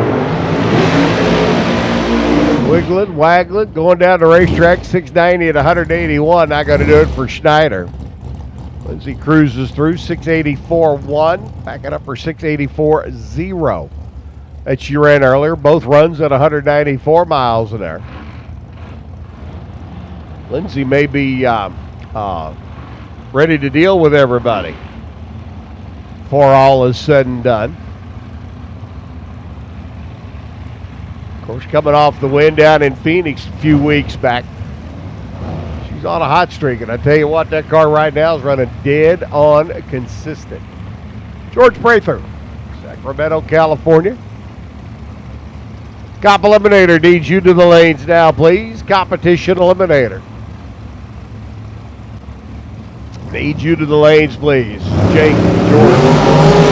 Stop rolling in. Pay no attention to the red light. Of course, that's the last time you'll be able to say that for these cars going down the racetrack. 664, 204 for George. Move him up to the number 39 spot. Neibauer goes 683 at 196. No improvement on his earlier 681. So George stays consistent.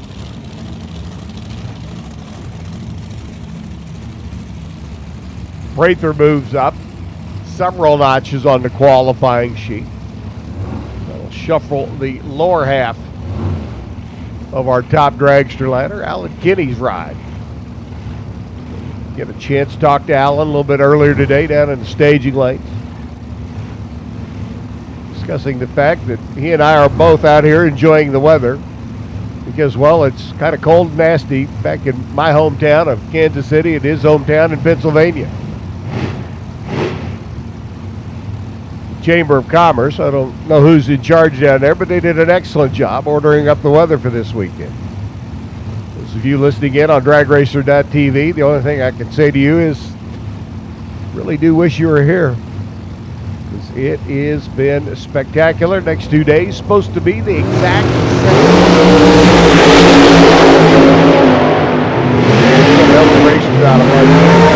Kenny goes through 624 at 220 miles an hour. No improvement on a 623 for Victoria Johnson. The Fine Line Graphics and Saratoga Casino entry. 673.9, and the young lady out of Colorado won't improve on her 672, but by gosh and by golly, that hot rod stays pretty darn consistent. And Victoria, one of those drivers,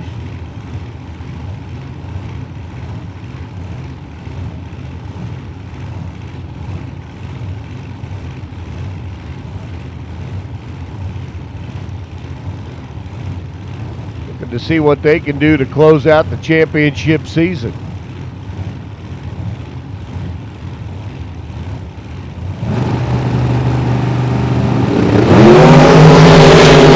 Mike McBrayer, all working their way down now. The Cornell Champagne Sellers. 75, Nino picks up. It's number 49 is 655.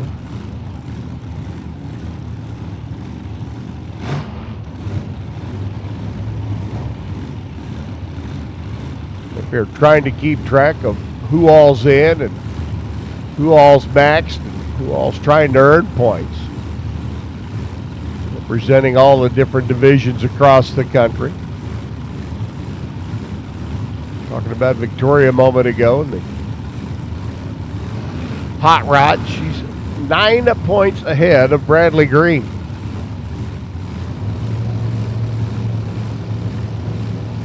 Trying to hang on to a division champion. Working their way down track now. Lincoln Hall right side. 31, 220 miles an hour. No improvement for him. Thompson goes through 644, 215. He's off by 4. Mendenhall's off by 3 from their run earlier in qualifying. John Bond still leading the pack. Aaron Stanfield, who we have not seen yet, sit number 2. Danny Nelson made his run. He's sit number 3. Fred Aramil, not yet in the show.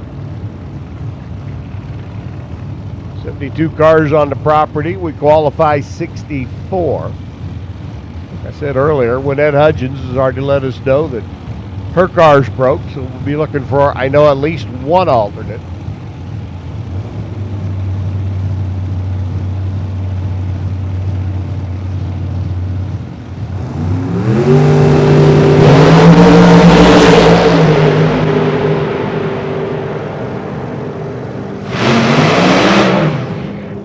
Brianna Weens goes through 672 at 200 miles an hour. She stays consistent, 631 for Fred Aramil.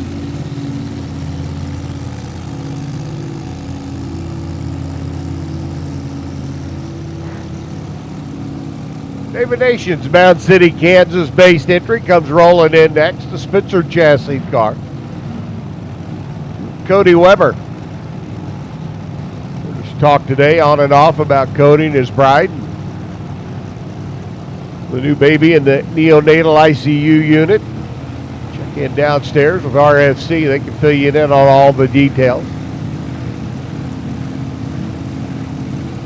I'd love to have everybody a little assist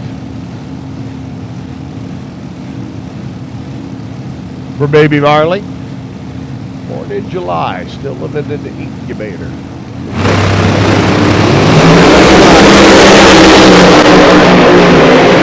Out of the groove towards the center stripe. Stays with it, goes 640. 222, no help there. 653 for Cody. He's off by 0.05 of a second.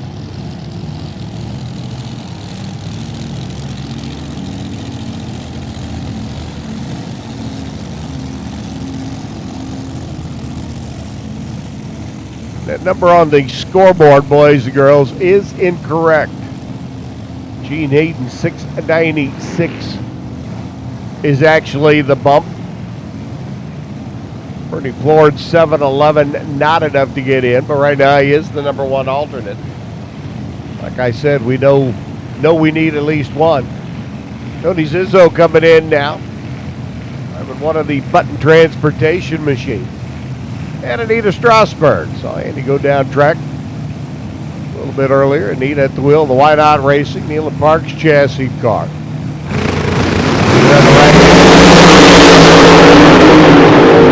On the qualifying sheet. Whoa, hang on. Cody, awful close to that center stripe. Anita moving over just a little bit. Anita goes through 613, 241. 619 by Tony Zizzo.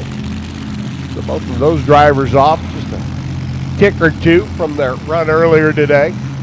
Tony's car drifted towards that center stripe, though, down about the 1,000-foot mark. Just kind of stayed with it.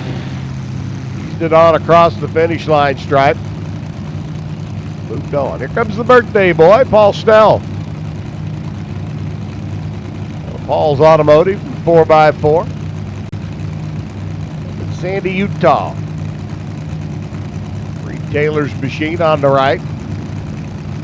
Both of these guys down towards the bottom of the qualifying sheet. In fact, Paul Snell sitting number 62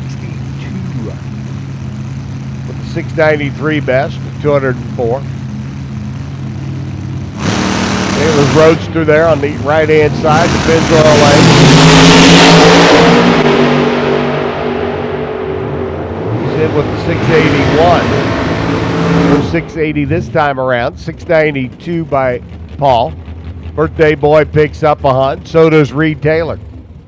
They stay where they are respectively on the qualifying sheet. But again, proving to have the consistency, and that's what's needed. Repeatability. Tony Giardino out of San Dimas. Tony's done his burnout, but the car don't want to go backwards. That Open, meanwhile, sits and waits patiently. The funeral director out of Utah. Starting line crew, and guys run out. Give Tony's car a push back. Looks like the Spitzer machine's been shut off. They'll push him back behind the line and give out Open a free run down.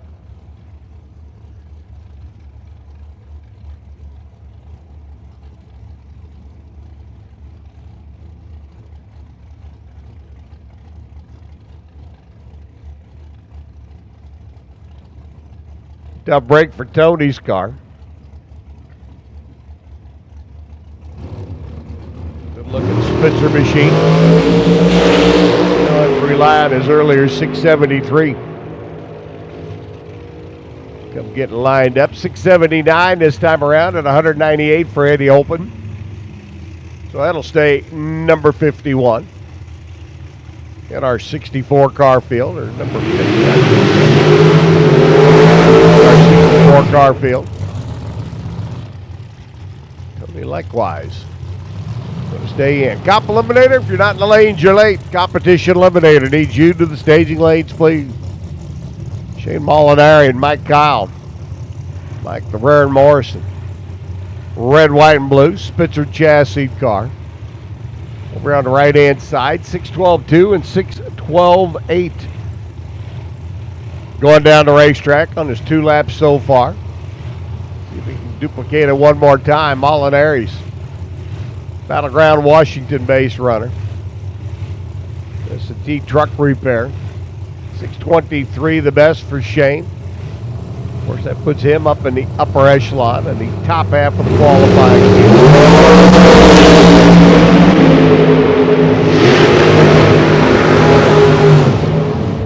625, no improvement for Shane at 220 miles an hour. Kyle, a little quick, goes down track, 608, 230 mile an hour run. He runs into the O-zone. Good thing he'd already been down track with that 12 number.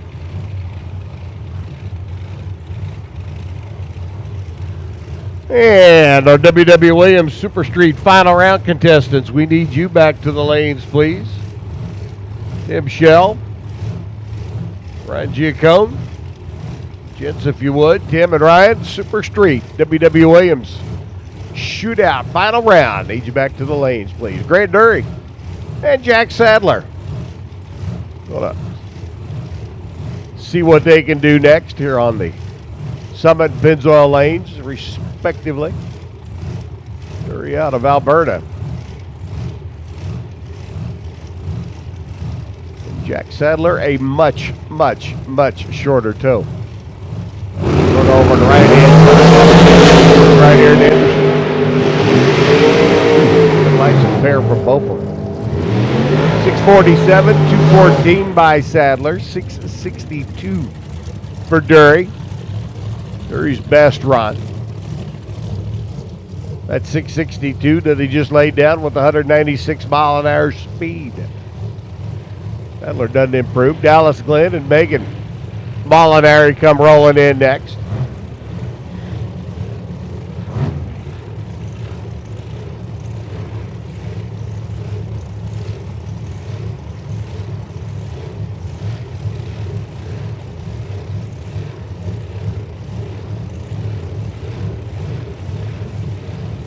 Alice Glenn gets the opportunity to get out and race every once in a while when he's not crewing on the Pro Stock car in the K&B stables, the Race Tech chassis machine. Number 54 in the sheet. Megan number 47. Will stay in.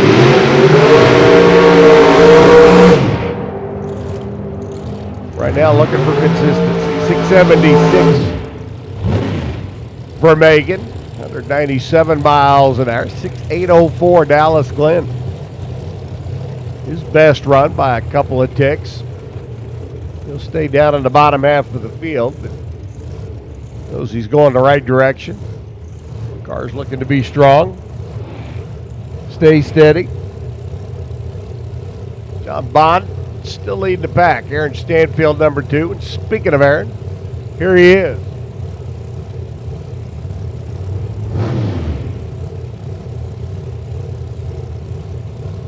Stanfield, the number 2 qualifier, 6'10" with a 1 and a 6:13 lap.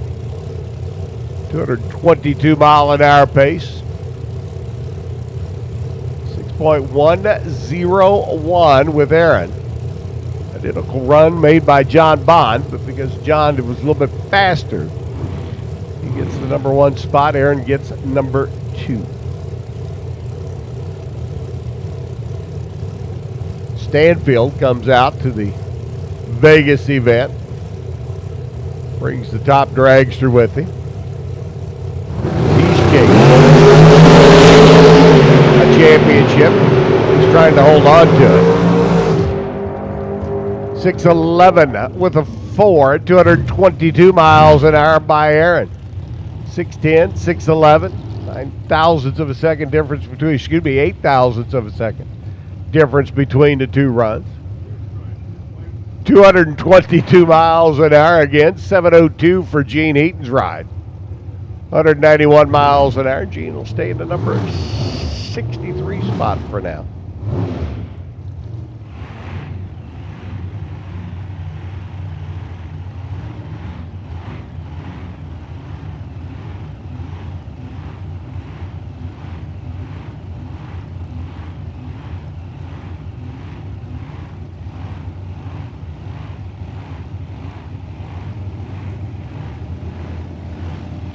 Tom Bear, Damon Bustamante, Damon over on the right-hand side.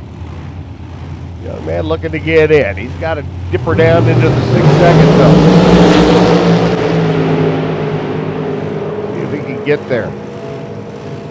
Bear's already in. He's going 685 at 191. 732 though by Bustamante at 181 miles an hour. Not going to get him into the show. He'll be several cars back in the pecking order. Like I said, we already know we need 1 alternate. So you never can tell who will be around to race round number 1 tomorrow and who won't. So Cienega. We're out of Nuevo, California for Lucas Oil. Lucas Oil TV is Victory Chassis Machine. Also sitting number 20. 27 the best at 222 Scooby-Dooby-Doo miles an hour.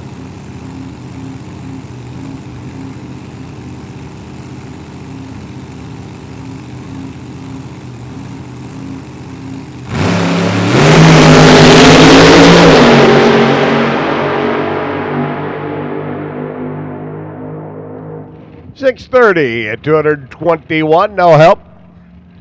About 300 off of his earlier best. He will stay consistent.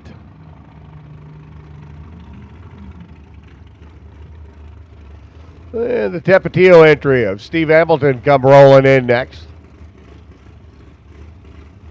Tapatio Hot Sauce, the undercovered chassis machine.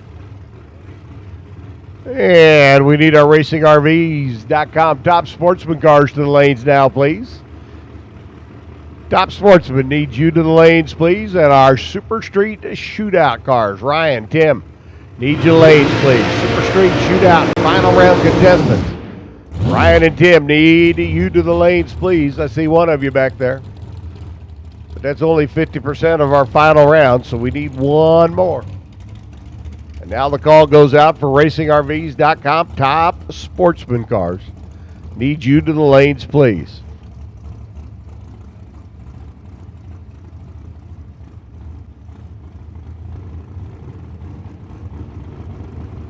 And Steve Hamilton, final car to go down track. Steve's in. He's in with a 683 lap.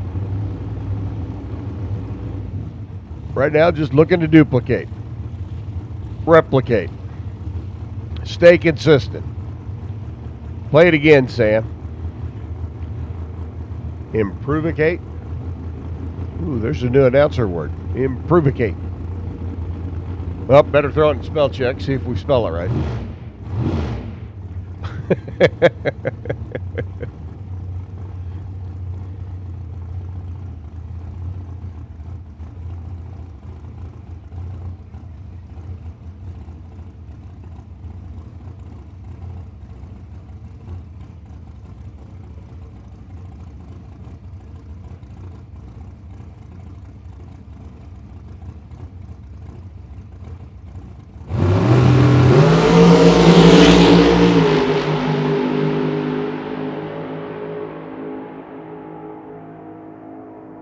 709 at 188 miles an hour, so no improvement for Steve. John Bond ended up number 1, Aaron Stanfield 2. Your new champ, Danny Nelson, number 3. Then Steve Schneider, Jim Thorpe, Nita Strasburg, Shonda Ruckman, and John Richardson rounds out the quick 8. Kayla Gardner, David Nation, Ross Gregory, Tony Zizzo, Denny Hills, Jennifer Weens, James Warren rounded out the quick 16. As we roll into competition eliminator. Final qualifying, we'll get our field set. Randy Jones, 68 under the index, sitting number 1. Frank Aragona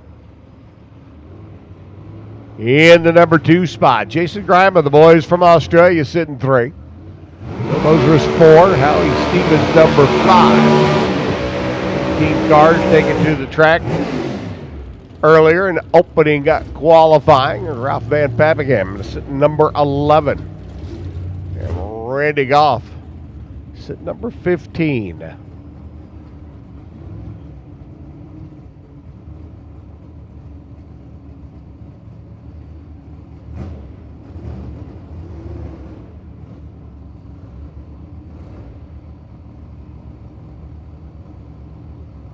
So Ralph on the left, 48 under the index. His earlier run, 742.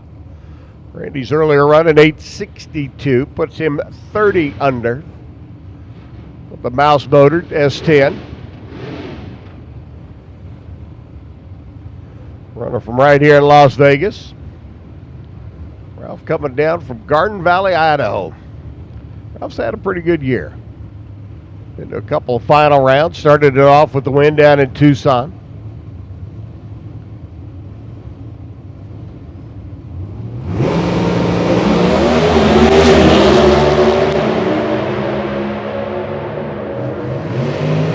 Econo altered. Small block working its way down track. 742.2. He'd earlier gone 742.4. So he picks up a couple of thousandths of a second. 858. Randy Goff picks up. He goes from 30 under to 34 under. Still sitting number 15 in the field, but does improve. Matthew Dawes, a Supermod automatic. The Cobalt over here on the right-hand side. The Las Vegas runner. And John Edwards, C-altered automatic. Camaro out of Idaho. 70 years young, the driver. Sitting number 9 is John Edwards, 49 under the index. He went 754 earlier today. Dahl on an 850. Needs to pick the pace up. Sit down in the number 17 spot in an 18-car show. Just about a tenth and a half under the index. Competition eliminator, which is a performance and horsepower field.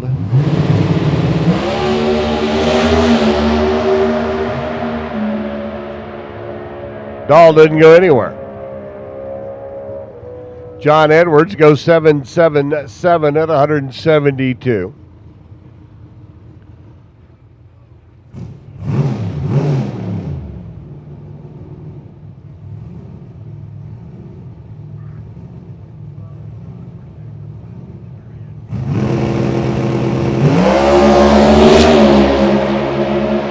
And Matt finally off and running. And a 7.99 to show for it at 165. So once they got it sorted out, it picked up a half a sec. And Matthew Dahl goes from number 17 up to number 2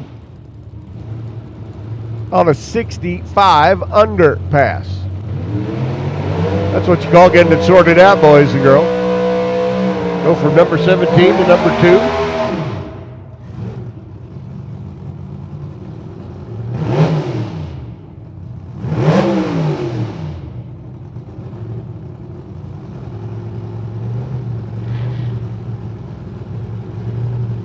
So Dahl, probably the run of the weekend so far for at least comp eliminator. Huge move. Richard Bass, F Supermod Automatic. Grand M out of Florida there on the left-hand side, and he's in number 17 spot. Can he pick up half a second? Make his way up to the top half of the field? Well, Frankie's already there. Frank sits number 2. Just got bumped by Matt Dahl's Cobalt. Frank goes 741. I think Frank wants the number 1 spot. 177 miles an hour. 898. 149 by Mace. Mace improves. He's 41 under. Goes to number 15. Frank Aragona, how about 72 under the index?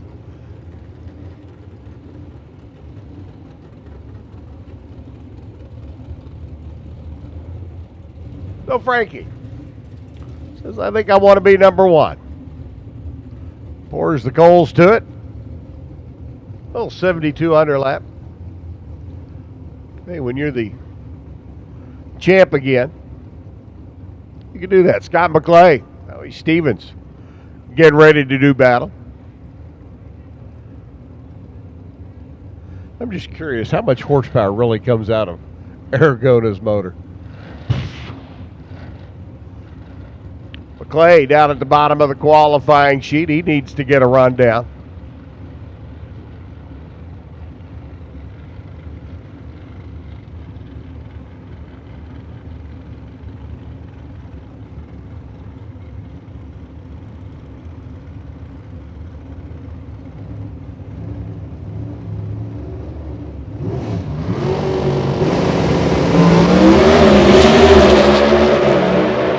Howie Stevens, the Mustang. Scott McClay going through.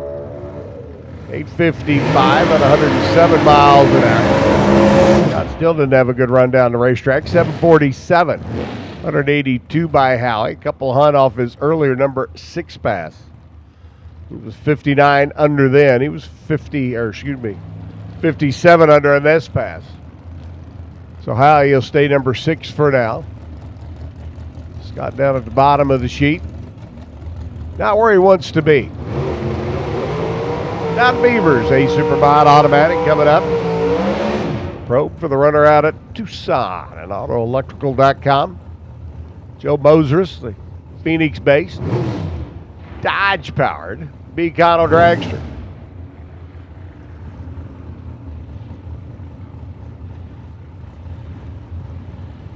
Mosers, your number 5 qualifier. It was runner-up to Ralph Van Pappingham down in Houston earlier this year. Runner-up to Scott McClay at Fontana. So Joe's found a couple of final rounds already in the 2019 season. The question is,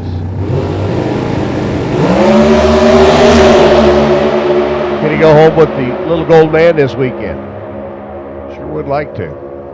701, no improvement at 186. 8080 by Beavers. How about Don? 8088 and 8080. 162 mile an hour lap. Don's got her dialed in. Ready to fly. David Rampy and Jesse Alexandra. the Batman Mobile of Jesse out of West Bend, Wisconsin. Factory stock Supermod Copo Camaros at number 13. Rampy's Econo altered at number 8. And we've seen Frank Aragona step up to that number 1 spot. David Rampy won it.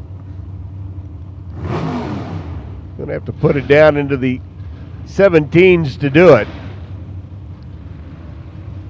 Don't know that that's a physical impossibility for the Patterson Power, Elite Performance, 32 Bantam out of Skillman Chevrolet, but again, the question prevails. How bad do you want to be number 1? Or do you want to be number 1? I guarantee you they have studied the ladder. Rampy gives it a run, goes 727 and 169. 808 and 169 by Alexandra. Rampy slides from number 8 up to number 4. Just he'll stay number 13. Rampy now at 64 under the index. Sitting in a number 4 spot. It's Frank Aragona, Randy Jones, Matthew Dahl, and David Rampy. Uno, dos, tres, and cuatro.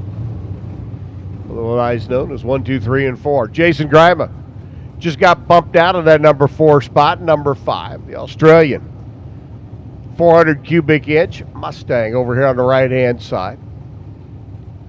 As Alan explained to me earlier today, this is effectively a Australian Pro Stock entry. Fits into the B altered category here in the States. Boys been to Bowling Green, Kentucky, Indianapolis, Indiana. I think they were down in Dallas a couple of weeks ago.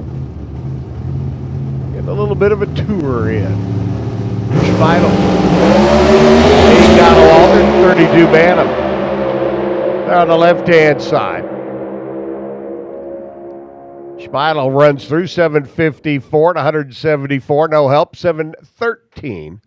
175 by Jason Grima, and he too fails to find any improvement, albeit he stays consistent. 175 miles per. He'll stay number 5. Spinal will stay number 11.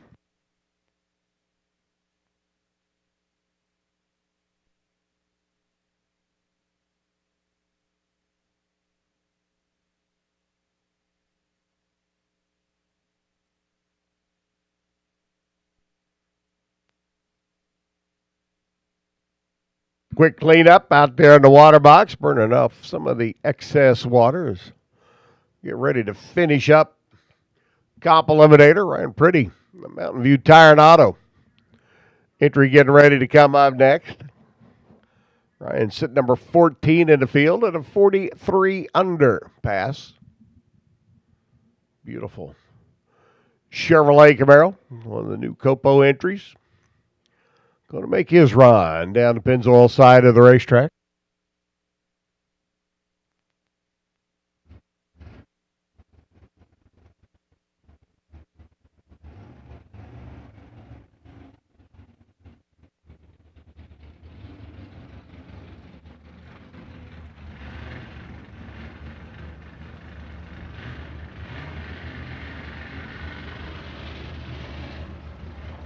Ryan will cruise down the Pennzoil side. Tibor Kadar be doing likewise in the 7 lane, the left-hand side. Chevy Cobalt for Tibor, the Econo altered entry. At number 16. Well, 273 cubic inch.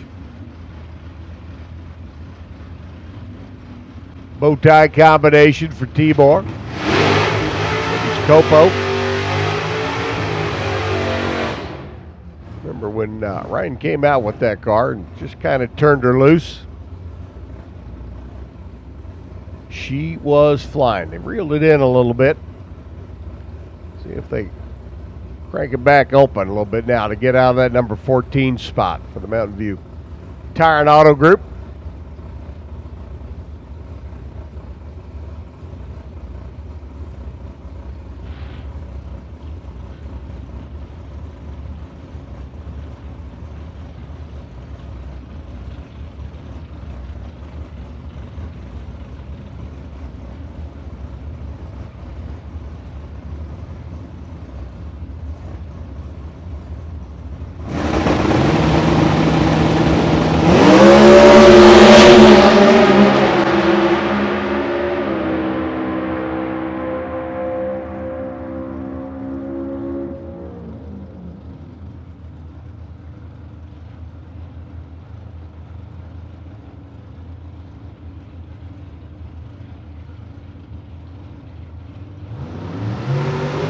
goes 43 under to 46 under.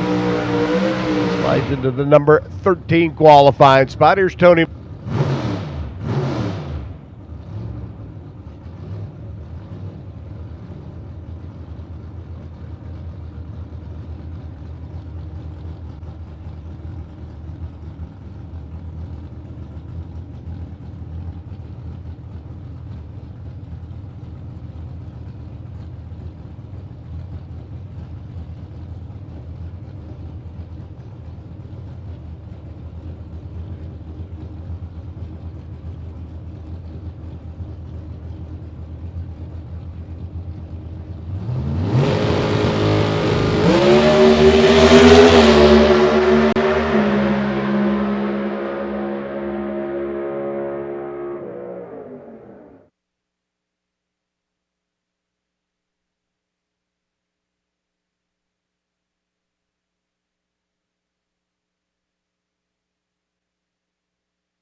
Shootout brought to you by W.W. Williams. Mellowed it down to Ryan Giacone and Tim Shell. And here's Allen. Take it to the final. I thought you were going to let me race one of them. Go ahead. Okay, I just need a car. That's it. Just need a car. And somebody to air up my opponent's rear tires for 32 pounds because they look soft. And I'm all about safety.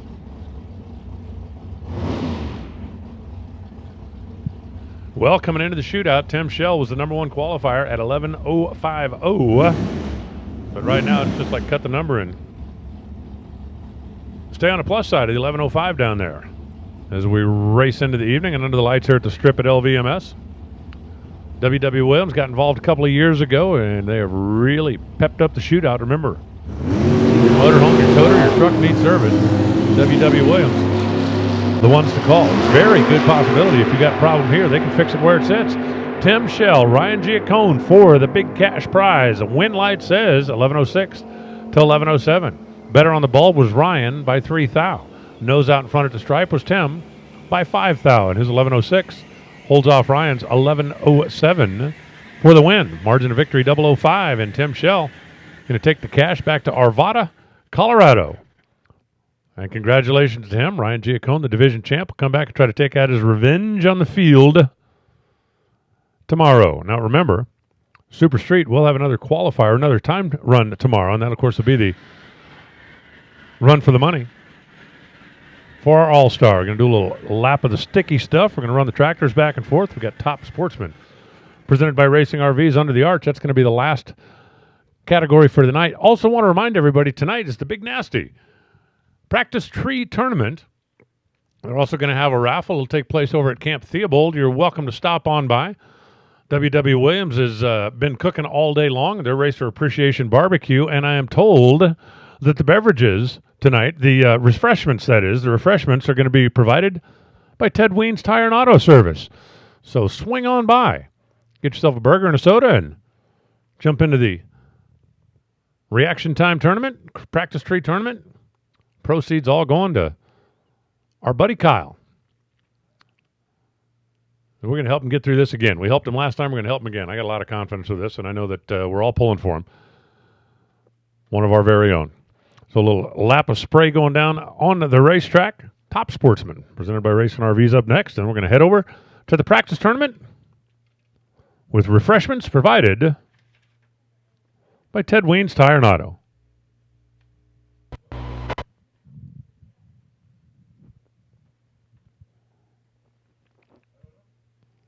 Let's see, I had something I was going to play earlier. I can't remember what it was. I'm going to see if I can find it now while we got the spray buggy on the track.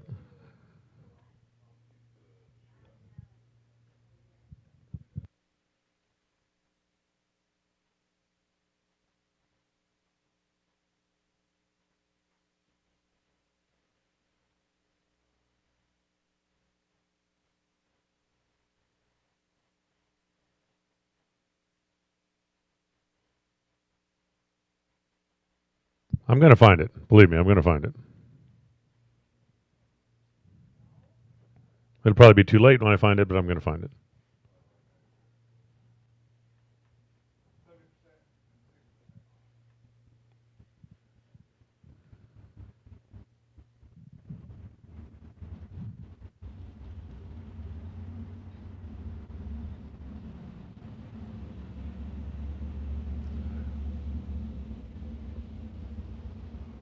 Is it going to be too late?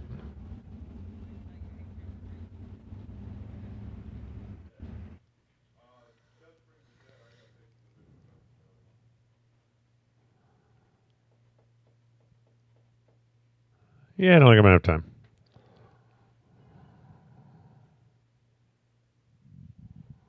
That's okay. I'd rather run top sportsman cars anyway. And final qualifying.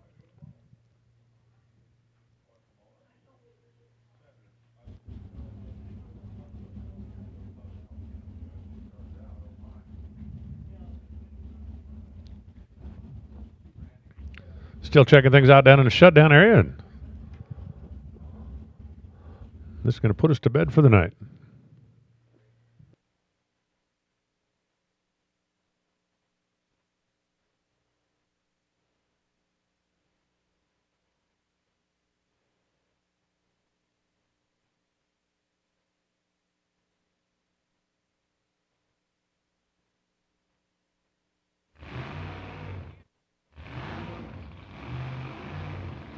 And I hear a very loud rumbling outside my window.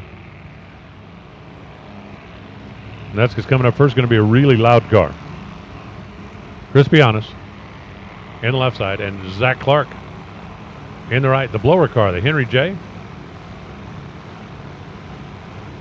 That thing is pretty cool, you got to admit.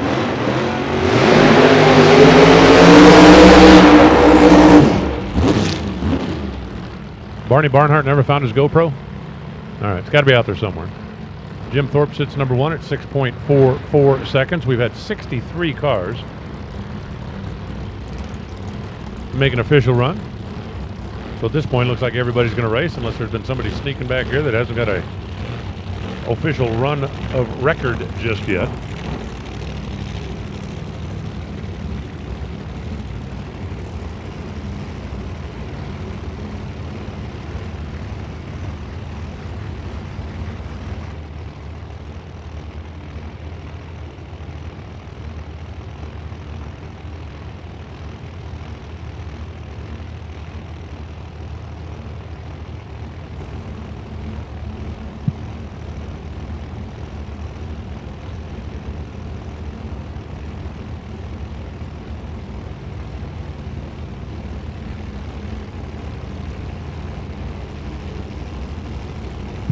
They're pushing the Corvette back out of the water box here as a gently rolls Zach Clark.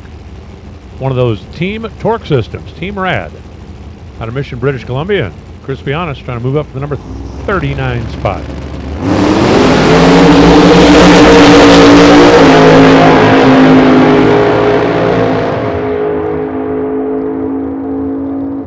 .708, 190 miles an hour for Chris. He's going to pick up a couple of ticks.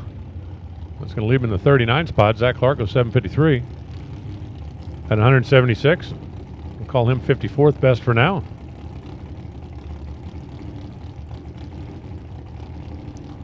It looks like they fired up the Corvette, and it was spitting a little something out of it down here. It pulled up into the water box. They shut him off, and that's going to leave Judy Radford. A solo run here in the Dodge Dakota. A former Pro Stock truck that now has a Sonny Leonard 762-inch motor in it. And I couldn't say it's gospel, but I do believe that's a truck that once raced out of Patterson State.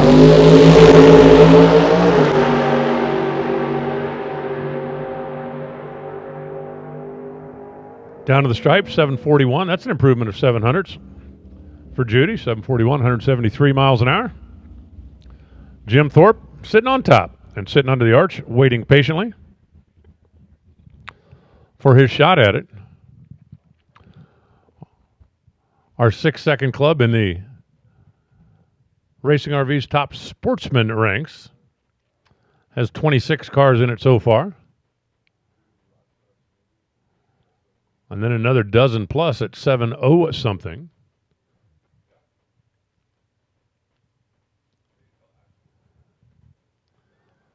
And just cleaning up the little light trail of oil down here. It started from the arch.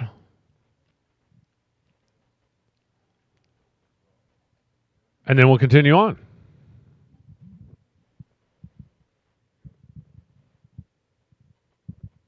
Music, Warren.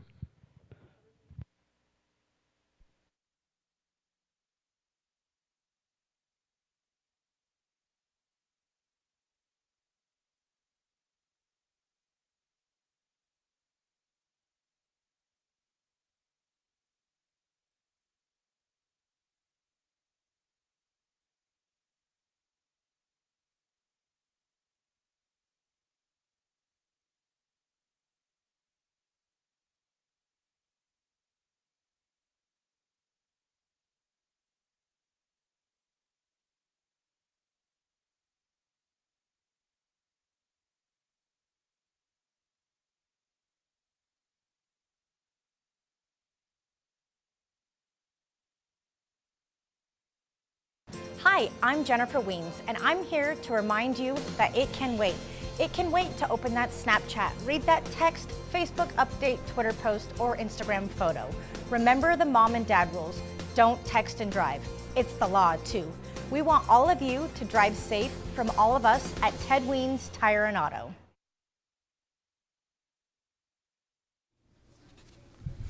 Racing is a risky sport. Don't take risks with your racing operation. On or off the track, protection from LODRS Motorsports Insurance is not a risk. Get your quote today at LODRS Motorsports Insurance.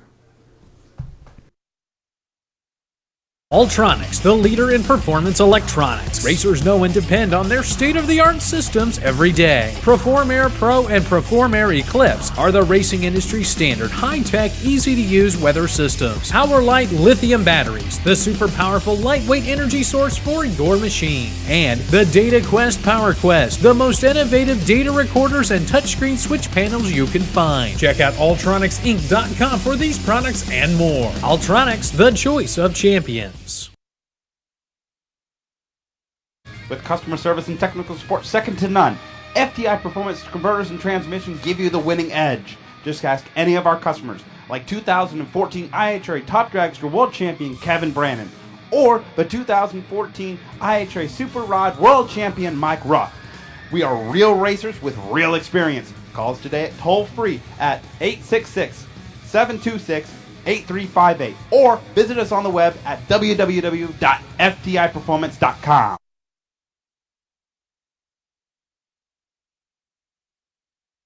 Jim Thorpe taking new chances. You see him drive all the way around where they were just doing that cleanup. And now he's going to back up into the water box to commence the burnout. Monty Green in the Ford Fusion. There on the left side, nitrous guzzling 632.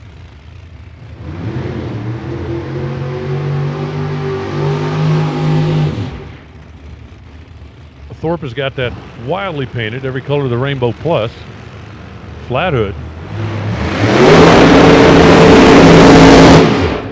Pro-charged 632 incher. It's going to be fun when we get into the Pro Mods next year on the NHRA trail, since they're allowing the Pro Chargers in.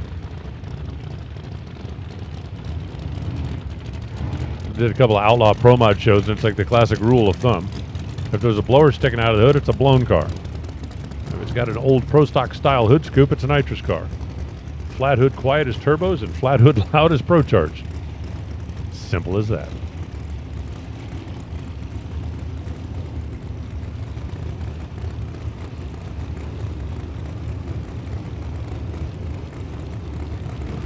So Jim Thorpe out of Texas, already number one. Famous Top Fuel driver once said, "You can't be oneer." I think he's looking for a little consistency now after 44 and a 47. I think it's definitely not looking too bad. Monty Green, if he wants to sneak his way on the front page, needs to pick up about another 300 or so. Currently sits number 17 at a 692.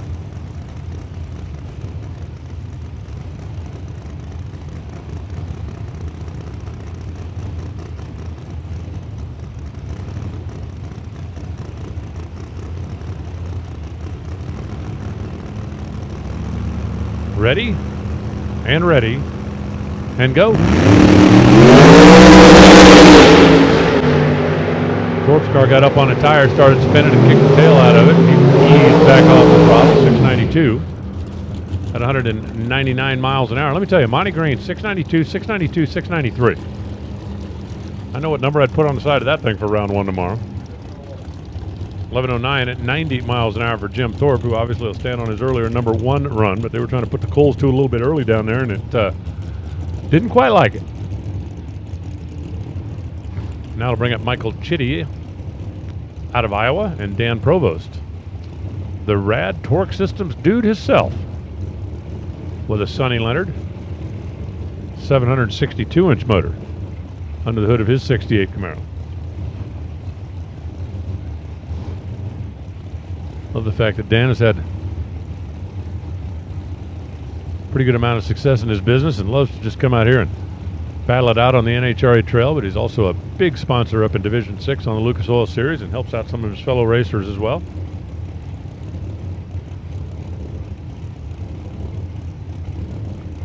Provost has not yet been in the sixes, and that's a little bit unusual. I think that Pennzoil board is going to say 6 something this time, and you know what? Because they are both just that close. Any questions? I mean, you guys think I make this stuff up? I don't know. You know. Hey, I was right once. I'm taking advantage of it. They both run 6.985, 196 for Dan, 198 for Mike. So Mike gets the 25 spot. Dan gets the 26 spot. We just increased our 6-second inventory by 2. And we still got Dan Lafferty at 7 flat. Crummy at 701. Gary Meserve at 701. Danny Leavem at 703. We're going to put some more 6s up there. Going to happen. It is going to happen. What do you think of Charlie Wittenberg's car?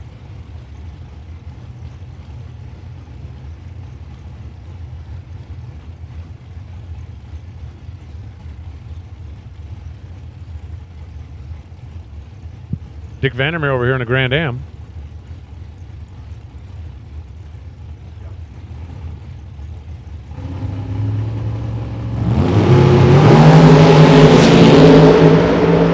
The shoebox is hunting towards the center line. I had a problem with this thing getting it down earlier. He's fighting it, trying to get it some kind of number. 814 at 145 miles an hour, but that thing's still not going anywhere near as straight as they'd like it to. Dick Vandermeer goes 773 at 172. And he is going to be in the field, albeit down toward the bottom. Hey, you don't have to have a fast car. You just got to have a consistent car. Well, you do have to have a fast-ish car. We've still got 3 cars that have not made, 4 cars actually, that have not made a good, solid representative run down a racetrack. Make that 6. So there should be some guys rolling the dice a little bit when we get into round 1 tomorrow. Casey Pleasure out of Specialty Auto. The truck there on the left side, and Ted Kellner. Ted currently sits at number 42 spot. Casey's 38th. He's run 706, 707. I'm not sure if the truck's got enough to sneak into the 6s or not, but I just like adding inventory. And 6-second inventory is good. Really, really good.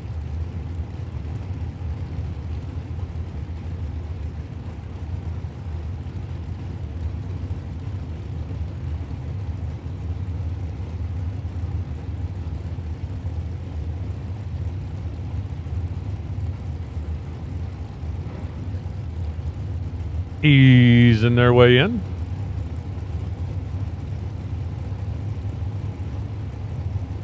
Or not. Now we're finally ready. A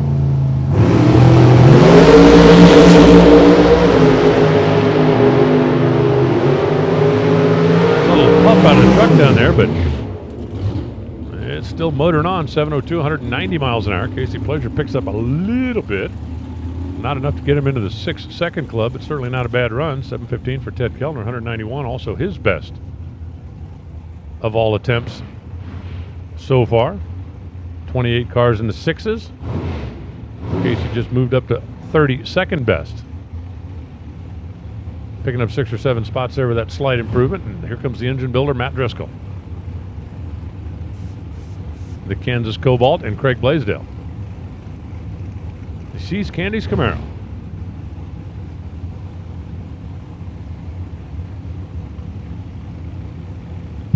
So Craig, who's been kind of flying the banner for Seas Candies for most of the season here.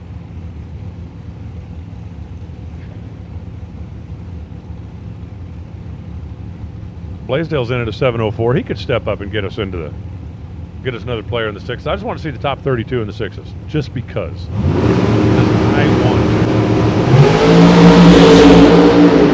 Blaisdell's taking a scenic route, maybe towards the center line now. He's got her straightened up. 705, 196 for Blaisdell.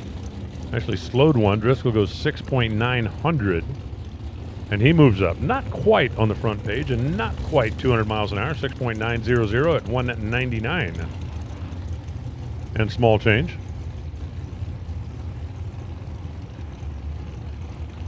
As Gary Meserva brings up a split window Corvette against Larry DeMars. Quick Corvette trivia quiz. Why was the split window only made for 1 year? Anybody know? Because they hated them. They couldn't give them away. Nobody liked the split window. If only you'd have known. Just think, you could have bought all those cars for like $10 a piece back in 1963, and then all you had to do was sit on them for 60 years. What do you think's out today that'll be like that in 50 years? Larry DeMars, the engine builder out of Iowa, over on the right side in his Cobalt. DeMars is 41st right now. Gary Meserva is 31st right now. Gary, left side. Come on, plant that baby in the sixes. You just need 200. 200. 200. Summit board. No, wrong way. Going backwards 100. You're supposed to go forward 200. 702 at 193 for Gary. Larry goes 712 at 192 miles per hour. And now it's Brian Warr and Trent Wilson. Brian out of Pete's Diesel Repair. Is there a top sportsman car in the country that's diesel powered? I know there's a couple of top dragsters out there. I don't know of a top sportsman car. Somebody needs to do that. Compound turbo Cummings, Roland Cole. I'm not sure if you can be competitive with it, but you would sure attract attention.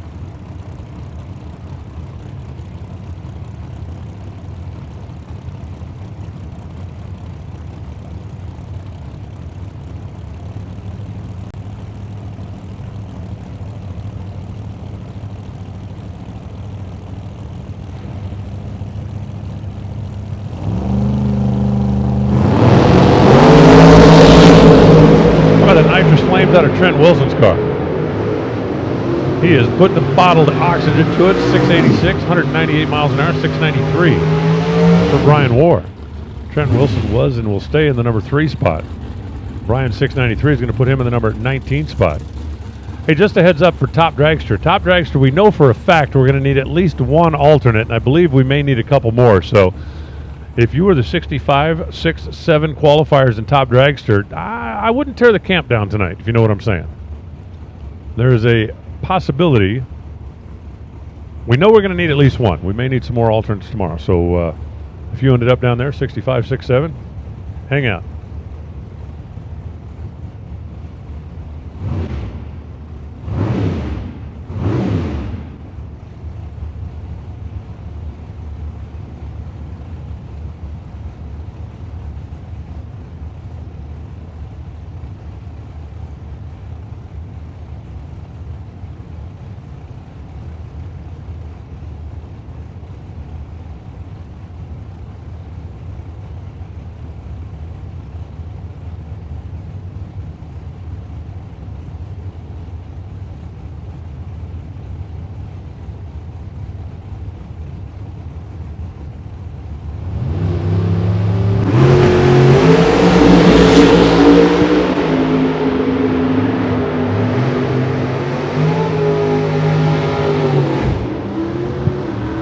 .686, 200 miles an hour on the right side. That's Chris McCallum. The number 13 spot right now, so I got momentarily distracted. Raul Perez goes 683 at 200 MPHs, and that's his best of the weekend. In the number 11 spot, Jim Thorpe is still the guy that everybody is chasing right now. as Mike Lucas and Rich Okerman. Rich Okerman, you see Nancy down there along the right side wall? I am told today is Nancy's birthday as well. So if somebody wants to tell Nancy, come up and get a cupcake. All of a sudden I turned into I got cupcakes for bounties, and all of a sudden I turned into the birthday cupcake business. I'm okay with that. A day with a cupcake is better than a day without a cupcake. Wow, what was that? Lucas's car just like stumbled when he set it loose. And it came back to life. 784 at 179 miles an hour, but I mean 119 or 60 foot time for a car like that? Come on, man. 712 for Okerman, 192 miles an hour.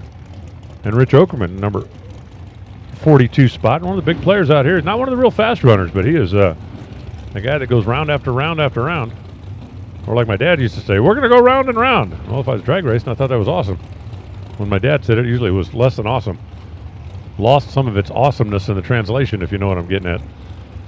Gary Ross, the Mountain View 69 Camaro, and Shane Molinari. The Pro-Charged Pontiac out of S&T in Fig Speed. I wonder if Shane Molinari has anything that's not Pro-Charged. His riding lawnmower's probably got a Pro-Charger on it.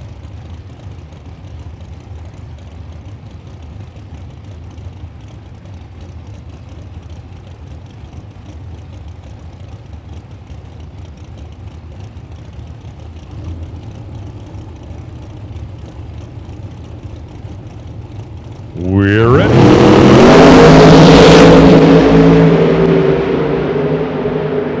That's another nice looking run for Gary Ross. Right straight down the center of the groove, 661, 206 miles an hour, 727 for Shane Molinari. His 724 is going to have him in the number 46 spot for now. Gary Ross is third, behind only Glenn Wright and Jim Thorpe. And we got Sam Blaylock, who has yet to be down the racetrack. They just haven't got that thing in the happy spot yet. It's a pro stock style Camaro. You can see that Jerry Haas is down there working with him. When you got 826 cubic inches of Sonny Leonard motor in the thing, then you're dealing with a whole lot more torque than your typical even 632. So they're trying to find the happy spot there. Dave Slatton out of Fort Collins, his 14th best, back-to-back 680s. But Sam Blaylock, the best he's been on a racetrack so far is 1049, and the reason is very simple. He has not been straight down the racetrack yet. Blaylock used to have the Jaws logo on the side of his car. Of course, that was the old ride. The new one's going to be better. They just got to get it happy.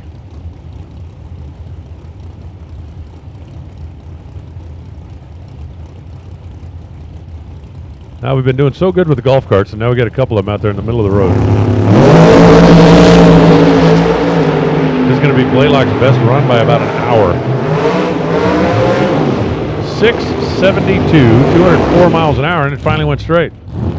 So that's what they needed. 681 for Dave Slatton, 203 miles an hour. Just a reminder, tow vehicle drivers, golf carts, you need to have a wheel up against the curb over there. Don't park them in the middle of the driveway. And don't park them racetrack side. There needs to be a wheel up against the curb to leave that area open for the cars that are pushing back. Or right up against the fence if you park back a little bit further. Now it's Glenn Wright, the number 2 qualifier in the Camaro, in from Odessa, Texas.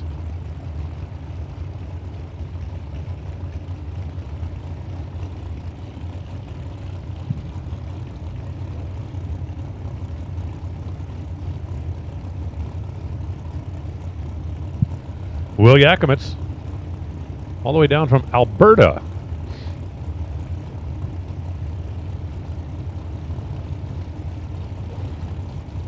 But Molinari driving her back. Nothing like about Pro-Charge cars. Yeah, who needs a golf cart? Get out of the way. This thing runs, got a radiator in it, we'll be fine.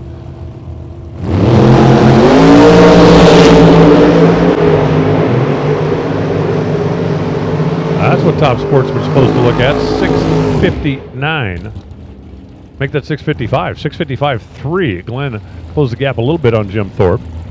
210 miles an hour. Yakimovitz makes his best of the weekend at 703 and 192 miles per hour. But not quite enough to crack into the 6-second zone. We seem to be stuck here for the moment. On 29. But we still got Dan Lafferty, hasn't run yet. Crummy hasn't run yet. Casey, Danny, we had a few. Could happen. I don't want it for any other reason, just because I want it. Here's Ken Ratzloff in the Studebaker. In the left side, and Ed Open. Funeral director out of Pleasant Grove, Utah.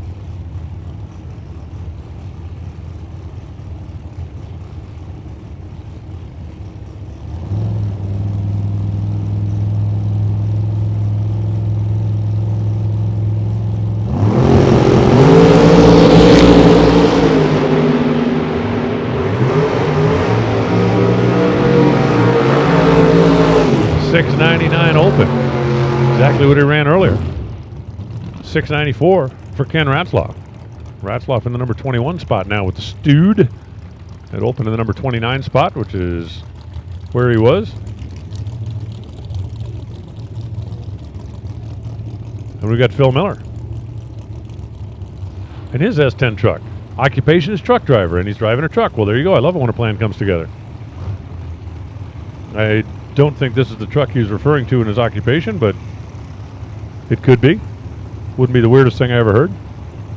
And Don Mazier out of Mazier Enterprises, involved in the family biz over there in Escondido. I'm sure everybody that's here is familiar with what Mazier does. As a matter of fact, I would be willing to bet at least half the cars in competition here this weekend have got something Mazier on them. Something. Whether it's a starter, whether it's a water pump, whether it's a flywheel. I'd be willing to wager. Man, look at the truck. That thing is making big torque with that 700 incher, and he gets way over by the wall. Phil Miller chooses wisely and pulls back on his right foot. Good call. Very good call. 697, 195 miles an hour for Phil Miller. 25th best now, and I'm sorry, for Don Mazier, Phil Miller goes 1074 after getting out of the groove, but he will come back with a truck that is intact, and an intact truck is better than a non-intact truck.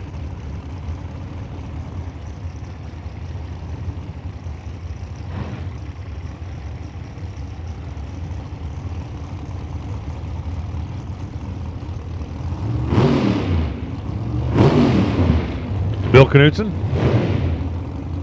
92 model Camaro. And Doug Bracing on Quarter-Tech Electronics. Doug and Chris, who of course travel with their 2-car attack.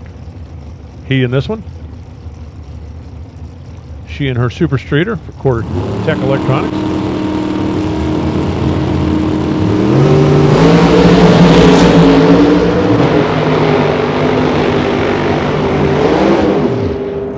Just like that. Looks so simple when everything works, doesn't it?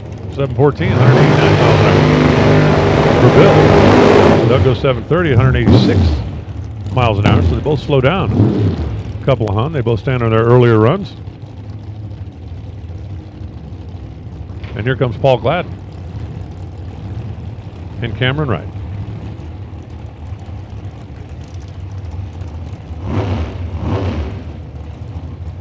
Gladden is in the equipment building business. And one of the big things he does is build bottling plants. He told me the other day, actually it's been a little while back now, that he had like a 5-year job building a new Pepsi bottling plant.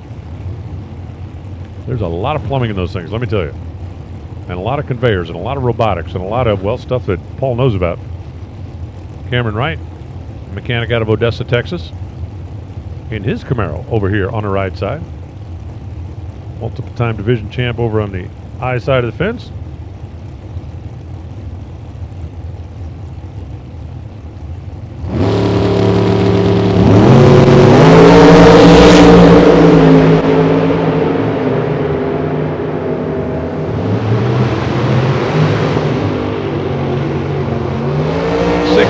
697, Cameron Wright.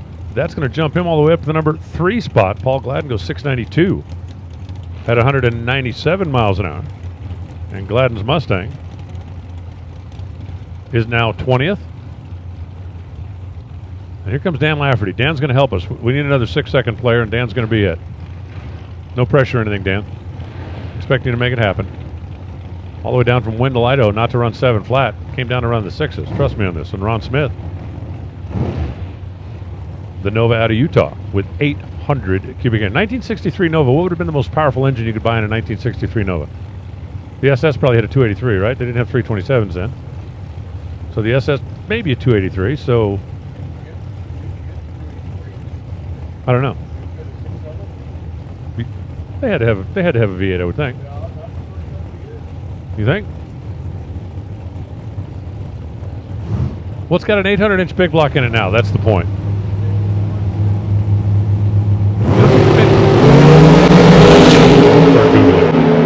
Oh man, is that thing skating all over the place? First it went that way, then it went this way. 699. Thank you very much, Dan Lafferty. I knew I could count on you. Ron Smith goes 723 at 189 miles an hour, and he took the scenic route. That thing was spinning and skating and moving and sliding, and Dan Lafferty goes to the number 28 spot. We now have 30 6-second players on the property, and I need 2 more, just cuz. Crummy's going to do it. I know it. I just know he is. Here's Jake Neibauer, 63 split window Corvette, and Danny Liebem. Okay, come on, Danny, you can do it. 703. If this thing won't go in the 6s, I'd send that motor back to David Nickens and tell him you want your money back.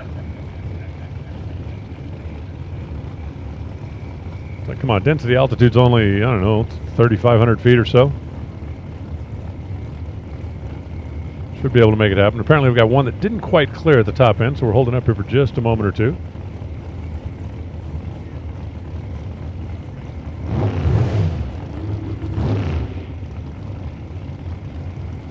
Hey, Top Dragster, if you didn't make the cut, don't tear the camp down. We're going to need at least a couple, 3 of you, maybe even more than that. So, Top Dragster, I'm here. I'm cheering. We're going to need, you know what? I'm Top Dragster. I'm here. We might need everybody. But if you are the 65, 6, 7, 8 guy, don't put them away. I mean, don't pack them away. You can put them away for tonight. You're not going to need to get tonight, but don't pack them away. All right, come on, Danny. The world's fastest milk truck. Corvette's already been in the 6s. I need Camaro to go 6s. Yes, Danny! 698, 195 miles an hour. Atta baby. Jake Neibauer goes 685, 200 miles an hour. I don't really care about that because he was already in the 6s. I care about the non-6s that are now 6s. And Danny Liebem goes to the 28 spot. So I now have 31 6-second players. I need one more. Where's Crummy? Okay, Doug Crumlins is under the arch. We are going to make it. I put out a demand for my racers, and they are coming through for me. I do like it when a plan comes together. Sammy Gonzalez in the Grand Am left side, Chip Rumis in the right side. Chip Rumis hadn't been on a racetrack yet. Chip Rumis' car's got enough power to go to the top. The problem is he hasn't been able to get the thing locked down to the concrete. That Camaro has been an absolute handful. The crazy thing is if Chip doesn't improve, he'll qualify in the number 51 spot and he'll dial like 620 in the first round. I'm telling you, that car's got enough oats to go to the top, I do believe. But he hasn't been even close to down track. Sammy Gonzalez been 835 at 136 miles an hour, and well, trust me when I tell you, that car will go faster than that as well. I don't know if Sammy's got 6-second performance in there, but I guarantee you he's got mid 7-second performance. So 2 guys that really don't even have a baseline as of yet. Side by side. Under the lights. At the strip at LVMS. On an absolutely beautiful Friday night.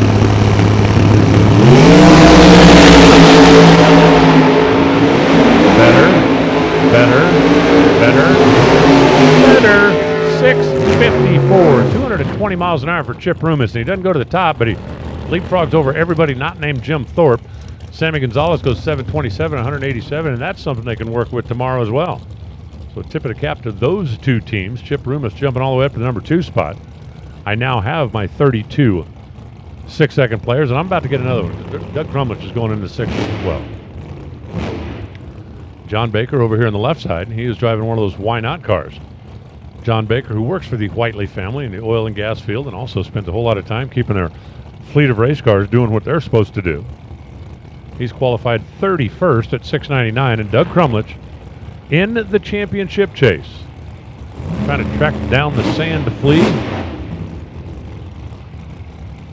The SRE MT Tire Corvette. And Doug Crumlich, kind of like Sandy Wilkins, actually a lot like Sandy Wilkins. He's been in the championship conversation for a number of years now.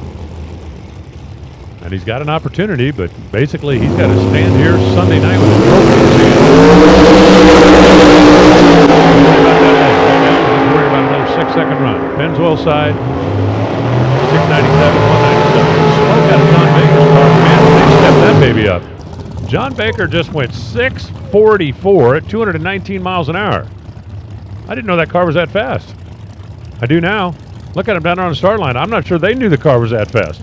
They came up here with that thing jacked up, and John Baker just jumped all the way up to the number 2 spot, missing the pole by a thou. 644, 219 miles an hour. Doug Crumlich goes 697 at 197. I now have 33 6-second cars on the property, and let's see if we can add some more. I knew I'd get 32. I knew it. I knew it in my bones.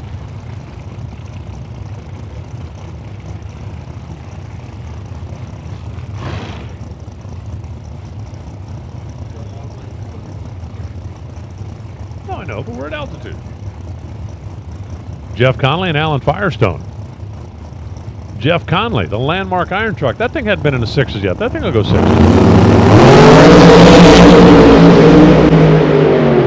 Firestone's got a whole lot of 695 and a whole lot of smoke out of the truck. 648 for Alan Firestone. They put the juice to that thing, and it didn't run all the way to the stripe either. Look at the 212 mile an hour speed down there. But Firestone is going to go to the number 3 spot. Jeff Conley goes to the number 26 spot. Jim Thorpe is still sitting number 1, but man, they are like loading up the big guns and taking shots at him. And we are checking the racetrack. I'm hearing from the top end, send me 2 more for Bart Smith and Joe Rubicek, warming up the tires.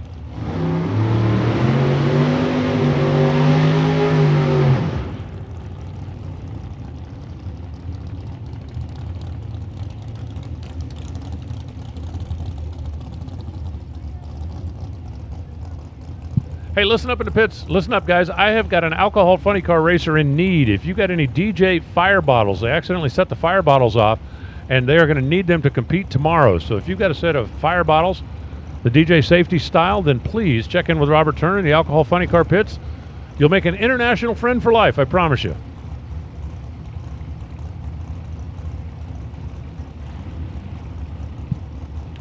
Bart Smith is in at a 705. Here's the way it sits right now, okay? If you're in the 6s, that's like being in first class. That's like being in the front of the plane. That's like getting, big fat seat. You get to show up. If you're not in the 6s, that's like, you're back in steerage. So, come on, Bart, step it up. Okay, maybe not steerage, but Bart Smith, the ultimate collision Monte Carlo, and Joe Rubicek. Joe's already, guys that aren't in the 6s that might get there. Bart just needs a bit. 702. He went the right direction, but not far enough.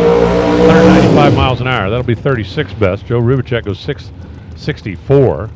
That'll put him front page just below the fold. Again, guys, Robert Turner, alcohol funny car, needs a set of DJ fire bottles. If you have got something you can help him out, they would be really, really grateful.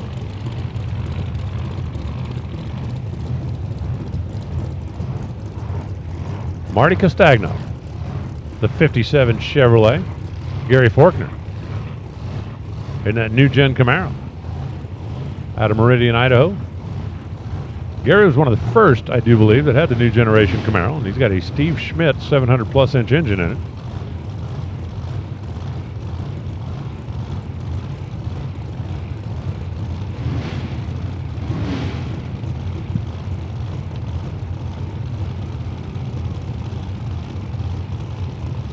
Now, Gary Forkner's been best of 705, but he only made one run. And if you got 730 cubic inches from Steve Schmidt, you should be able to run in the sixes. Better be, ought to be. Please be.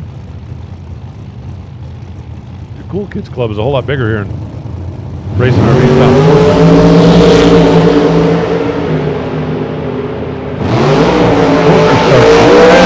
just a little towards the center line stripe down there. Goes 703 at 196. 200 better than where he was. Not enough to get into the club. Marty goes 719, which is his best. That's going to be 48. Gary goes 703. That is 38. Jim Thorpe is still best in category at 7.448. Here comes Kelly Harper. And Warren Winchester.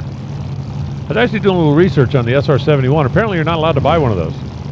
You know, there's something about, you know, they are on loan to museums and they only made like 30 of them and there's only a couple of them around, and even the ones in museums, they take the engines out and stuff. Well, if I could find one without the engines, I could do an LS swap. That'd work, right? What?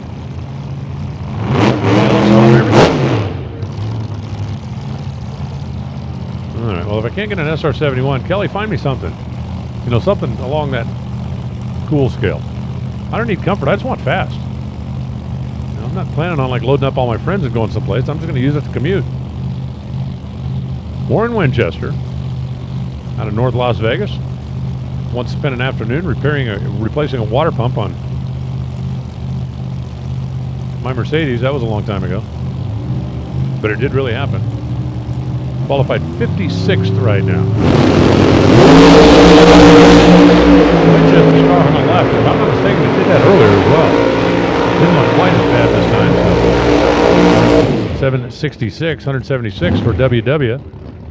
Kelly Harper goes 662 at 215 miles an hour. And he is now going to be in the number 9 spot. I can see the end of the line, but we still have a handful of pairs or so as Justin Linares. Out of the Silver Island Racing Group. Rolls in his 69 Camaro. Shane Thompson out of Silver State Refrigeration. We appreciate Shane for all that he does out here at the racetrack. And in Division 7, a big supporter.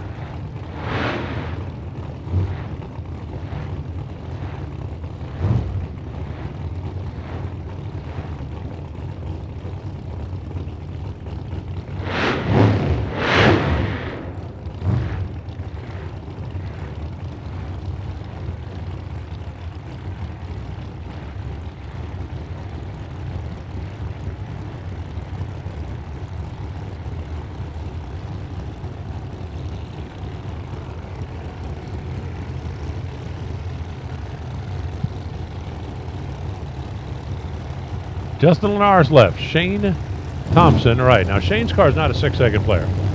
I do not believe he's going to pick up a close to a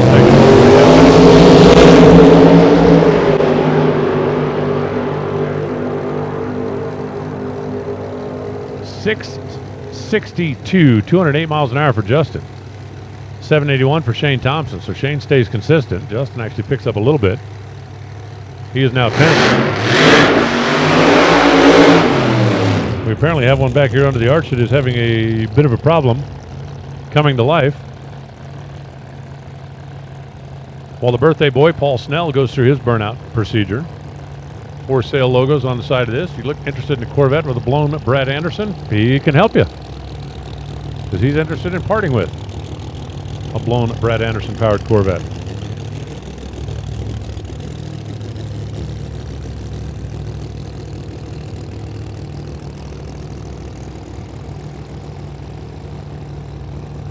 Paul did come up and get his cupcake earlier. Nancy Frohmiller's got a cupcake coming if she wants it, her birthday. Jorgen Leanders, I don't think he ever came up and got one. And Punch Johnson never came up and got his for the perfect run. Maybe. Maybe they're anti-cupcake. How could you be anti-cupcake?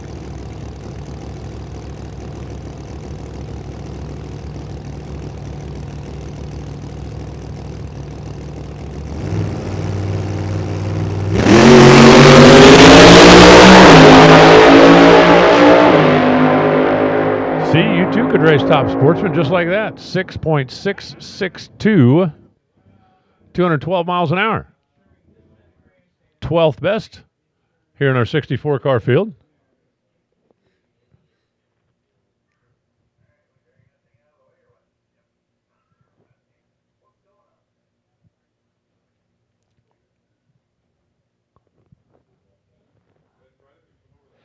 And it looks like this brought the golf cart back to tow.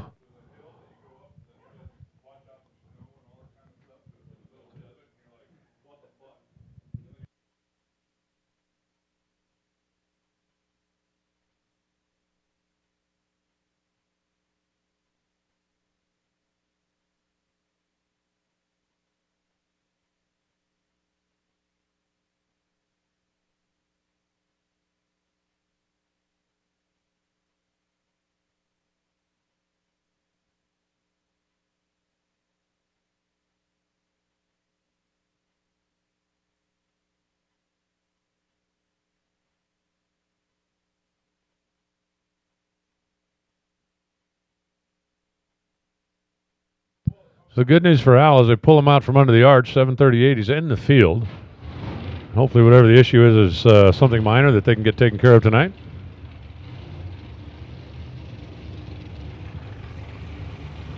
And now here comes Mark Buehring in the left side, currently in the number 55 spot. And Paul Mitzos, who has not been down the track yet, and that's rather unusual for the Mountain View Tire team. And we're talking about a guy who finished top 10 in the division last year.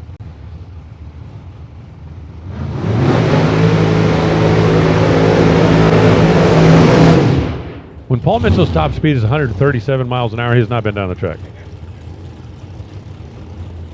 He might have traversed from this end to the other, but he has not been down the track.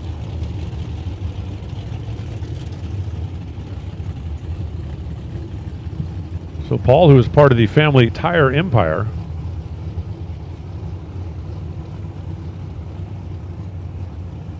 over there. I do believe that, I could be wrong about this, but I think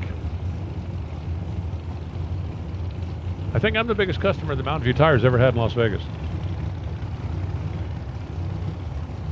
Had one come apart while I was driving up here a few years ago, and it's not exactly one that they have everywhere. Ted Ween's a Firestone guy. I called Paul and I said, "Are you headed this way yet?" And he said, "Well, the truck already left, but I'm going to be driving over." I said, "Do me a favor, would you?" They brought it over here, and the Goodyear guys actually mounted it for me at the race trailer in the pits. Very grateful for that.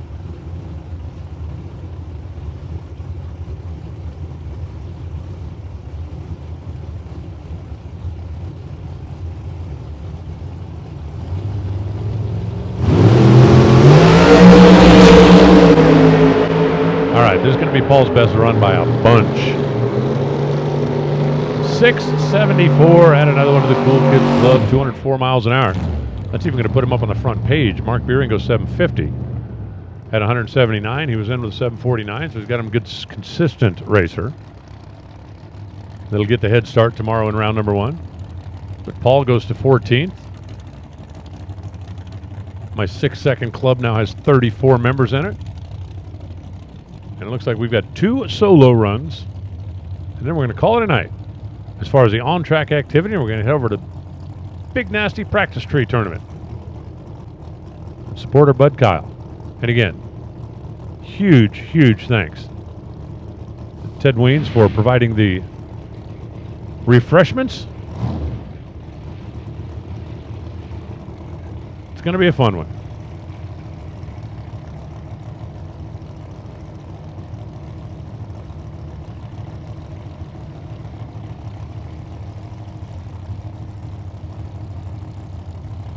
Close out the night with a couple of singles and then start getting ready for Stock Eliminator round number one tomorrow.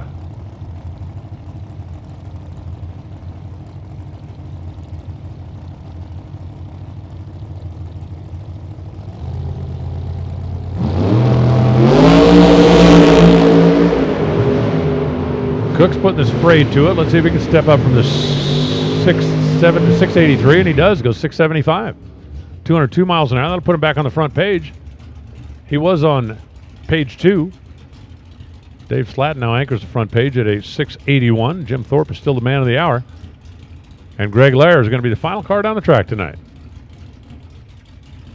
The car dealer out of Canyon, Texas, with 903 cubic inches and a clutch pedal.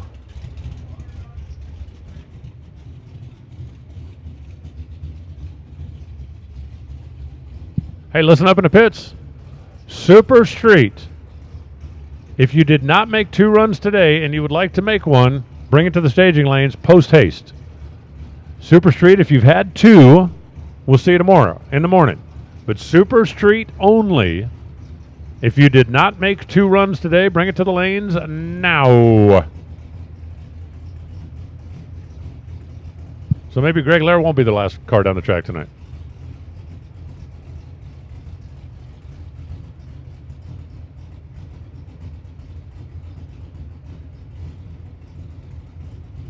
We'll watch and listen to what 900 cubic inches sounds like.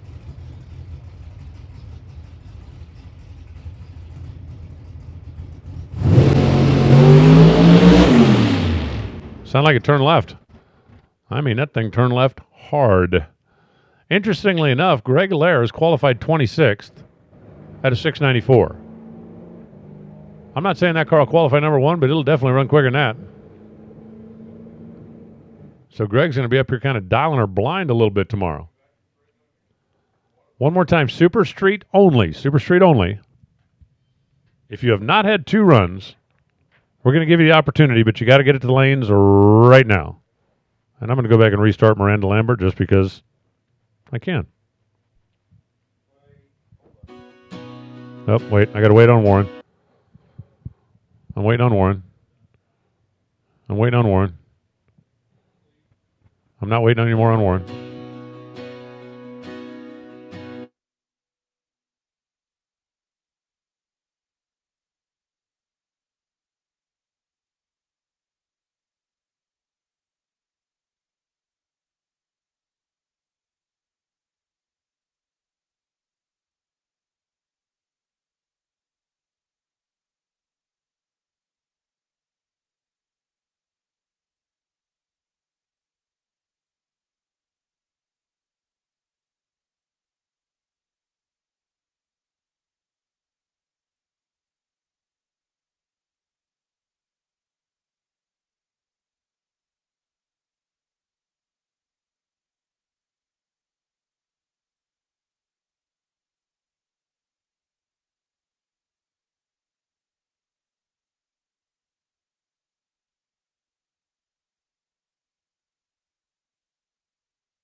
Phillips. Looks like that's going to be the last car down the track as he takes his solo run.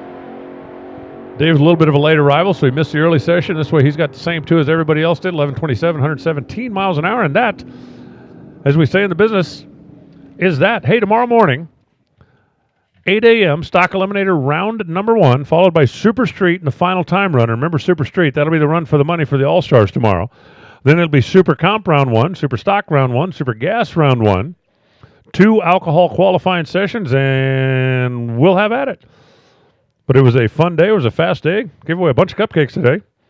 We're going to give away even more tomorrow. But Stock Eliminator round number 1 out tomorrow at 8 a.m. Remember, right now, or very soon, the practice tree tournament's going to start. Just head over to Camp Theobald. You can't miss it. And, of course, I do believe they are still cooking out there, W.W. Williams, with their racer appreciation.